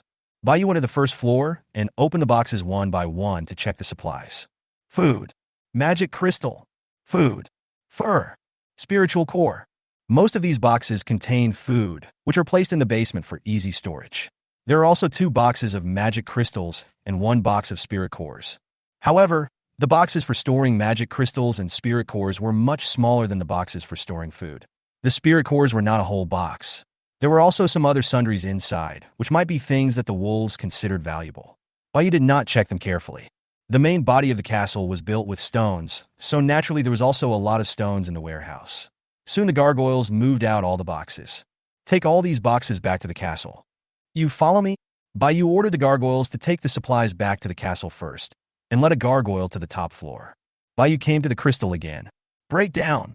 Congratulations to the Lord for successfully decomposing the werewolf castle crystal and obtaining 10 wood, 20 stone, and 5 iron ingots. At the moment Bayou clicked the decompose button, the castle suddenly disappeared, turning into wood, stone, and iron ingots falling to the ground. A fierce snowstorm rushed towards Bayou from all directions, but fortunately Bayou quickly caught the gargoyle flying in the air. I knew it. Fortunately, Bayou predicted it in advance. The gargoyle carried Bayou slowly to the ground. Bayou immediately ordered the undead to start collecting materials on the ground and then transport them towards the castle. However, these materials were scattered, and transporting them was a real hassle. Bayou could only wait for the gargoyles to bring back the boxes that had just transported the supplies. At least this way it can be delivered faster. It's night. The bad weather on the snowy mountain made Bayou unable to tell the color of the sky. Bayou remembered that it was already dark when he first entered the castle. Now there was a snowstorm all around and it was getting dark, so I was completely lost. After Bayou had arranged for the undead to transport almost all the supplies, Bayou planned to go deep into the snow-capped mountains with Xiaobing. According to Bayou's understanding, the strongest creature in the entire snow mountain is the frost dragon. Now that the angels and holy knights are gone, Bayou is still very safe. Xiaobing, let's go. Smiley face, the 4th update. I really have no more draft save crying. Chapter 72. Encounter with the Lord. You have new private chat message. Just as Bayou was about to take off, he saw a system prompt and clicked it. The Orphan of Zhao. Boss, 10,000 pieces of equipment have been refined. I've sent them to you. The speed is quite fast. Bayou thought he would have to go there at midnight, but Bayou was outside and could not list the product on the exchange, so he could only wait until he got back. Cabby Patty, I'm outside now. I'll put it on the shelf when I get back to the castle. Zhao Lianxue, I could never have imagined that Bayou was not in the castle so late at night. Do all the big guys level up by killing monsters at night? Sure enough, there is still a big gap between me and the big guys. Even though there was no danger near Zhao Lianxue's castle at night, she was still scared and didn't dare go out. The double attribute of the night is for those lords who have courage, strength, and opportunity. But Zhao Lianxue was really overthinking this time. Bayou was simply delayed until the evening because he went out late. Set off. Xiaobing took off instantly with Bayou on board. The gargoyles and bone dragons behind them also flapped their wings and flew away, leaving behind some undead who were still picking up materials on the ground and headed towards the depths of the snow-capped mountains. The snowstorm got even stronger at night. Bayou, who was in the air, couldn't open her eyes because of the strong wind and blizzard. She could only try to lie on Xiaobing's body to reduce wind resistance. There was no moonlight on the snowy mountain, and it was pitch black all around. Bayou couldn't see anywhere clearly. Bayou lay on Xiaobing's back, with his little head tilted to look diagonally downward. Just as Xiaobing flew over a snowy mountain, Bayou saw a monster with red eyes on the top of the mountain. Because the eyes were glowing, Bayou could only see that it was a pair of eyes, but the undead were different from Xiaobing. They could see clearly even at night, and would not be affected at all. In fact, Xiaobing's strength would be enhanced in this kind of weather. What is that? Bayou knew that Xiaobing must have seen that figure. This was its home, and no one was more familiar with it than it. Funri, a monster that only appears at night and wanders inside the snowy mountains, has very low intelligence.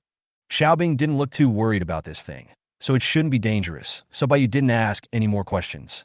Putting aside whether this snowy mountain is dangerous at night, the bad weather alone is enough to discourage any creature that wants to go up the mountain. Bayou just lay quietly on Xiaobing's back, waiting to reach the destination. Xiaobing's flying speed is even faster than Arthur's. Xiaobing's attributes are higher than Arthur and the Bone Dragons. In addition, with the attribute blessing on the snow mountain, his speed is extremely fast. In order to travel as quickly as possible, Bayou asked Xiaobing to leave the other undead behind, with only Arthur following. Otherwise, you have to wait for the gargoyle to catch up while flying, which is too slow and too painful. Call. 2 dragon shadows, one large and one small, flew rapidly in the dark sky above the snow-capped mountains. Even though we were flying at such a fast speed, it still took more than 2 hours. This shows how big this snow mountain is. During this time, Bayou's been paying attention to the system time. It is now close to 9 o'clock in the evening. As Xiaobing slowed down, Bayou knew that they were finally reaching their destination. After more than 2 hours of agony, Bayou was finally able to land. Master, there is someone down there. Xiaobing immediately saw dozens of figures moving about below. They were searching for the werewolf's corpse in the snow. The frozen werewolf corpses that were found were thrown aside, as if they were being prepared to be moved away. How could a skinny human lift the werewolf's corpse easily with one hand? This was not what Xiaobing understood about humans at all. When Bai Yu heard this, he was stunned. How could there be people here in such bad weather? Holy night. If it were the Knights of the Holy Sea, Bai Yu would have no choice but to retreat. How could he fight against dozens of commanders? No, they are human, but they don't seem to be human. I have never seen them on the snowy mountains. After Xiaobing said this, Bai Yu understood. Damn it, someone is here to intercept. Arthur, go ahead. Bai Yu immediately ordered Arthur to test the opponent's strength first. Arthur would not die anyway. On the snow below, the man in the lead was wearing a black tuxedo, like a polite gentleman. The man directed the others to search for the werewolf's body in the snow. They were also far away from the depths of the snowy mountains, but they arrived earlier than Bai Yu. Some of these frozen werewolf corpses have been transported back by the man. These corpses are good things to them, which is why the man is willing to take the risk and come to the depths of the snow-capped mountains. The man's keen sixth sense detected a sudden, unusual sound of wind in the sky. Looking up, he saw a huge bone dragon falling from the sky. The man turned into a black shadow and dodged in an instant. The people around were also startled by the loud noise caused by Arthur's landing, and they all looked over. After discovering that it was the enemy, everyone turned into a shadow and attacked Arthur at the same time. Only the man was watching all this calmly from behind. Roar! Arthur roared out a huge dragon breath carrying dragon power, and the surrounding snow and snowflakes in the sky were all blown away by Arthur's dragon breath at this moment. A few unlucky guys had no time to dodge and were hit by Arthur's dragon breath, and their souls were instantly annihilated. But there were still many figures who suddenly rushed to Arthur's side and attacked him directly with the sharp black nails on their hands. Arthur's defense is amazing, and after being fully strengthened by the Blackwater altar, these people can't break Arthur's defense at all. Not to mention killing Arthur, he couldn't even break Arthur's bones. A commander-level bone dragon. The man analyzed Arthur's strength at a glance. All his commanders had gone to escort the werewolf's corpse and were not here now. How could there be undead creatures like bone dragons in the snow mountains? This must be the army of a certain lord. This is the first time the man has seen undead creatures. The man looked around. His night vision range was very small, but he could still vaguely see a blue figure high in the sky. The man was very confident in his own strength. If he wanted to kill the undead, he had to use soul attacks, but he currently did not have the skills in this area.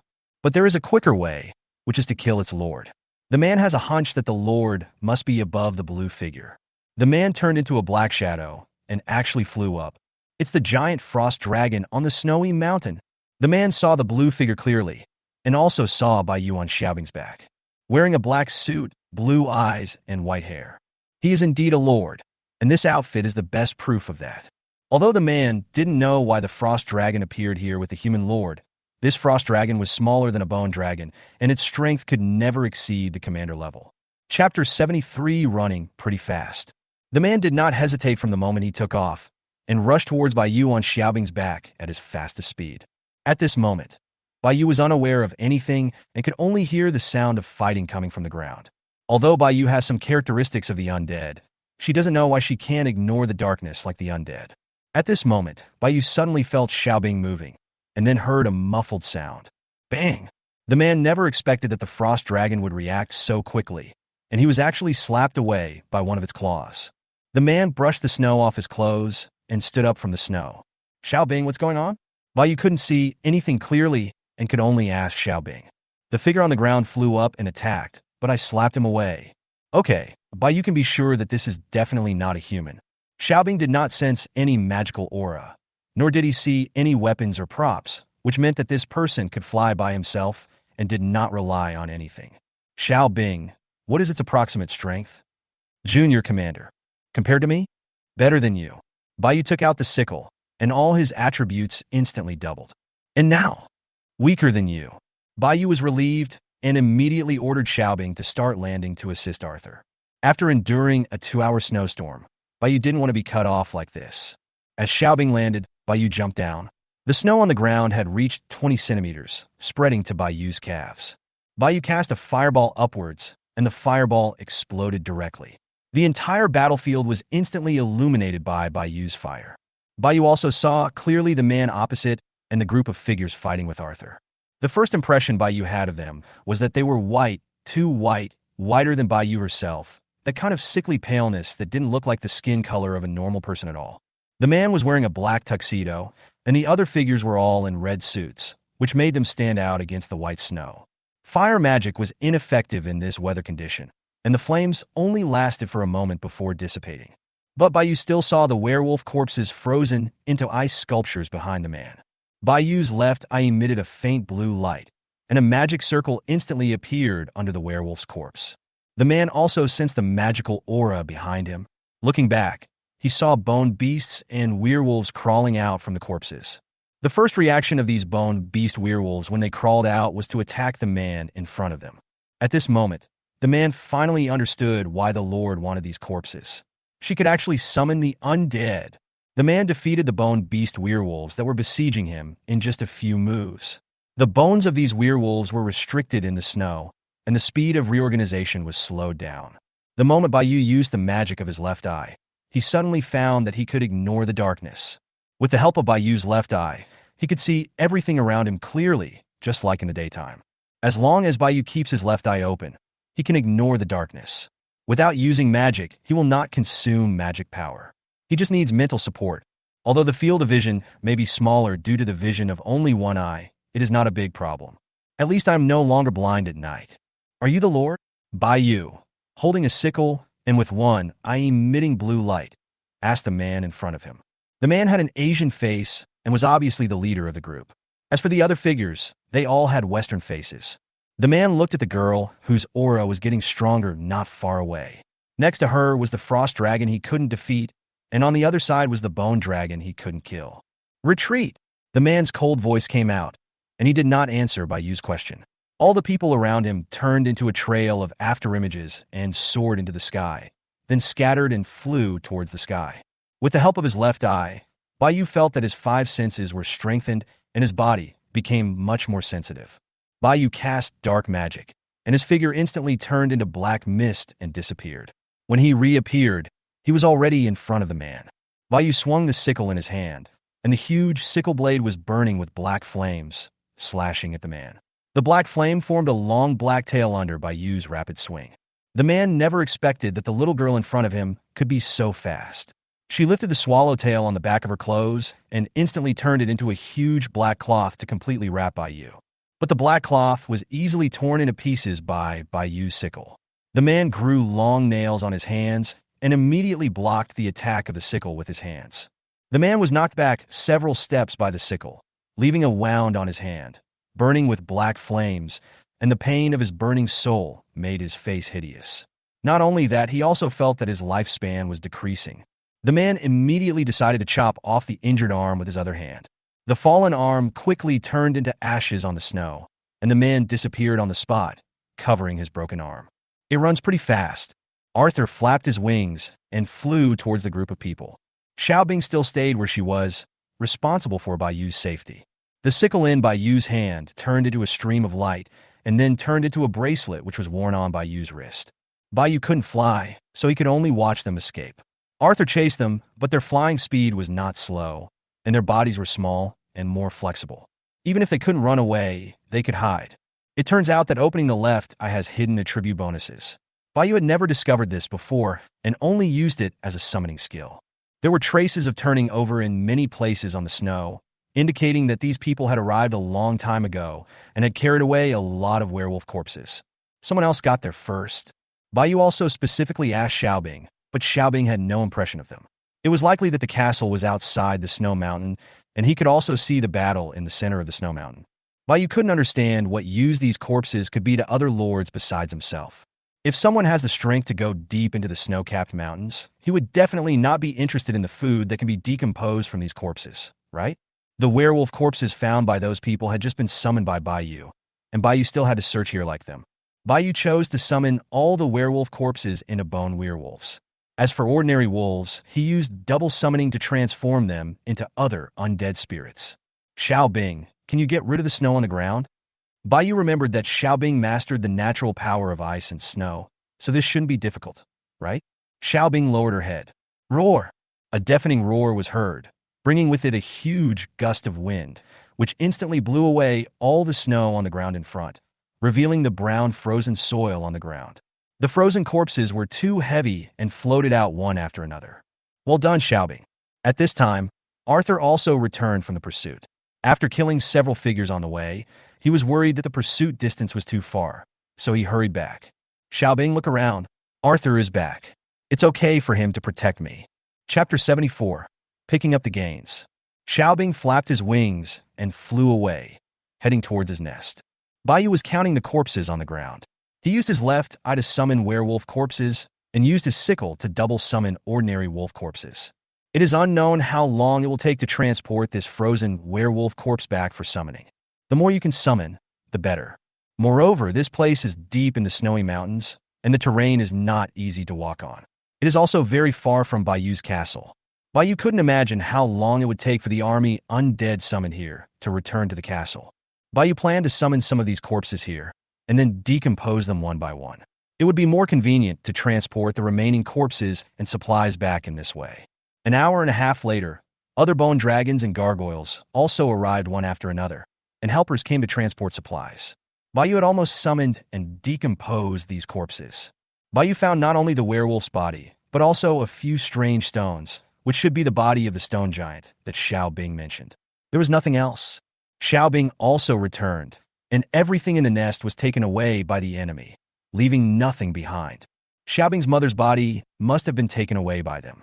In such a great battle, Baiyu didn't believe that no Holy Court knight was left alive. Now Baiyu couldn't see any human corpse, which meant that these corpses were most likely taken away by them. Anyway, there was nothing valuable left. Only these corpses, and some of them were stolen.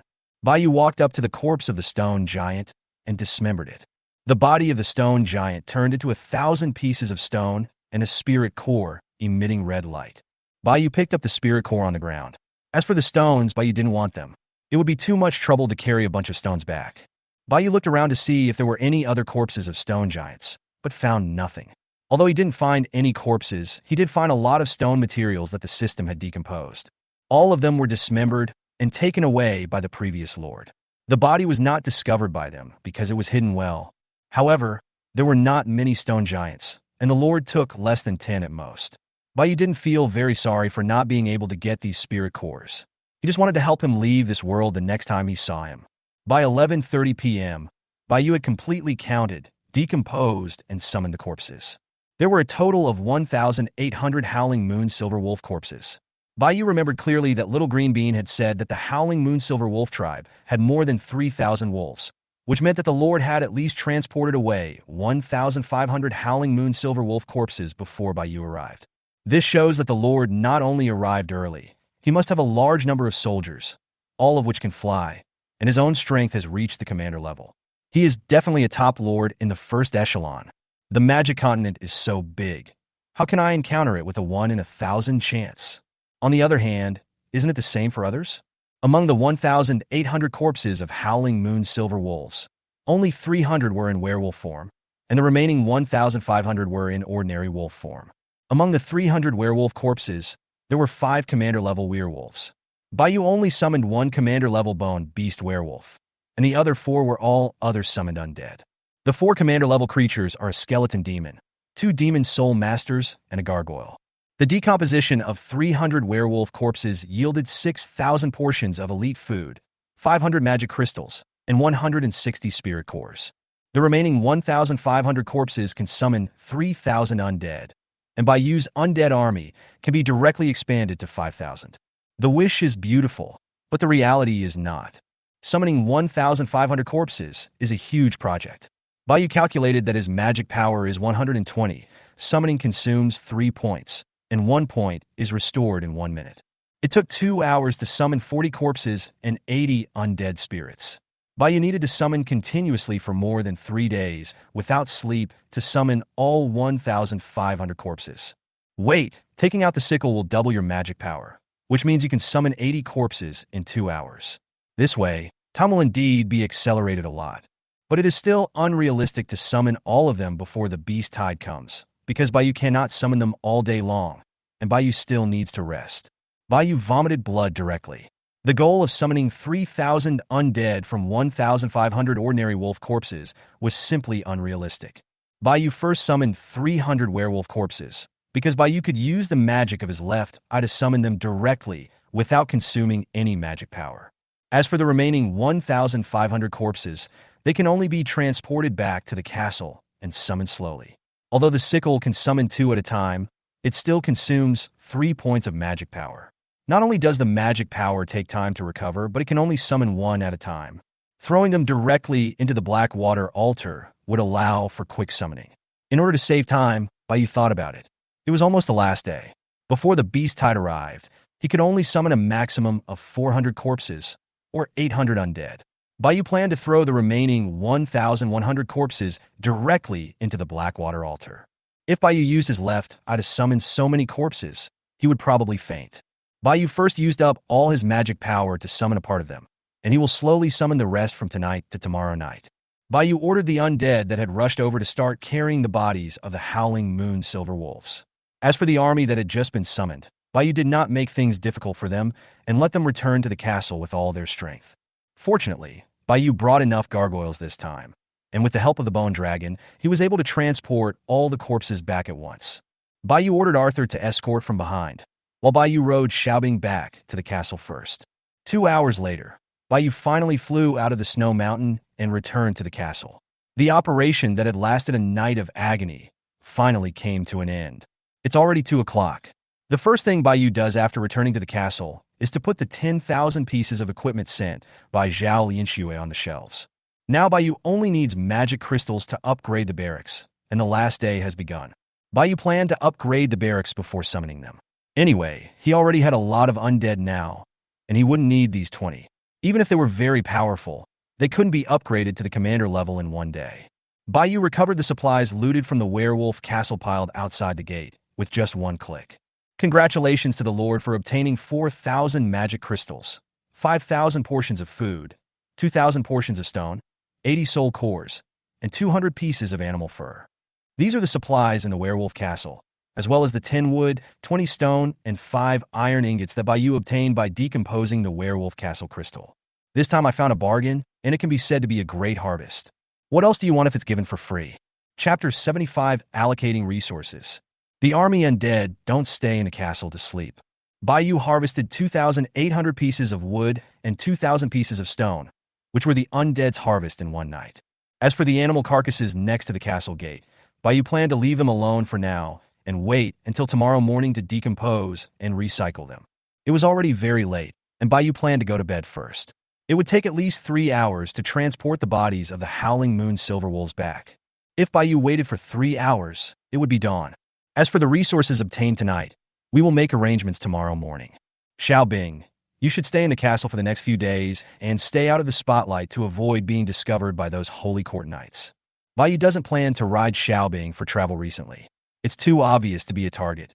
It's okay at night, but it would be troublesome if someone saw it during the day. Being seen by the Lord tonight was already a surprise. Bayu planned to settle the score with him after the castle protection period was over. Bayu wanted to let him know that even if they were both top lords, there would be a huge gap in their strength. Yawn. Bayu was already sleepy, so she went to the bathroom, kicked off her little leather shoes, took off her black stockings, and stripped off all her clothes. The shower head sprayed comfortable warm water, washing Bayu's smooth and delicate skin. The jade feet stepped on the soft carpet, leaving a wet footprint. Bayu came to the bedroom wrapped in a bath towel, sat on a chair, and wiped her wet long hair with a towel. All right. Bayu crawled into bed and fell asleep. The 7th day, since arriving in the magical continent, is also the last day of the novice protection period. At this moment, even the chat in the World Channel has become much quieter. Every lord feels the oppression. It is the last day, and everyone is doing their best to improve their strength.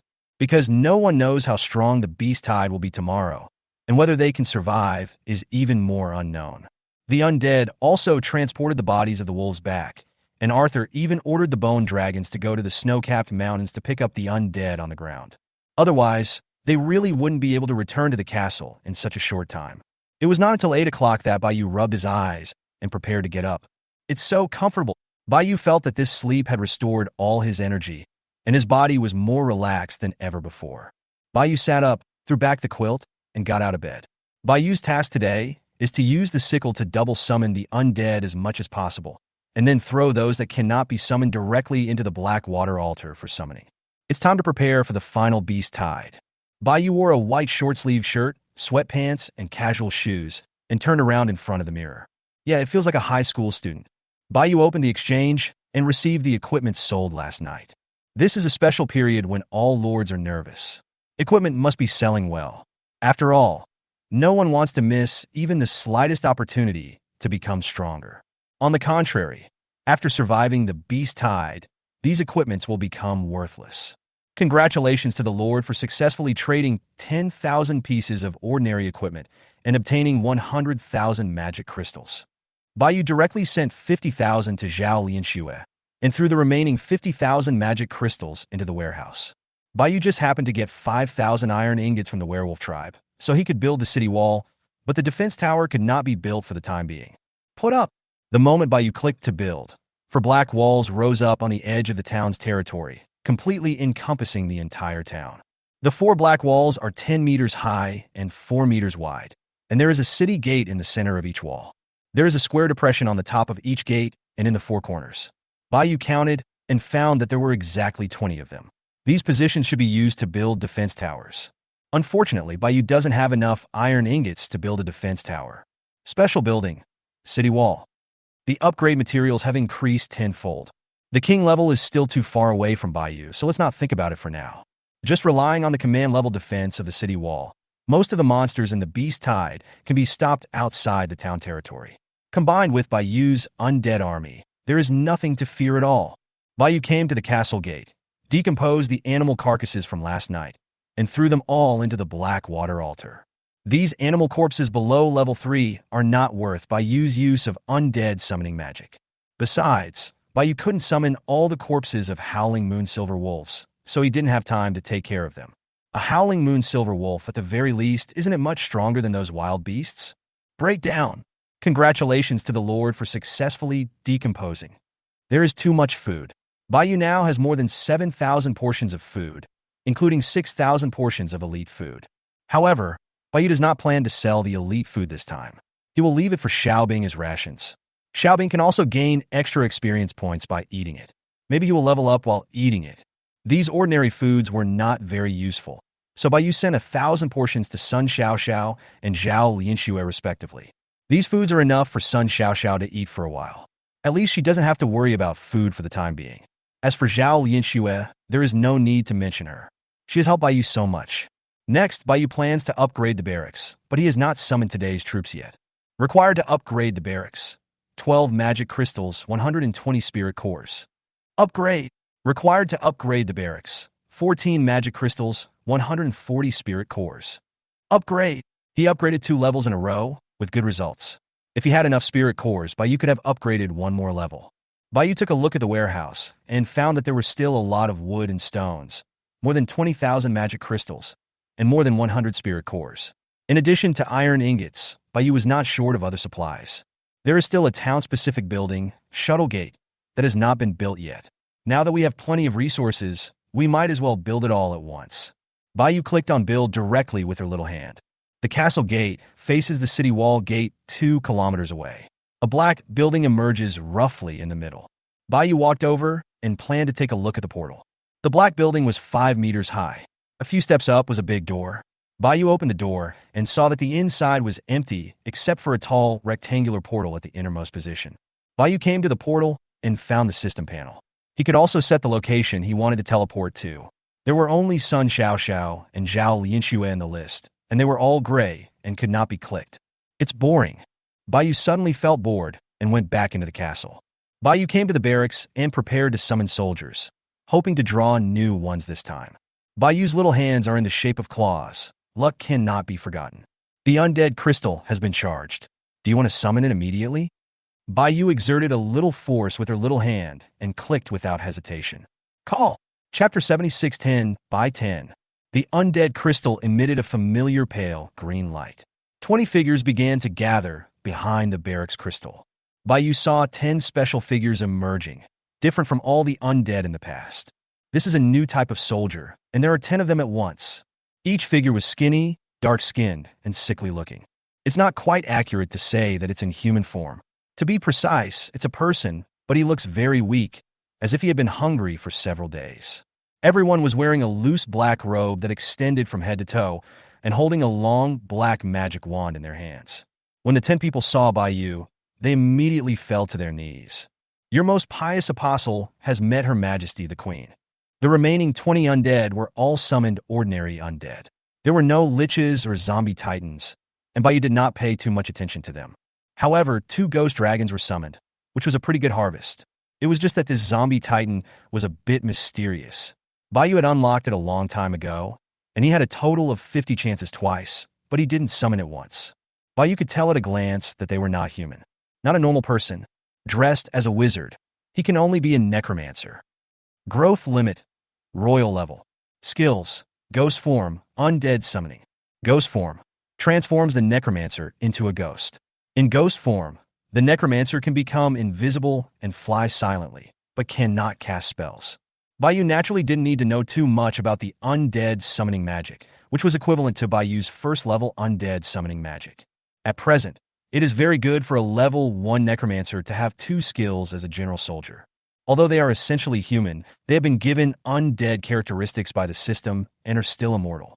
Since they are mages, their normal attacks also release magic, but the magic here is not counted as a skill by the system. The necromancer's main means of attack is to use frost and evil elements to cause damage, and he can also fly. Why does Baiyu feel like every type of soldier can fly now? Just you can't do it?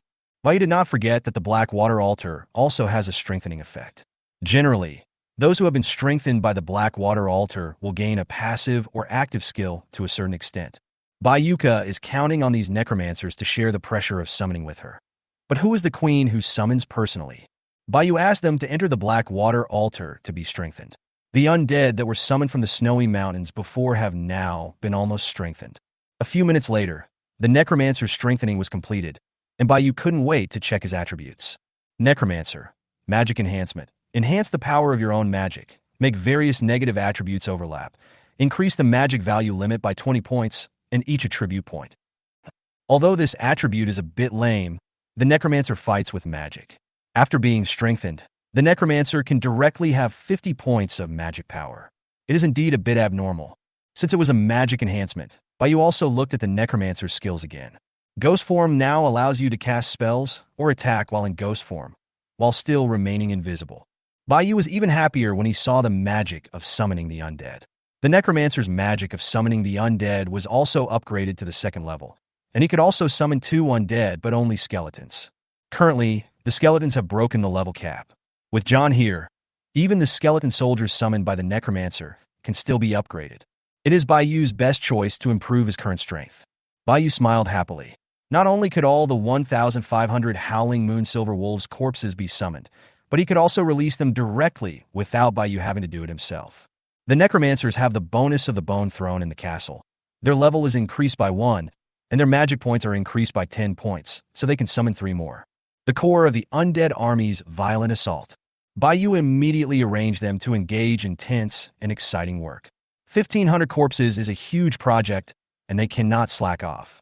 When Baiyu checked the system panel, he saw a bunch of red dots at the bottom, and then he reacted. Yes, Arthur killed a lot of that Lord's soldiers last night, and the system has a kill prompt. Because you are outside the territory, no prompt will pop up when you kill enemy troops. Otherwise, if you are fighting with others and a system reminder suddenly pops up in your face, you are doomed. Moreover, this reminder can be actively chosen to be Do Not Disturb because at that time Baiyu's undead were killing enemies almost every moment, and the message kept popping up almost annoyed Baiyu to death. Especially when they were cleaning up Kuin's nest. There were so many messages that Baiyu directly turned on the Do Not Disturb function. Baiyu clicked on the system prompt. Your unit killed. Vampire? Baiyu recalled the group of people he met last night. Except for the Lord, they all had European faces, sickly pale complexions, great strength, great speed, and the ability to fly. It does fit Baiyu's understanding of vampires. Maybe because he didn't see them sucking blood at the time, he didn't think about it that way. Damn, the undead have no blood, and the werewolf corpses are all frozen, so their blood is probably frozen as well. Baiyu doesn't know whether he can suck their blood or not. But Baiyu was certain that the Lord must have other ways to summon vampires besides the barracks. Moreover, Baiyu thought that the Lord was not normal. He must have been transformed into a vampire. Wouldn't that mean he would be immortal? Vampires have endowed him with the ability to remain immortal. As long as he doesn't commit suicide, he can outlive most lords just by staying alive. However, This is not very realistic because the Lord is tied to the castle. He can escape even if he is a monk, but he cannot escape the temple. Putting aside other things, since he dared to intercept Bayou had no intention of letting him live. It is possible that he, like Bayou, has some vampire blood, but the transformation is a little too fast. Bayou clicked on the rankings and checked the lords in the first tier to see if he could find some information. It's true, Bayou actually found a few suspicious candidates. They are the three lords, Knight Count, Dracula, and Vampire Supreme. The last one is too childish. Bayou is straightforward, and it is very likely that he is one of the first two. Bayou has ordered dozens of gargoyles to start searching around the snow mountain. Bayou will never tolerate any attempt to intercept. Chapter 77 Vampire Lord. On the other side of the snow-capped mountains, this place is not like the location of Bayou Castle, which is located between the dark forest and the snow-capped mountains. Beyond the snow-capped mountains, there is a desolate plain without any life, called the Desolate Plains. The land here belongs to a human empire, but it is on the edge of the empire. Even the empire stays away from the harsh, snow-capped mountains. There used to be a village where humans gathered here, but now the village is desolate and there is no one in sight. The castle of Lord Yi Liang, named Dracula, is located not far from the human village. It was the lord who fought with Bayou last night. His arm had recovered at this moment. It cannot be said that all the humans in the village were dead. They were just endowed with long lifespans and strange abilities by Yi Liang. That's right, Yi Liang converted all the humans in this village into vampires, a total of 2,000. Since this place is located on the edge of the empire and close to the freezing snow-capped mountains, and no one knows how many people have gone missing, the destruction of the village did not attract much attention from the empire, which made Yi Liang feel relieved. As soon as Yi Liang crossed over, he awakened Dracula's blood and became a true vampire. The name of his castle also came from this. The barracks naturally also summoned vampire soldiers, but only Yi Liang himself had the ability to transform humans into vampires. The transformation of more than 2,000 vampires almost made him exhausted. Vampires need to suck human blood to ensure a long lifespan and unlimited vitality, but the humans in the magical continent may also be the human forces in martial state. It's really too strong. Some weak vampires have no chance to suck human blood, coupled with the suppression of humans and their natural enemy, the werewolves. Vampires can only resort to sucking the blood of some animals. Although the effect is much worse, it is better than starving to death. Yi Liang's vampire was naturally endowed with game attributes. Not only could he improve his strength by killing enemies, but he could also improve his strength by sucking their blood, which was even faster than killing them. This was also the reason why Yi Liang needed the werewolf's corpse. Lester, you have to absorb all the blood from these corpses, Yi Liang said to the strongest vampire in his castle. The fight between Yi Liang and Bayou last night made him feel the gap in strength between the two sides, but his commander-level subordinates were not there at the time, so Yi Liang did not think that he would not be a match for Bayou. Yi Liang has 6 commander-level vampires under his command, and one of them has even reached the level of a vampire. He is Lester.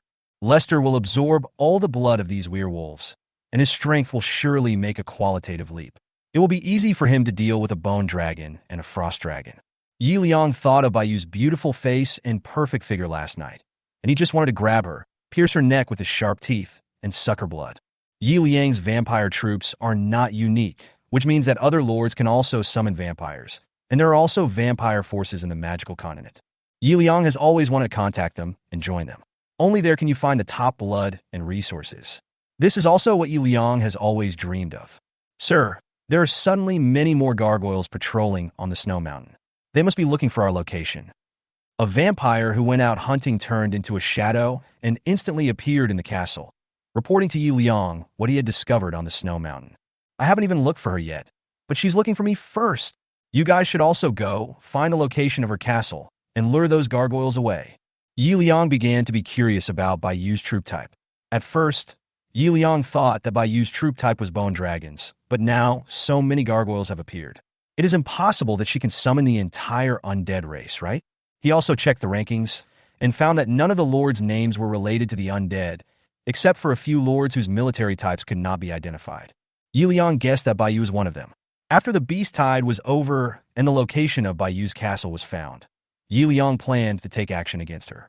He captured her and brought her to his castle, providing him with fresh blood every day.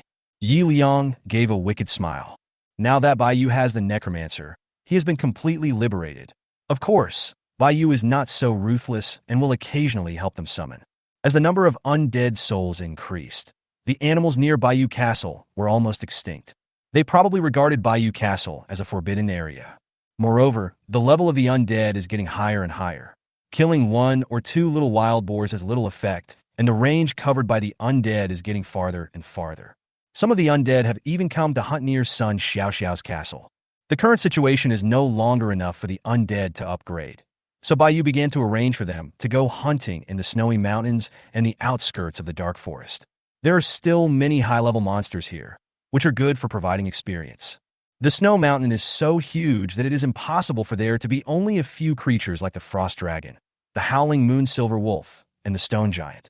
There are also some higher-level creatures such as Funri, ice bear, and snow fox. Due to the absence of the frost dragon and the howling moon silver wolf tribe, the snow mountain is relatively safer. In addition, because of the angels slaying the dragon, Bayou can advance to the advanced map ahead of time. The frost dragon is the strongest force in the snow mountain.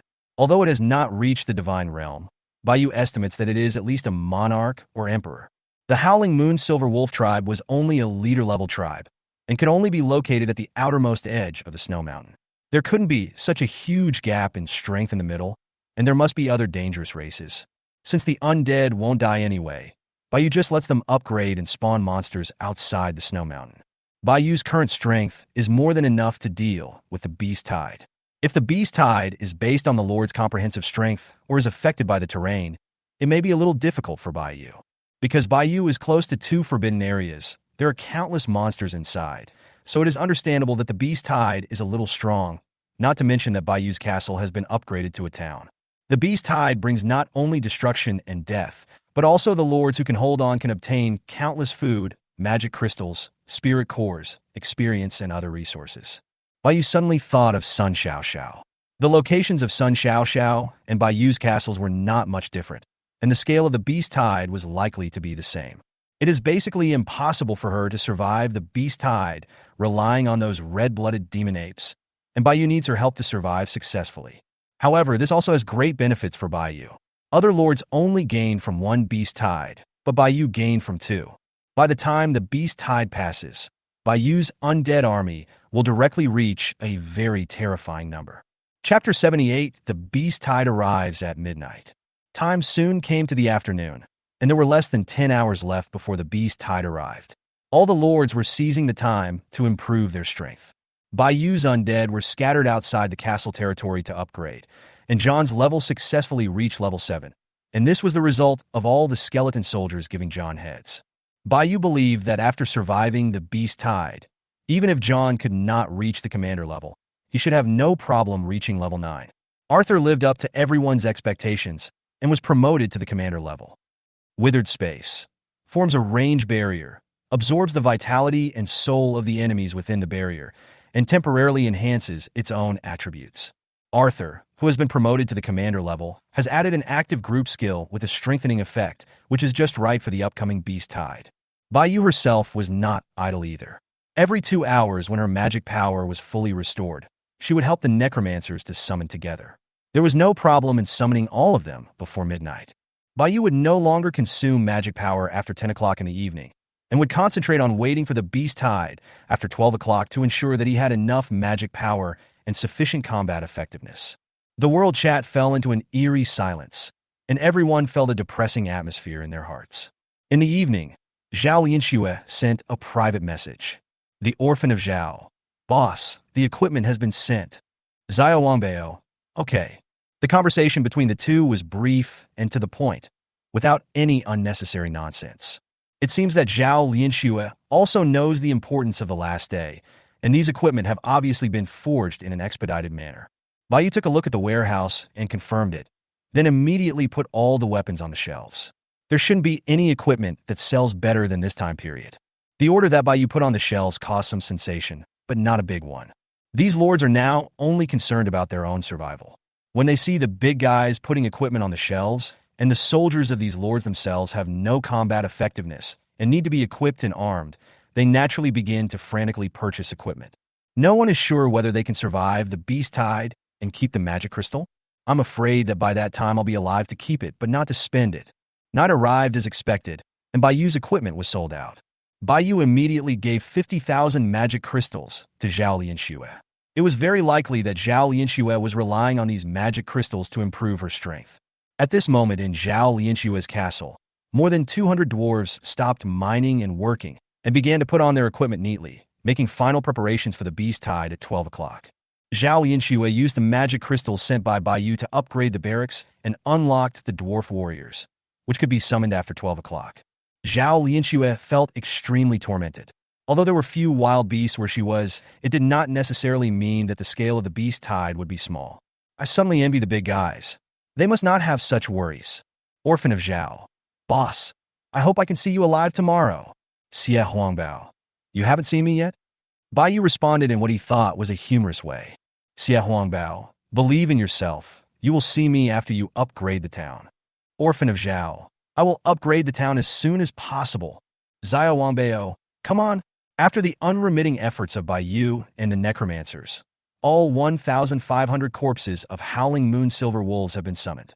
Bayu's undead army expanded to more than 5,000, with more than 3,000 skeleton soldiers alone. But don't underestimate these 3,000 skeleton soldiers. Each level is above level 5. Just thinking about 3,000 level 5 skeletons is enough to give you an idea of how terrifying they are. Breakdown. Bayu was finally able to decompose the pile of corpses. Congratulations to the Lord for successfully decomposing. The body of the howling moon silver wolf disappeared in an instant, and the yard of Bayu's castle became much emptier. Because these undead spirits were summoned in batches, they had already been strengthened by the Blackwater altar. Bayu also had to prepare for the beast tide. Bayu summoned back all the undead and ordered them to surround the city wall. John, take 1,000 skeleton soldiers to Sun Xiaoxiao's castle, protect her, and help her resist the beast tide. Bayu ordered John that 1,000 level 5 skeleton armies should be able to deal with Sun Xiaoxiao's beast tide. Because John had not reached the commander level, Bayu also sent 2 commander level skeleton demons over. 2 commanders and 1,000 skeleton soldiers above level 5. If this lineup still cannot stop the beast tide, Bayu estimates that more than 99% of the billions of lords in the magical continent will die. The main reason for sending John over was to let him take on one wave of beasts alone and improve his strength as quickly as possible. If no commander-level monsters appear, the 2 skeleton demons will not move. John couldn't eat meat by following Bayu, so he could only drink soup. After all, with the blessing of the Bone Throne, there were too many commanders in Bayu Castle. On the other side, Sun Xiaoxiao was sitting in the castle shivering. Although the 8 red-blooded demon apes had already reached the top, Sun Xiaoxiao did not feel safe at all. At this time, the 8 red-blooded demon apes made strange noises. Sun Xiaoxiao looked in the direction of the sound and found that a large number of skeletons appeared outside the castle. The leading skeleton was wearing heavy armor and holding a broadsword, like a great general, with a huge skeleton giant standing on each side. Sun Xiaoxiao naturally recognized these skeletons. This is Sister Bai's army. When Sun Xiaoxiao went to Bayu's castle, she didn't see so many skeletons. This was too scary. It was like an army. When John entered Sun Xiaoxiao's territory, Sun Xiaoxiao checked their levels.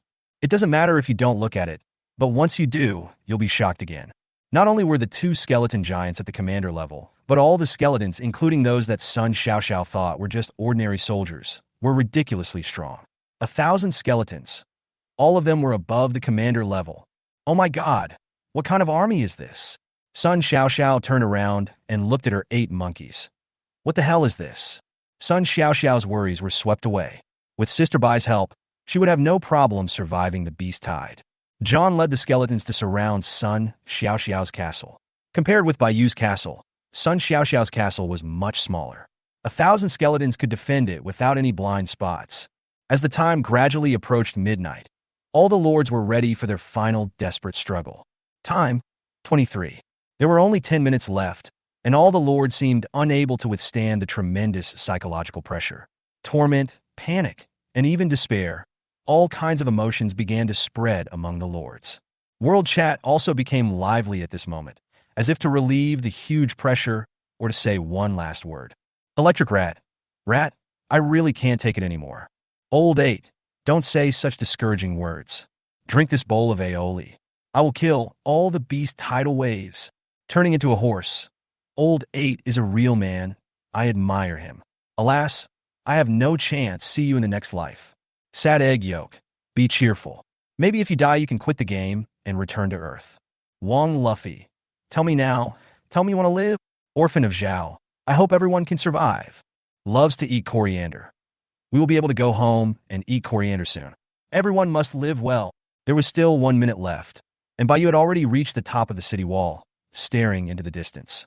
Baiyu didn't wear a skirt today, just to facilitate her movements. All the soldiers had to fight the enemy outside, so Baiyu naturally wouldn't stay in the castle. She had to stop the beast tide outside the city wall. Baiyu has discovered that the protective shield in front of him has begun to flicker. As time goes by, the flashing frequency becomes faster and faster, like a light bulb that may go out at any time. Time 0. The protective shield in front of Baiyu flashed at a high frequency and finally disappeared completely. At this moment, all the lords lost their last support and began to face this cruel magical continent. The coming beast tide will be the first step for all lords to move from being novices to dominating all races. Chapter 79. This is the beast tide? Boom, boom, boom. The ground shook as if a huge army was charging. All the undead, including Baiyu standing on the city wall, were staring ahead at this moment. All the fog in the magical continent also dissipated as time jumped to 0. Sure enough, these fogs exist because of the Lord, not because the magical continent has always had these fogs. Baiyu looked straight ahead, with an unobstructed view. A dense group of animals appeared in the distance at some point, almost all of which were species that Baiyu had never seen before, and they surrounded the castle. There are rhinos covered in armor, giant chimpanzees over 3 meters tall, colorful pythons, and even golden-shaded cats. These are just the animals that Baiyu can see in appearance. There are many strange and unknown species. But at this moment, without exception, all of them had bloodshot eyes, as if they had lost their minds, and launched a fierce attack on Baiyu's castle. The huge, strange bird in the sky emitted rays, and flocks of crows launched a suicidal charge towards Baiyu's castle. Kill! Baiyu raised her little hand and shouted. If the beast tide was only of this degree, then Baiyu would be very disappointed. The creatures here were all just ordinary levels, and there weren't even any commander-level ones. On the other hand, on Baiyu's side, above the castle were hundreds of gargoyles flapping their wings and floating in the air, hundreds of ghosts with transparent spirits floating, and even a dozen undead dragons. There are also thousands of various undead armies on the ground, including bone beasts, werewolves, skeleton soldiers, zombies, and undead knights. This was the first time that Baiyu gathered so many undead in the castle. The scene was much more shocking than the beast tide. Beast tide? What a joke! Baiyu sneered and showed these beasts what a beast tide is. What kind of defense is this? Just fight it. Soon, as the frontline beast tide approached, the undead also fought with the beasts. This group of beasts seemed to be coming with great force, but in fact they could not even break through the blockade of the undead on the ground, not to mention that Baiyu's undead air force was the strongest force. Baiyu stood on the city wall and looked up. Magical beasts began to rush down the snow-capped mountains, not far away. Baiyu looked back at the back of the castle and found that the same thing was happening in the dark forest. It seems that this beast tide is not as simple as imagined. The first one that appears should be the most common beast tide that all lords have to face. As for the later ones, it should be determined by the location of the castle and the overall strength. Baiyu released fire magic on the city wall, attacking the monsters in the sky. After using up about 1/3 of his magic power, Baiyu took out his sickle and used dark magic to teleport directly from the city wall to the ground. The beast tide was not very powerful, which was a good opportunity for Baiyu to practice his combat skills. Moreover, the monsters killed with the sickle would be directly transformed into undead. As for the other monster corpses, they would be summoned by the necromancer on the city wall. Baiyu's undead army will only grow larger and larger. The beast tide may be a disaster for some lords, but for Baiyu it is a great opportunity to become stronger. The Warcraft Baiyu was directly transformed into a bone beast, and all those below it were summoned into ordinary undead. All of these monsters were as follows. With Baiyu's level +1 on the bone throne and the double attribute of the sickle, he could basically kill them one by one, just like chopping melons and vegetables. At this moment, Baiyu was just using the sickle to launch the most common attack, and even magic was useless. These beast tides had no power to resist at all. At least Bayou killed them one by one, but Arthur was even more unreasonable. He used the Withering Space skill to instantly kill a large number of monsters. With the monsters from the two forbidden areas of Snow Mountain and Dark Forest in the rear joining the battlefield, the overall strength of the monsters has also been improved to a higher level. As a commander, Bayou leads the Undead in the rear on his own. A huge white bear rushed towards Bayou, and the huge force brought by its paw directly smashed the skeleton warriors on both sides. At this moment, the white bear's eyes were bloodshot. Although it was a commander-level monster, it was just like an ordinary monster without intelligence. It relied entirely on its own brute force to attack. The white bear slapped Bayou with its palm, but Bayou dodged nimbly and swung the flaming sickle in his hand towards the white bear. Jingle! When the white bear heard the crisp sound of the sickle, the redness in his eyes faded a little, revealing a puzzled expression. Why am I here? The sickle's attacks followed one after another, leaving a huge wound on the white bear's side, and the flames burned the skin, leaving a charred area. The white bear felt pain and slapped Bayou on the side. Bang! The huge force formed a crack in the ground, but Bayou's figure had long disappeared. The white bear sensed something and looked down to see a red magic circle appear under his feet.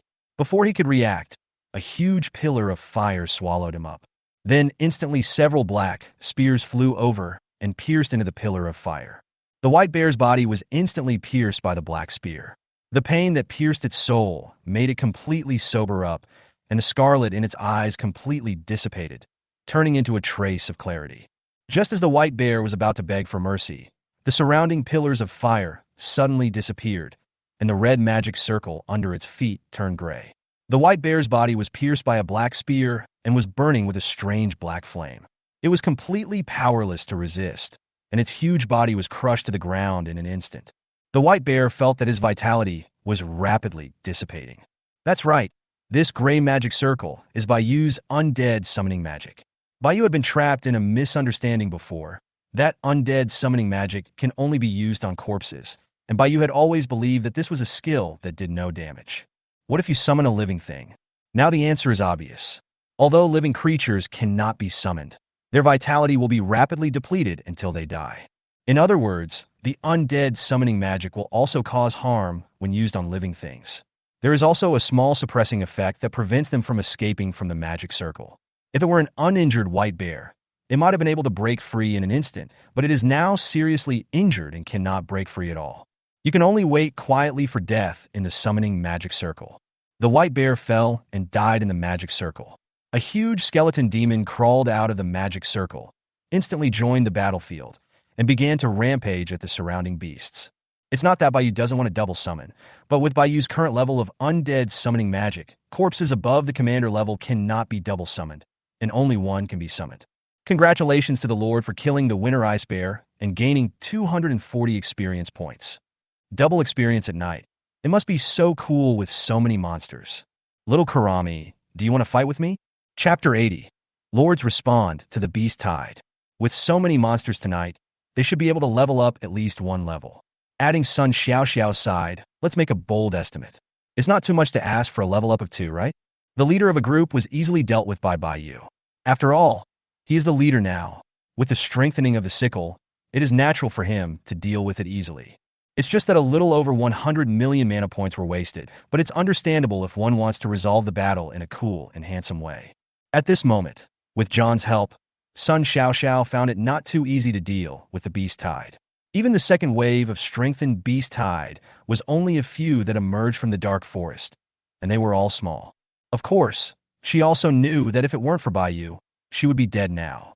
Several red blood demon apes were not idle either. They were all outside helping Bayou's troops kill the enemies. Although the effect was minimal, they still did their part. Otherwise, I wouldn't even be able to send out my troops, and I'd feel like a waste. In Zhao Lianxue's castle, she watched worriedly as the group of dwarves wearing their equipment fought with the monsters outside. Just as she guessed, her castle was surrounded by mountains, and there was no danger at all. Therefore, the Beast Tide was just the most basic one, without even a commander-level beast. In addition to the remote location, the number of this ordinary Beast Tide is much smaller than the usual Beast Tide. But the dwarves are not undead, and many of them died in battle even though they were wearing equipment. They were originally refugees who had suffered oppression and hunger and fled here. Zhao Yinxue provided them with food and drink, and even required them to work only 8 hours a day. They were also an intelligent race, and here they felt the respect of the Lord. These civilians didn't care about whether they were aliens or not. They only knew that the human woman in the castle behind them had helped them when they were in the most difficult times.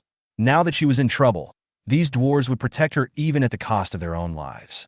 Zhao Yinxue felt extremely sad when she saw the heroic dwarf uncles in the castle falling down in front of her every day. However, she was too weak to help them at all. This was a cruel battlefield, and Zhao Yinxue understood that it was impossible for a lord like herself to survive without relying on others. The beast tide is just driving out these powerless lords, and being eliminated means death. Soon, Zhao Yinxue felt a strange sensation and was about to break through. But she acted very calm, no different from usual. Zhao Yinxue has strong self-control. After all, everyone's physique is different, just like the sea. Sometimes it is stormy, and sometimes it is calm. For Zhao Yinxue, it can only be described as average. What's more, she is already familiar with the process, and this kind of petty quarrel will not cause any ripples for her. The most important thing was that she was still immersed in the sorrow of the dwarf's sacrifice and had no time for anything else. But as time went on, the tranquility of the lake was broken by a stone, and ripples began to appear. Damn, this is a bit difficult. She sat cross-legged on the ground, clasped her hands together, and began to recite the Diamond Sutra silently. All phenomena are like dreams, illusions, bubbles, and shadows, like dew and lightning. Why isn't it over yet? Ah! At this moment, the sky became gloomy and heavy rain poured down, soaking her clothes in the blink of an eye. Damn, my clothes are soaked. Zhao Yinxue is wearing only this set of clothes. How can she meet people? At the same time, such scenes were happening all over the world in the magical continent. The monsters rushed through the castle gate, and the inside of the castle was full of the corpses of soldiers. No! The monster tore the lord into pieces with one bite, and the castle began to dissipate at this moment, as if it had never appeared. In addition to the corpses and bloodstains left on the ground, there is evidence that a great battle had taken place here. As the castle disappeared, the monsters woke up and began to return to their original territories in confusion. Lava volcano, spirit of fire. Lord Lin Jun successfully destroyed a tribe of fire lizards before the beast tide arrived. He himself broke through the commander level and mastered the ability to transform himself into flames, which not only allows him to move quickly, but also makes him immune to physical damage. Compared to me, a magician who controls the fire element and uses fire magic, flames are like Lin Jun's own ability. It is more handy than magicians in using them. Simply put, a magician controls fire, and Lin Jun's ability is that he himself is fire. The flame spirits did not disappoint everyone's expectations. When Lin Jun wiped out the fire lizard tribe, they harvested hundreds of spirit cores. Lin Jun summoned all of them as soldiers. And because of the experience gained from wiping out the fire lizard tribe, several flame spirits successfully broke through to the commander level. It transformed into a 3-meter-tall flaming giant floating on the ground. Under the attack of the flame spirits, these beast tides were turned into barbecue. Except for the monsters on the lava volcano, which were a bit troublesome, these beast tides were no problem for Lin Jun. On the other side of the freezing snow-capped mountains, Dracula, Lord Yi Liang, should not be too relaxed when facing the beast tide. More than 2,000 vampires are simply a one-sided crush on these beasts. Lester, the first vampire general under Yi Liang, also reached the commander level after absorbing 1,500 werewolf corpses. At this moment, he is fighting against the commander-level fire wolf that emerged from the cold, snow-capped mountains. Like Funri, the fire wolf only moves around in the cold, snowy mountains at night and spends most of the day in caves. It just so happened that there were caves for them in the snow-capped mountains near Yi Liang, and the beast tide at night successfully summoned them in from their outings. This was also the first time that Yi Liang knew that in such a harsh and cold place like the snowy mountains, there were actually fire wolves that use fire magic. Although the flame demon wolf is called the flame demon wolf, it is not in wolf form, but in werewolf form, with red hair and black limbs, a black robe and hat on its head, and a faint flame burning on its body. The flame wolf is at the commander level, so it still has some difficulty facing the vampire commander. But at this moment, the fire wolf had already lost its rationality. Its 2 claws kept spewing flames, burning the surrounding vampires and causing widespread damage. The vampire once used his sharp claws to cut the skin of the fire wolf, but it was like a mummy, without a drop of blood flowing out. Although the flame wolf has double attribute bonus at night, vampires are also nocturnal creatures and are also strengthened at night. Even with such a flame wolf, the vampire was still able to hold him tightly, and the vampire had no chance at all to kill the flame wolf alone. Suddenly, a huge black cloth appeared above the flame demon wolf and directly wrapped it up. The body of the fire wolf was instantly wrapped up and burning with huge flames, but it had no effect on the black cloth. Soon, the flames of the fire wolf gradually died out, and it was wrapped tightly in black cloth, unable to move. The black cloth was Yi Liang's weapon. The vampire seized the opportunity and directly killed the bound fire wolf. Chapter 81, Take Refuge. Baiyu was harvesting the lives of monsters with a sickle. There were fewer and fewer monsters, but more and more undead. The warcraft, which were no match for the undead army, began to become increasingly passive. Suddenly, a black birdman flew quickly and low behind the monster and rushed towards her. Baiyu was at a disadvantage in the night battle because she had no night vision. Upon hearing the reminder from the necromancer above, she instantly opened her left eye and her 5 senses were enhanced. Baiyu immediately noticed a creature attacking from the front and used the night vision ability of his left eye to see the creature clearly. It has a dog's head on a muscular humanoid body and a pair of black wings on its back, giving it the ability to fly. Its entire body, including its skin, is black, and it holds 2 things that look like scepters and magic wands in its hands, which should be its weapons. In an instant, the attack of the black dog-headed birdman came, and Baiyu's sickle burned with flames, illuminating the surroundings. Relying on her enhanced 5 senses, she nimbly dodged the birdman's attack. The moment the birdman saw her left eye up close, he regained his sight and stopped attacking. A look of shock appeared on the dog's face. The sickle instantly chopped down on the birdman's body. But a strange thing happened. The flame on the sickle was completely absorbed by the birdman, and the wound cut by the sickle was also healing. Baiyu could feel that after the birdman absorbed Baiyu's fire magic, his aura became slightly stronger. What is this? It was the first time she had seen such a strange creature. But the birdman was still in a daze at this moment, feeling Baiyu's aura and the power of his noble bloodline. The birdman landed immediately and knelt on one knee in front of Baiyu. "Greetings, your majesty. I have just offended you. Please forgive me, your majesty." As he spoke, the birdman buried his head even lower. "Huh, what's happening?" Baiyu was confused and had no idea what was going on. "No, I'm fine." Seeing that Baiyu did not blame him, the birdman's dog head seemed to be relieved. It immediately flapped its wings and flew into the sky. Strange sound waves spread throughout the battlefield, and the birdman opened his dog mouth and shouted, "When the queen is born, the undead will be united. Why don't you surrender immediately?" There was a commotion behind the beast's hide. 1, 2, dozens, hundreds of birdmen all flew over from behind. Not only in the sky, but there was also commotion behind the ground. Baiyu could clearly see these creatures crawling on the ground through his left eye. It is humanoid, with feet like pigs' trotters, a hunched back, but walks upright on 2 legs, has 2 huge claws on its hands, and is covered with fungi. Before he came in front of Baiyu, Baiyu already smelled a foul odor. Because his body was covered with fungi, his flesh and tissues were highly rotten, and he could even see pieces of flesh falling to the ground as he walked. What the hell is this? So disgusting. These disgusting creatures are basically not much slower than those dog-headed birdmen, and there are nearly 100 of them. Both creatures came to Baiyu and seemed to sense the aura of Baiyu. The disgusting creature immediately knelt on all 4s, and the bird people also knelt on the ground. "Your most loyal subject comes to see your majesty the queen."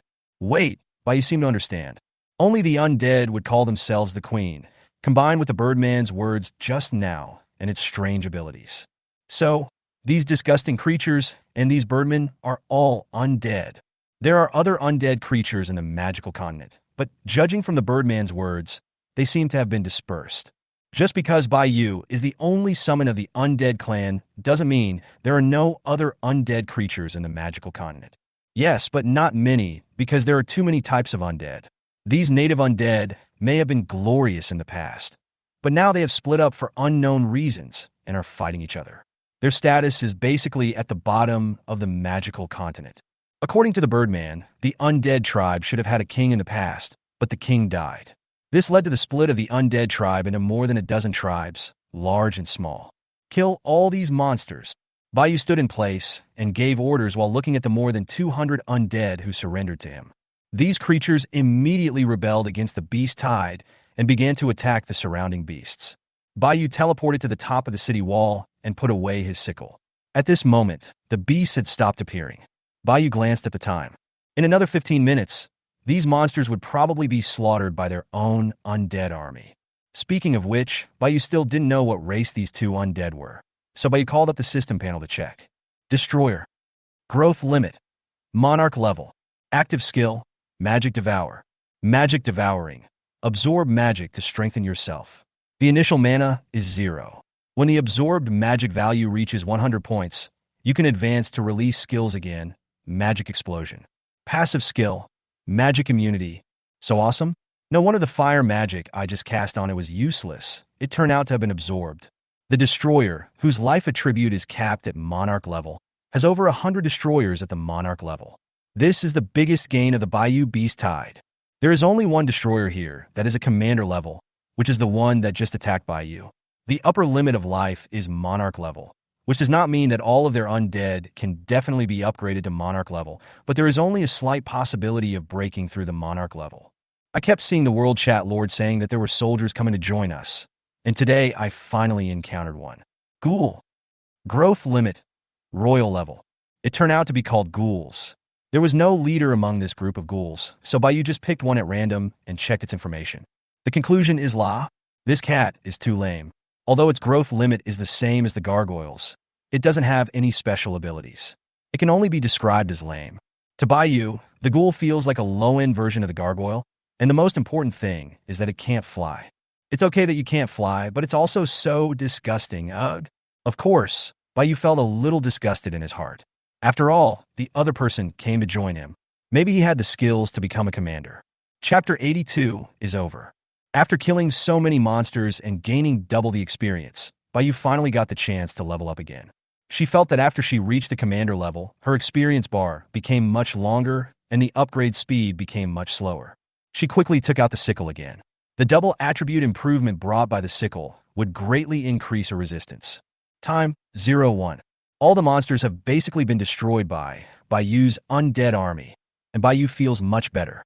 The beast tide was almost over, and the eyes of the beasts in the rear suddenly returned to normal, no longer the strange scarlet color, and they seemed to have regained their sanity. All the wild beasts and monsters began to turn around and leave, and lost interest in Bayou's castle. Some of the monsters that regained their senses even had a hint of fear in their eyes. It should not be described as leaving. It would be more appropriate to describe them as running away. It seems that the beast tide was deliberately arranged by the system to eliminate those unqualified lords, and these monsters were forcibly controlled to carry out fixed procedures. This made them completely lose their minds and attack all the lords. Bayou teleported twice from the city wall to the bathroom and started to wash.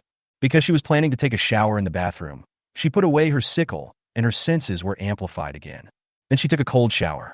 The feeling of the cold water on her skin made Bayou feel much more awake. When I walked out of the castle, the battle outside was over, but the struggle in my body was not over yet. Bayou just ignored it and summoned today's troops first. Then he had to deal with the corpses outside. The task was huge.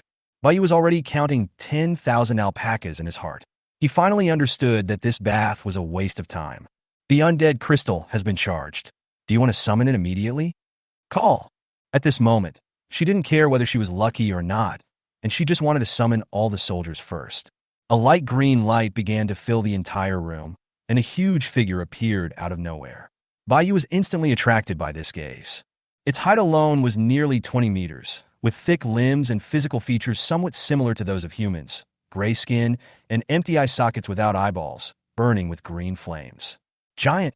This was Bayou's first thought when he saw it. And since it belongs to the Undead clan, it can only be a zombie titan. She simply couldn't dare to imagine that with such a huge body, even without any skills, the destructive power would be very astonishing. As for the other 29, Bayou looked at the other figures. There are 10 more necromancers.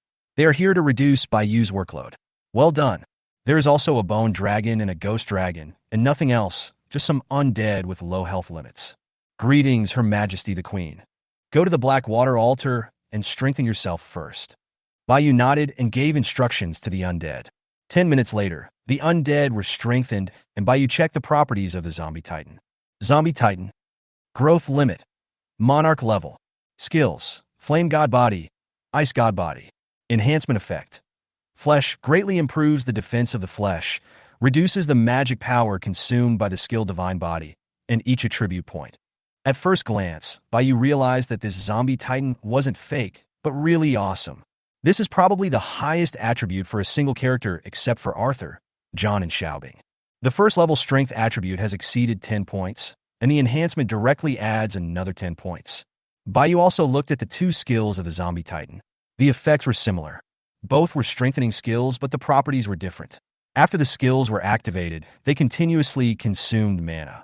When the mana was used up, the skills would naturally be turned off. The summoning rate of Zombie Titan is a bit touching, much lower than that of other types of troops. Otherwise, Bayou will summon all the Zombie Titans and directly destroy the magical continent. Alas, that doesn't work either. The Zombie Titan can't fly. Its shortcoming is too obvious.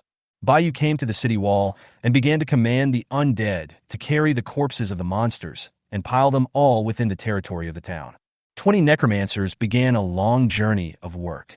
Bayou also chose to directly pick out some of the powerful monsters and summon them directly as bone beasts.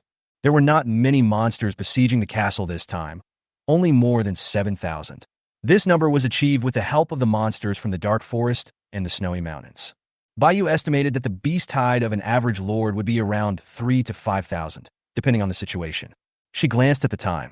It was 1:30. During this time period, most of the lord beast tides were almost over, but no one was talking in the world chat. Perhaps everyone was still immersed in the joy of survival, or perhaps they were all busy cleaning up resources. At this moment, the world chat was strangely quiet. On Sun Xiaoxiao's side, John had also wiped out all the beasts, and all the skeletons gave John experience. The most important thing was that 2 skeleton demons pinned down a commander-level demon and killed it.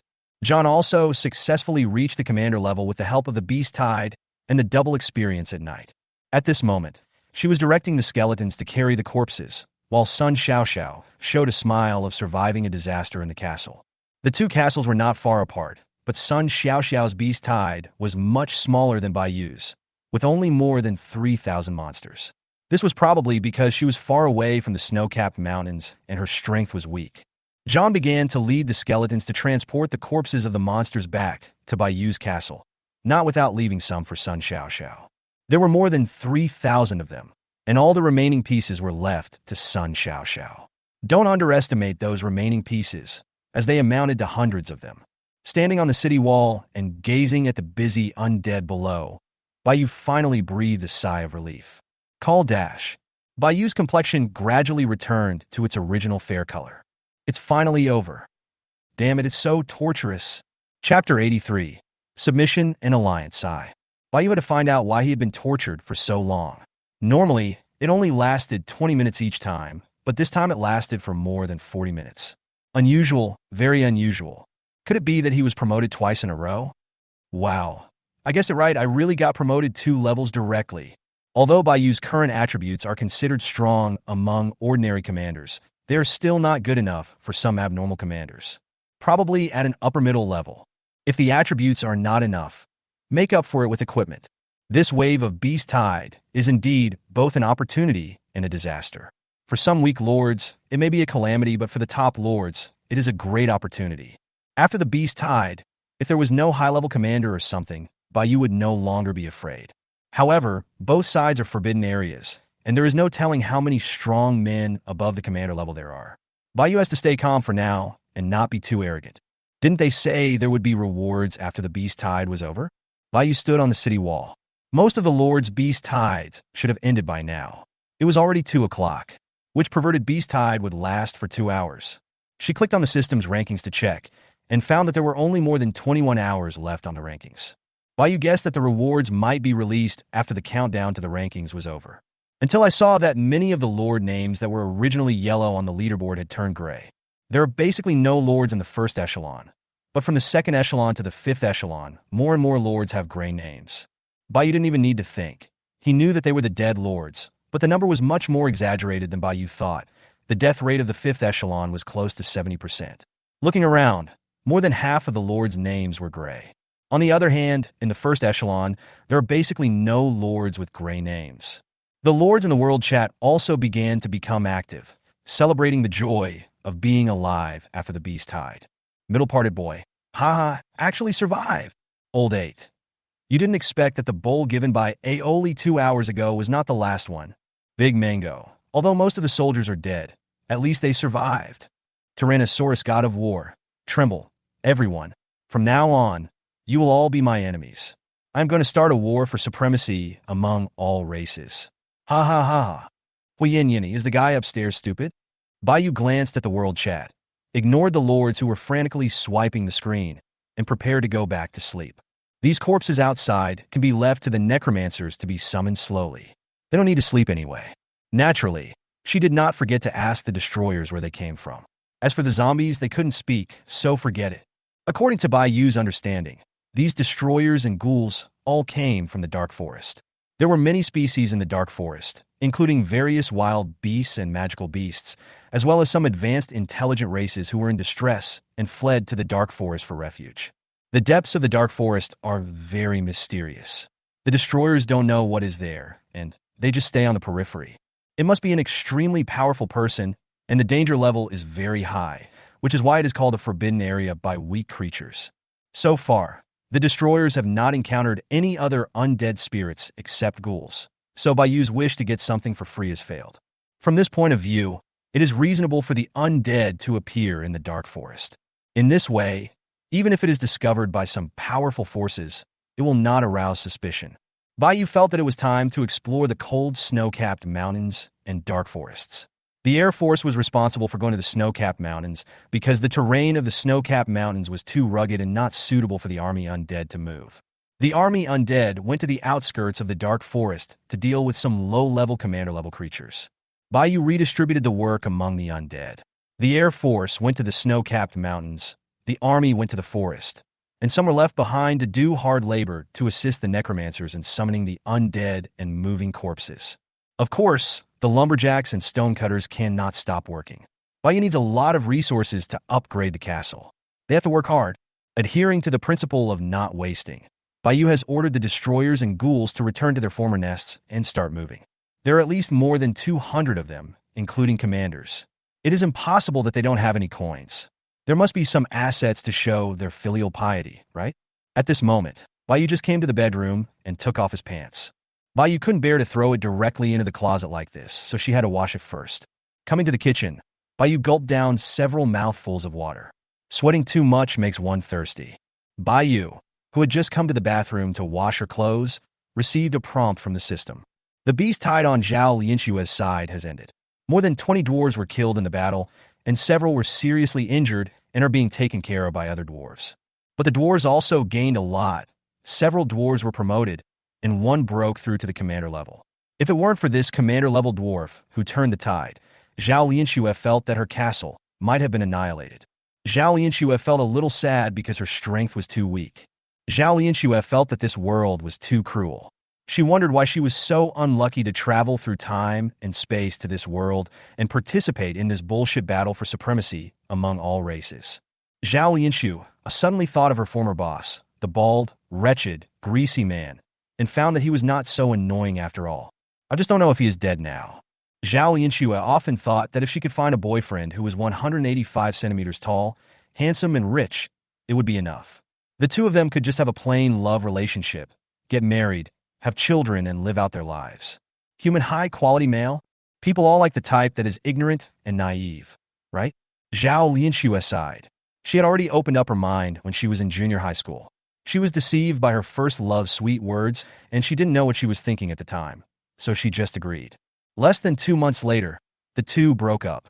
Later on, Zhao Lianxue didn't care anymore. After all, it was an inevitable and normal thing. Now he can be called a high-speed rail driver. Zhao Lianxue was daydreaming and had unknowingly gone off topic. For Zhao Lianxue, she had no ambition to dominate all races, nor did she have the strength. Her own survival was a big problem at the moment.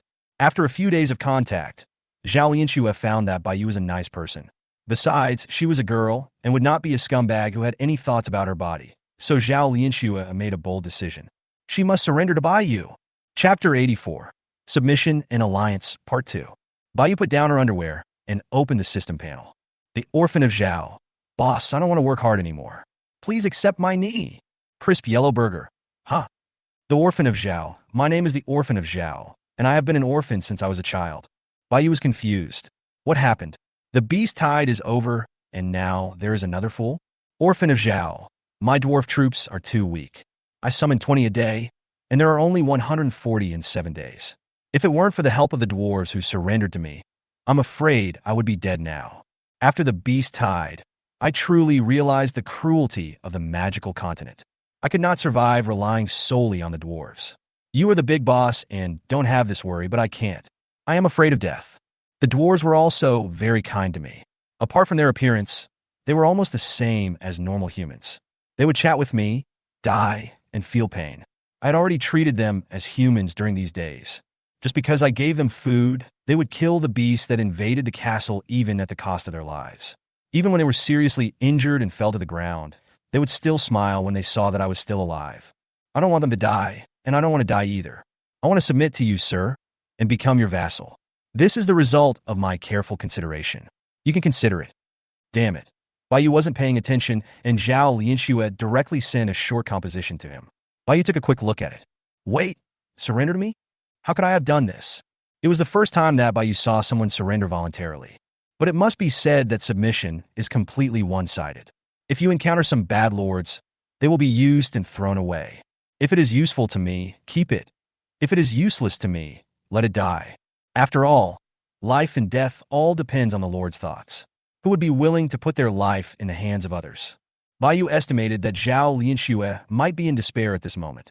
For her, it was because she was afraid of death that she took a gamble and chose to surrender to Bayu.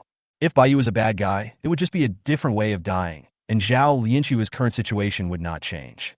But at least it would be more decent than being killed by a monster. If she was lucky, Bayu would be a good guy, and her chances of surviving in the magical continent would be greatly increased. Zhao Lianxue knew that helping someone in need was far more important than adding icing on the cake. Now was the early stages, and her role was very important to Bayu. If she submits to others in the later stages, then her role will be dispensable. Why would the bosses want a useless waste? Xie Huangbao. This is not a joke. Are you sure you have thought it through? Zhao Lianxue's role is still very important to Bayu. Since she chose to surrender on her own initiative, Bayu has no reason to disagree. When Zhao Lianxue saw Bayu's reply, she knew that Bayu would definitely agree, and her brows relaxed a lot. The Orphan of Zhao. Boss, I've thought it through. I'll die if I get stabbed anyway. Only by following you can I survive. Zhao Wangbao. Okay. Bayu just replied with a single word good, which gave Zhao Lianxue hope. Zhao Lianxue quickly clicked the submit function above her friend. You have joined the alliance and cannot submit to other lords. When Zhao Lianxue saw the news, she was about to dissolve the alliance, but suddenly she thought it would be better to tell Bayu in advance. Orphan of Zhao. Boss, we must dissolve the alliance before we can initiate surrender. I will dissolve the alliance first. Zhao Wangbao, yes. Bayu replied to Zhao Lianxue, and judging from the meaning of her words, it seemed that surrendered lords could not form an alliance. Bayu's previous guess that using alliance and submission together to achieve infinite nesting dolls seems to have been overturned. Sure enough, the system would not leave such a big loophole. The surrendered lords have lost their sovereignty and the power to form an alliance with other lords. On the contrary, the lords who participate in the alliance can at least be sure that their teammates are not the territories of other lords. However, there is no upper limit to the number of territories. An alliance of up to 5 lords can have an unlimited number of territories. Your ally, the Orphan of Zhao, has dissolved the alliance with you. Since there is only one lord left in the alliance will automatically dissolve. Nothing was recovered after the alliance was dissolved, and the two did not borrow anything from each other. It was just a normal transaction between lords. Lord Zhao, Orphan, submits to you. Bayu clicked to agree, and the two of them began to write their names on it. The contract was successfully generated, and a new lord appeared on Bayu's system territory panel. Territorial Lord, Zhao Lianxue. Strength, Ordinary level 8. Territory level 9 Initial Castle. Barracks level 3 Dwarf Crystal. Special buildings, Furnace, Blacksmith Shop. Army type, Dwarf Craftsman Warrior. Equipment, none. It turns out her name is Zhao Lianxue, and her real surname is Zhao. Bai Yu thought Zhao Lianxue was just joking. The true orphan of Zhao. Xia Huangbao. Okay, it's getting late. Let's take a rest. Zhao Lianxue replied to Bai Yu and found that there was an additional function on her system panel. Zhao Lianxue clicked on it and saw some basic information about Bai Yu. Bai Yu? It's a nice name. Zhao Lianxue had long been curious about Bai Yu's military type and wanted to know what type of military type Bai Yu was that made her so strong. Zhao Lianxue did not seem too surprised at Bai Yu's level 3 strength and the information that it had been upgraded to a town. As for the boss, can you be called the boss if you are not as strong as yourself? Undead. The first thing Zhao Lianxue thought of was a group of stupid skeletons. They moved slowly, couldn't hit people, and would fall apart if hit casually. Can the skeleton be so strong? The uniqueness is that only Bai Yu can summon the undead himself. Wait, the system said undead, not skeletons. Zhao Lianxue suddenly realized that Bai Yu could not summon an entire race. This also explains why Bai Yu is so strong. In fact, Zhao Lianxue's understanding of the undead was still too one-sided. Even if Bai Yu only relied on skeletons and their variants, he could still sit firmly in the first echelon. Bai Yu sent a message to Zhao Lianxue and ignored it.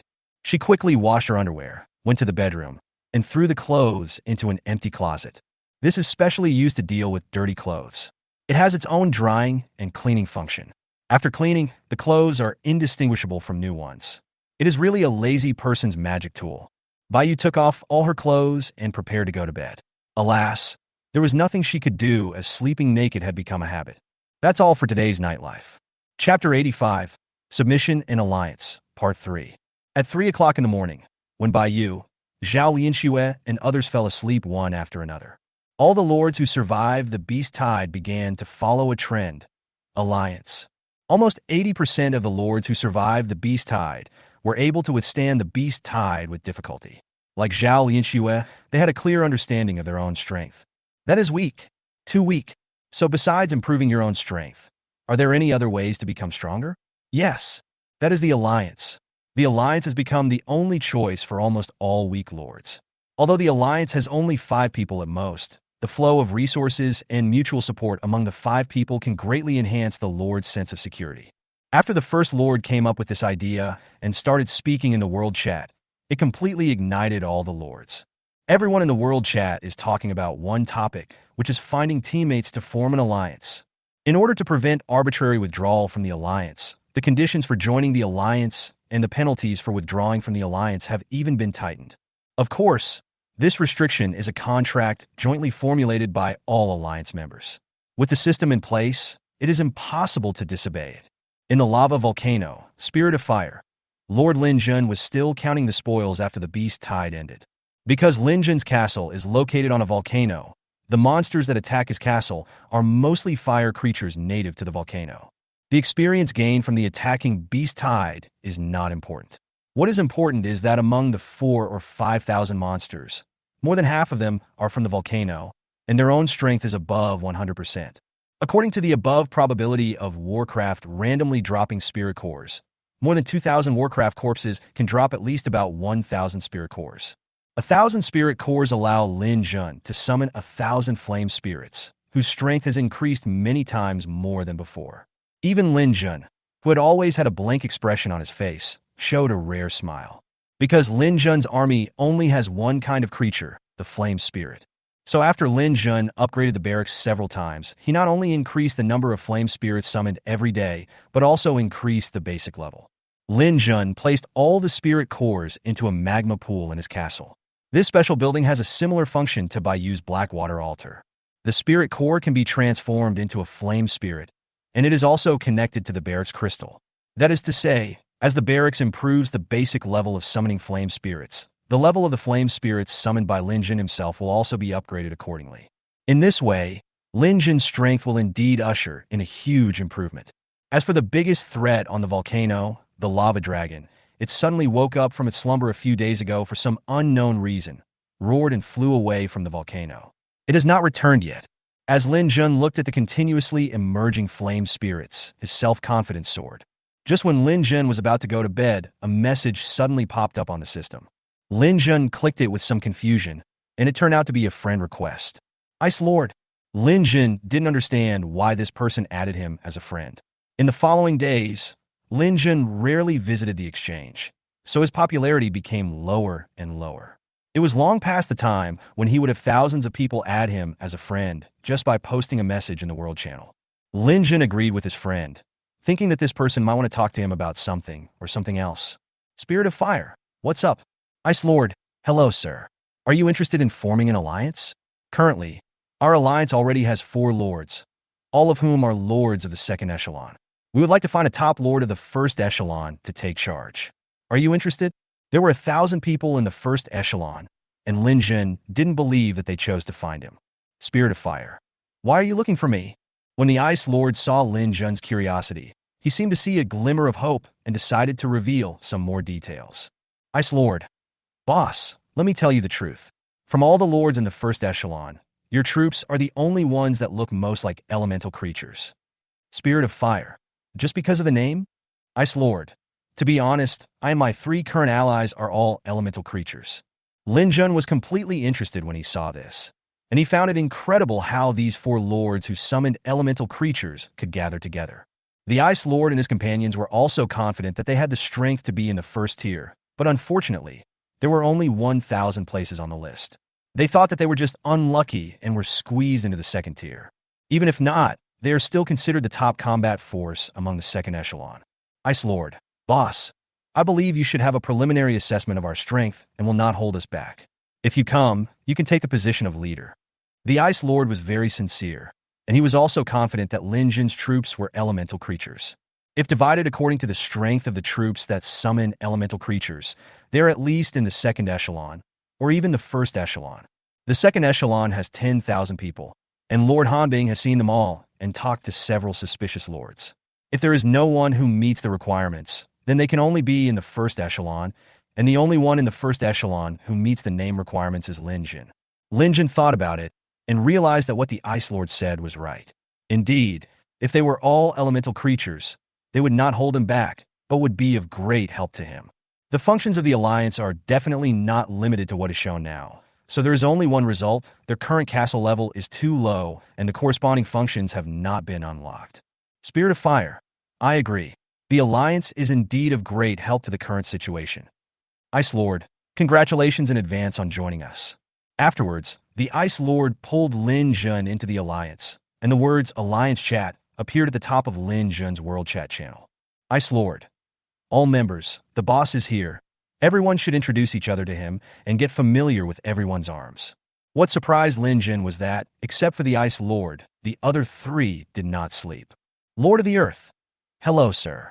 My army is an earth monster. My castle is located in the territory of a human empire in the barren plains of Marshall State.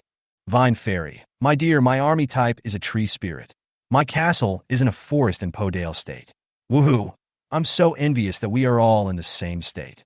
Rage of the Wind, my army is a wind demon, and my castle is in Wolf Valley in Marshall State.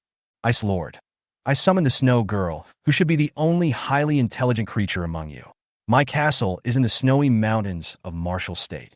After the 4 people had finished their introductions, Lin Jun also had some understanding of their types of troops. From the names, they sounded like elemental creatures. Flame Spirit, just as the Ice Lord guessed, my army type is Flame Spirit, and my castle is in the lava volcano in Marshall State. Vine Fairy, wow, one of you is on a snowy mountain and the other is on a volcano. How romantic. Ice Lord, I've been feeling a bit unsafe here lately. There are always some vampires and gargoyles appearing on the snowy mountains. They fight whenever they see me. If it weren't for my Snow Girl who won't die and can hide, I would have been killed by them countless times. Spirit of Fire, why are there vampires and gargoyles on the snowy mountain? These are the troops of the 2 lords. What are their strengths? Ice Lord, whether it's a vampire or a gargoyle, their strength is about the same as mine. Chapter 86, Comprehensive Strength Improvement. The next morning, Bai, who had an ugly sleeping posture, woke up hugging the quilt. Although the protective shield disappeared, the hidden chandeliers still existed, and with the protection of the undead army, Bai was not too worried, such as being so scared that he couldn't sleep or something. It could also be the soothing effect of the bedroom. As the saying goes, the most dangerous place is the safest place. Both the cold, snowy mountains and the dark forest are very dangerous, which just makes Baiyu, who is between the two, safe. What do you call this? This is called darkness under the lamp. The big boss doesn't care about what's outside his territory. As for little Karami, whether he can defeat Bayu's undead army is another matter. Bayu can finally wear a skirt again today. She has been choosing carefully for a long time. Let's start her exquisite day by getting dressed. I have to go out and count the supplies later. I looked down at my clothes and saw that I could hardly see my feet. Bayu used a dark magic to teleport to the city wall. This teleportation was really useful. It would be even better if he could fly and teleport at the same time. She also collected the stones and wood in the castle, 3 wood and 2 stones. During the day, Bayu could see the entire battlefield under the city wall more intuitively. John had returned with the skeleton army, and the bodies were piled up on the other side. The ground was littered with the remains of various wild beasts. The corpses had been piled together by the undead, but the broken limbs and the internal organs that had been ripped open were still left on the battlefield. The ground was covered with patches of red and some green, which should be the blood of these monsters. However, these scenes were much milder than those of other lords. After all, among Bayu's undead army, only skeletons, zombies, and gargoyles can directly tear and chop the enemy into pieces. Ghosts, ghost dragons, and death knights mostly kill enemies through curses and soul attacks, and their dead bodies are intact, so it is not that bloody. Even a slightly worse bone dragon would burn the monster to death, turning it into a pool of black barbecue. After a night of continuous summoning by the necromancers, they had summoned 3,000 corpses of monsters of various levels. These corpses piled under the city wall were really an eyesore, so Bayu chose to decompose them directly and obtained 1,200 magic crystals, 5 food, 1 elite food, and 500 spirit cores. Looking at these dropped resources, Bayu started cursing. Wow, wow, wow, wow, wow. Because the beast tide came at 12 o'clock midnight, but there was no double drop. It seems that the novice protection period has passed. After 7 days, the nights have begun to return to normal, and killing all wild monsters no longer provides double drops. That's not right. Bayu clearly remembered that when he killed the ice bear last night, he got double the experience. Bayu opened the system panel, and sure enough, there was an announcement. Congratulations to the Lord for successfully surviving the beast tide and officially starting the journey of hegemony among all races. From the 8th day onwards, the double drops of night monsters will be changed to the original normal drops, but the double attribute bonus and double experience drops of night will still be retained, only effective for monsters below the king level. What a bummer. Bayu thought he would get rich straight away. With so many magical beasts, there would be so many magic crystals and spirit cores. As a result, he was cut in half, but fortunately, the double experience was still there. As for anything below the king level, Bayu couldn't get in touch with it, so he didn't care. Bayu thought about it carefully and realized that, yes, the surviving lords might not kill all the monsters in the beast tide, but at least they managed to hold on until the end of the beast tide. Every lord has some magic crystals and spirit cores in his hands at this time, and their value will depreciate severely. When the beast tide is over, the strength of all lords will experience a rapid development. There are still 7,000 corpses left. The necromancers can almost complete the summoning within today and overnight, which is quite fast. Hey, John actually got promoted to the commander level. Awesome. Skeleton King, John. Active skills, Skeleton Fall, Soul Drain. Passive skills, Enlightenment, King's Glory. King's Glory. The attributes of the skeletons fighting with the Skeleton King increase, and their reorganization speed increases. Although the introduction is simple, it is a powerful auxiliary enhancement skill. The upper limit of the skeletons is only the commander level, and it is very powerful to be able to increase 5 attributes comprehensively. And as long as John is around, this skill is always enabled. It feels like John is becoming more and more like a general. Bayu looked at the other undead again. Most of the skeletons that could be upgraded had upgraded their levels, and the bone dragons had also reached their levels. Most of the remaining undead could not be upgraded. She had no choice. The skeleton soldiers, who were thought to be the weakest, had become the strongest force of Bayu's undead army since John was summoned.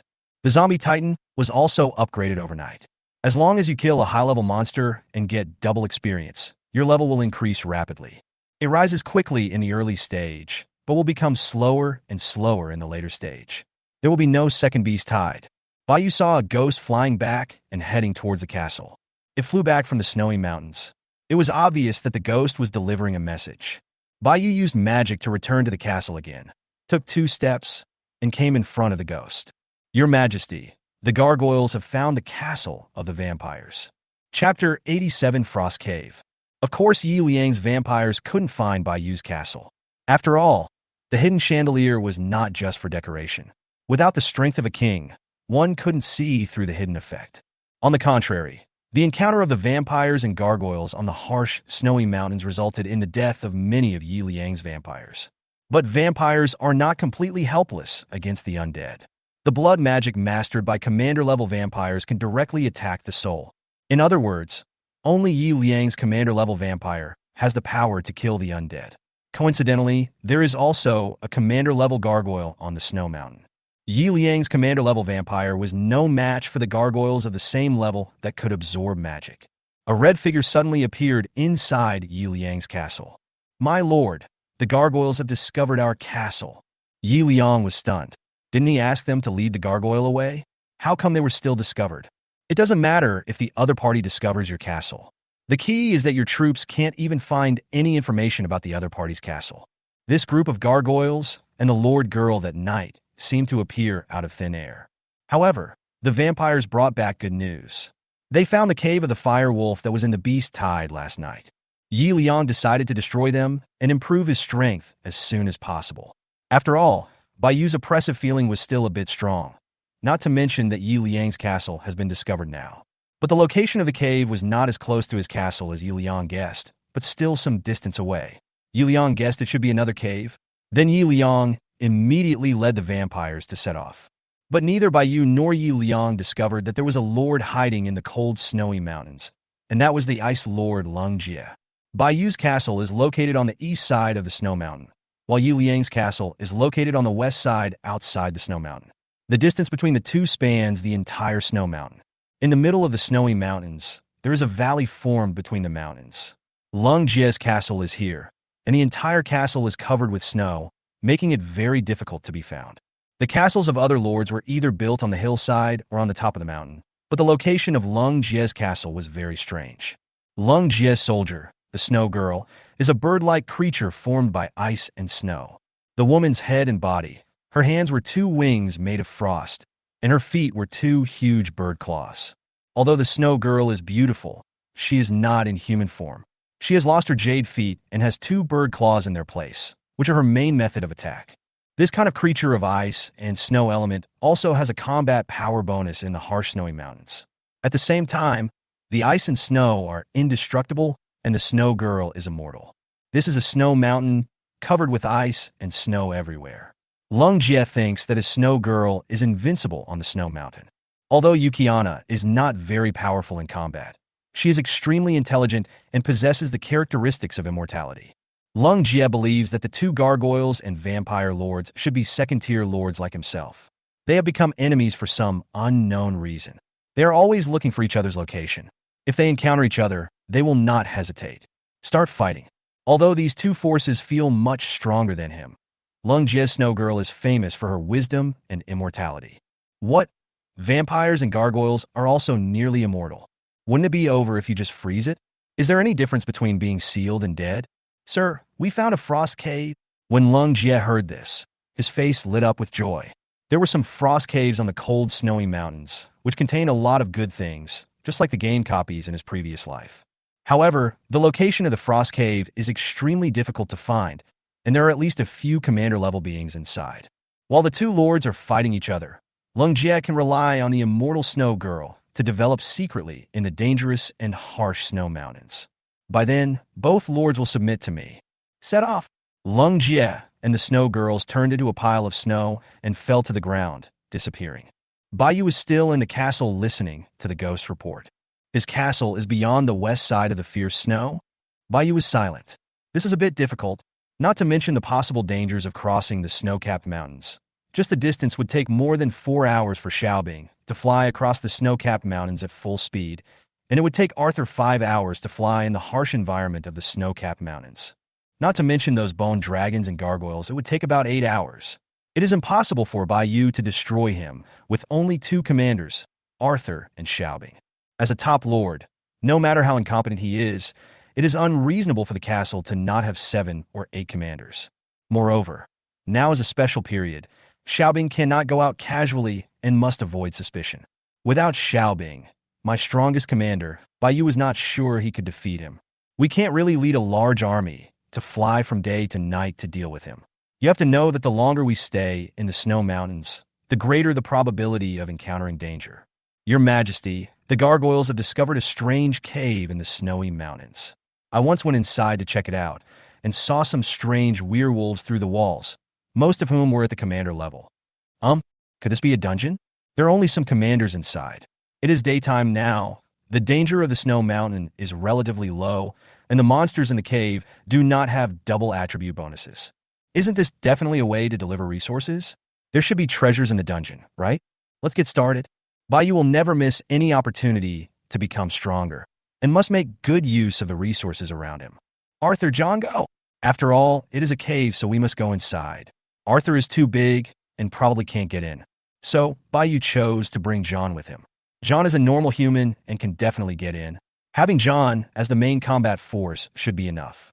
Isn't there still myself? As for why I brought Arthur, it was purely to replace Xiaobing as a mount. Baiyu rode on Arthur, and sure enough, after riding on Xiaobing, Arthur's spine was still as painful as ever on his butt. Because John can't fly, Baiyu specially found a bone dragon of the highest level. Arthur flew slower and could barely keep up with Arthur's flying speed. Let's go to the snowy mountains.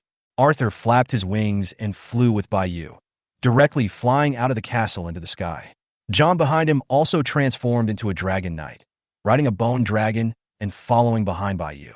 Baiyu did not bring the ghost. After all, the ghost flew too slowly and would waste time.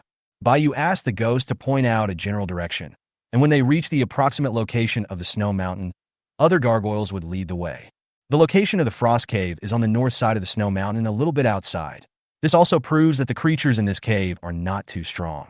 At Arthur's flying speed, it would take about an hour to reach the destination. Chapter 88. Fight outside the cave. The biting cold wind, mixed with ice and snow, began to whistle on Baiyu's face. As for the issue of impact on combat that everyone was concerned about, Baiyu had already changed his clothes before coming here, and changed it to a non-padded sports style to ensure that it would not move around during the battle. This time they entered the snow mountain during the day, and the weather was not as bad as last time at night. Although Baiyu in the sky was still unable to open his eyes due to the blizzard, that was because the flight speed was too fast at high altitude. At least the visibility was much higher during the day than at night. Arthur suddenly stopped flying because he saw a gargoyle in front of him, and the two were communicating.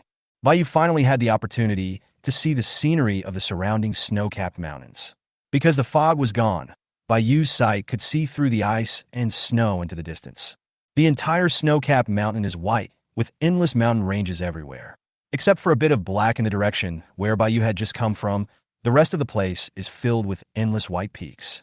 If he had seen this scene in his previous life, it would definitely be a stunning sight that would purify the soul, but now was not the time for Baiyu to think about these things. The gargoyle pointed in a direction, and Arthur flew at full speed in that direction, with the bone dragon behind him carrying John to catch up. About 20 minutes later, we encountered a few more gargoyles on the way. Arthur flew all the way and stopped on a snowy mountain. Baiyu did not find anything unusual and felt that it was no different from an ordinary snowy mountain. Arthur, is that cave here? Baiyu asked in confusion. Yes, my queen, this is the location, the gargoyle pointed out. A man, 2 dragons, and a skeleton began to descend and landed halfway up the snowy mountain. There was a flat ground here. Baiyu then discovered something unusual. There was a cave entrance frozen by ice and snow halfway up the mountain. From a distance, it is indeed difficult to find anything unusual. Baiyu was about to break the ice at the entrance of the cave when he suddenly turned his head to look to the other side. 5 figures appeared out of nowhere. Yi Liang and 4 commander-level vampires appeared here. Yi Liang did not expect that the Undead Lord would appear here. As soon as the two met, they rushed towards each other without saying a word. As the saying goes, when enemies meet, they become jealous of each other. And what Baiyu was thinking was, damn, it's not enough that you've taken my werewolf corpse. Now you want to take this cave? Baiyu used dark magic to teleport instantly, and a huge sickle instantly appeared in his hand, slashing towards Yi Liang with flames burning.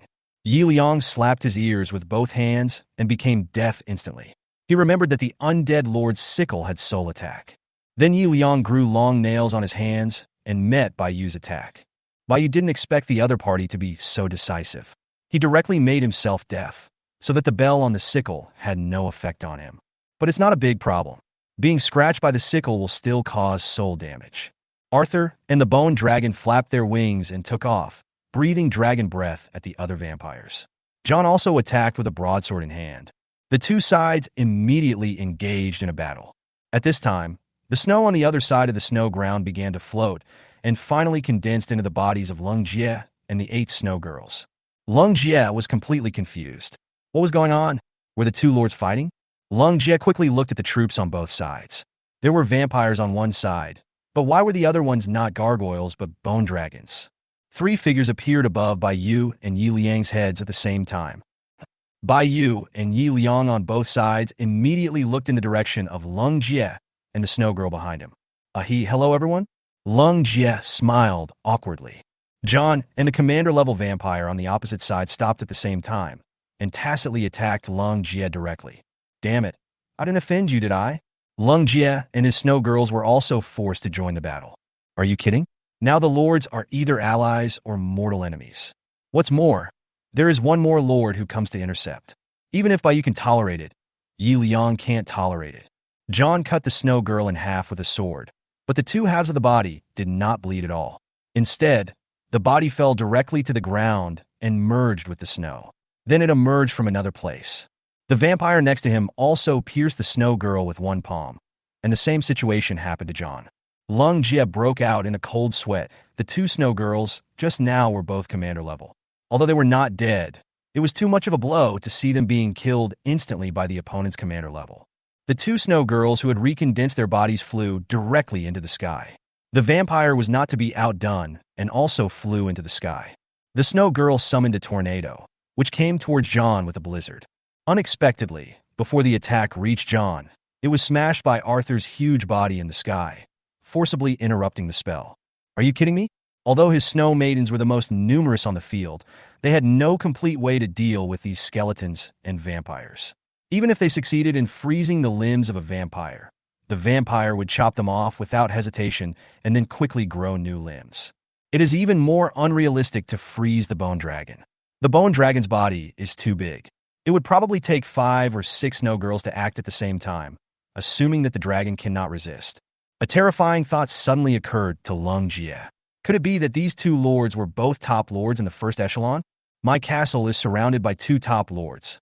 Because John can't fly, the snow girls can only show their advantages in the sky, and the snow girls are immortal. Without the protection of the snow girl, Lung Jie became John's target. The sickle spun in Bai Yu's hand, and the flames burning on the blade formed a wheel of fire as Bai Yu swung it. Bai Yu's slash missed, and Yi Liang disappeared as a shadow. Yi Liang seemed to have discovered Bai Yu's weakness of not being able to fly, and used his speed and flying advantage to start dealing with Bai Yu. You're bullying me for not being able to fly, aren't you? With the experience of the first fight with Bai Yu, he understood the horror of the black flame on Bai Yu, so he had been looking for an opportunity. Yi Liang cut his wrist and splashed his blood towards Bai Yu, and the blood formed thin needles in the air. A wall of fire ignited in front of Bai Yu to block it, but unexpectedly the blood pierced through the flames directly. Bai Yu immediately cast a dark barrier for defense. The blood hit the dark barrier and produced bursts of black smoke, which were all blocked by the dark barrier. The blood that didn't hit Bai Yu fell to the ground with a hissing sound, corroding the ground and creating a hole. Bai Yu instantly turned into a black mist and dissipated, and appeared again in front of Yi Liang in the air. Yi Liang never expected that Bai Yu could teleport. The flame on the sickle instantly turned black, and Bai Yu held the sickle in both hands and chopped towards Yi Liang. I'll make you alien. Chapter 89 Werewolf Monster. Seeing the black flame without any temperature so close to him, Yi Liang's pupils constricted, and he decisively threw out his equipment again. He knew that his equipment was restrained by the undead lord's weapons, but there was nothing he could do now. The cracks that were cut by Bai Yu last time had just been repaired. Yi Liang took out the black cloth from behind him again, and the black cloth instantly floated in front of Yi Liang. Yi Liang retreated without hesitation, turning into a shadow. Tear. The black robe was cut directly in the middle by Bai Yu's sickle, almost splitting it in half. The black cloth seemed to have lost its spirituality and fell straight to the ground. Because Bai Yu couldn't fly in the air at the moment, his body also fell downwards. Bayou adjusted his body shape with a teleportation and landed steadily on the snow. The black cloth, burning with black flames, was taken back by Yi Liang in the distance. The magical thing was that after the black cloth was taken back by Yi Liang, the black flames also went out. Although Bayou felt that the black cloth was rubbish, he still wanted to burn it directly, but he didn't expect his plan to fail. On the other side, John attacked Lung Jie directly. Lung Jie's own strength is also at the commander level, and at the same time he is much stronger than his own Snow Girl. Plus he has some of the Snow Girl's characteristics. Therefore, he is not too afraid of John. Before John came to Lung Jie stretched out his hands, and the snow around John seemed to be endowed with a soul, instantly forming a sphere that trapped John inside. The snow mixed with ice corroded John's insides, and his limbs began to become slightly stiff. Humph! You dare to fight me, a skeleton like you? Freeze me! A smile appeared on Lung Jie's face. Just now, Lung Jie had been watching the fight between Bayou and Yi Liang. If Lung Jie were to face off against either the Vampire Lord or the Undead Lord alone, he would not be sure of winning.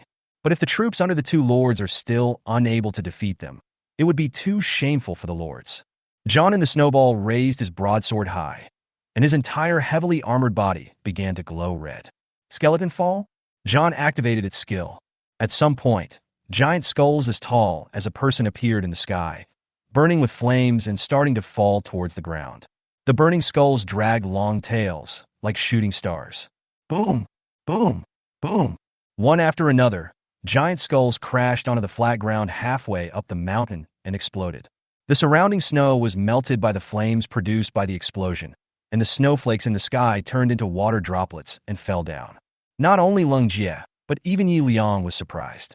Is this a commander-level skill? A snow girl was hit by the skull, and her body was completely evaporated before it could turn into snow. She was killed directly by John. Lung Jie was terrified. Even he was too frightened to turn into snow and escape. He could only choose to use a huge ice shield made of ice and snow to resist. A skull hit the snowball directly above John's head, causing the snowball that trapped it to explode and melt, and John successfully broke through the blockade. Lung Jie suddenly realized that he really couldn't beat this skeleton. One of the skulls hit the entrance of the frost cave, and the explosion directly shattered the ice blocking the entrance.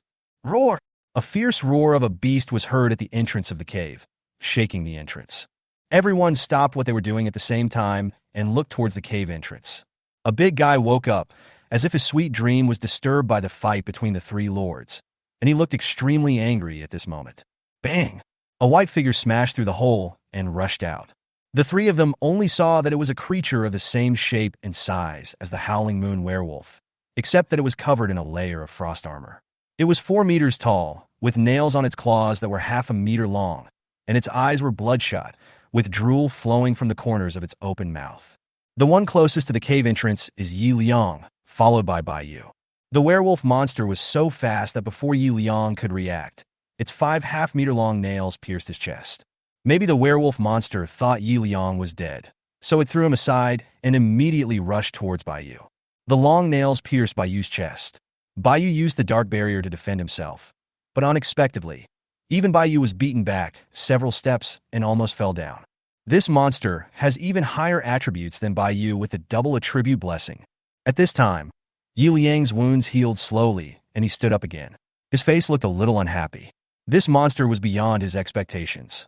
The werewolf monster didn't expect that not only was Bayou not killed by him, but even the human behind him, who he had just killed, actually stood up again. At this time, the other creatures in the cave were awakened by the roar of the werewolf monster, and fire wolves and Funri began to pour out. The scene became even more chaotic. The flame wolf and Funri didn't care about so much. All those around them were enemies. Let's go together, Bayou shouted, knowing that he could not defeat the monster on his own. Although this monster is very strong, it is not so strong that it cannot be fought. Bayou estimates that its strength is not much different from Xiaobing's, so it can be defeated. Yi Liang naturally didn't want to give up this cave. The stronger the strength, the more resources he had. Without saying a word, Yi Liang attacked the werewolf monster. Seeing the situation had come to this point, Lung Jie hesitated for a moment and then attacked the werewolf monster. The three lords who were just fighting with me suddenly reached a cooperation and started to work together to deal with the werewolf monster. The troops of the three lords also began to attack the group of Funri and fire wolves. The dropped items will be divided equally among the three of us. Yi Liang said in a cold voice. If his equipment had not been damaged by Baiyu just now, his combat power would at least be improved by 1 level. Baiyu opened her left eye and did not dare to be careless. She was different from Yi Liang. She had the ability to heal herself. If Baiyu was accidentally hit by this monster, she would really be injured. Baiyu chopped down with the flaming sickle, but the werewolf monster easily blocked it with its nails.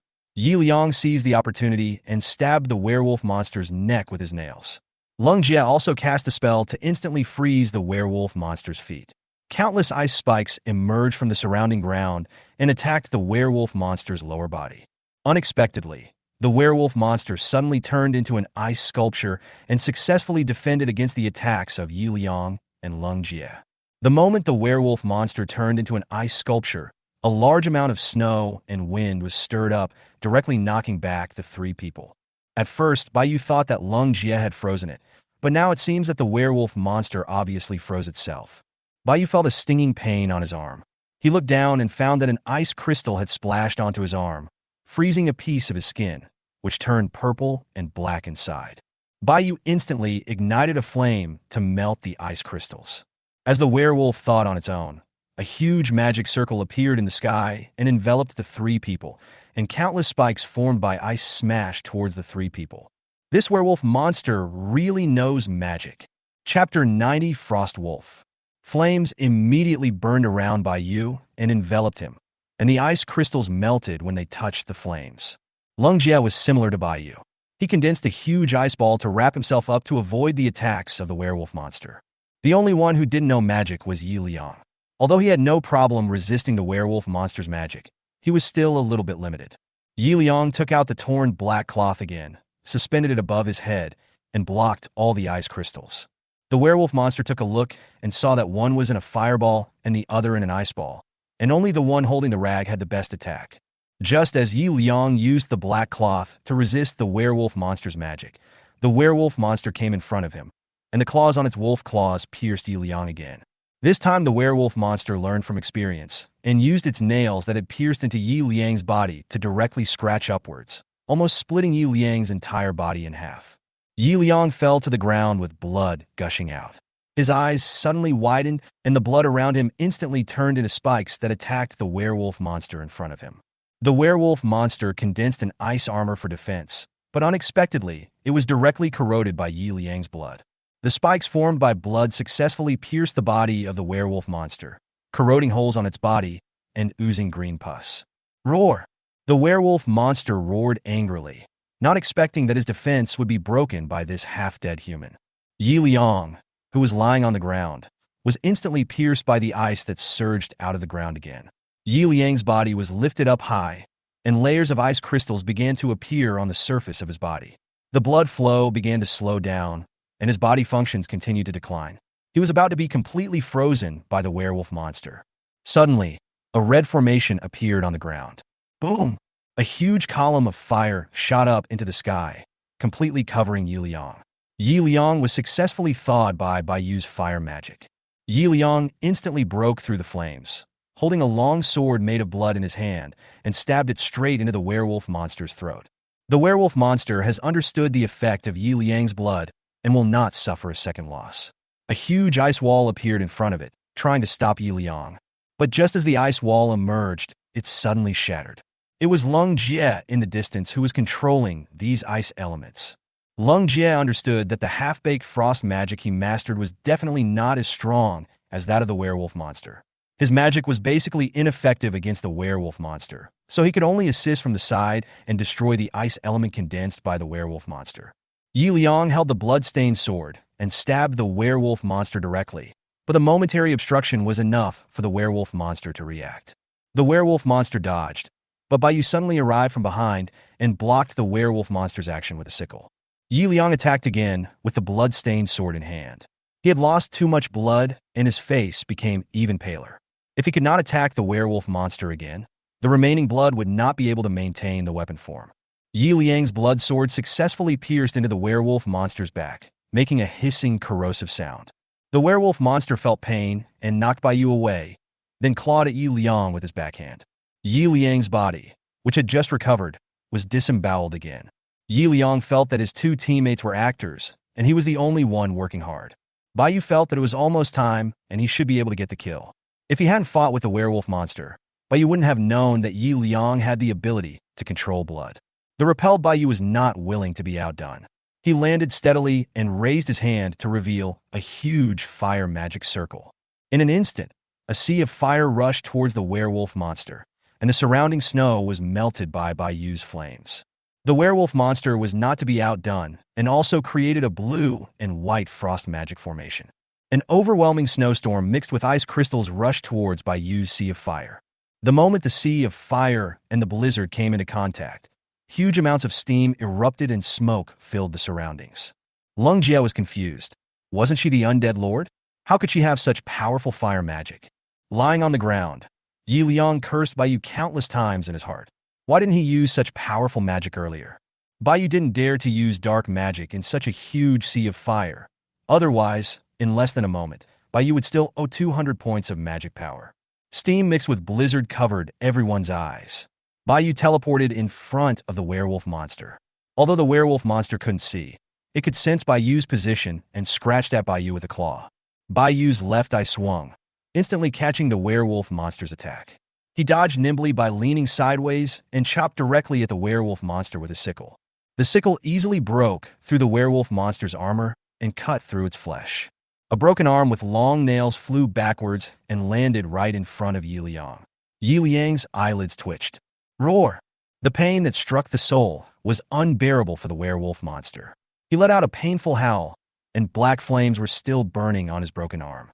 Bai Yu punched the werewolf monster in the belly with her little pink fist, and 3 black magic circles gradually grew larger from her fist to her wrist. Boom! Black flames spewed out, and the werewolf monster's belly was directly pierced. The huge impact force made the werewolf monster fly backwards. Bai Yu teleported and landed steadily. The werewolf monster fell beside Yi Liang. Yi Liang was startled and immediately stopped pretending to be dead and moved aside. You're kidding me? Yi Liang said angrily. What? I can't hear you. Bai Yu tilted his head and put his hand next to his ear and shouted. The werewolf monster was seriously injured by Bai Yu's dark magic. It wanted to freeze itself to extinguish the flames, but it was of no use. Bai Yu came to the seriously injured werewolf monster with a sickle. Why didn't you use your black flame earlier? Yi Liang seriously suspected that Bai Yu was playing a fixed match, but he could not find any evidence. My magic power isn't infinite, so of course I need to recover it. Bai Yu spread his hands to indicate that it was none of his business. Seeing that the two still had time to talk, Lung Jie thought there was no danger, so he also walked over from a distance. Hey kid, you're such a loser. Bai Yu looked at Lung Jie and complained. Lung Jie smiled awkwardly, not knowing how to respond. Lung Jie never expected that this little white-haired lowly was so strong. Can you please stop talking nonsense and kill it with your black flame? Yi Liang urged as he looked at the frozen body of the werewolf monster. Yi Liang no longer dared to attack with blood at this moment. Otherwise, if the two lords went back on their word, he would not even have the strength to run. Shut up and don't tell me what to do. Lung Jie was trembling beside him, not daring to speak. He didn't expect that such a beautiful girl could be so fierce. Bai Yu raised his hand, and 5 black spears emerged, instantly breaking through the ice layer and piercing into the body of the werewolf monster. There were 3 on the head and 2 on the chest, and the red light in the werewolf monster's eyes was completely extinguished. Congratulations to the Lord for successfully killing the commander-level Frost Wolf and gaining 160 experience points.